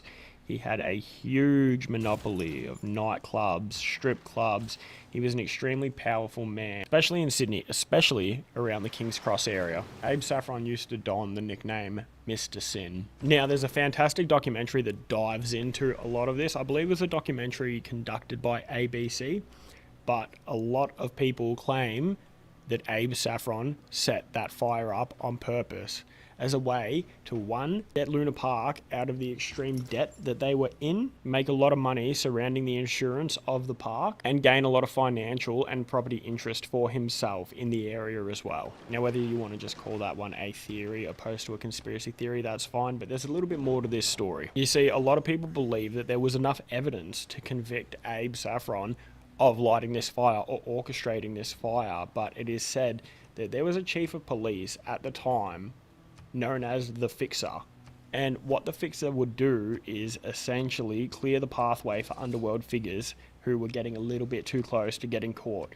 He would skew investigations. He would throw his colleagues, police, off the scent, off the trail, to uncovering the truth behind some of these crimes that was occurring in Sydney at the time. There's also an extremely creepy ghost story surrounding this, and it's got a picture to back it up as well, which is just as scary, and this one is more of a conspiracy theory, more of a cosmic demonic theory, if you will. So on the day that the ghost train fire broke out, a couple, John and Jenny Godson, had left Taronga Zoo and were making their way across on ferry to Luna Park. Now, John and his 2 sons boarded the ghost train at Luna Park as the fire broke out. All 3 of them sadly lost their lives in this fire, and what's creepy and strange is, and what has circulated internet folklore for years now, is a photo that Jenny Godson found that was taken on the day that the Luna Park ghost train fire occurred. This is the photo that Jenny found, and it's stated that she doesn't remember this photo being taken. It was taken right before they... Under construction. Great. Lucky I don't I don't know. Recruited a child? It looked like a child. Oh, one of the great generals. Yeah. Engineer. Imhotep. I just took out a siege tower and a pike from, what's her nuts? She just walked right up to me and was like, woman. yeah, she just walked right up to me, willy-nilly. Her loss, I guess. Boarded the ferry going across to Luna Park. Now, a lot of conspiracy theorists out there, a lot of theorists out there, and a lot of people that enjoy a good ghost story started to notice something about this photo that Jenny shared. The person in this photo seems to look slightly like or represent a pagan deity, a Christian demigod, if you will, known as Moloch. If you see any similarities, there's a photo of Moloch as well. A lot of people have stated, well, hang on a minute. Really? That's what This we're going photo with? looks like this demon. Now, what is said in the Bible is that this demon requires child sacrifice, and Moloch the demon will get his child sacrifice through incineration. And a lot of people out there believe that the events that occurred that day had something a lot more cosmic, a lot more evil and nefarious behind it, other than just some gangsters being absolute bastards. The next theory is Ivan Milat. Ivan Milat is Australia's backpack killer. Now, Ivan targeted tourists and backpackers throughout Australia. Ivan is one of the key inspirations for the movie series Wolf Creek, and there is so many conspiracy theories about Ivan Milat. If you want to go down these rabbit holes, it is absolutely wild. But some of the prominent theories are that Ivan is innocent. A lot of people believe, no, Ivan Milat was innocent. Ivan Milat was set up as a fall guy. Now, a lot of Ivan's family have come forward and said, no, he was set up. Ivan did not do any of these killings. Family often say he was that. set up. Now, a lot of people also stated, including his family members, that Ivan had a lot of roots and ties to a satanic cult. Bro, and it is said that Ivan England Milat is about to lose to a wasn't city targeted state. at the time That's the very first funny. 3-4 killings occurred. People believe that Ivan Milat was a part of this cult, a part of this community, but they hadn't picked him as the fall guy yet. And what happened was the two people that were committing these murders then had to decide who is going to be the person that we put forward for these murders, that being one of Ivan Milat. Another conspiracy theory that stems from this is that Ivan didn't act alone. Now, a lot of people also believe that Ivan's brother was part of these killings, but he was never incriminated, he was never arrested for any of this. Another conspiracy theory that comes from Ivan Milat is that when the Olympics were getting held I mean, I in gave you Australia, 100 gold they were per going turn to for lose 30 the turns. rights to have the Olympics was that here if they 100 did gold not per have turn? this backpack murderer captured. that If explains these it. killings were not stopped. So what they did was they picked their first suspect, which was Very Ivan handy. Milat. So a lot of people believe You got 20 that Ivan turns was left. innocent, but the Australian government needed a fall guy because they wanted to host the Olympics here. This is one of those theories. I don't want to be throwing any names out there and stuff. If you want to find the information on this, you can do a deep dive now or after the video, however you like. I'm so excited. It's probably to see better if I leave England names out of this, loses but to if a you do city go state. looking for the same information that I found, specifically about Ivan being in a satanic cult, it gets pretty crazy. The next theory on our list is the theory of Mr. Cruel. Now, during 1987 to 1991, there was a man that was power through tormenting this, Melbourne who was the next coined 10 Mr. turns, Cruel. and And then what we'll Mr. finish Cruel would do when I is win this he would military break into emergency. homes when people were asleep. He would abduct children, take them away, do horrific things to them, and then return them later on. Now, a lot of people believe that Mr. Cruel was not just this random offender. No, he was an extremely well-educated person. He knew where the cops would be working. He knew how to avoid the police. He knew how to pick houses that were unlocked. He knew the houses that didn't have alarm systems. He knew how to get the children out of these houses with threats opposed to violence. With all of this knowledge, a lot of people believe that Mr. Cruel was a police officer or worked with law enforcement, and that is how he had so much knowledge on how to enter these crimes and leave no trace, no evidence. And what a lot of people believe is that this police officer was taking these children and selling them to the elites, selling them to the higher up, and then returning the children. But what the theory states is that Mr. Cruel, this officer, allegedly had to stop after his I can last tell you that kidnapping. did not happen. The child Oh my God, ended up England's dead. gone. he murdered a child. Now, people believe, well, something happened during this Beaten exchange by a from city-state. Mr. Cruel to the elites, where this child lost their life, and they started to think, this is getting too heavy, this is getting too dangerous, we need to stop this operation right now. And to this day, Mr. Cruel has never been captured as well. He just essentially up and vanished. So more people believe that Mr. Cruel is more of a systemic ghost story, a systemic monster, and somebody that was orchestrating. Well, I already things had her that we don't know destroyed, and then about. I was just letting the With people that city-state we don't know advance about on in her. a system that we really know nothing Well, about. she could do Conspiracy nothing. Theory 10 on Tier 1 of the Conspiracy Theory iceberg is Westall UFO incident. On the 6th of April 1966, at Westall High School in Clayton, hundreds of students and teachers saw one of the most famous UFO encounters, not just in Australia, but the entire world. Multiple children that were sitting down in their classroom on this day around 11 p.m. looked out the window to see a huge disc, a huge UFO land in the field next to the school. There is 100,000 theories surrounding this, but essentially what happened was all of the students and the teachers, they ran out to have a look at this aircraft. They ran out to see what this was. And a lot of the recounts that come from this day, one of the students approached it, and it is said that she got so close to this object that she actually passed out. But what's even stranger is, as this object, this disc, was circling near the school, all of a sudden military appeared from everywhere. This is a 100% factual event that occurred in Australia. All of a sudden,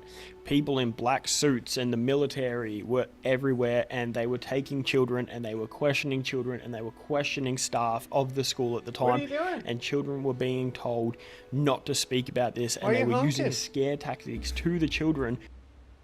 Why are you honking?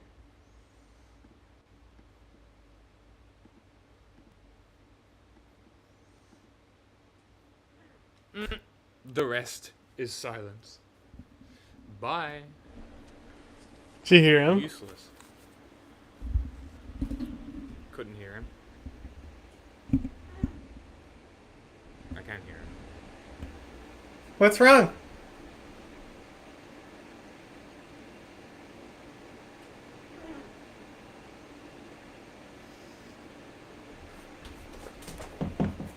Really? What's up?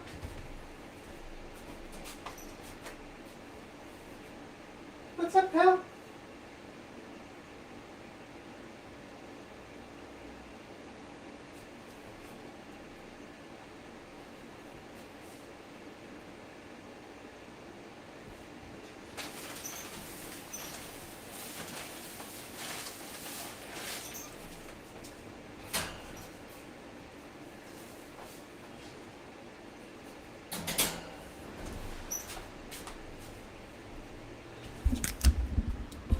My little grunty guy.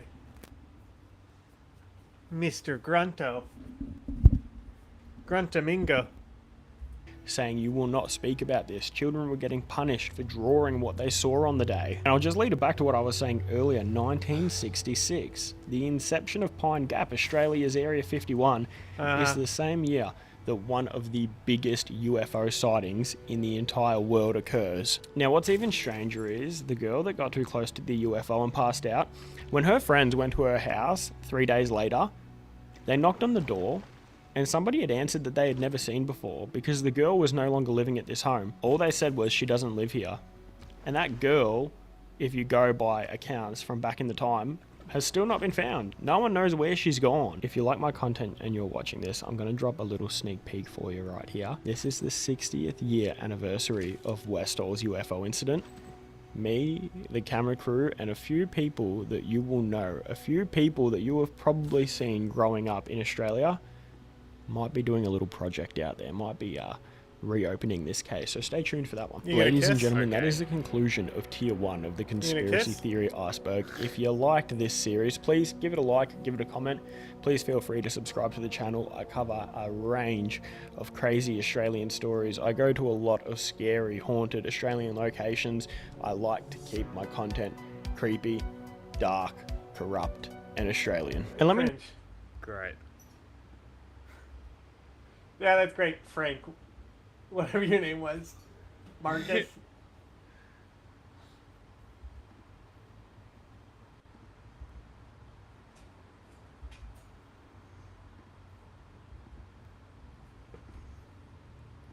What do we got here?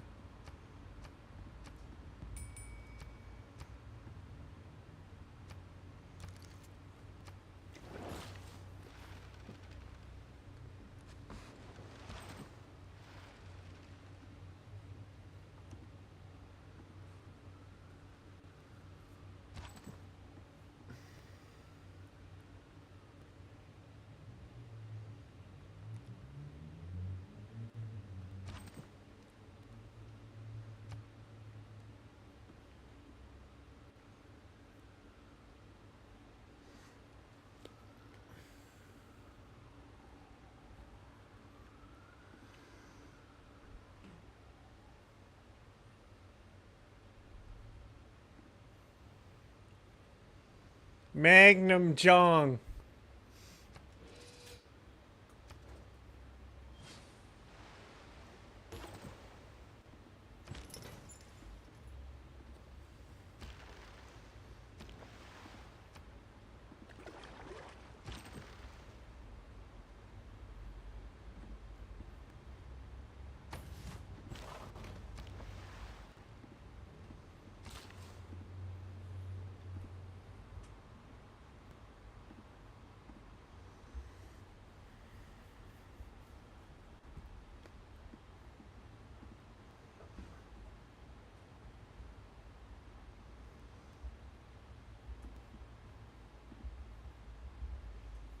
I can't believe Hannity told that lady to give Trump her award. It's like, wow. Like, what do you even say? Haha. Funny joke, funny man.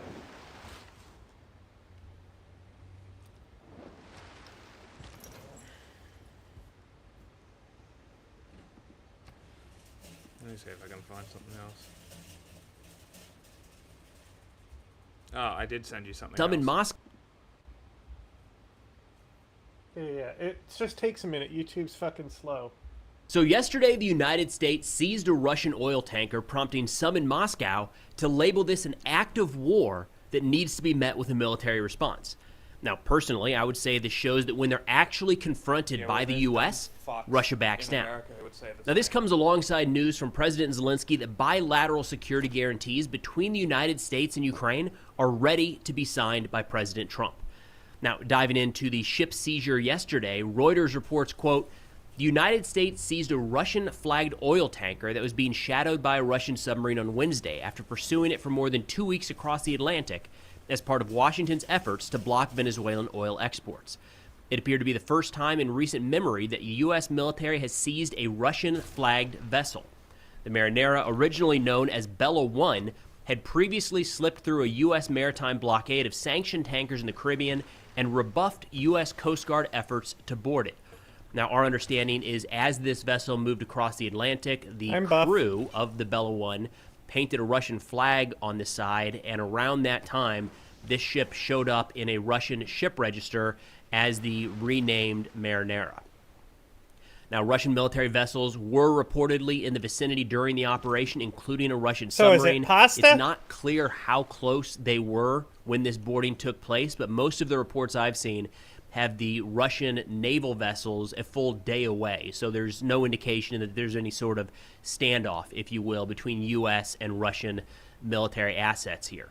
Now, U.S. European Command put out a statement explaining exactly what happened here, saying the Justice Department and Homeland Security, in coordination with the Pentagon, announced the seizure of the MV Bella 1 for violations of U.S. sanctions. The vessel was seized in the North Atlantic pursuant to a warrant issued by a U.S. federal court after being tracked by the U.S. Coast Guard cutter Monroe.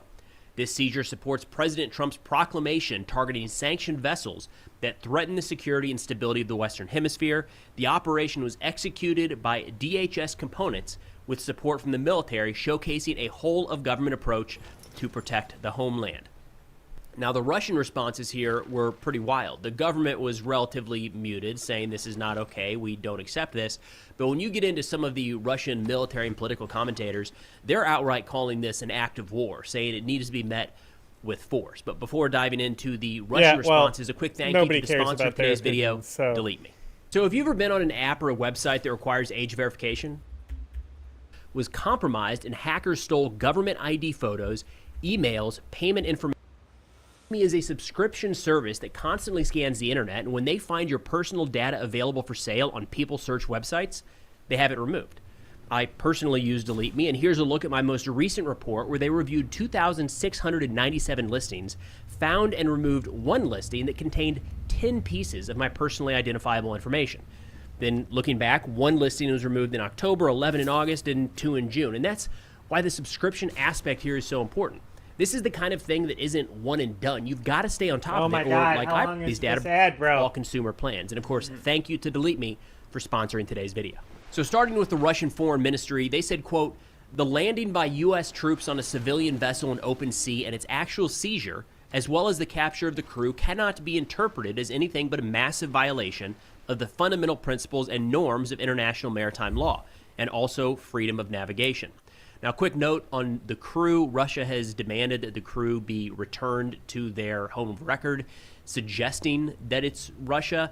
I would actually be kind of surprised if the crew here is Russian. Most of the crews on these international vessels are just from all over the place, including a lot of third world countries, as kind of a way for folks to earn money, a good living, and send Russia that back home. Balls. I mean, look at Maybe these end up being Russians, but in all likelihood, they are not. Now, U.S. Attorney General Pam Bondi said that the people on the crew on this ship have the possibility of facing criminal charges back here in the United States. So that seems to be unresolved at this point. Now, I think a great assessment here actually comes from Russian military or mill blogger, military informant. I think he hit the nail on the head. He said, quote, in the end, we ourselves created problems. First calling the tanker our own and urging not to touch it. And then after attempts to capture Peter's the tanker, on my side we in were the unable religious to war, do anything to protect but them. not the military Once again, war. it turned out that empty diplomatic statements don't scare anyone anymore. Now all that remains is to evade and complain to the United Nations. An attempt to demonstrate one's just because strength, he joined me not in this backed by religious real war, he's strength, going to get a free turned relic. out to just be a joke. Again, I think they hit the nail on the head, and this is really important, the timing, when you consider that, as this was going on, there were significant talks happening between the Coalition of the Willing and Ukraine in Paris, as well as the United States, and it sounds like some real tangible results came out of that. And I think it's really important here to see that when Russia was faced with U.S. military assets, albeit not a ton. I mean, we got a Coast Guard cutter and a couple other assets in the region. It sounds like 160th SOAR, of course, again, taking part in this operation. And the first reports I saw was that Navy SEALs conducted the boarding. But that's all it took for the Russian Navy to stand down. Something to consider as we move into these peace talks. Now, Russian mill blogger Two Majors called the ship seizures an act of war by the United States against Russia, saying the only way to respond is with military force.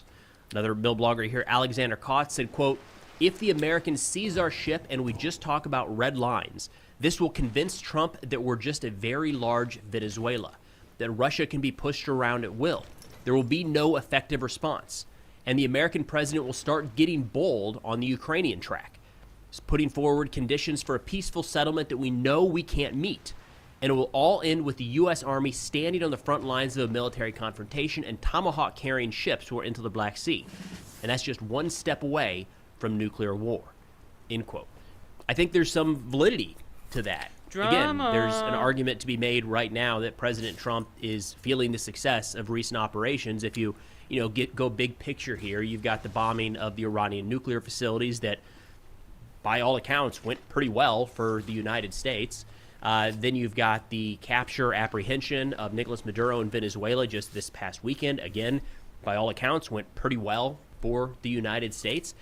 If you're President Trump right now, don't you kind of feel you're riding a bit of a wave and maybe decide to take more risks that would have been off the table just a few months, even weeks ago? Russian analysts are seeing this as well, saying this came a little bit out of nowhere. This may have been viewed as a signal to Russia that even now, the way that I see this is this ship was going to be boarded, was going to be interdicted one way or the other. And when Russia painted their flag on the side of it, they were trying to signal, don't touch it. This is now belonging to a nuclear power. Don't you dare do it.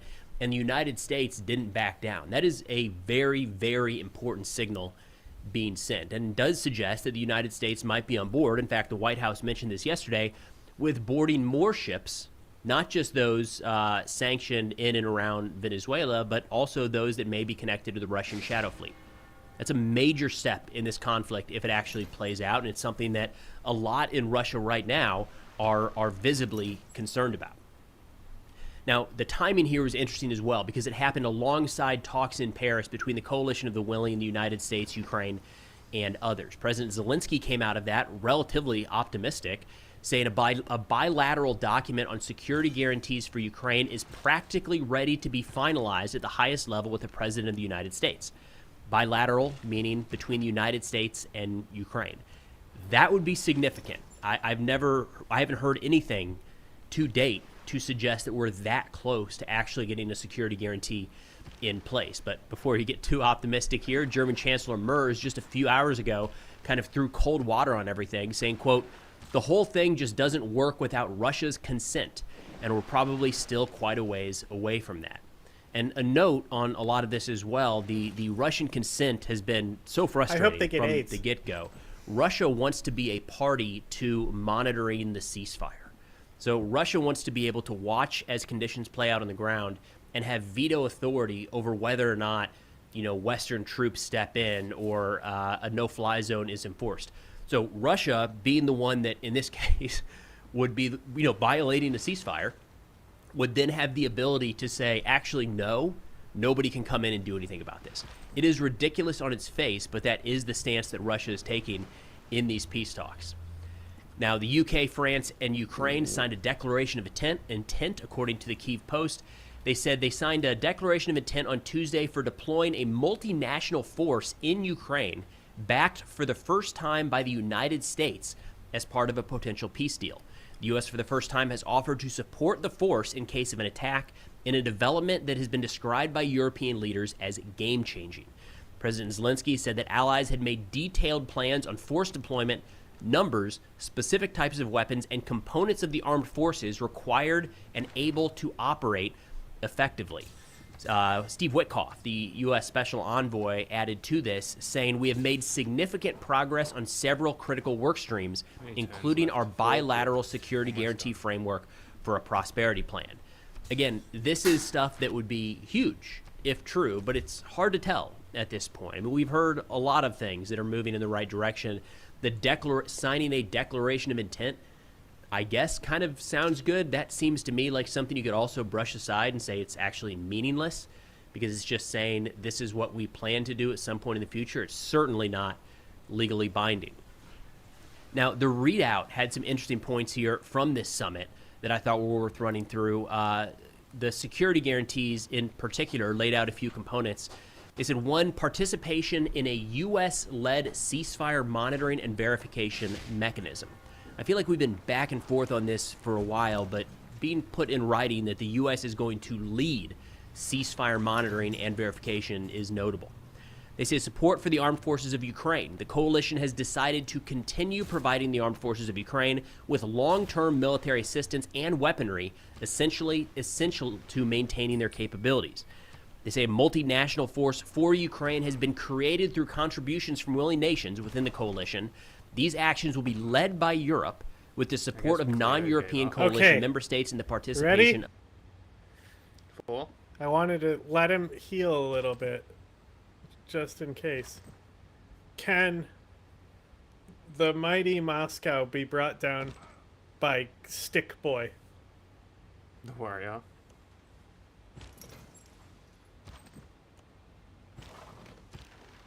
That was what we'll find out soon.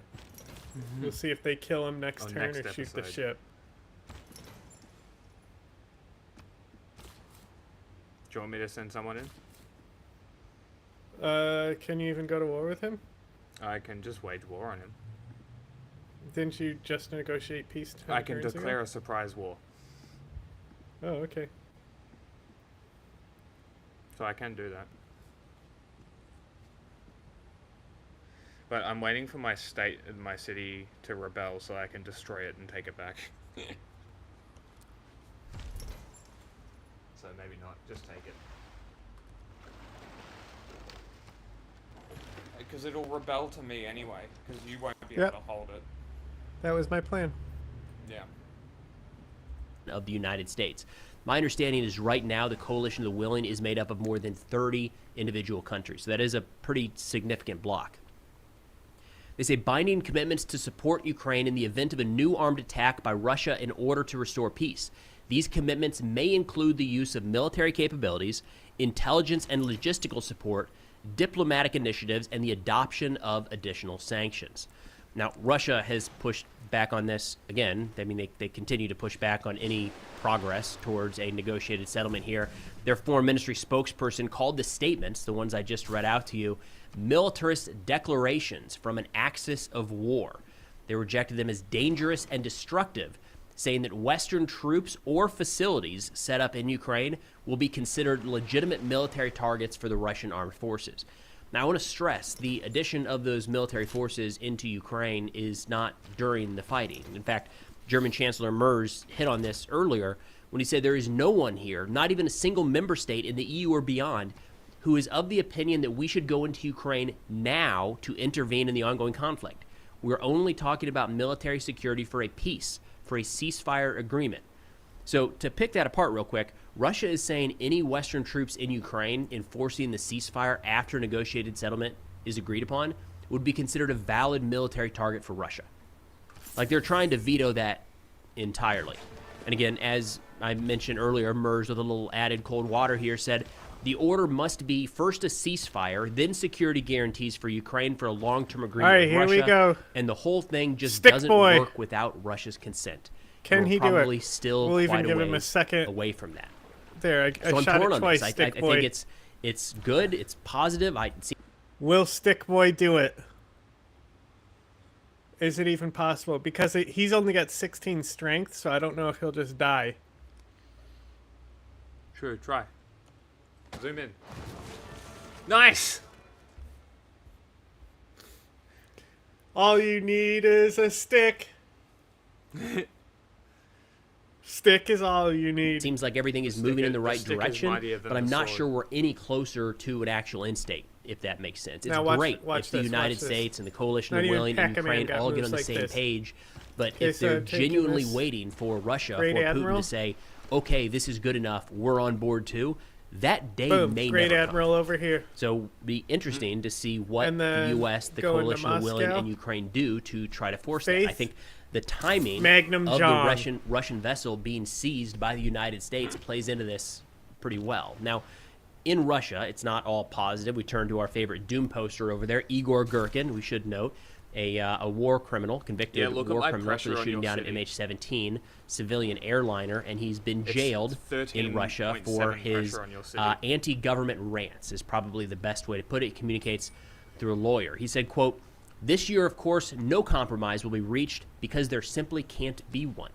The situation will continue to escalate. I suppose that after a while, Trump will demand that we accept the plan agreed upon with the United States and Ukraine. After we refuse, new sanctions will be imposed upon us, and the new participants in the Coalition of the Willing will be unleashed against us.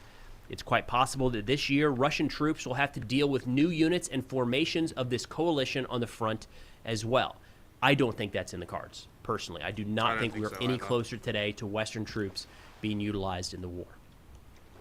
He says, practically with 100% certainty, we can predict an intensification of sanctions and a naval blockade by the European Union. The naval blockade might actually be in the cards now. We definitely might see an increased operations against the Russian shadow fleet, not just by the United States. And I should note, the Royal Navy, the British Royal Navy, took part in that seizure as well. It would not be crazy to see our European partners step up in that regard as well, especially if they have the backing and the support of the United States. Gherkin says, because 4 years is already too much, and even more will mean the exhaustion of Russia, much more than the exhaustion of its opponents. In general, I don't have any good forecasts for this year yet because there are no positive signals. Again, we're talking about kind of a mix here Igor, of these talks that are frustrating at times to follow. I get it. I'm right there with you. We want to take these words and interpret them as positive. We're moving towards some sort of agreement or a deal or a sustainable long-term peace. And we've been talking about that for over a year now at this point, right? I get it. The ship seizure is interesting how it ties into this and could signal increased pressure on Russia that we haven't seen in some times, there really at all since this war began. And we had mentioned yesterday from U.S. Senator Lindsey Graham that the president is seemingly on board with a new package of Russia sanctions. So, big picture, I would just want to have this possibility that recent actions, be it Iran, Venezuela, and now the seizure of this ship, may have. I win again, and I get possible, more Diplo favor. May have prompted President Trump and maybe some of those in his inner circle that there is more leverage to be applied against Russia, and that we actually have that leverage.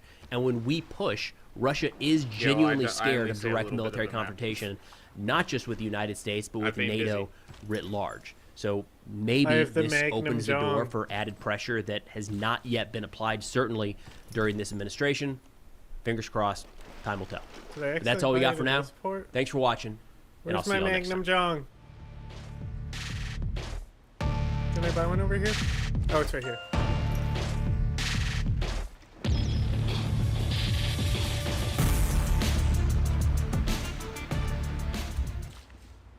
My finger point.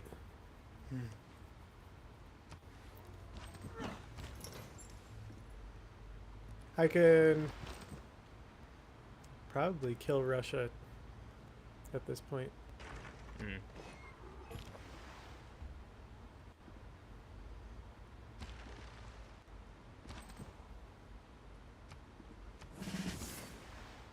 They can't do anything about my Magnum Jongs.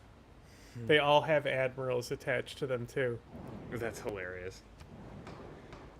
Chosen production towards resources. Harbor. Double of luxury caviar. Caviar? I'm okay with that.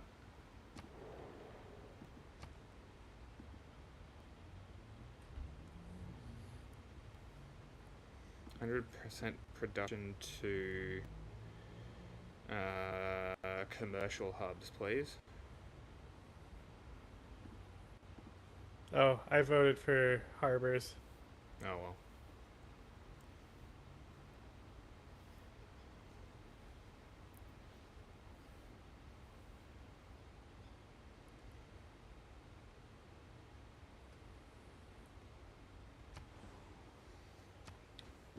Hey, London has coal.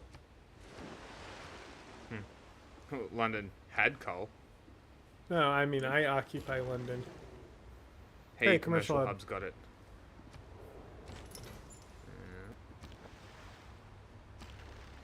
Back. Promote. Double adjacency bonuses. Oh, dude. Rainer is so good. Doubles adjacency bonuses for commercial hubs. I'm putting her in my production city that's half snow. It's going to be a powerhouse.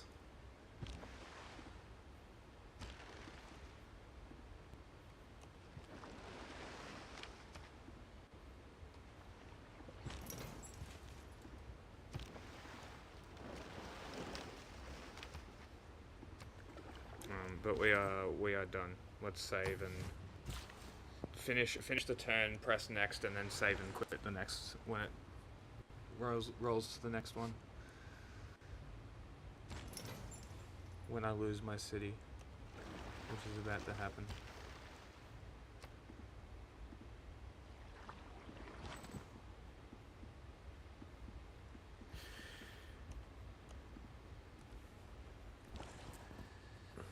Peter wants open borders. Yeah. No. Peter's done. Literally. Probably don't think 3 turns, he'll be defeated. And that's game. Because open with destroying Russia. Well, that's basically end game. It would just be me then going over and sniping the capital. The capital for Amsterdam is a little too far in for me to snipe. Fucking Poundmaker I can snipe as well. But St. Petersburg, literally right here, England was wide open for a naval attack. Amsterdam would be the only one, and then even then, they don't even have fucking walls on their main capital.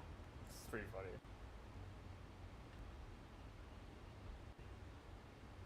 I didn't even get to my national park. Rip.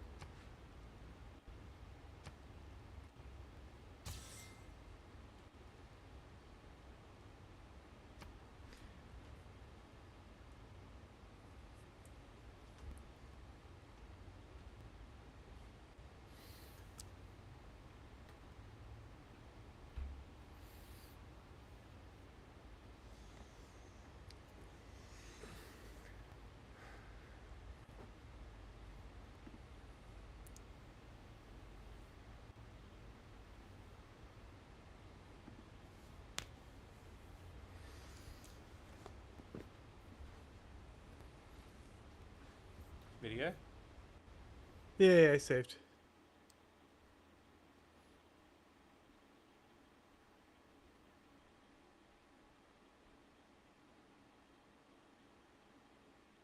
Like, press next turn, then we'll save.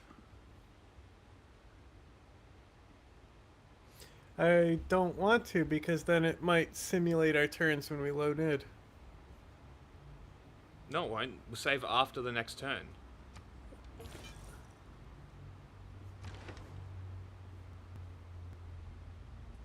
So everything should be moving now. I didn't advance the turn. I still had guys that needed to do things. Oh, okay. And that's the religious emergency one. Boom, we got it. Yeah, because the Did next you see what my turn religion is called?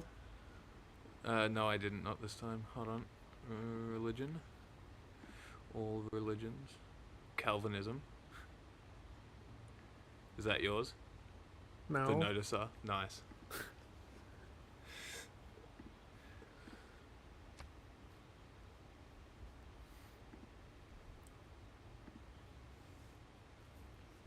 I love this island that's just fucking desert tiles with no hills. Just a few mountains. It's got iron. It's probably going to have a shitload of resources on it. Probably. But like, what a dog shit. Like, imagine if you got settled there. Unless you had a desert civ, and then you might be okay. Well, then you're still doing with fucking water. Alright, tell me I've won this emergency as my city-state loses. Hell yeah. Moscow, emergency no! members. I needed to heal my boat in there. You're about to have man-at-arms in your city. Cool. 10 turns of man-at-arms coming around fucking your shit up. Diplo favor. Eat shit. 4 era score for that. You should sell it. To... No. Save game. Save game. This is saved, and I'm quitting. Alright. I gotta go. So I'll talk to you later. Yeah, just end it. Yep.